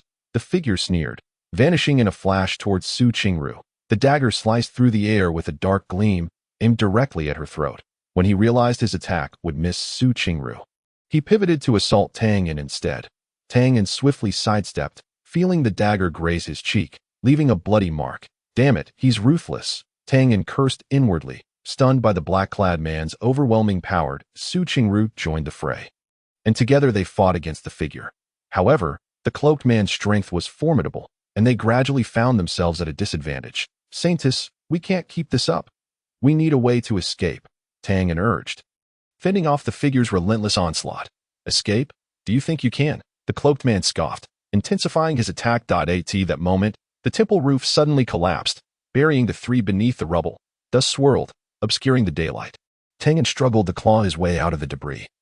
Emerging covered in grime and looking utterly disheveled, he scanned the surroundings, but found no sign of Qingru or the cloaked figure. Saintess, where are you?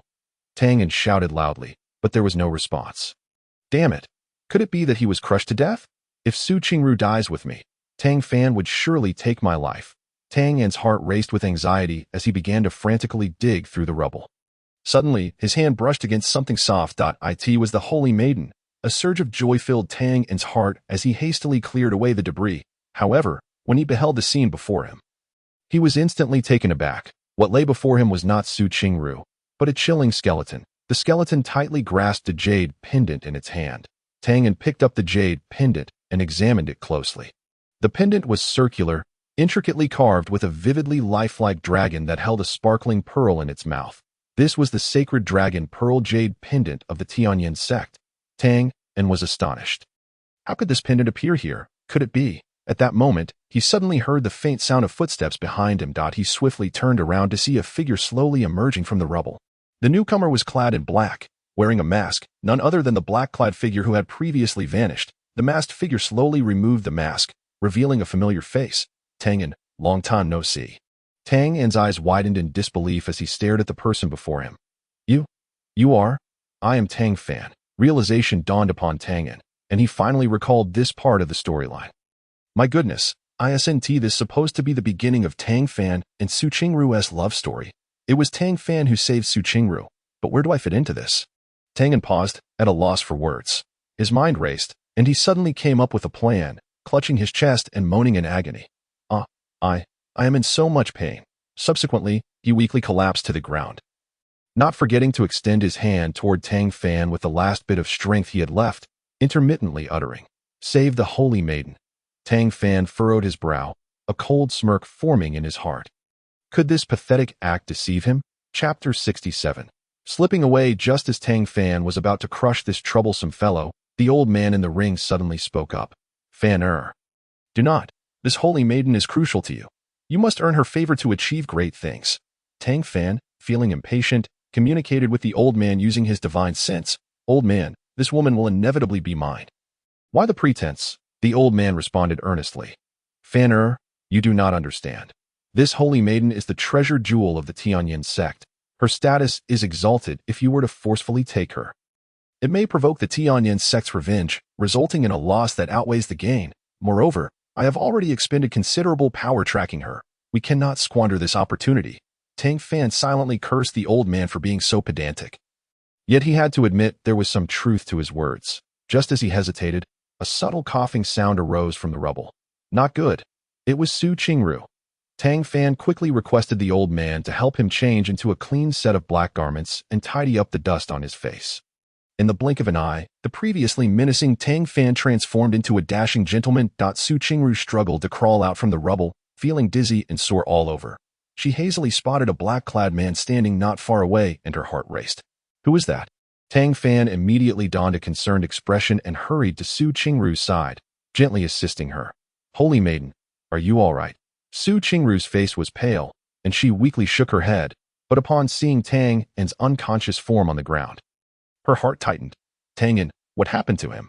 Tang Fan inwardly cursed this ungrateful woman, yet feigned concern on his face. It seems Tang Yan has sustained serious injuries. We must leave here quickly. Su Qingru cast a fleeting glance at Tang Fan. Tang Fan, you should check on Tang. And Tang Fan felt a cold smirk form in his heart, but maintained a facade of reluctance. Holy maiden, I too have been injured. I fear. Su Qingru pressed her lips together. Then let us go together. Tang Fan felt a surge of triumph. This girl was quite perceptive. He feigned reluctance and nodded. Very well. My lady, I shall do my utmost. He bent down, pretending to check on Tang Yan's condition, while secretly observing Su Qingru's reaction. He noticed Su Qingru was focused on Tang Yan, and though her expression was neutral, she reached out to check Tang Yan's breath. Tang Fan's jealousy flared. That damn Tang Yan dared to entice his woman. He longed to slay Tang Yan on the spot, but reason told him it was not yet the right time. Holy maiden, Tang Yan has merely fainted. He is not gravely injured. Tang Fan stood up and told Su Qingru, let us leave this place first. Su Qingru pondered for a moment and nodded, allowing Tang Fan to assist her as she stood up. However, just as they were about to leave, Tang Yan's thoughts echoed in his mind. Damn it, we're finally leaving. Is Su Qingru about to develop feelings for Tang Fan? I am finally liberated. I wonder how Su Qingru will react when she discovers that the black-clad figure is Tang Fan. But who cares? I'll just pretend I didn't see anything. No, I'll just act like I've lost my memory. Su Qingru was suddenly filled with astonishment. Tang Fan was that black-clad figure? Did Tang Fan have ties to the Tianyan sect? Was the matter of the spiritual vein related to him as well? What were Tang Fan's true intentions? That little brat Tang and had already faced life and death together so many times. Yet he still held on to his guard, truly. Su Qingru swayed slightly, nearly losing her balance. Tang Fan, quick-witted, caught her slender waist, expressing concern. Holy maiden, be careful. The warmth radiating from his palm made Su Qingru feel somewhat uneasy. She subtly avoided Tang Fan's touch, forcing herself to remain calm. Thank you. Tang Fan felt a surge of delight.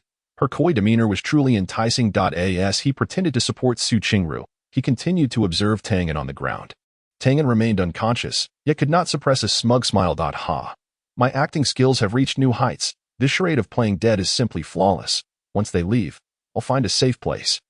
I have no desire to linger in this wretched place. Su Qingru listened to Tang Yan's unrestrained disdain, feeling both amused and exasperated.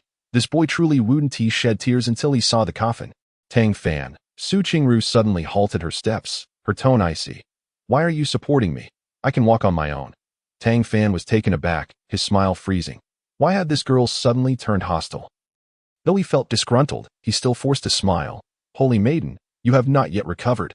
Allow me to assist you. No need. Su Qingru shook off Tang Fan's hand, moving to Tang Yan's side, crouching down to check his breath. Tang Yan inwardly cursed. Would this woman detect any flaws? This is bad. She wouldn't expose me. Would she? No. I must act even more convincingly. He held his breath, remaining utterly still, like a lifeless corpse lying on the ground. Su Qingru withdrew her hand and stood up, glaring coldly at Tang Fan. Tang Fan, are you sure Tang Yan is merely unconscious? Tang Fan was unnerved by Su Qingru's piercing gaze. How had this woman become so sharp? He braced himself and said, Holy maiden, I assure you. Su Qingru let out a cold laugh. Is that so? Then why does he show no signs of breathing? Tang Fan's heart sank. This woman had indeed discovered the truth. He hurriedly explained, Holy maiden, it may be that Tang Yan's injuries are severe, causing his breath to weaken. Enough. Su Qingru interrupted him. Do you think my judgment is flawed? Tang Fan inwardly cursed. This woman truly was ungrateful. He suppressed his anger, forcing a smile. Holy maiden, what do you mean by that? Su Qingru ignored Tang Fan and turned to Tang Yan, her tone flat. Tang Yan, stop pretending. I know you are awake. Tang Yan swore inwardly. How did this woman know? He abruptly opened his eyes, leaping to his feet with a look of astonishment. Holy maiden, how did you know I was about to wake up? Qingru looked down at him. Do you think your little schemes can escape my notice? I can hear every thought in your mind. Tianyan was utterly dumbfounded. This woman could actually see through his intentions? How monstrous! He feigned confusion, saying, Holy maiden, what are you talking about? Qingru did not explain further, instead glaring coldly at Tang Fan. Tang Fan, what do you have to say now? Tang Fan's face darkened. He had not anticipated that his plan would be thwarted by this useless Tianyan. He shot Tianyan a venomous glare, gritting his teeth. Tianyan, how dare you ruin my plans? Tianyan feigned innocence, shrugging. What did I do? I didn't do anything. My head just hurts. Tang Fan was so furious he nearly spat blood. He longed to kill Tianyan immediately, but reason told him it was not yet the right time. Chapter 68. Explosion. Tang Fan took a deep breath, forcing himself to calm down, and said to Qingru, Holy maiden, this is all a misunderstanding. Misunderstanding? Qingru let out a cold snicker. Do you really think I would believe your nonsense? Do you take me for someone who knows nothing? Tang Fan was taken aback.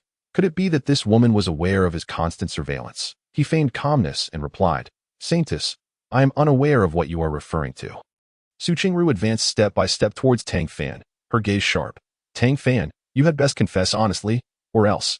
Tang Fan, intimidated by Qingru's imposing aura, instinctively took a step back, his eyes flickering. Saintess. Just then, a sudden, violent explosion echoed from afar, followed by a brilliant light shooting into the sky, illuminating the entire night. What is happening? Tang Fan and Tianyan exclaimed in unison. Qingru's expression turned grave as she gazed towards the direction of the explosion. A sense of foreboding rising within her. It is from the location of the revered Qifeng, Qingru murmured, her tone tinged with unmistakable concern. Tang Fan felt a surge of delight. The explosion had come at the perfect moment. Saintess, I assure you in my name that I have done nothing to betray the sect. Should we not investigate the source of that explosion? Qingru cast a fleeting glance at Tang Fan before retracting her gaze. Tianyan. Tang Fan, follow me. The three hastened towards the direction of the explosion. Along the way, Tang Fan incessantly cursed Tianyan in his heart, while Tianyan wore an expression of utter despair, occasionally contemplating how to escape unnoticed. The scene of the explosion was a complete wreck. The once magnificent structure lay in ruins, with a thick scent of gunpowder permeating the air. The secluded chamber where the revered Qifeng had been in seclusion was utterly devastated, reduced to a vast pit. Qifeng Zuns, Qingru called out anxiously, her heart filled with worry. With a light step, she darted ahead like a swallow towards the site of the explosion. Tang Fan followed closely. Yet his mind was busy planning how to use this explosion to extricate himself, ideally casting the blame onto Tianyan. Meanwhile, Tianyan felt like a kitten being dragged by the scruff of its neck. Looking utterly unwilling. This woman runs incredibly fast, like a rabbit, Tianyan thought bitterly, though he dared not lag behind.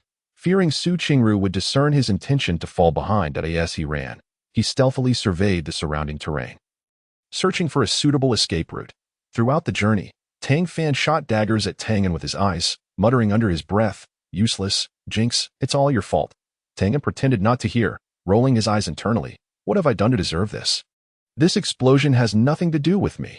The devastation at the explosion site was even worse than anticipated. The grand architecture now lay in a heap of rubble, with a pungent odor of smoke filling the air, causing fits of coughing. The secluded chamber of Qifeng Zuns was left as nothing more than a vast pit, as if a colossal beast had opened its gaping maw.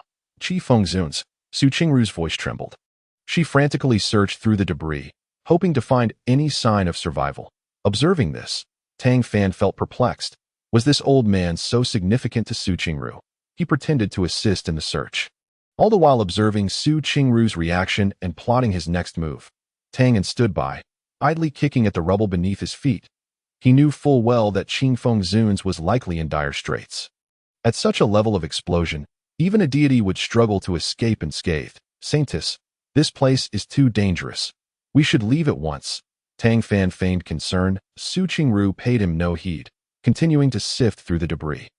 Her fingers were cut by the sharp stones, blood trickling through the gaps, yet she remained oblivious. Watching her steadfastness, Tianyan felt an inexplicable discomfort, though he had always sought to rid himself of this woman. He now found it hard to bear witnessing her sorrow. Saintess, you need not search any further. Qifeng Zuns. Tianyan hesitated to speak. Silence. Qingru shot her gaze up, her eyes fierce. Qingru is blessed. He will surely be unharmed. Tianyan was startled into silence, hastily shutting his mouth. Secretly, he cursed. This woman is truly insane. Even now she refuses to give up hope. At that moment, a faint cough suddenly emerged from the ruins. Did you hear that? Tianyan pointed at the debris in astonishment. Qingru and Tang Fan turned their eyes towards him, hope rekindled. The three hurried towards the source of the sound, clearing away a pile of rubble. They beheld Qingru, bloodied and lying amidst the wreckage, his breath faint. Qingru rushed forward to support him. Qingru struggled to open his eyes, and upon seeing Qingru, managed a weak smile. Saintess. I am fine. Qingru, how are you? Qingru inquired anxiously. I was ambushed. Qingru spoke in fragments. Someone intends to harm me. Who? Qingru pressed for answers. Qingru strained to reveal the name of his assailant, but his breath grew weaker. And ultimately, he could only utter one syllable. Lulu. Qingru was bewildered. Qingru's hand fell limply, his eyelids gradually closing as he fainted. Tang Fan, witnessing this, felt elated. The old codger was finally dead. He feigned overwhelming grief, kneeling on the ground and wailing. Qingru, you have suffered such a tragic fate. Qingru cast a cold glance at Tang Fan and said, cease your weeping. Let me assess Qingru's condition. After Qingru's examination, she finally breathed a sigh of relief internally. Thankfully, although severely injured, he was not in mortal danger. Tianyan stood aside. Observing the scene with a tumult of emotions, he was indifferent to Qingru's fate. He merely wished to survive. For Tianyan was well aware that the unfolding events would likely grow even more complex. Just then, a commotion arose from a distance. What is happening? Tang Fan asked warily. It seems someone is approaching, Tianyan replied. The three raised their heads to see a group of individuals from the Tianyan Sect swiftly making their way towards them. This is bad. It is the people from the Tianyan Sect. Qingru's expression shifted slightly. The Tianyan Sect, Tang Fan and Tang exclaimed in unison. The members of the Tianyan Sect quickly surrounded the trio, with the leader, a tall figure wearing a black mask, rendering his face unrecognizable. Who are you? Qingru demanded sharply. Those who seek your life. The leader of the Tianyan Sect replied coldly. With a wave of his hand, the others surged forward, launching an attack on the three. Chapter 69. Crisis. At this moment, Tianyan urgently called out to the system. System, save me. Equipments. Tianyan shouted hoarsely in his mind, shedding any semblance of composure in the face of life and death. Ding! Danger detected. Initiating emergency protocol. The system's icy electronic voice finally rang out just as the situation became dire, granting Tianyan a glimmer of hope. Ding! Congratulations, host. You have received a life-saving gift package. Would you like to open it immediately?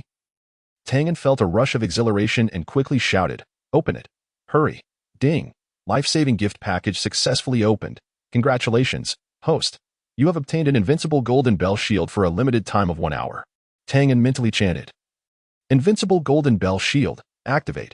In a flash of golden light, a massive golden bell shield appeared out of thin air, enveloping Tianyan within it. The attacks from the Tianyan Sect disciples struck the golden bell shield, merely creating ripples, failing to budge it in the slightest. Both Tang Fan and Qingru were left dumbfounded. Tang Fan, in shock, exclaimed, what on earth is this? Where did this brat get such a treasure? Jealousy consumed him as he realized that despite his meticulous plotting, he had gained nothing, while this scorned weakling possessed such a formidable defensive artifact. Qingru, equally astonished, quickly regained her composure and shouted to Tianyan. Tianyan, protect Qingru's well. Tianyan, sheltered within the golden bell shield, rolled his eyes and thought bitterly. This woman only knows how to use me, giving you and Tang Fan time to show off. Right? Sigh, who told me to be a mere pawn?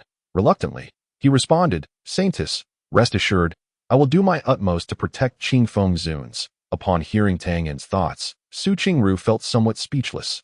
At such a time, Yuri's still thinking about unnecessary matters. What I do cannot be entangled with Tang Fan. That would be utterly absurd. As the Saintess of the Tianyan Sect, how could I possibly share any fate with that Tang Fan? The leader of the Tianyan Sect, seeing his attacks yielding no results, furrowed his brow and said coldly, what kind of devilish artifact is this? It is remarkably sturdy. He waved his hand, signaling the others to cease their assault. Kid, who are you? How do you possess such an artifact? The masked leader's voice dripped with menace. Just then, an unexpected turn of events occurred. The unconscious Qingru suddenly emitted a pained groan, his body convulsing violently. Qingru hurried forward to check. exclaiming, "This is bad. Qing Fengzun's condition is deteriorating." Upon hearing this, Tang Fan felt a surge of delight. The old man was finally going to die. Saintess, Qing Fengzun's is in critical condition. Should we not flee quickly? Tianyan seized the opportunity to speak, expressing his desire to swiftly escape this place of turmoil. Su Qingru hesitated momentarily before ultimately nodding in agreement. Retreat, the masked leader, witnessing the situation, issued the command to withdraw. Their objective had been to capture Su Qingru, and since that goal was now unattainable, there was no need to remain entangled any longer. The members of the Tianyan sect swiftly departed. Tianyan quickly put away the golden bell shield. "We must leave," Su Qingru urged. Internally, Tianyan lamented, "Why the rush? This thing doesn't just open and close at my whim." Yet, he respectfully replied, "Please wait a moment. Holy maiden, this treasure is somewhat difficult to control." He pretended to fumble for a few moments before the golden bell shield finally vanished with ahum. In reality, its duration had just expired. Tang Fan looked at Tianyan, jealousy burning in his eyes. That lucky fellow had unexpectedly acquired such a formidable treasure. He yearned to seize it for himself immediately. The three of them dashed forward. But the condition of Qi Fengzun's worsened. His breathing grew faint, his complexion pale, and it seemed he was on the brink of collapse. "Holy maiden, it appears Qi Fengzun's may not survive. We need to find a place." Tang Fan's words were abruptly interrupted by Su Qingru. "Silence. Qi Fengzun's has rendered great service to our sect. We must ensure he is brought back." Su Qingru gritted her teeth, quickening her pace. Her mind was consumed with thoughts of Qi Fengzun's. If he were to perish, she would not only lose a vital support, but also face the Elder's wrath. "Let us go." Su Qingru pressed once more. The trio continued onward, finally arriving at the Tianyan sect before nightfall. Su Qingru brought Qing Fengzun's before the alchemist for a thorough examination of his injuries. The prognosis was grim. His meridians were completely severed, and his internal organs had sustained severe damage. The alchemist's voice trembled slightly as he spoke. Upon hearing this, Tang Fan felt a surge of elation. The old man was finally on the verge of death. He feigned a sorrowful sigh. "Alas, what a pity." Tianyan, observing from the side, silently thought, "Keep up the act. You wish for Qi Fengzun's demise to covet the Tianyan sect's secret treasure, the Tianyan fruit, and claim the entire sect for yourself." Upon hearing Tianyan's thoughts, Su Qingru suddenly recalled Tang Fan's ulterior motives and became wary. Setting aside the reason for Tang Fan's sudden appearance at the temple, his current attitude towards Qi Fengzun's is suspicious. "I will not allow him to harm the Tianyan sect." Her gaze turned icy as it swept across Tang Fan's seemingly sorrowful face. A cold smile forming in her heart. Such poor acting. If she couldn't see through it, she would have wasted all these years. Tianyan's thoughts only served to confirm her previous suspicions. "Tang Fan." Su Qingru spoke in a frigid tone. "Qing Fengzun's is in a perilous state and requires tranquility for recovery. As disciples of the Tianyan sect, we must dedicate ourselves to protecting our sect. How can we lament and disturb the peace?" Tang Fan was taken aback by her sudden interrogation, his face a mask of confusion, before he quickly plastered on a false smile. "You are right. Holy maiden, I was too overwhelmed with sorrow and lost my composure." Tianyan stole a glance at Su Qingru, unable to suppress his thoughts. How has this little lady suddenly become so astute? Has she uncovered something? "Tianyan," Su Qingru turned to him, her tone softening considerably. "You have done well in escorting us. Please take your leave and rest. We shall return to visit the Zuns tomorrow." Tianyan felt as if he had been granted a reprieve and quickly bowed in acknowledgement. Yes, holy maiden, he was eager to escape this hellish scene. This woman was far too terrifying, as if she could see into the depths of one's heart. Just as Tianyan was about to depart, the system suddenly issued a task. "Ding! Please complete the necessary task of protecting the Tianyan fruit to earn a hidden achievement. Failure will result in the loss of some rewards." Tianyan was instantly petrified, incredulously repeating in his mind, "System, what did you just say? What do you want me to do?" "Ding! Please complete the necessary task of protecting the Tianyan fruit." "No, system, I want to survive. You want me to join a power struggle among the big shots." "Ding! Detecting the host's intentions, granting the host a limited time invisibility ability for 15 days. Chapter 70, Tianyan fruit. The host may complete this task without being discovered." Seeing Tianyan frozen in place, Su Qingru inquired, "Tianyan, do you have any further matters to attend to?" Only then did Tianyan regain his composure, hurriedly replying, No, I shall take my leave now." After Tianyan departed, the gentleness on Su Qingru's face vanished, replaced by a chilling intensity in her gaze. She approached the alchemist and whispered, "Is there still hope for the Zuns?" The alchemist's expression grew grave as he shook his head. "His meridians are severed, and his organs are critically injured. Unless we obtain the Tianyan fruit, there is little hope." "The Tianyan fruit," Qingru murmured, a resolute glint flashing in her eyes. "The Tianyan fruit, the sect's most treasured possession, possessed the miraculous ability to restore life, but it also came with immense risks. It would not be used unless absolutely necessary." Tang Fan, hidden in the shadows, overheard their conversation with great delight. The Tianyan fruit, the treasure he had long coveted. If Qingfeng's Zuns were to die, the fruit would undoubtedly be retrieved for his treatment, providing him with the opportunity he desired, concealed in the darkness like a venomous serpent. Tang Fan greedily fixed his gaze on the alchemist and Qingru. The words Tianyan fruit echoed in his mind, igniting waves of avarice. Once Qifeng's Zuns perished, this legendary fruit would be within his grasp. He could already envision himself consuming the Tianyan fruit, his power surging, with the entire Tianyan sect beneath his feet, causing a sinister smile to creep upon his lips. "Heh, old man, you've lived long enough. It's time for you to step aside." Tang Fan mused inwardly, his eyes gleaming with malice. At that moment, the ring on his finger began to warm, and an ancient voice resonated in his mind. "Kid, don't get too ahead of yourself. Things are not as simple as they seem. The foundation of the Tianyan sect far exceeds your imagination. Do not act rashly and jeopardize everything." This voice emanated from the old man within the ring, his greatest support. Despite Tang Fan's arrogance, he heeded the old man's counsel. He suppressed his triumphant demeanor, thinking to himself, "The old fellow is right. I must tread carefully and avoid a disastrous misstep." He lowered his breath, continuing to eavesdrop on their conversation, fearing he might miss any crucial detail. At that moment, Tianyan, who had activated his invisibility skill, stood beside Tang Fan, unable to contain his thoughts. Why does Tang Fan's expression shift between gloom and excitement? What has he consumed? Qingru, bewildered, pondered, "Did I not send Tianyan away? How can I still hear his thoughts? This little rascal better not ruin my plans." Her brow furrowed as she found herself torn between the Tianyan fruit and Qingfeng's Zun's life. The Tianyan fruit was the sect's ultimate treasure, and it must not be used unless absolutely necessary. Yet, Qifeng's Zuns was the backbone of the sect. His death would result in immeasurable loss for the Tianyan sect. Was there truly no alternative? Qingru's voice trembled, though she concealed her anxiety, after a moment of contemplation. The alchemist gazed at Qingru and slowly said, "There may be a way.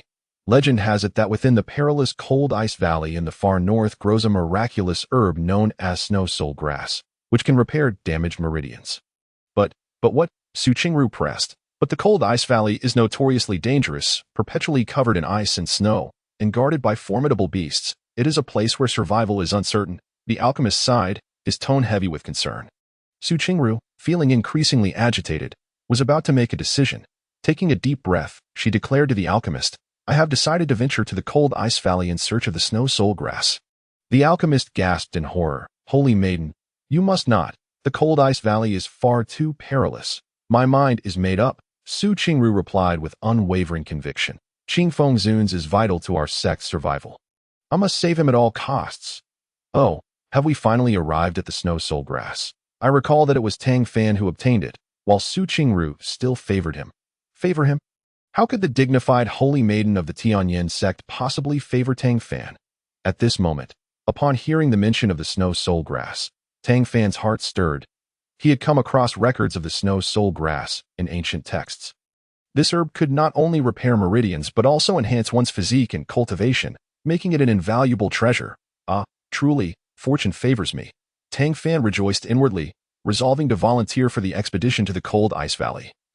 Intending to claim the snow soul grass for himself before feigning defeat. By doing so, he could both hinder Qifeng's Zun's recovery and bolster his own strength, achieving two goals with one action.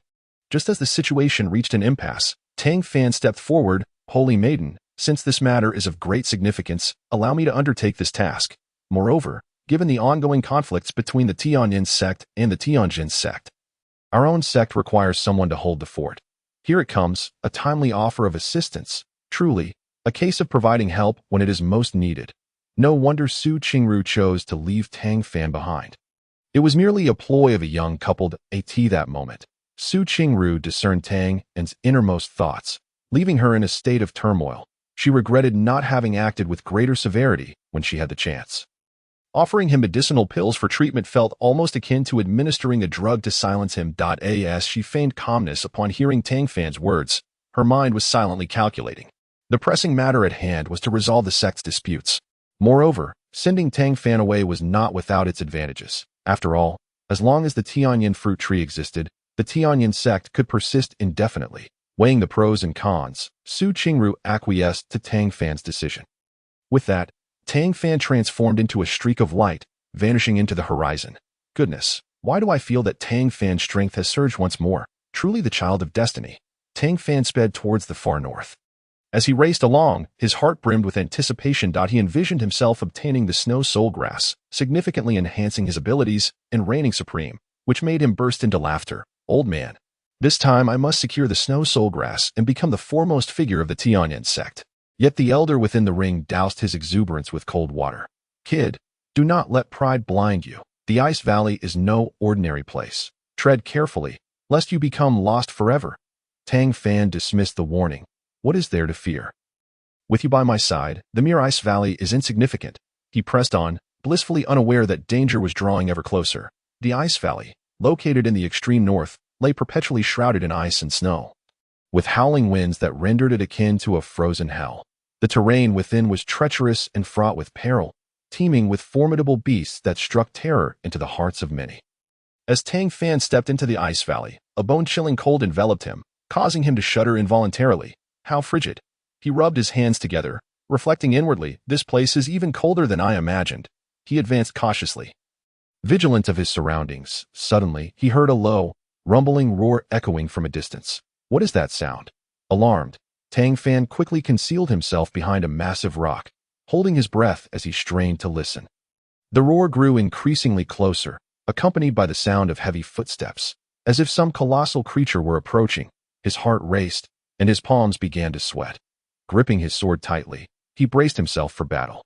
In an instant, a gigantic silhouette emerged into view. It was a massive bear, its body covered in white fur, towering 2 yards high, with fierce eyes glinting ominously, revealing sharp fangs that exuded an oppressive aura. The snowstorm bear. Tang Fan recognized the beast immediately, his heart plummeting. The snowstorm bear was one of the most formidable creatures in the Ice Valley, its strength comparable to that of a human golden core stage cultivator. And it was notoriously vicious, instilling fear in all who encountered it. He had never anticipated that upon entering the Ice Valley, he would confront such a powerful foe. The snowstorm bear spotted Tang Fan and unleashed an earth-shattering roar as it lunged towards him. The bear's massive paw, accompanied by a fierce gust of wind, hurtled towards him. Tang Fan barely managed to raise his sword to defend himself before he was sent flying by an overwhelming force, crashing to the ground and spitting blood. Damn it! Tang Fan struggled to rise, wiping the blood from the corner of his mouth, cursing inwardly. The bear's strength exceeded his expectations. A single blow had left him gravely wounded. He dared not underestimate his opponent any further, swiftly channeling his internal energy, maneuvering his sword with utmost precision to fend off the bear's onslaught. Thus began a fierce battle between man and beast amidst the frozen expanse. Meanwhile, within the Tianyan sect, Qingru was occupied with the aftermath of the battle. In the wake of the conflict, the sect lay in ruins, with disciples suffering heavy casualties, casting a pall of desolation over the place. Qingru fought to suppress her sorrow as she directed her disciples in clearing the battlefield, tending to the wounded, and stabilizing morale. Once everything was in order, she returned to her chamber, weary and drained. With a long sigh, Qingru massaged her temples, feeling an overwhelming sense of fatigue. The recent battle had inflicted severe losses on the Tianyan sect, leaving it significantly weakened, and she pondered when they might recover. Her concerns were further compounded by the presence of an internal traitor and the intermittent echoes of Tang Fan's thoughts. Just then, a feeble voice called from behind her. Saintess. Qingru spun around, astonished to see the previously near-lifeless Qingfeng elder now gazing at her with weary eyes. "Elder, you have awakened," she exclaimed, a mixture of surprise and joy flooding her expression as she rushed to support her. Cough, cough. The Qifeng elder coughed a few times, her complexion pale and breath faint. "Sect Master, I am fine. Has Tang Fan departed?" Qingru nodded. "He has ventured to the far north." The two exchanged glances, each wearing a barely perceptible smile. Tianyan, watching the exchange between the two, felt an inexplicable unease. Unable to pinpoint what was amiss, Qingru understood fully. aware of the Qingfeng elders' keen interest in Tang Fan's whereabouts. They refrained from probing further, instead tacitly agreeing to wait for the tumult of battle to subside. Days later, the Qingfeng elder's complexion had improved, though she remained weak. Leaning against the headboard, she gently called out, "Qingru, come here." Upon hearing her voice, Su Qingru hurried to her side, concern etched on her face. "Elder, how do you feel now?" The Qingfeng elder smiled faintly, gesturing for her to sit, then spoke slowly. "There are matters I must share with you." Once settled, the Qingfeng elder began to unravel the secrets she had kept buried deep within. In truth, from our very first meeting, I sensed that there might be a traitor lurking within the sect. Meanwhile, Tianyan, who had activated his stealth abilities, finally regained his wits, pondering the pivotal plot developments he had awaited. However, he could only observe the silent exchange between the two, utterly unable to hear their words. "System, what is happening? Why can I not hear anything?" Beep. Detection of a shielding artifact being employed by the other party. Please assess the situation. Host. "Damn you, system," the Qingfeng elder spoke gravely, explaining, "At that time, I lacked concrete evidence. So I conducted my investigation in secrecy." After a pause, she continued, "The recent battle with the Tianyan sect was not a mere coincidence, but rather a deliberate provocation instigated by the traitor." Su Qingru's heart surged with shock, though it was somewhat expected, especially considering her suspicions surrounding the disappearance of Tianyan and Tang Xiaoxiao. After a moment of contemplation, she inquired, "But who could it be?" The Qingfeng elder shook her head gently, urging her to remain calm. "I feigned severe injuries and unconsciousness to draw the snake out of its hole," she elucidated, "and I have been discreetly observing Tianyan, gathering information through indirect means." "Tianyan?" Su Qingru questioned, her brow furrowing in confusion. The Qingfeng elder affirmed, "Indeed, while Tianyan may appear reckless, he possesses a keen intellect, although his loyalty to the sect may not be unwavering. He harbors no ill intent." She continued, "From the unguarded information leaked by the Tianyan sect, I gradually pieced together the identity of the traitor and their plot. A glint of cold light flashed in the Qingfeng elder's eyes. Their scheme involves exploiting this battle to covertly undermine the Tianyan sect's spiritual veins, thereby weakening our power. Su Qingru pondered for a moment, her tone growing heavier, and Tang Fan is an exception in their plans. A chill gripped Su Qingru's heart as she grasped the Qingfeng elder's implication. "So you used Tang Fan's eagerness to enhance his strength to lure him into seeking the snow soul grass in the far north," the Qingfeng elder sighed, adding, "And the far north is indeed within the sphere of influence of the Tianyan sect." She looked at Su Qingru, her eyes filled with certainty. Tang Fan's journey there is fraught with peril. Upon hearing this, Su Qingru asked, "Elder, who is the traitor?" The Qingfeng elder took a deep breath and slowly uttered a few words, not yet confirmed. "However, Tang Fan undoubtedly harbors ulterior motives towards the Tianyan sect. In a few days, we may be able to draw that person out." Su Qingru suddenly had an epiphany. "I understand. In the following days." Su Qingru remained ever vigilant by the Qingfeng elder's side, caring for her with utmost dedication. Meanwhile, the traitor lurked like a venomous serpent in the shadows, waiting for the opportune moment to strike. They constantly tested the waters, sowing discord in an attempt to approach the Tianyan fruit. However, they found that Su Qingru's vigilance was exceptionally high, leaving them with no opportunities to exploit. Tang and had also been tailing Su Qingru for several days, his legs nearly giving out from exhaustion, yet he had uncovered no anomalies. The crux of the matter was that whenever Su Qingru was alone with the Qingfeng elder, he could not hear a single sound. Anxiety gnawed at him, yet Su Qingru appeared utterly unfazed, as if she had not detected any issues around her. Unable to contain his frustration, he muttered, "Why has this Ice Queen not noticed that someone is following her? Tomorrow we are supposed to retrieve the Tianyan fruit. Is she just waiting for someone else to snatch it away?" I recall that in the original story, the Tianyan fruit was not taken at this juncture. Su Qingru, having intermittently heard Tang Yan's voice over the past few days, was acutely aware of his presence. This scoundrel had somehow managed to follow her. She needed to navigate the charade within the sect while contending with the traitor, all while ensuring that the Qingfeng elder remained untroubled. "Once this matter concludes, I shall ensure that scoundrel pays dearly." When the time arrives to procure the Tianyan fruit, Su Qingru, alone, ventures towards the forbidden grounds of Tianyan's sect.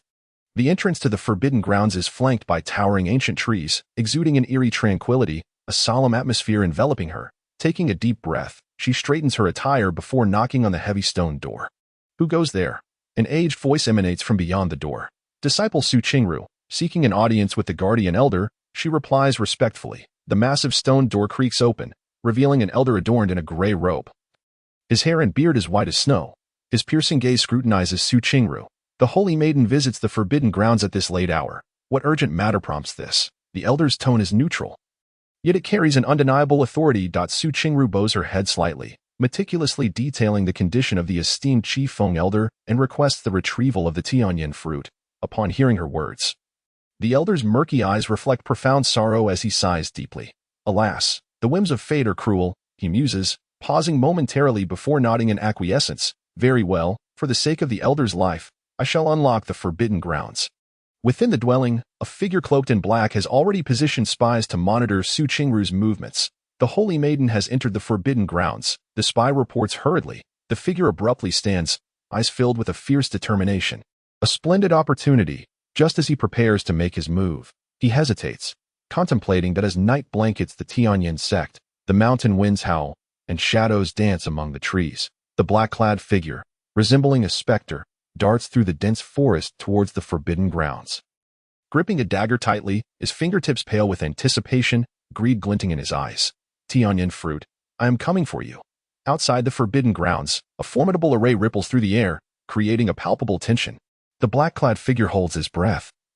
Concealing himself behind a sturdy ancient tree, his gaze fixated on the entrance, leaves flutter down.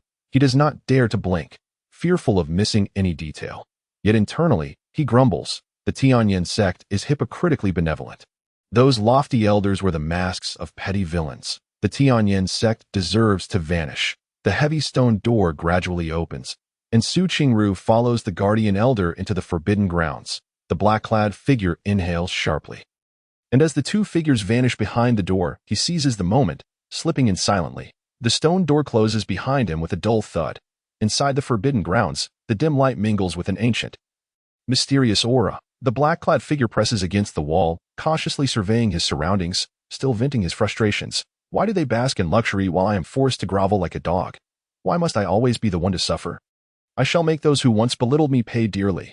The forbidden grounds are fraught with traps. A moment's inattention could trigger deadly mechanisms. Ahead, the elder holds an oil lamp, its dim yellow light flickering along the narrow corridor, illuminating their path. The intruder holds his breath, moving lightly on his feet, closely trailing the two dotty bins and sidesteps, resembling a sinuous serpent navigating the intricate passageways. That moment, Tang also follows closely behind. Fearing exposure and the potential theft of the Tianyan fruit. An hour has passed since the black-clad figure infiltrated the secret chamber, and his patience is wearing thin. Damn it, why has it happened yet? This holy maiden is so pretentious. He observes the lofty, sacred facade, recognizing it as mere pretense, the antics of a petty individual. Just then, the elder leads Qingru before a grand bronze door. Intricate carvings adorn the door, radiating an ancient essence. The elder retrieves a jade token from his robe and slots it into the door's central recess. With a soft click, the bronze door gradually opens, releasing a wave of rich spiritual energy that refreshes the senses. Inside lies a chamber, its walls adorned with luminous pearls, illuminating the space as if it were daylight. In the center, a spirit herb emanating a faint golden glow thrives in a white jade pot. The herb, translucent and radiant, exudes a potent spiritual aura. It is indeed the Tianyan fruit. Holy maiden, this is the Tianyan fruit, the elder states reverently, pointing towards the herb. This moment, Tang thinks, at last, we have arrived. I must keep a vigilant watch to prevent its theft.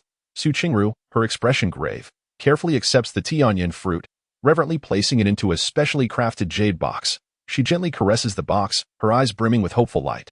Suddenly, a shadow lunges from the darkness, clutching a sphere radiating a green glow, which he shatters with force. With a resounding crash, a thick, inky green mist envelopes the entire chamber. Damn it, you trickster. The elder and Qingru are caught off guard.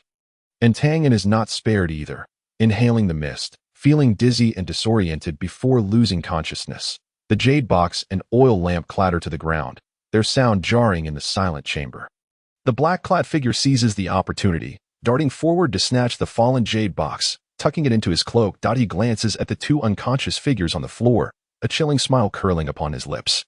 The Tianyan fruit is mine, he whispers before vanishing into the depths of the chamber, clutching the jade box tightly against his chest. The black-clad figure, guided by the light of the luminous pearls, navigates the pathways of the secret chamber. He moves stealthily, his steps light, swiftly retracing his steps. The chamber's corridors twist and turn like a labyrinth, yet he escapes with ease that he periodically glances back, ensuring no one follows. Beads of sweat forming on his brow, his heartbeat quickening. Did I truly acquire it so effortlessly? Could it be a trap laid in wait for me? Chapter 73. The trap is activated. The black-clad figure races back to the entrance of the forbidden grounds. Breathing deeply, he shoves the jade box into his clothing, then parts the dense underbrush, emerging into the night. The valley is shrouded in darkness, silence surrounding him, punctuated only by the occasional chirp of insects. The figure remains vigilant, confirming he has evaded detection before swiftly departing the forbidden grounds along a narrow path. He runs until he is well clear of the forbidden grounds, then slows his pace. Finding a secluded hollow in a tree, he slips inside, retrieving the jade box and gently opening it. At last, I am safe. The end of the Tianyan sect is imminent. Within the box lies the Tianyan fruit, radiating a gentle golden light. The black-clad figure gazes greedily at the fruit, excitement illuminating his features. That he reaches out, gently caressing the Tianyan fruit, savoring its rich spiritual energy. A satisfied smile spreads across his face as he murmurs, "Is this the Tianyan fruit? Truly a treasure. No wonder the Tianyan sect stands among the foremost sections." He carefully reseals the jade box and returns it to his robe, leaning against the hollow wall, closing his eyes to recuperate. Meanwhile, within the secret chamber, the three awaken simultaneously. The elder steadies himself against the wall, struggling to rise, the lingering toxic mist making it difficult to breathe, as if a colossal weight presses upon his chest. His vision blurs, nausea roiling in his stomach, an urgent need to vomit. This poison is more potent than I anticipated. He glances at Su Qingru's empty hands, his expression darkening. The Tianyan fruit is gone. The elder's voice is hoarse and low, laced with barely contained rage. Indeed, there is a traitor among us. He grits through clenched teeth, fury blazing in his eyes. How dare they infiltrate the forbidden grounds to steal the Tianyan fruit? He coughs violently, spewing forth a mouthful of black blood that stains the ground. Tianyan lies sprawled on the floor, venting to the system. System, can you not assist me? If I had not acted on impulse, I would have met my demise. Beep. The host must seek their own means of survival within this world. Fine, I shall rely on my own luck then. Yet, I can't shake the feeling that something is amiss regarding the Tianyan fruit. I can't quite place it. It seems as though Su Qingru is setting a trap for the traitor. Su Qingru takes a deep breath, striving to maintain her composure. She retrieves a jade slip from her robe, touches the tip of her finger to it, and a beam of azure light shoots into the air, vanishing without a trace. This is my special means of communication with the esteemed Qifeng elder. A privilege reserved for the upper echelons of the Tianyan sect. I have already notified the elder. Su Qingru's expression is grave. I believe we shall soon uncover the identity of the thief who absconded with the Tianyan fruit. See, I told you, Su Qingru, that icy woman is once again laying traps for others. Tianyan exclaims, the Tianyan fruit cannot possibly be so easily taken. I wasted my worry, tailing her these past few days in fear of some calamity. Su Qingru, however, did not expect Tianyan to be so concerned for the safety of the Tianyan sect. This mischievous boy's temperament mirrors that of the esteemed Qifeng elder more than she'd anticipated. After all, the Qifeng elder has always had a keen eye for discerning character. The elder let out a cold snort, settling cross-legged and commencing his healing meditation. The Tianyan fruit, a supreme treasure of the Tianyan sect, is intrinsically linked to the sect's future. Its theft renders him utterly restless. Meanwhile, a figure cloaked in black lurks in a cave not far from the forbidden grounds, retrieving a jade box and opening it once more, greedily admiring the Tianyan fruit within. Hee, the treasure of the Tianyan sect is now mine. He chuckles with self-satisfaction, envisioning his ascendance to unparalleled power. Though he yearns to consume the fruit immediately, he restrains himself. No, it is not safe here. Should the Tianyan sect discover my presence, I would be in grave trouble. Carefully, he stows the jade box and departs the cave, hastening towards a more secure location. The morning light filters through the clouds, casting a golden hue upon the majestic gates of the Tianyan sect, resembling a celestial realm.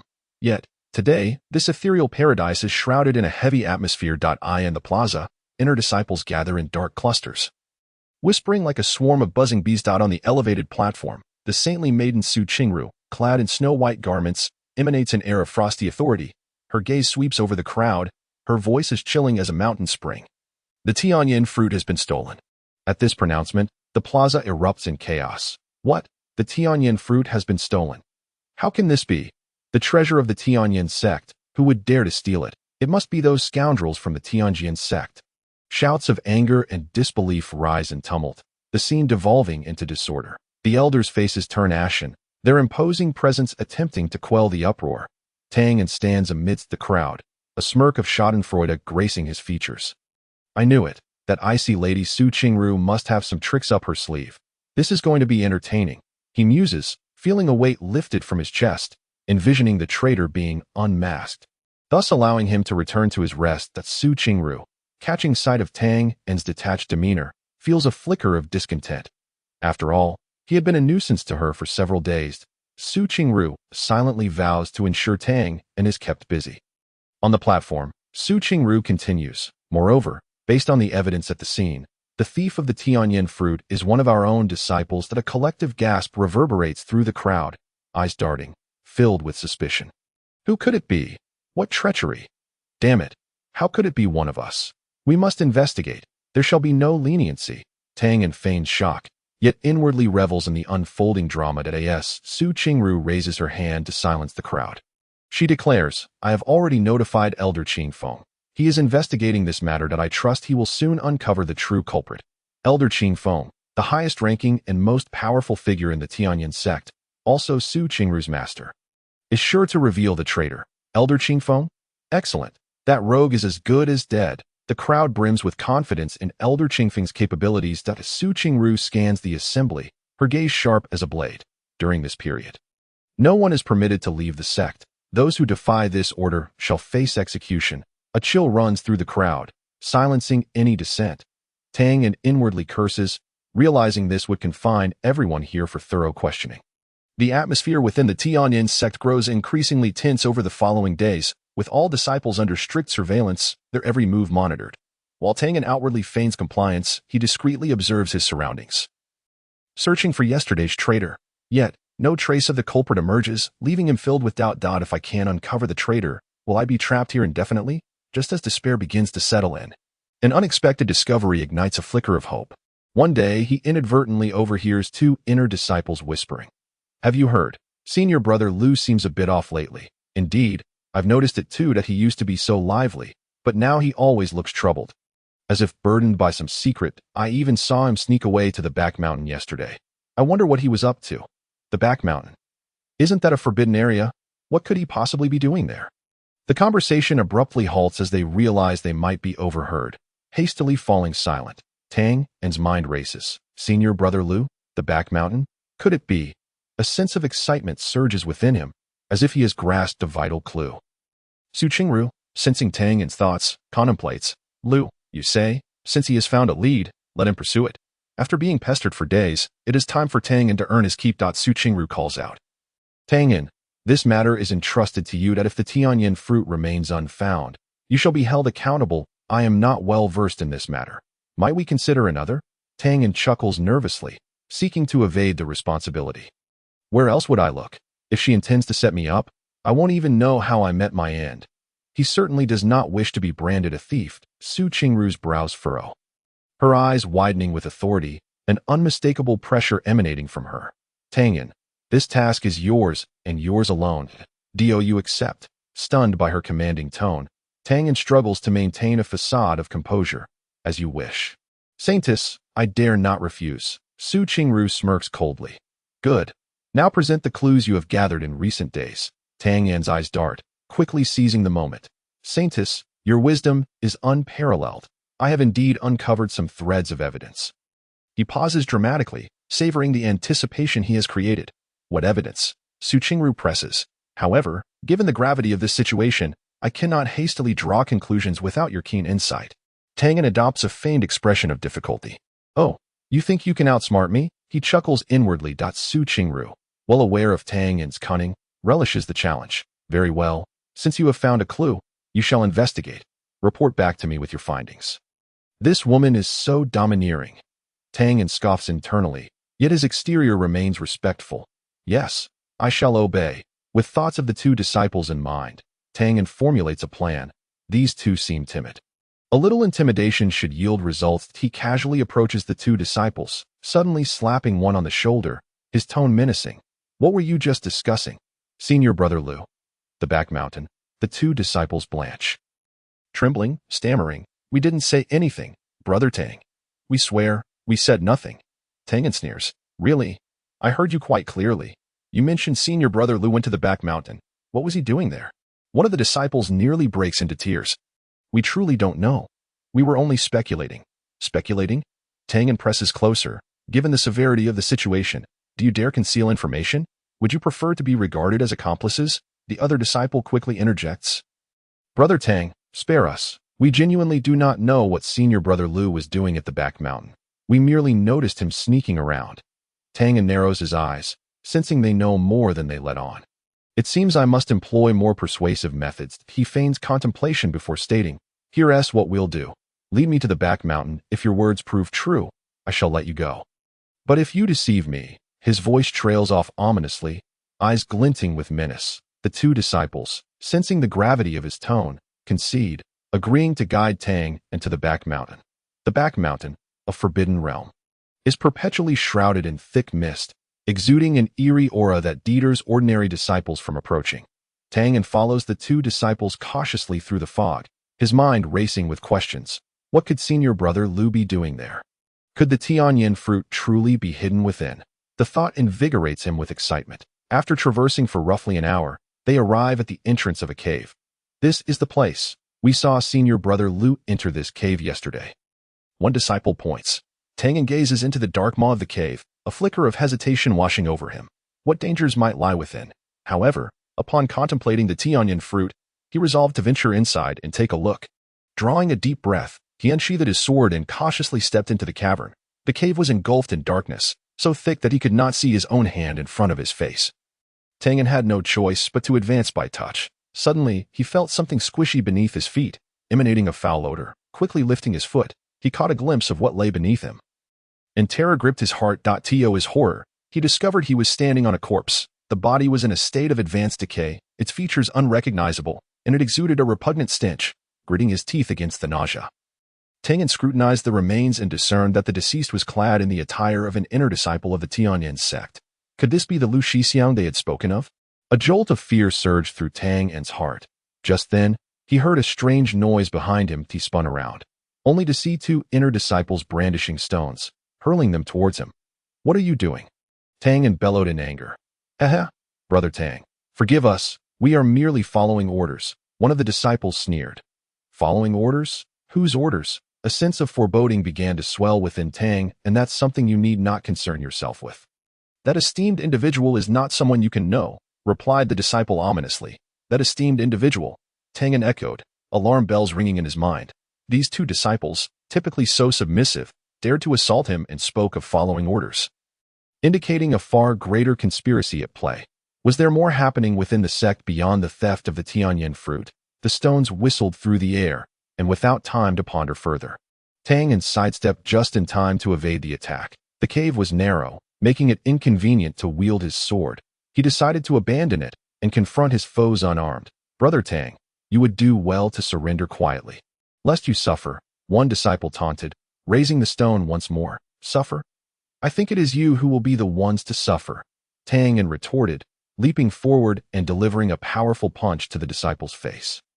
A sickening crack echoed through the cavern as the sound of a broken nose filled the air. The disciple let out a pained cry, clutching his face as he collapsed to the ground, blood seeping between his fingers. The other disciple, witnessing this, turned pale with fright and attempted to flee. Tianyan would not grant him such an easy escape. He executed a swift kick, striking the disciple squarely in the back. Ah! The disciple screamed as he was sent flying, crashing heavily against the stone wall, unconscious. Having dealt with these two nuisances, Tianyan did not let his guard down. He understood well that the true mastermind had yet to reveal himself. He retrieved his sword and scanned the surroundings with vigilance. System, please scan the area for any presence. Ding. This system currently lacks that function. Please, host, enhance your cultivation to assess independently. Does this system possess any other functions at all? The cave fell into an eerie silence, punctuated only by the sound of water droplets hitting the ground, amplifying the atmosphere of dread. Tianyan inhaled deeply and ventured deeper into the cavern. He needed to uncover the secrets hidden within. After a brief period, he reached a more spacious chamber. In the center stood a stone pedestal, upon which rested a wooden box. Could the Tianyan fruit be within? A surge of hope filled Tang, and as he hurried to the pedestal and opened the box, only to find it utterly empty. What is going on? Tang stood in shock. Had the Tianyan fruit already been taken by someone else? At that moment, he heard a chilling voice from behind him. Are you looking for this? Tang whirled around to find a figure cloaked in black standing at the cave's entrance, holding a golden fruit, the very Tianyan fruit he sought. The figure was tall, wearing a mask that obscured his features, yet the powerful aura emanating from him suggested he was a formidable opponent. Who are you? Tang demanded, gripping his sword tightly. Who I am is of little consequence. What matters is that you are about to die, the figure replied coldly, his eyes glinting with malice. Attempt to kill me. We'll see if you possess the capability, Tang boldly declared, fully aware that a fierce battle was inevitable. The black-clad figure let out a chilling laugh, swiftly closing the distance between them and striking out with a palm. Tang quickly raised his sword to block, the sound of metal clashing resonating through the cave as a tremendous force surged through him, numbing his hands and nearly causing him to lose his grip on the sword. Such formidable strength, Tang thought in alarm. This adversary was far beyond his own capabilities. He could not afford to be careless and quickly employed his agility to evade the black figure's attacks. The figure appeared to relish the sport, toying with him like a cat with a mouse. Though at a disadvantage, Tang refused to yield, dodging the attacks while searching for an opportunity to retaliate. Kid, your prowess is commendable, but alas, you have crossed paths with me, the figure mocked as he continued his relentless assault. Spare me the chatter. If you wish to fight, then fight. Tang roared in defiance, swinging his sword once more at the figure. However, his efforts were trivial in comparison. The figure effortlessly deflected the strike and delivered a powerful blow to Tang's chest. Poof! Tang coughed up blood, flying backward and crashing heavily to the ground. Coughing, he struggled to rise but found himself utterly drained. The black figure approached him slowly, looking down with a frigid gaze, stating, "The game is over." With that, he raised the Tianyan fruit, preparing to consume it. Just then, a sudden change occurred. A beam of cold light erupted from Tang, shooting straight into the sky. What is happening? The black figure recoiled in surprise. Clearly startled by this unexpected event, he instinctively took a step back. However, the speed of the light was too swift, and it surged into his body in an instant. The figure let out a muffled groan. Anguish etched across his face. What the hell is this? He growled through gritted teeth, attempting to expel the invading energy, but to no avail. At that moment, a cacophony of footsteps echoed from outside the cave, followed by a clear voice announcing, "Lu Hao, you cannot escape." Qingru, accompanied by a group of Tianyan Sect disciples, appeared at the cave entrance. She immediately spotted Tang on the ground and the black figure, who looked visibly distressed. Tang, consume this. Qingru rushed to his side, assessing his injuries. She retrieved a fragrant pill from her storage bag and fed it to him. After swallowing the pill, Tang felt a warm current surging within him, somewhat alleviating his injuries. He struggled to sit up and looked at Qingru, asking, "Saintess, how did you come here?" She glanced at him, responding coolly, "Had I not left a contingency plan, you would likely have perished here." It turned out that while assigning Tang his task, Qingru had inscribed a secret method upon him. Should he encounter life-threatening danger, this method would automatically trigger and alert her, coughing awkwardly. Tang realized his recklessness this time, yet a stubborn pride lingered within him. Humph, I could have gone invisible. I simply didn't react in time. Besides, this icy dame didn't cast such a method on me. She's not entirely bad. Qingru paid him no further mind, instead focusing her gaze on the black figure. Her cold eyes fixed on him as she stated, "Lu Hao, did you ever imagine you would ultimately fall into my hands?"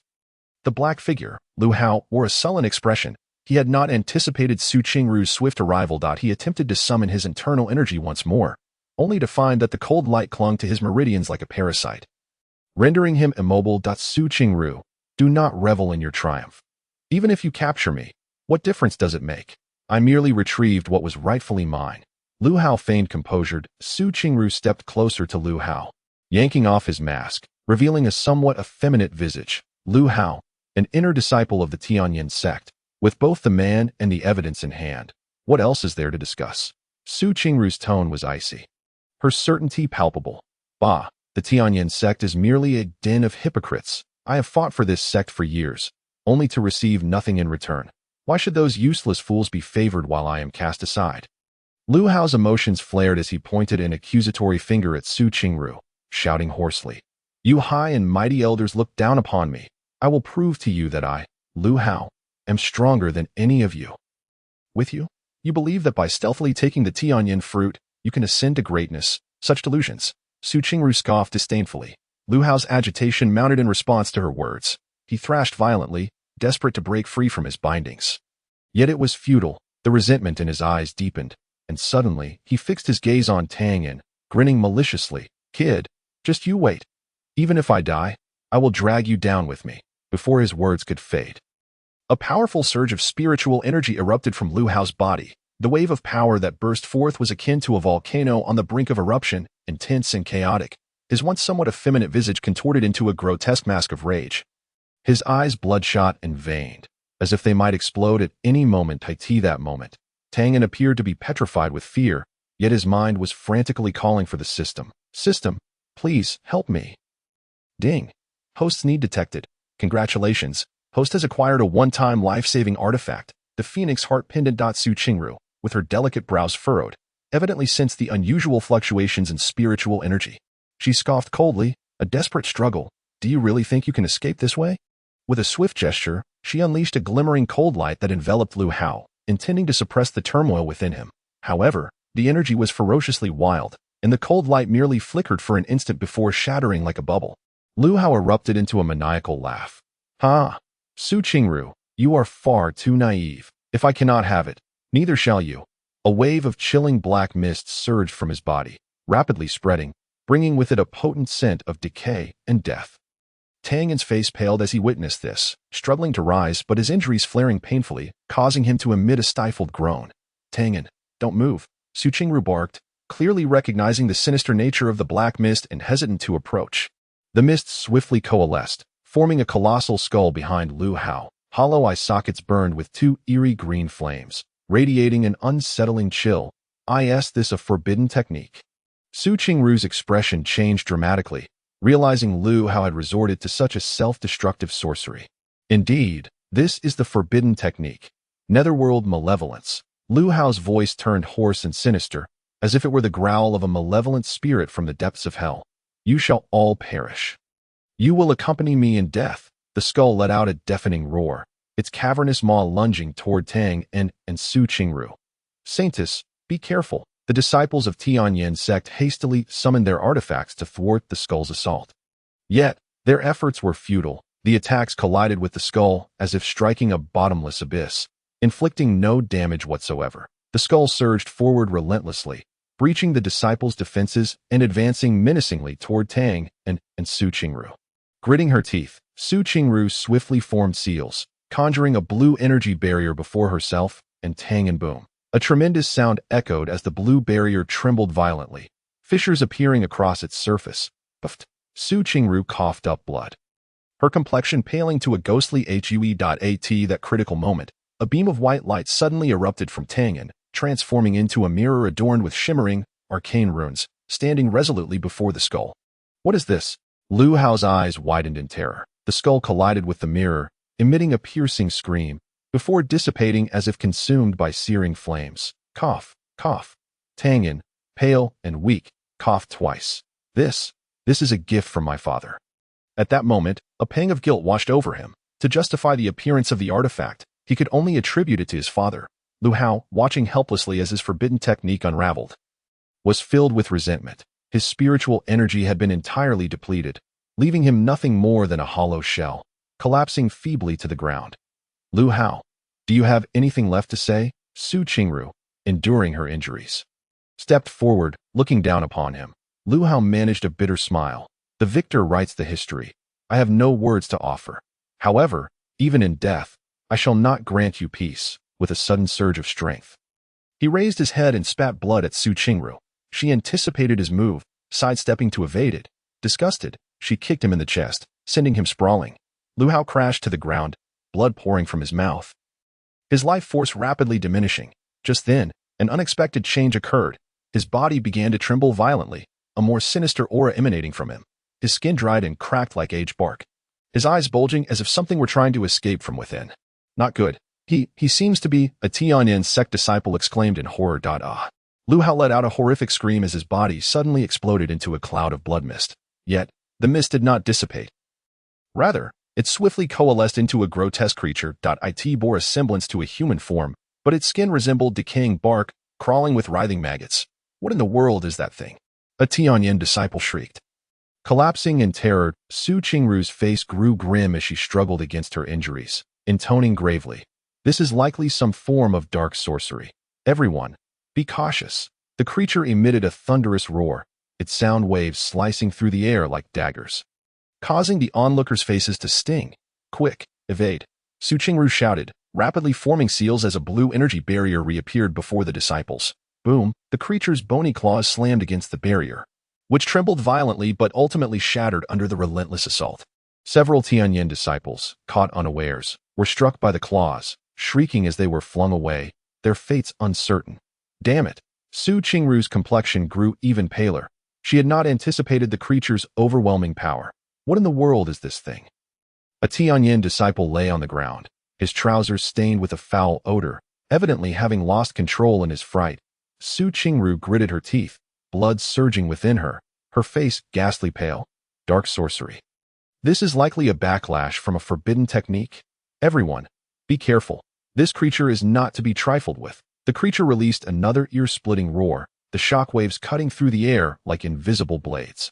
It swung its massive bony claws toward the nearest Tianyan disciples. Remnants of flesh clung to the claws, adding to its grotesque appearance. Everyone, fall back, Su Qingru shouted, hastily forming seals as a blue barrier manifested once more. Boom, the claws crashed against the barrier, which quivered like a spider's web before ultimately shattering. Several disciples, unable to evade in time, were struck and screamed in agony, their fates uncertain. Damn it! Su Qingru's face turned even paler. The creature's strength far exceeded her expectations. Tianyan stood to the side, witnessing the repulsive scene unfold before him. His stomach churning violently, he fought against the urge to vomit, internally critiquing, Lu Hao is dead. Yet he conjured this disgusting thing. System, do you have any means to deal with this creature? Ding. Emergency task initiated. Eliminate the corpse demon. Task reward. 1 high-level lottery opportunity, which includes a one-time life-saving pill. Corpse demon? So that's what it's called. Quite fitting, Tianyan mused internally as he inquired. System, what are its weaknesses? Ding. The corpse demon fears flames. Flames? This is manageable. Tianyan felt a surge of hope. He had been searching for an appropriate means of attack. Drawing a deep breath, he summoned the faint spiritual energy within him, rapidly forming seals. A fiery red array materialized before him, roaring flames erupting from it and transforming into a fire dragon that charged toward the corpse demon. Fire dragon technique? Su Qingru gasped, astonished at Tianyan's mastery of such a spell. Tianyan felt a rush of elation. Fortunately, he had learned a few tricks from Tang Xiaoxiao during their time in the secret realm. He had to admit, the girl's techniques were indeed effective. The fire dragon roared as it collided with the corpse demon, emitting a hissing sound. The corpse demon let out a wretched scream.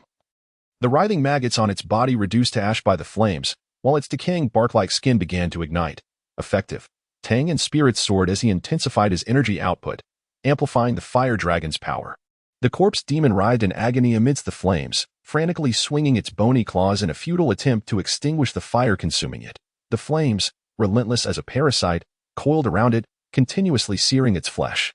With a final, defiant roar, the corpse demon crashed to the ground, its massive form collapsing into a pile of burning, putrid flesh. Tianyan exhaled a long breath. He had finally dealt with that repulsive creature. Tianyan, are you all right? Su Qingru inquired with concern. Tianyan shook his head, his face still pale. The fire dragon technique had nearly drained all his spiritual energy. I'm fine, just a bit fatigued. Su Qingru scrutinized Tianyan.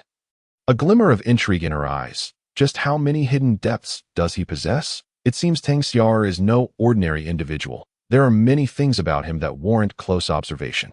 At that moment, Tianyan was suddenly beset by a wave of dizziness, his vision darkening as he lost consciousness. Tianyan, Su Qingru exclaimed in alarm, quickly supporting the faltering Tang. And what happened to him? Inquired a disciple of the Tianyan Sect. He must have exhausted his spiritual energy, Su Qingru explained. Let us carry him back to rest. 2 disciples hurried forward to lift the unconscious Tianyan. Su Qingru gazed at him with a complex expression, her mind a whirlpool of thoughts. Saintess, what shall we do now? One disciple asked cautiously, remnants of fear regarding the corpse demon lingering in his eyes. Qingru withdrew her gaze and scanned the surroundings. The air was thick with a nauseating stench of charred remains, and the ground was littered with the remnants of the corpse demon's incineration. Several Tianyan Sect disciples lay on the ground, their fates uncertain. First, take the injured back, while the others remain vigilant for further dangers, Qingru instructed in a grave tone. The group, sensing the urgency, sprang into action. Upon returning to the Tianyan Sect, Tang was settled in a clean room to recuperate. Qingru immediately convened the elders of the sect, providing a detailed account of the recent events. It is utterly unfathomable that Lu Hao's body has transformed into a corpse demon, mused an elderly elder, his brow furrowed. Could it be that someone orchestrated this? Another elder speculated. It is certainly a possibility. Qingru replied after a moment of contemplation. Although Lu Hao is deceitful, it is hard to believe he would practice such nefarious arts. I suspect he may have been used by someone. If that is the case, who could be behind it, and what could their motives be? The elders began to deliberate, a cacophony of theories emerging, yet no reasonable explanation was forthcoming. Meanwhile, Tang lay in bed. His consciousness gradually returning, he slowly opened his eyes, feeling an overwhelming ache throughout his body and an excruciating headache. Where am I? Tang struggled to sit up, surveying his surroundings. You're awake? A cool voice inquired.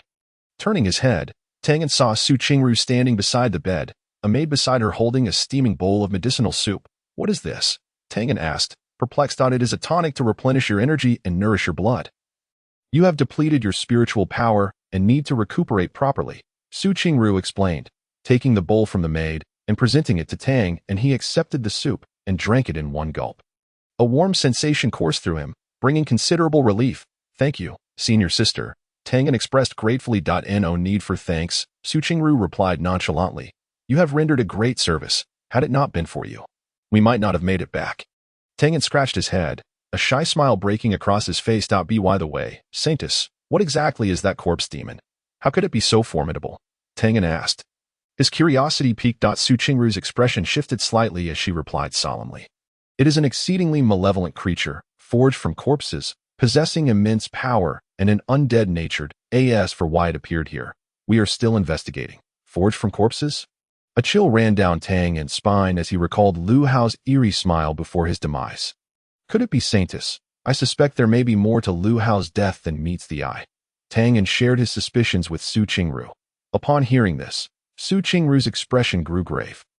Are you suggesting that someone deliberately transformed Lu Hao's body into a corpse demon? It is highly likely, Tang affirmed with a nod.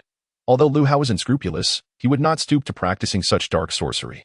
I suspect he may have been manipulated by someone. Qingru pondered for a moment before stating, I will relay your conjecture to the elders and ensure a thorough investigation. Understood, Tang replied. Though an unsettling feeling lingered in his heart, that he sensed that a vast conspiracy lurked behind these events, and he seemed to be inexorably drawn into its in the following days. Tang remained in his room, recuperating. During this time, Qingru visited him frequently, bringing tidings regarding the corpse demon. Why is this icy woman suddenly so kind? Could it be another trap? Tang felt a vague sense of unease. According to the Tianyan Sect's investigations, the emergence of the corpse demon was not coincidental. It was a deliberate act. Furthermore, the shadowy figure behind this incident appeared to be linked to a mysterious organization known as Shadow, which operated covertly and possessed formidable strength. For a long time, they had been a persistent threat within the Tianyan Sect's territory. Upon learning this information, Tang's anxiety deepened. Suddenly, the system's voice echoed in his mind. Ding! Host is about to face new dangers. Emergency mission activated. Infiltrate the Shadow organization and investigate the truth behind the corpse demon. Mission reward: 1 mysterious treasure chest, with a chance to obtain rare items. Tang's heart raced. It seemed he had to take the initiative. Infiltrating the Shadow organization? This is no trivial matter. He silently lamented, realizing there was no turning back. Taking a deep breath, his gaze hardened with determination. System, I accept the mission. As soon as the words left his lips, a mechanical notification rang in his mind. Ding. Mission accepted. Please complete the mission as soon as possible. Mission name: Infiltrate Shadow. Mission objective: investigate the truth behind the corpse demon and identify the mastermind. Mission deadline: 1 month. Mission reward. 1 mysterious treasure chest, with a chance to obtain rare items. Mission penalty. Elimination. The mention of elimination sent a shiver down Tang and spine. This system was indeed ruthless, threatening him with annihilation. System, what exactly is the Shadow Organization? Why does it seem even more fearsome than the corpse demon? Tianyan could not restrain his curiosity. The Shadow Organization is an exceptionally secretive entity, operating covertly with significant power. They have long been a thorn in the side of the Tianyan Sect. As for more detailed intelligence, it must be explored by the host independently. The system's cold voice responded once more. Explore independently? How is that any different from saying nothing? Tianyan inwardly cursed, feeling increasingly disillusioned with the unreliable system. Nevertheless, complaints aside, he had a mission to fulfill. Tianyan rose from the bed, stretching his limbs and discovering he had mostly recovered. I need to gather intel on the Shadow Organization. He muttered to himself that he opened the door and stepped outside. Within the Tianyan Sect, disciples hurried to and fro, creating a bustling scene. Tang and wandered aimlessly, at a loss for where to begin. Suddenly, he spotted a familiar figure, Qingru. Saintess. Tang and hurriedly called out. Chasing after her, Qingru halted, turning to face him with a hint of curiosity. How is your recovery? Much improved. Thank you for your concern, Saintess, he replied quickly. That is good to hear. Qingru nodded. You sought me out for a reason, did you not? Though framed as a question, her tone was decidedly assertive. Saintess, I wish to inquire about the Shadow Organization, Tang stated directly. Qingru's expression shifted slightly, her voice low and serious. It is best that you do not involve yourself with the Shadow Organization. Why? Tang asked, perplexed. The Shadow Organization is exceedingly dangerous. Your current strength is insufficient to contend with them, Qingru explained. Yet, before Tang could voice further concerns, Qingru interjected. You may be worried about the corpse demon, but the elders are already investigating this matter. You need only focus on your recovery. Her tone left no room for argument. Tang felt a twinge of frustration, yet he understood Qingru's intent to shield him. Very well, I understand, Saintess, he conceded with a resigned nod. Rest well, Qingru said before turning to leave. Watching her retreating figure, Tang's resolve to infiltrate the Shadow Organization solidified. He could not rely on others. He had to uncover the truth himself. This icy woman is certainly wary of me. Could it be she fears I might uncover the secrets of the Tianyan Sect? Who knows? It seems I will not have a moment's respite in the coming days. Tang mused with a sense of inevitability in the subsequent days. Tang feigned recovery, while secretly gathering information about the Shadow Organization. From various whispers, he learned that the organization's stronghold was rumored to be located in the nearby Black Wind Ridge, a mountain shrouded in dense forests and obscured by an eerie black mist. It was a place that disciples of the Tianyan Sect avoided at all costs. It appeared that to infiltrate the Shadow Organization, he must first venture into Black Wind Ridge. Tang silently pondered. One night, he stealthily departed from the Tianyan Sect, making his way towards the direction of Haifeng Ridge. Indeed, Haifeng Ridge lived up to its infamous reputation. As he approached, he was immediately enveloped by a chilling aura. The surrounding trees twisted grotesquely, resembling the gnarled claws of demons reaching out from the depths of hell, sending shivers down his spine. Taking a deep breath, Tang suppressed the fear swelling within him and continued onward. Suddenly, he heard a rustling sound, as if something was drawing near. A strand of web as thick as a bowl shot out from the depths of the forest, exuding a nauseating stench, and entangled itself around Tang's ankle. Before he could react, a tremendous force yanked him into the air, leaving him suspended from a towering tree. Damn it, Tang cursed, hastily channeling his spiritual energy in an attempt to free himself from the web's grasp. However, the web was remarkably resilient. No matter how hard he struggled, he could not break free. The leaves rustled ominously as a massive figure slowly emerged from the shadows of the woods. It was a gigantic spider, its size comparable to a small car, its body a deep black. Its sharp mandibles clicked menacingly, producing a chilling sound. Just then, the enormous spider suddenly opened its gaping maw and lunged at Tang. The foul odor emanating from its mouth nearly suffocated him. Help me, system! Just as Tang was about to call for assistance, a pink figure darted through the air like lightning, accompanied by a refreshing floral scent. In an instant, the gigantic spider was cleaved in two, its viscous green fluid splattering everywhere.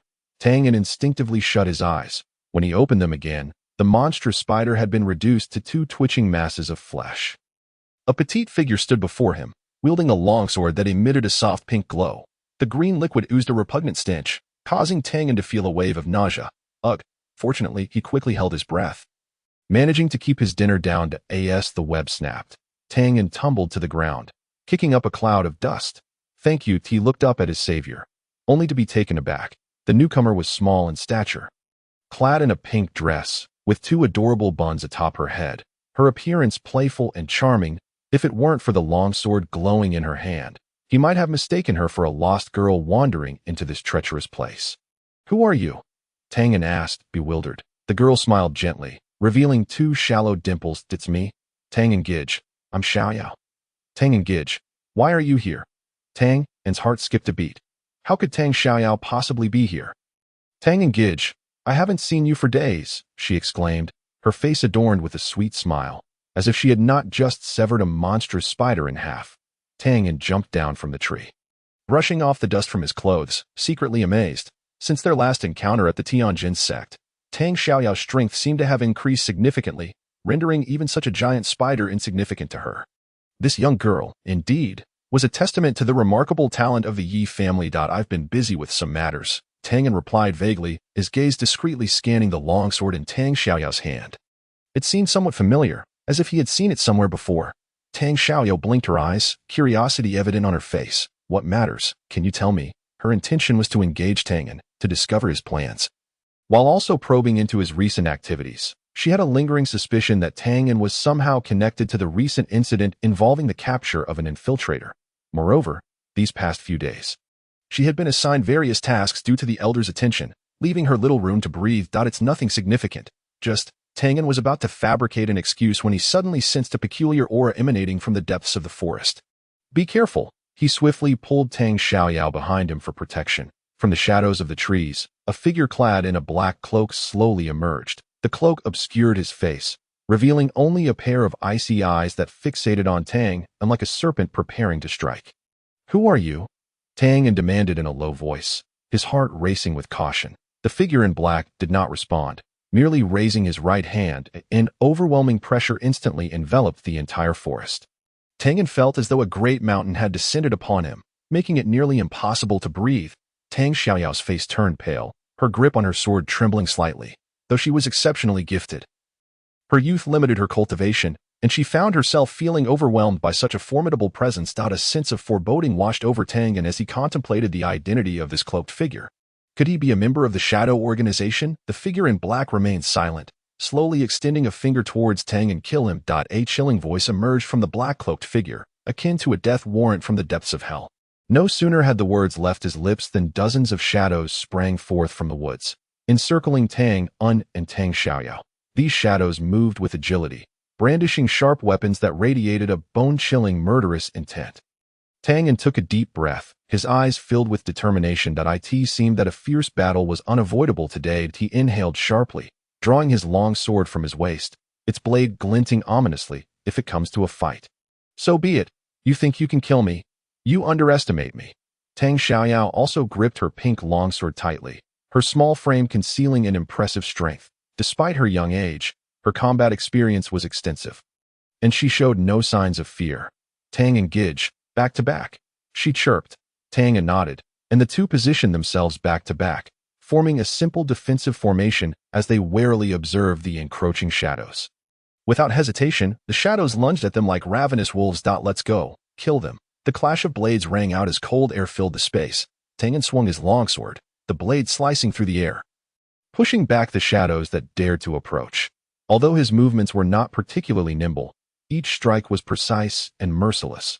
Tang Xiaoxiao was equally fierce, her pink sword dancing in her hands like a nimble dragon.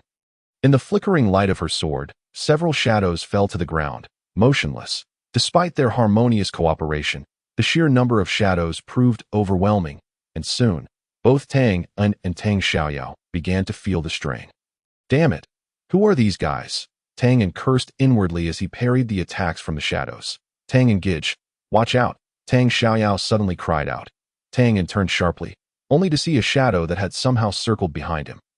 The figure brandished a dagger that glinted coldly, aiming directly for his back. In a split second, Tianyan dodged just in time, narrowly evading the lethal blow. However, the dagger still grazed his clothes, leaving a shallow wound on his back. Tianyan gasped in pain as a fiery sensation spread across his back. Tianyan Gidge, are you all right? Tang Xiaoxiao asked anxiously. I'm fine. Just a scratch, he replied, gritting his teeth against the pain as he pushed back the shadow behind him with his sword.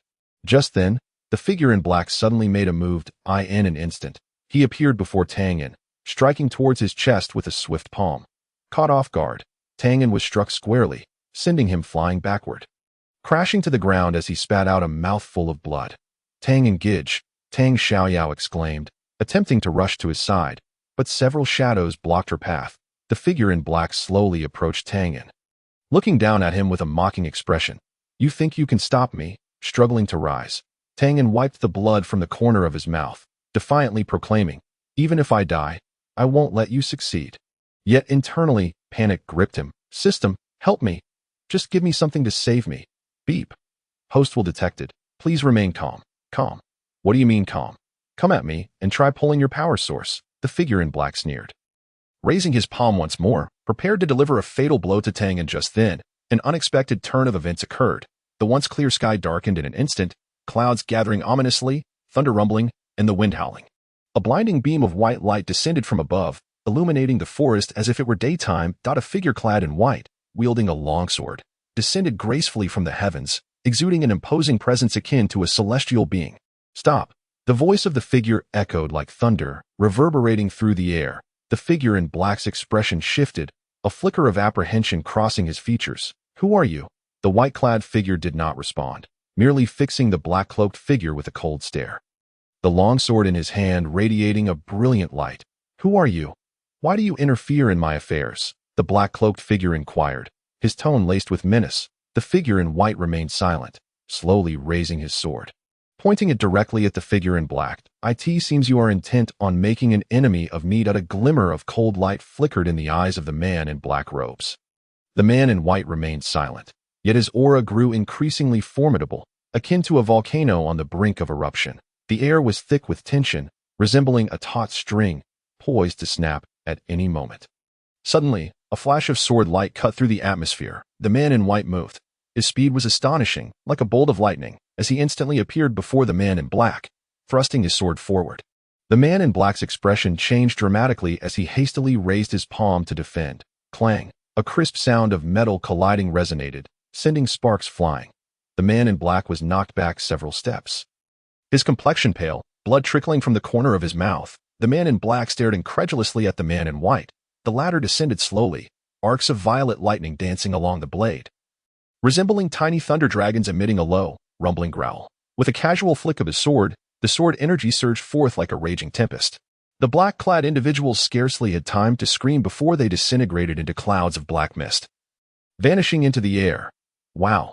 Tianyan couldn't help but exclaim, his eyes wide with astonishment as if he had seen a ghost. What kind of divine maneuver is this? He rubbed his eyes vigorously to confirm he was not dreaming.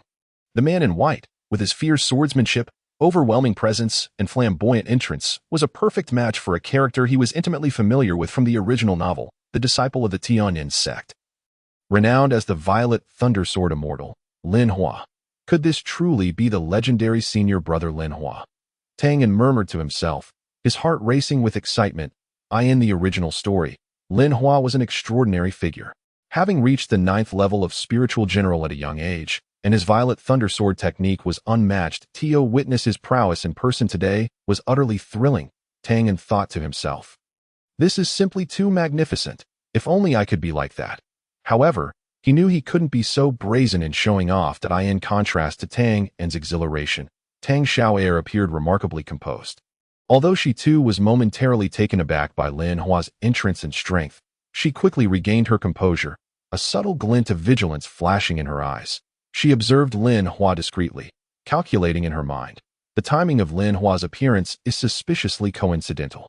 Could he have come here specifically for Tianyan? No, I must be cautious and prevent him from discovering my true identity. After eliminating the black-clad man, Lin Hua slowly turned to face Tianyan. His gaze was sharp as that of a hawk, seemingly capable of piercing one's very soul. Are you unharmed? His voice was cold, laced with an undeniable authority and no, I'm fine. Thank you for your timely intervention. Senior, Tianyan quickly expressed his gratitude, while internally he lamented. Lin Hua truly embodies the high standards expected of Su Qingru's senior brother.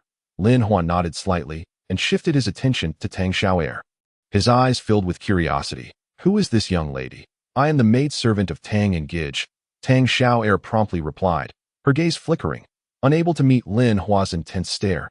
Lin Hua did not press further. Merely acknowledging her with a nonchalant hum, he then turned his focus back to Tang. And what about your injuries? Just minor wounds. Nothing to worry about.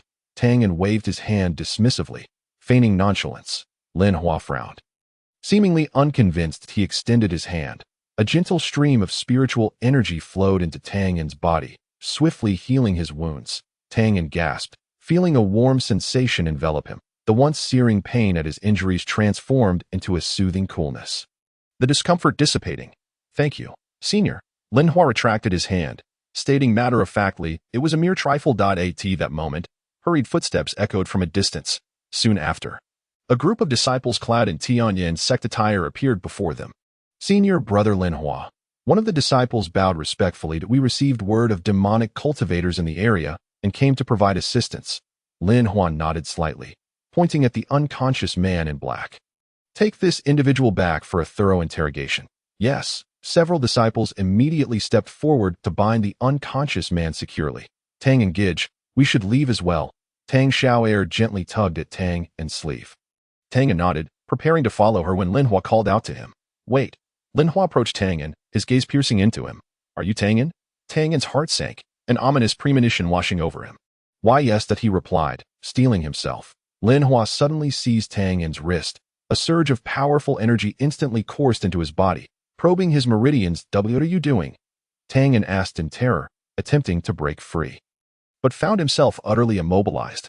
Lin Hua disregarded Tianyan's struggles, his brow furrowed in contemplation, his expression shifting from confusion to shock. How is this possible? Lin Hua murmured, disbelief evident in his tone.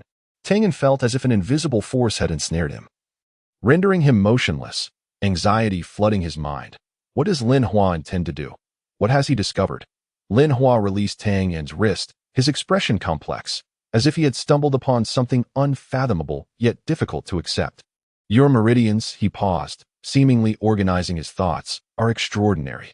Tianyan's heart raced, realizing that Lin Hua had indeed caught on. However, he feigned calmness and asked with a forced look of confusion, my meridians? Is there a problem? Lin Hua did not respond directly, instead scrutinizing Tianyan with keen eyes, sharp as a hawk. What cultivation technique do you practice? Tianyan's mind raced, the system in his head flashing warning signals at a frantic pace. He needed to concoct a plausible explanation. Otherwise, the consequences of exposure would be dire. I practice a family inheritance technique. Tianyan stammered, unable to meet Lin Hua's gaze at a family inheritance technique. Lin Hua clearly did not believe him, skepticism penetrating his tone. What kind of family technique could grant you such unusual meridians at such a young age? Tianyan pressed on. It's a secret of our family. I cannot disclose it. Lin Hua regarded Tianyan with a penetrating gaze, choosing not to press further. Tianyan sighed inwardly, feeling a wave of relief wash over him. His back was drenched in sweat. Beside them, Tang Xiaoxiao appeared equally tense, her small hands gripping Tang and sleeve tightly, fearful that he might reveal any slip. Very well, Lin Hua conceded. Since you are unwilling to speak, I shall not force you. However, your meridians are indeed exceptional. If not cultivated properly, you risk falling into demonic practices. Should you have any questions in the future, you may seek me out at the Tianyan Sect.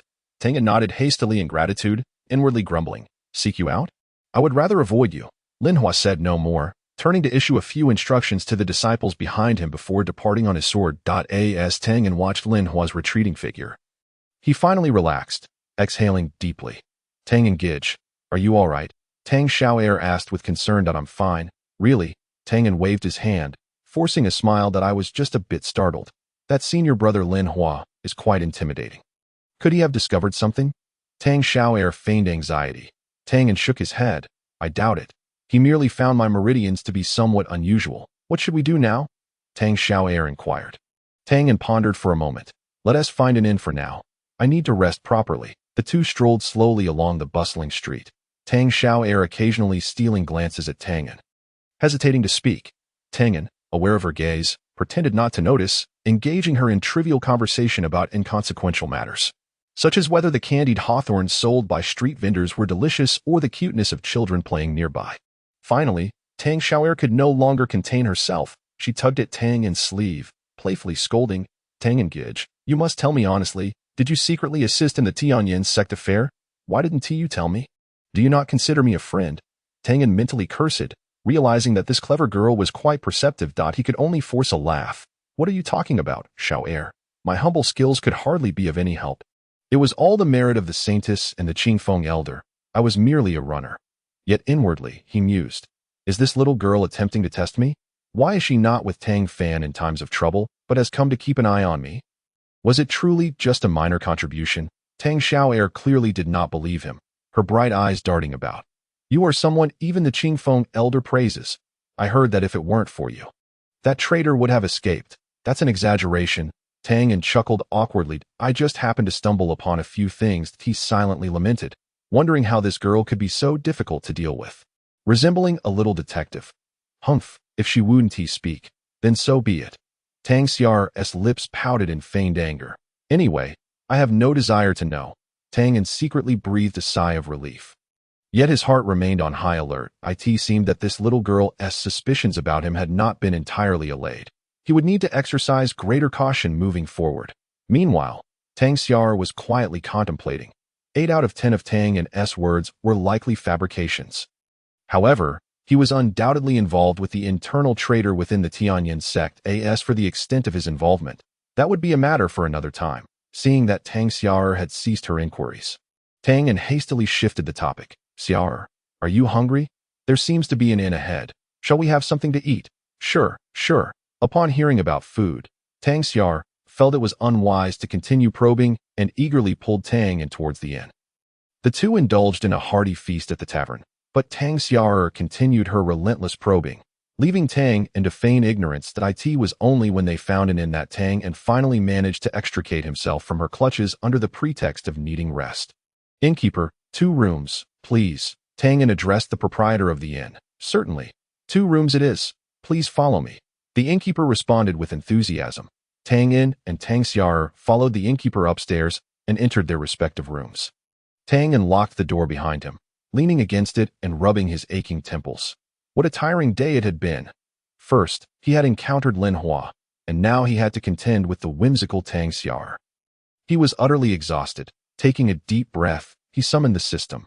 "System, please investigate the organization known as Shadow." Ding. Host permission insufficient. Unable to query information regarding Shadow. The system's cold electronic voice was devoid of any emotion. Insufficient permission? What nonsense. Tianyan couldn't help but curse under his breath. This wretched system was failing him at a critical moment. It is recommended that the host gather relevant information to gradually enhance permissions. The system maintained its monotonous tone. Tianyan, feeling frustrated, raked his fingers through his hair. This was tantamount to saying nothing at all. He approached the table, poured himself a cup of tea, and drank it in one gulp. Currently, he was completely in the dark about the Shadow organization, with no understanding of its purpose, let alone how to gather information on it. This was akin to searching for a needle in a haystack.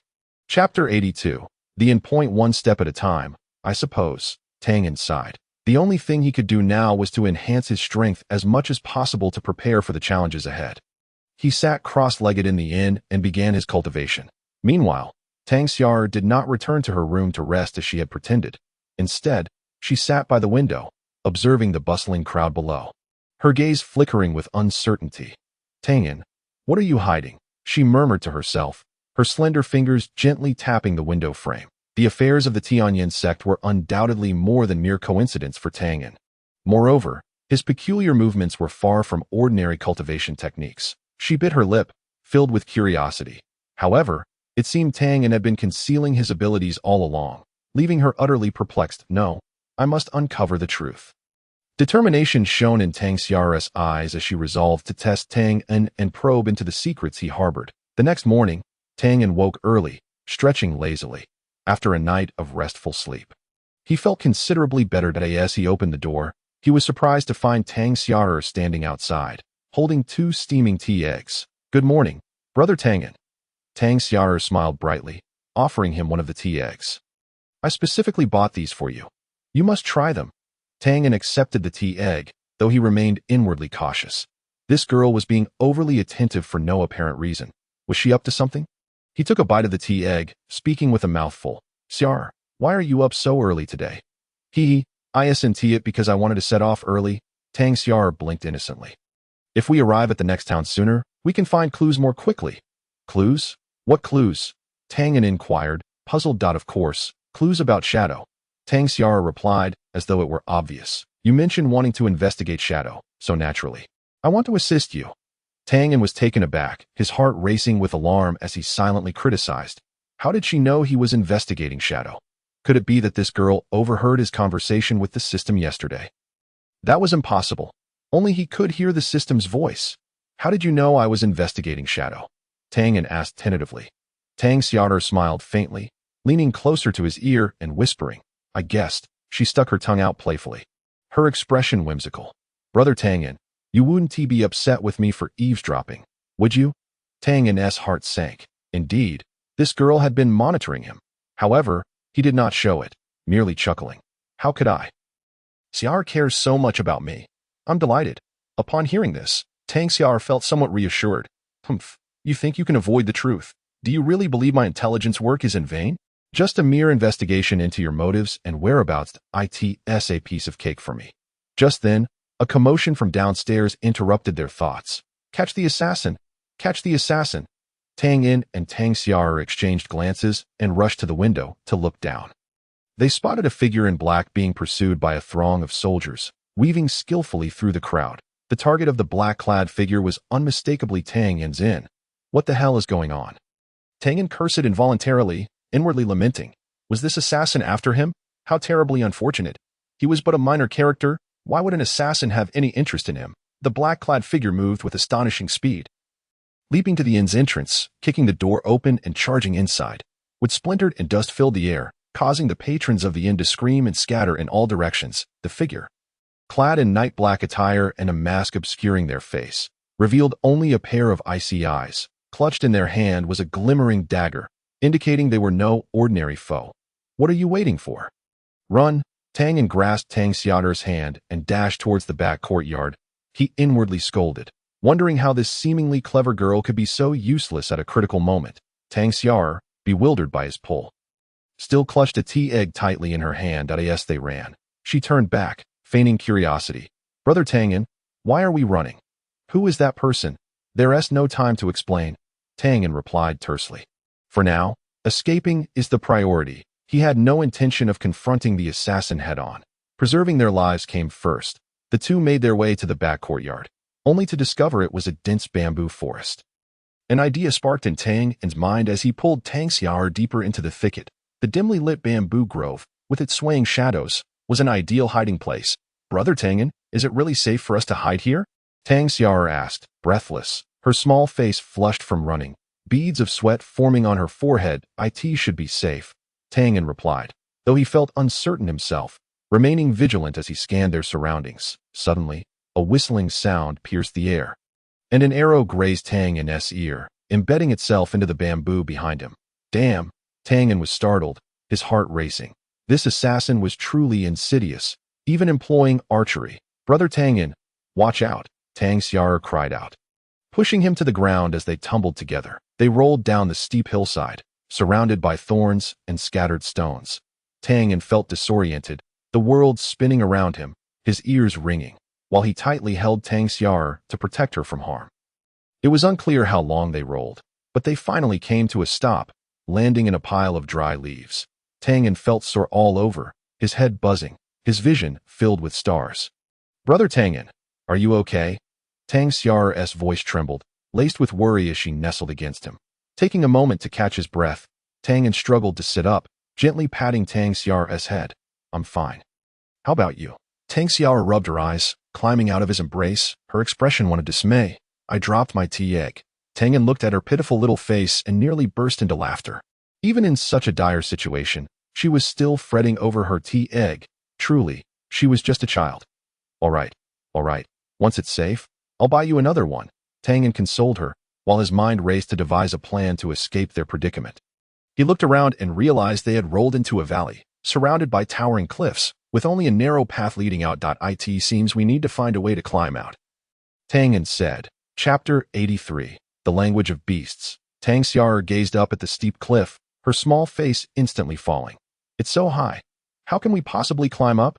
Tianyan was about to speak when he suddenly heard a rustling sound coming from nearby. Instantly alert, he pulled Tang Xiaoxiao behind him and whispered, "Stay quiet. It seems someone is approaching." A few figures clad in black emerged from the woods, brandishing gleaming swords. This is bad. They are the assassins. Tianyan thought to himself, realizing they had not escaped the pursuit, but had rather fallen into a trap. "Little girl, if you come with us willingly, we can spare your life," one of the black-clad men sneered. His eyes greedily roving over Tang Xiaoxiao. Tianyan quickly called for help from the system. "System, save me. I clearly cannot fight them," he cried inwardly, cold sweat trickling down his temples. These black-clad individuals were clearly not benign. And being unarmed, he stood no chance against them. The system remained unresponsive. "System, you wretched thing, failing me at such a critical moment," Tianyan mentally cursed, though he forced himself to appear calm on the surface. Blocking Tang Xiaoxiao, he barked, "Who are you? What do you want?" The leader of the black-clad men grinned wickedly, revealing a set of yellowed teeth. "Kid, if you know what's good for you, you'd better step aside. We only want the girl that if you get in our way, don't blame us for being ruthless." Tang Xiaoxiao hid behind Tianyan, clutching his clothes tightly, her small face pale and trembling. "Xiaoxiao, don't be afraid. I am here." Tianyan feigned calmness to comfort her, though panic bubbled within him. The system was useless. Although he had some cultivation, he lacked any skills. What was he to do? As Tianyan was at a loss. He suddenly felt a tremor beneath his feet, followed by the ground shaking violently. An earthquake. Tianyan was startled. No, it was not an earthquake. He saw countless rocks tumbling down the cliffs on either side of the valley. Dust swirling as if some colossal creature was about to emerge. The black-clad men were equally startled by this sudden turn of events, halting their actions and looking around in confusion. Suddenly, a deafening roar echoed through the valley as a gigantic black python emerged from the cliff. Its crimson tongue flickered in and out, and its cold, vertical pupils locked onto the people in the valley. "What on earth is that?" Tianyan exclaimed, nearly scared out of his wits. This massive python was at least 10 meters long and as thick as a barrel. Its body covered in black scales that emitted an oppressive aura. The black-clad men were so frightened that they dropped their weapons and fled in all directions. "Run." Tianyan grasped Tang Xiaoxiao's hand and turned to flee. The python seemed uninterested in the black-clad men. It slowly shifted its gaze to Tianyan and Tang Xiaoxiao, letting out a low hiss. The chill ran down Tianyan's spine. It seemed the creature's target was him and Tang Xiaoxiao. "System, if you don't show up soon, I'm going to become snake soup," Tianyan roared inwardly. Just then, the system's voice finally arrived, albeit belatedly, detecting that the host is in extreme danger. "Initiating emergency rescue protocol. Damn it. You choose now to show up." Tianyan couldn't help but curse. Loading skill. Mastery of beast language. As the skill loaded, a flood of information surged into Tianyan's mind, enabling him to understand the python's hissing. The python's message was essentially, "Little ones, don't be afraid. I mean you no harm. That I merely wish to ask if you have seen my egg." Tianyan was taken aback. The python was not here to harm them. Taking a deep breath, he mustered his courage and asked, "Your egg? What does it look like?" The python pointed with its massive head toward a cave deep within the valley. "My egg is small and round, adorned with brown patterns." Following the python's direction, Tianyan indeed spotted several small, dull eggs glowing faintly in the dim cave. Suddenly, he recalled what Tang Xiaoxiao had previously mentioned about a fallen tea egg. Could it be? He turned to Tang Xiaoxiao. "Xiaoxiao, the tea egg you dropped, was it small, round, and covered in brown patterns?" Tang Xiaoxiao paused, then nodded. "Yes, brother Tianyan, aren't all tea eggs like that?" Tianyan thought to himself. This girl actually mistook the python's egg for a tea egg. He wanted to cry out to the heavens in frustration, wondering what kind of divine teammates he had. He sighed helplessly and said to the python, Your egg was taken by my sister, who thought it was a tea egg." Upon hearing this, the python's massive head jolted, letting out a thunderous roar. "My egg, my child, you damned humans, I will tear you to pieces." Tianyan's vision darkened. This was the end. The python's roar left his ears ringing. as if he were about to be ripped apart at any moment. Despairing, he closed his eyes, mentally lamenting, "System, couldn't you have appeared sooner? Mastery of beast language is useless now. This is a matter of life and death." Tang Xiaoxiao seemed to grasp the gravity of the situation, her face turning pale as she clung tightly to Tang Fan's clothing. Trembling, "Brother Tianyan, I didn't mean to. That tea egg looked so delicious. What does it matter now if it was delicious?" Tang Fan snapped back. The python's vertical pupils flickered with rage, and its massive body began to shift slowly, crushing the stones in the valley into powder. It flicked its crimson tongue, hissing ominously, seemingly gathering strength for a deadly strike. In that critical moment, a spark of inspiration struck Tang Fan. He recalled the mastery of beast language. Perhaps there was still a glimmer of hope. He took a deep breath and shouted at the python, "Wait, I know where your egg is. We can help you find it." The python paused momentarily, its massive head turning toward Tang Fan, as if weighing the credibility of his words. "Really? My sister just took it away. She didn't eat it. We'll retrieve it right now." The python emitted a low hiss, seemingly questioning Tang Fan's sincerity. Tang Fan quickly nodded vigorously, pointing at Tang Xiaoxiao. "It was her.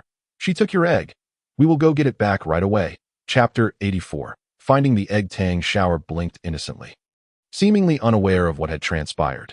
Tang Fan shot her a fierce glare, inwardly cursing, "You little troublemaker, always getting me into messes." The python scrutinized Tang Xiaoxiao for a moment, perhaps sensing her lack of malice. "Merely a greedy little girl." It slowly lowered its massive head, gently brushing against Tang Xiaoxiao's hair with its tongue.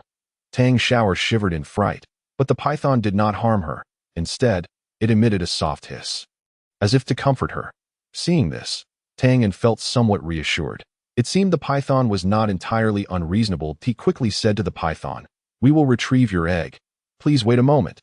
The python nodded, coiling itself in the center of the valley, patiently awaiting their return. Tang Fan took Tang Xiaoxiao's hand and ran toward the cave. All the while, Tang Xiaoxiao continued to murmur, "I clearly bought a tea egg. How could it possibly be a snake egg? That tea egg looked really delicious." Tang Fan felt a headache coming on. This girl was hopeless. Before long, they arrived at the entrance of the cave. Tang Fan immediately spotted the snake egg in the corner. This egg was larger than Tang Xiaoxiao's head, its shell adorned with brown patterns, emitting a faint glow in the dim cave. Tang Fan carefully picked up the python's egg. It felt surprisingly heavy. Turning to Tang Xiaoxiao, he urged, "Xiaoxiao, let us go. We need to return the egg to the python." Tang Xiaoxiao glanced incredulously at the egg, murmuring, "But this is a tea egg. Tea egg, my foot." Tang Fan replied irritably, giving her a light tap on the head. "This is the python's egg. If you dare to make any more noise, be careful the python doesn't eat you." Tang Xiaoxiao quickly shut her mouth and obediently followed Tang Fan out of the cave. Upon returning to the valley, Tang Fan carefully placed the python's egg before it. The python gently nudged the egg with its massive head, emitting a satisfied hiss. Both Tang Fan and Tang Xiaoxiao sighed in relief. It seemed the crisis had finally been averted. However, just then, an unexpected change occurred. The once calm python egg began to shake violently, cracks appearing on its shell. With a sharp crack, the shell shattered, and a small, wet creature emerged from within. What was this creature? It resembled a miniature version of a python, but was covered in multicolored feathers, sporting a pair of tiny antlers atop its head. Tang Fan and Tang Xiaoxiao stared in astonishment, utterly bewildered by this bizarre entity. The colossal python was momentarily taken aback, staring blankly at its offspring, seemingly unable to believe its own eyes. Suddenly, the little creature opened its mouth and emitted a crisp chirp. Peep peep. Why did this sound so reminiscent of a tiny bird? The python's enormous head jolted as it let out a thunderous roar. What in the world is this? Tang Fan's jaw nearly dropped to the ground as he pointed at the vividly colored being adorned with two small antlers atop its head, stuttering, "Could this possibly be the fabled hybrid species?" Tang Xiaoxiao, on the other hand, wore an expression of sheer excitement, her eyes sparkling. "Wow, how adorable. It even has horns, like a little sprite." As she spoke, she reached out to touch it. "Don't move." Tang Fan swiftly grabbed her arm. Who knows if this creature is poisonous? The python's reaction was even more exaggerated. Its immense eyes widened in disbelief, as if witnessing some unfathomable sight. After a moment of silence, it unleashed another earth-shattering roar. What in the world is this thing? The trees in the valley trembled in response to its roar, causing Tang and Tang Xiaoxiao to huddle together in fright. The little creature appeared startled by the python's roar, fluttering its brilliantly colored wings and seeking refuge behind the python's massive head. Only its two watery, large eyes were visible, peering timidly at Tang and Tang Xiaoxiao. Peep, peep. It chirped again, its voice clear and melodious, reminiscent of some unknown little bird. The python's massive head stiffly turned to gaze at the child hiding behind it. Its expression filled with incredulity. It extended its crimson tongue, gently licking the little creature, seemingly attempting to confirm whether this was truly its own offspring. The little one happily squinted its eyes, nuzzling its fluffy little head against the python's tongue. Emitting a satisfied peep peep, the python was utterly bewildered. Having lived for over 1,000 years, it had encountered countless bizarre occurrences, but this was truly a first. It was a majestic ancient python. Yet its offspring turned out to be a creature adorned with feathers and antlers. Tang observed this scene, secretly pondering, this plot twist feels a bit off. Meanwhile, Tang Xiaoxiao was completely enchanted by the little creature, tugging at Tang's sleeve and whispering, "Brother Tianyan, it's so cute. Can we keep it?" Before Tianyan could respond, the python suddenly spoke, its voice deep and hoarse. "Do you humans know what this creature is?" Tianyan shook his head. "To be honest, I've lived this long and have never seen such a being." The python sighed, its massive body coiled on the ground, seemingly lost in thought. After a while, it slowly spoke. "According to the ancient legends of my kin, this creature is called Wanfeng.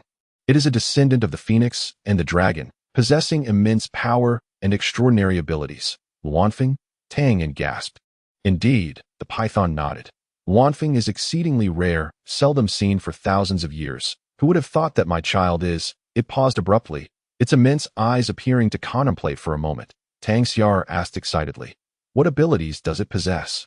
The python glanced at her and slowly replied, "The Wanfeng has the power to control the fire of the phoenix and can be reborn through flames. It is said that an adult Wanfeng can even tear apart space and traverse different worlds."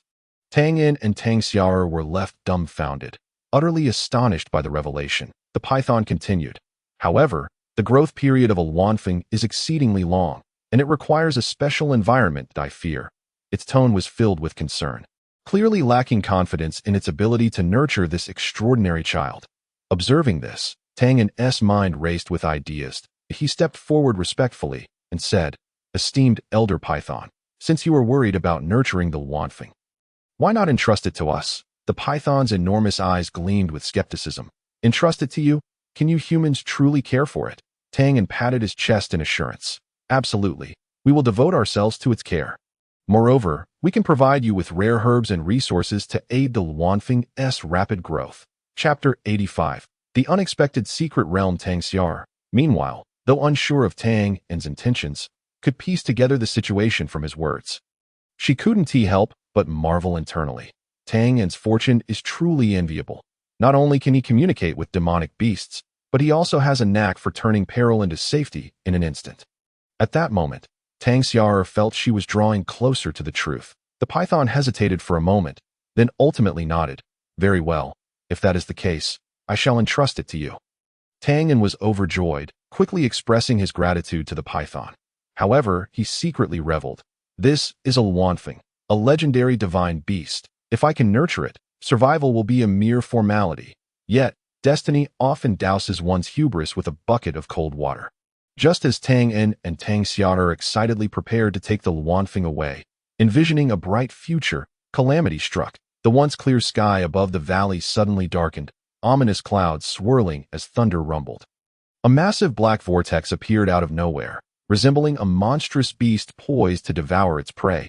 Exuding an aura of terrifying dread, that a powerful suction emanated from the vortex, mercilessly drawing in Tianyan, Tang Xiaoxiao, and the Wanfeng, along with the surrounding trees and rocks. "What the hell is happening?" Tianyan shouted in terror, desperately attempting to grasp something to steady himself, but to no avail. Tang Xiaoxiao, pale with fright, clutched the Wanfeng tightly. The little Wanfeng seemed to sense the danger, emitting a sharp cry as its body flickered with a faint golden light, yet it still could not withstand the terrifying pull. The three of them and the beast were swallowed by the black vortex, disappearing without a trace. Time passed, and eventually, Tianyan slowly opened his eyes, his head pounding and his body aching as if trampled by a cart. "Where am I?" He struggled to sit up, glancing around to find himself in a dense forest. Towering ancient trees obscured the sky, and the air was filled with a strange fragrance. Xiar. Wanfeng, he called out urgently. But only the echo of his voice responded in the forest. Damn it. I can't be separated from them, can I? Tianyan cursed inwardly, forcing himself to endure the discomfort in his body and unsteadily rising to his feet. But this is also good. At least Tang Xiaoxiao won't be watching my every move, that I should focus on my own survival first. Surviving is the essence of being a hero at that moment. He noticed that his clothes were tattered and covered in dirt and leaves, making him look quite disheveled. What on earth is this place? Filled with confusion, he attempted to channel his internal energy, only to find his dantian utterly empty. Why has my cultivation disappeared? Tianyan's expression changed dramatically. This was the very foundation of his existence. Just then, he heard a rustling sound nearby, as if something was approaching.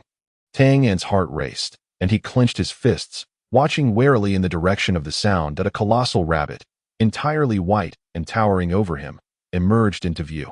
Its red eyes glinted with ferocity, and sharp teeth protruded menacingly, making it appear exceptionally fierce. A rabbit? Tianyan was momentarily stunned, then quickly realized this was no ordinary rabbit. The creature seemed to have detected Tianyan, letting out a deafening roar as it lunged toward him. What the hell? This rabbit has come to life, Tianyan exclaimed in shock, swiftly dodging. However, he found his body unusually heavy, unable to move with the agility he once had. Bang! The rabbit's massive paw struck Tianyan's chest, sending him flying through the air. Pfft. Tianyan coughed up blood, feeling as though his ribcage was shattering, the searing pain nearly causing him to lose consciousness. What kind of cursed place is this? Lying on the ground, he urgently called out to the system in his mind. System, save me. I'm about to meet my end. Ding. Host request detected. Providing escape skill. Universal Deceptive Map. Ding. Universal Deceptive Map activated. Scanning surrounding environment.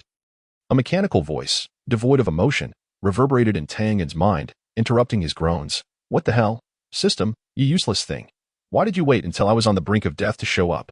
Tianyan grumbled, wincing from the pain. If it weren't for this wretched system, would he really have to endure a beating from a rabbit? Host's emotional fluctuations detected. IT is advised that the host remain calm to avoid impairing judgment.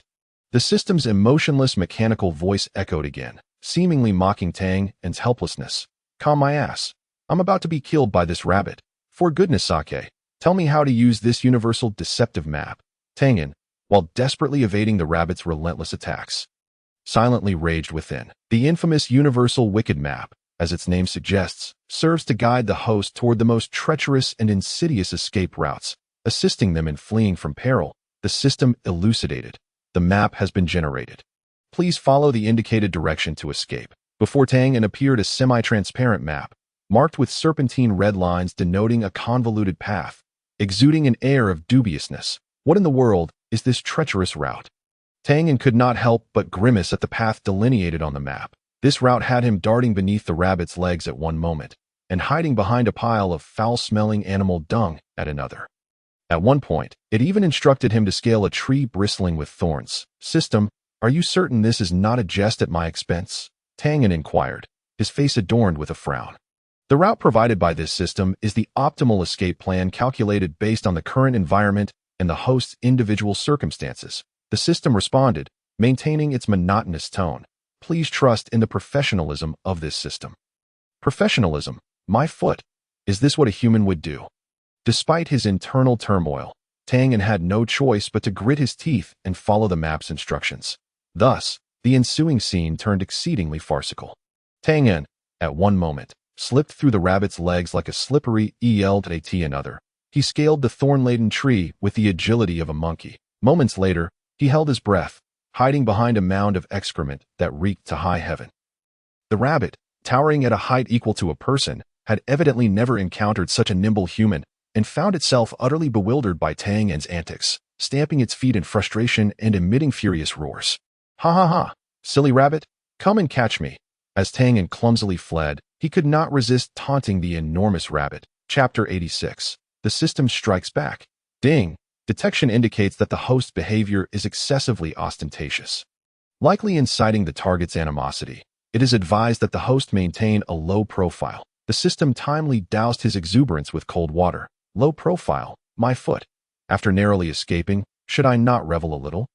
Tianyan disregarded the system's warning, continuing to mock the rabbit brazenly. However, in a moment of bliss, disaster struck. His foot slipped, and he unwittingly stepped on a banana peel. Holy smokes, Tianyan gasped, losing his balance and tumbling forward. To make matters worse, he fell directly into the pile of foul-smelling dung. With a thud, he plunged into the muck, splattering filth everywhere. The stench assaulted his nostrils, and his stomach churned violently, nearly overwhelming him. The rabbit, witnessing this turn of events, momentarily froze, seemingly stunned by the sudden development. Ding! Detection confirms that the host has successfully entered disguise mode. The target has lost track of the host. The system's voice echoed again, this time tinged with a hint of schadenfreude. Tianyan lay amidst the dung, his body smeared with filth, tears of despair welling in his eyes. He never anticipated that he would escape danger in such a manner. System, you did this on purpose, didn't you? Tianyan seethed inwardly, gnashing his teeth in frustration. This system merely provides the optimal plan based on the actual circumstances. All actions are determined solely by the host. The system continued its cold, unyielding tone. The wretched stench penetrated his senses. As if he had fallen into a swamp filled with rotting entrails, he struggled to rise, only to find his limbs weak, seemingly ensnared by some mysterious force within the dung. System, you scoundrel! Even if I were to leap from here, becoming a mere pulp, dried by the wind, I would not touch this ghastly substance. Tianyan raged internally, almost ready to unleash a torrent of invective upon the system. Detection indicates that the host is experiencing severe emotional fluctuations. It is advised to remain calm. The system's emotionless voice resounded once more, mocking Tianyan's predicament. Calm? How can you expect me to remain calm? Perhaps a hot bath and a glass of 1982 Lafite would help. But tell me, what in the world is this stuff? Tianyan felt on the verge of tears, convinced he had never encountered anything so revolting in his life. He took a deep breath, suppressing the nausea that churned in his stomach, and shakily crawled out from the dung heap. As he emerged, he could not help but retch. His stomach convulsing, he looked down at his filthy attire, wishing for death itself. Meanwhile, the rabbit remained blissfully oblivious, standing in place, seemingly unable to comprehend what had transpired. It tilted its head, its pink nose twitching incessantly, as if attempting to discern the intensified stench in the AI. An audacious idea suddenly surged within Tang, and as he observed the rabbit's vacant expression, narrowing his eyes, an evil grin spread across his face. Heh, little bunny, since you enjoy this scent so much, allow me to present you with a delightful gift, Tianyan murmured under his breath, his eyes gleaming with mischief. Cautiously, he approached the pile of dung. Holding his breath to avoid inhaling the nauseating odor, he bent down, scooping up a hefty handful of the foul-smelling excrement. Even with his breath held, the acrid stench invaded his nostrils, nearly making him retch once more. Gritting his teeth against the nausea, he hurled the dung at the rabbit. Smack! The excrement landed squarely on the rabbit's face, splattering filth everywhere. Startled by the unexpected assault, the rabbit stumbled back, shaking its head vigorously in an attempt to rid itself of the mess. Ha ha ha! Silly rabbit! How do you like this gift? Tianyan laughed uproariously at the rabbit's disheveled state. The rabbit, seemingly incensed by Tianyan's antics, fixed its crimson gaze upon him, as if intending to rend him to shreds. Ding! Detection confirms a significant increase in target's animosity. It is advised that the host evacuate immediately. The system's icy voice rang out once more. Evacuate? Why should I? I haven't had my fill of fun yet. Tianyan wholly disregarded the system's warning, scooping up another hefty handful of dung to hurl at the rabbit. Smack! Once again, the foul substance hit the rabbit squarely in the face. The rabbit, now thoroughly enraged, emitted a deafening roar and lunged at Tang, and holy smokes. This is bad. Tianyan's complexion changed dramatically at the sight, and he bolted. As he ran, he could not resist taunting the rabbit. Silly rabbit, come catch me. If you do, I'll let you savor this to your heart's content. Man and rabbit embarked on a comical chase across the stinking terrain. Although Tianyan was smeared with filth and hindered in his movements, his agility and familiarity with the terrain allowed him to evade the rabbit's attacks time and again. One moment, he would hide behind a tree. The next, he would dart into the grass, and then he would scramble up a tree trunk, leaving the rabbit utterly confounded. Despite its imposing size and incredible strength, the rabbit was clumsy and unable to catch Tianyan. The chaotic scene unfolded, with one pursuing the other in a frenzied dance. This wretched rabbit is exhausting me. Will it ever end? Just wait until I refine my skills. You'll see. At that moment, Tianyan suddenly spotted a cave ahead. A bold idea sparked in his mind that he deliberately slowed his pace to lure the rabbit closer, then dashed into the cave. The entrance was low, and Tianyan nearly crawled inside. The enraged rabbit followed closely. Its massive form getting stuck at the entrance, caught in a predicament. Haha. Silly rabbit. Let's see how you catch me now. Tianyan hid deep within the cave, laughing triumphantly, after struggling for some time. The rabbit finally squeezed its way inside, its fur considerably ruffled and even more disheveled. Its red eyes locked onto Tianyan, and its furious roars echoed within the cave, causing Tianyan's eardrums to throb. The cave was pitch black, and he could see nothing. Tianyan groped his way forward, the sound of gravel crunching beneath his feet. He inwardly lamented the unknown dangers that lay ahead. What if he encountered venomous snakes or ferocious beasts? Would he truly meet his end? System, are there any dangers in this cave? Tianyan silently prayed. Chapter 87. Acquiring Gear. Ding. Detection indicates that the host is in a hazardous environment. It is advised to evacuate promptly. The system's cold voice resounded again. Evacuate? Where am I supposed to go? The rabbit is blocking the exit. I can't leave. Tianyan complained in frustration. Ding. Detection reveals a fork in the path ahead. It is advised that the host choose the left passage. Tianyan hesitated for a moment, but ultimately decided to trust the system that he cautiously made his way to the left, and after traversing approximately 10 meters, he indeed discovered a narrow passage. The passage was quite low, forcing Tianyan to stoop as he advanced. He moved his feet with utmost care, fearful of startling some unknown creature. Suddenly, the rabbit behind him seemed to sense Tianyan's intent and let out another furious roar. Charging towards him, cursing under his breath, Tianyan quickened his pace. The passage grew increasingly constricted until it could accommodate only one person at a time that he felt akin to a mouse being pursued. Scurrying through a tight burrow, ding, a warning echoed in his mind. A trap has been detected ahead. Proceed with caution. Tianyan was startled by the mention of a trap and quickly halted. He scrutinized the situation ahead, noticing some loose stones on the ground. Damn it, this rabbit truly is relentless, he muttered quietly. He carefully maneuvered around the trap and pressed on. The rabbit continued its relentless pursuit. Its enraged roars reverberating ominously within the narrow passage, sending chills down Tianyan's spine. His heart raced, feeling as if it might leap from his chest. He had never experienced such tension before. As he ran, he silently prayed for an exit at the end of the tunnel. After an indeterminate duration of running, Tianyan finally spotted a glimmer of light ahead. Elated, he hastened his steps towards the illumination.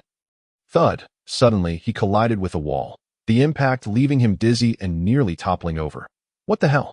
Since when is there a wall here? Tianyan rubbed his forehead, bewildered. Upon closer examination, he realized this was no ordinary wall, but rather a stone door, adorned with peculiar and ancient engravings. Ding! The system chimed again. Ancient ruins entrance detected. Would you like to proceed? The mention of ancient ruins stirred something within Tianyan. Could this be his proverbial golden finger? Without hesitation, he chose to open the door. With a rumble, the stone door gradually swung open, releasing an ancient and mysterious aura. Taking a deep breath, Tianyan stepped through the threshold. Beyond the door lay a vast chamber filled with an array of exotic treasures, each radiating a dazzling brilliance. Holy cow! I've hit the jackpot, he exclaimed. Unable to contain his excitement, he eagerly approached the nearest treasure. Inspecting it closely, it was a fist-sized orb, emanating a faint blue glow that seemed rather enigmatic. Ding! Water spirit pearl detected. Would you like to absorb it? The system inquired once more. Water spirit pearl? That sounds impressive, Tianyan thought, and without a moment's pause, he opted to absorb it. Buzz! The water spirit pearl levitated before him, glowing brilliantly. In an instant, a powerful energy surged into Tianyan's body, invigorating him as if he were reborn. Ding! Congratulations! You have absorbed the water spirit pearl and gained water affinity. Water affinity. This is incredible. Tianyan rejoiced, finally feeling as though fortune had favored him. Just then, a furious roar erupted behind him. He spun around, only to find the rabbit had stealthily approached, its maw agape, lunging at him. At that moment, the system's voice resonated in his mind. Danger detected.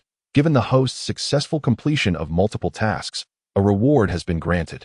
invincible golden body. A flash of golden light enveloped Tianyan, and he felt a warm surge coursing through him, as if clad in an impenetrable armor. Before he could fully comprehend, the rabbit sank its teeth into his neck, producing a resounding metallic clang.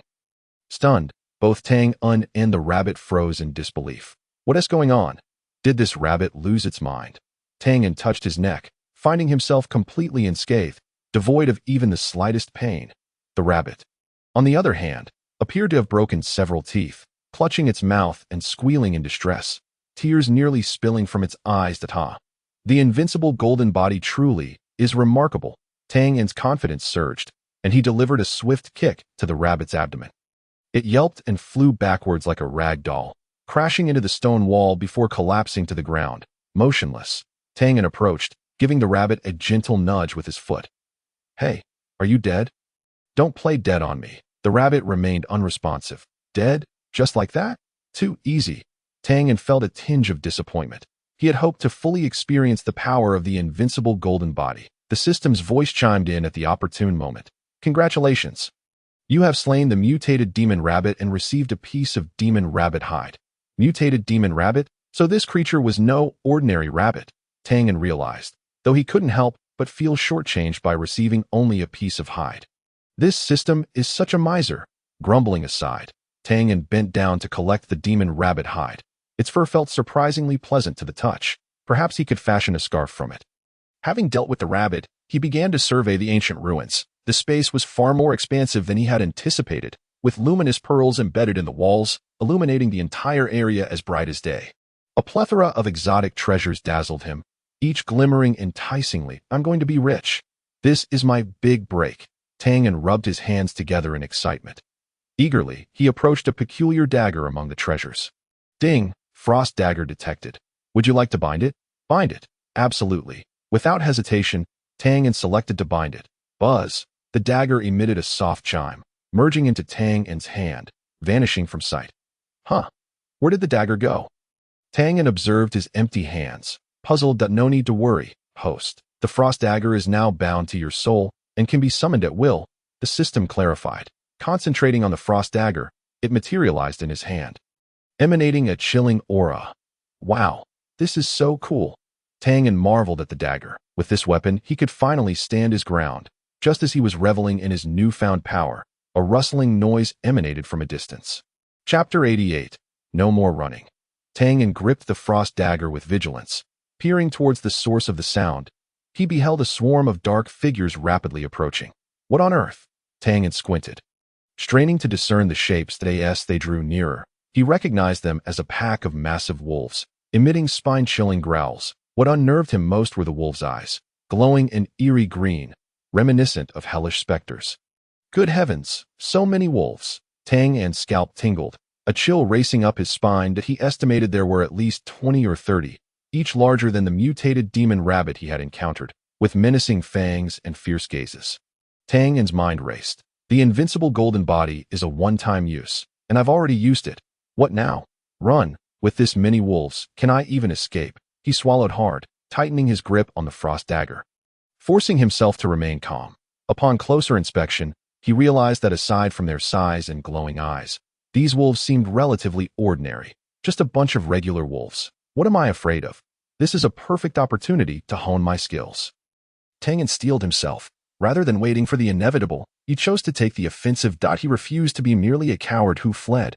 Taking a deep breath, he charged towards the pack, the frost dagger slicing through the air with deadly grace. The wolves howled in unison, their cacophony piercing the air as they surged forward. Tianyan deftly dodged their attacks, the frost dagger transforming into a reaper's scythe, claiming the lives of the wolves with each swing. The ground was soon splattered with their green blood, a potent metallic scent filling the air.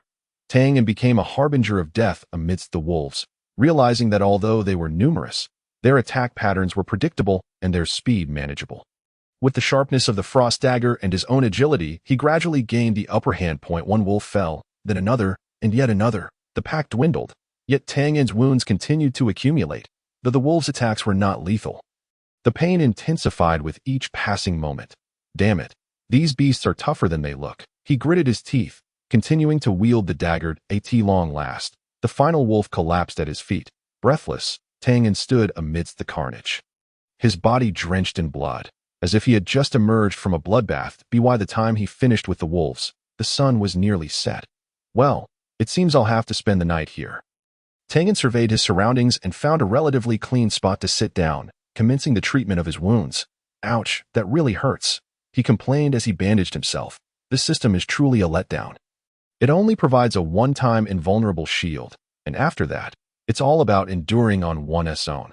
What if I encounter even more formidable monsters in the future? Once he finished tending to his injuries, Tianyan began contemplating his next course of action.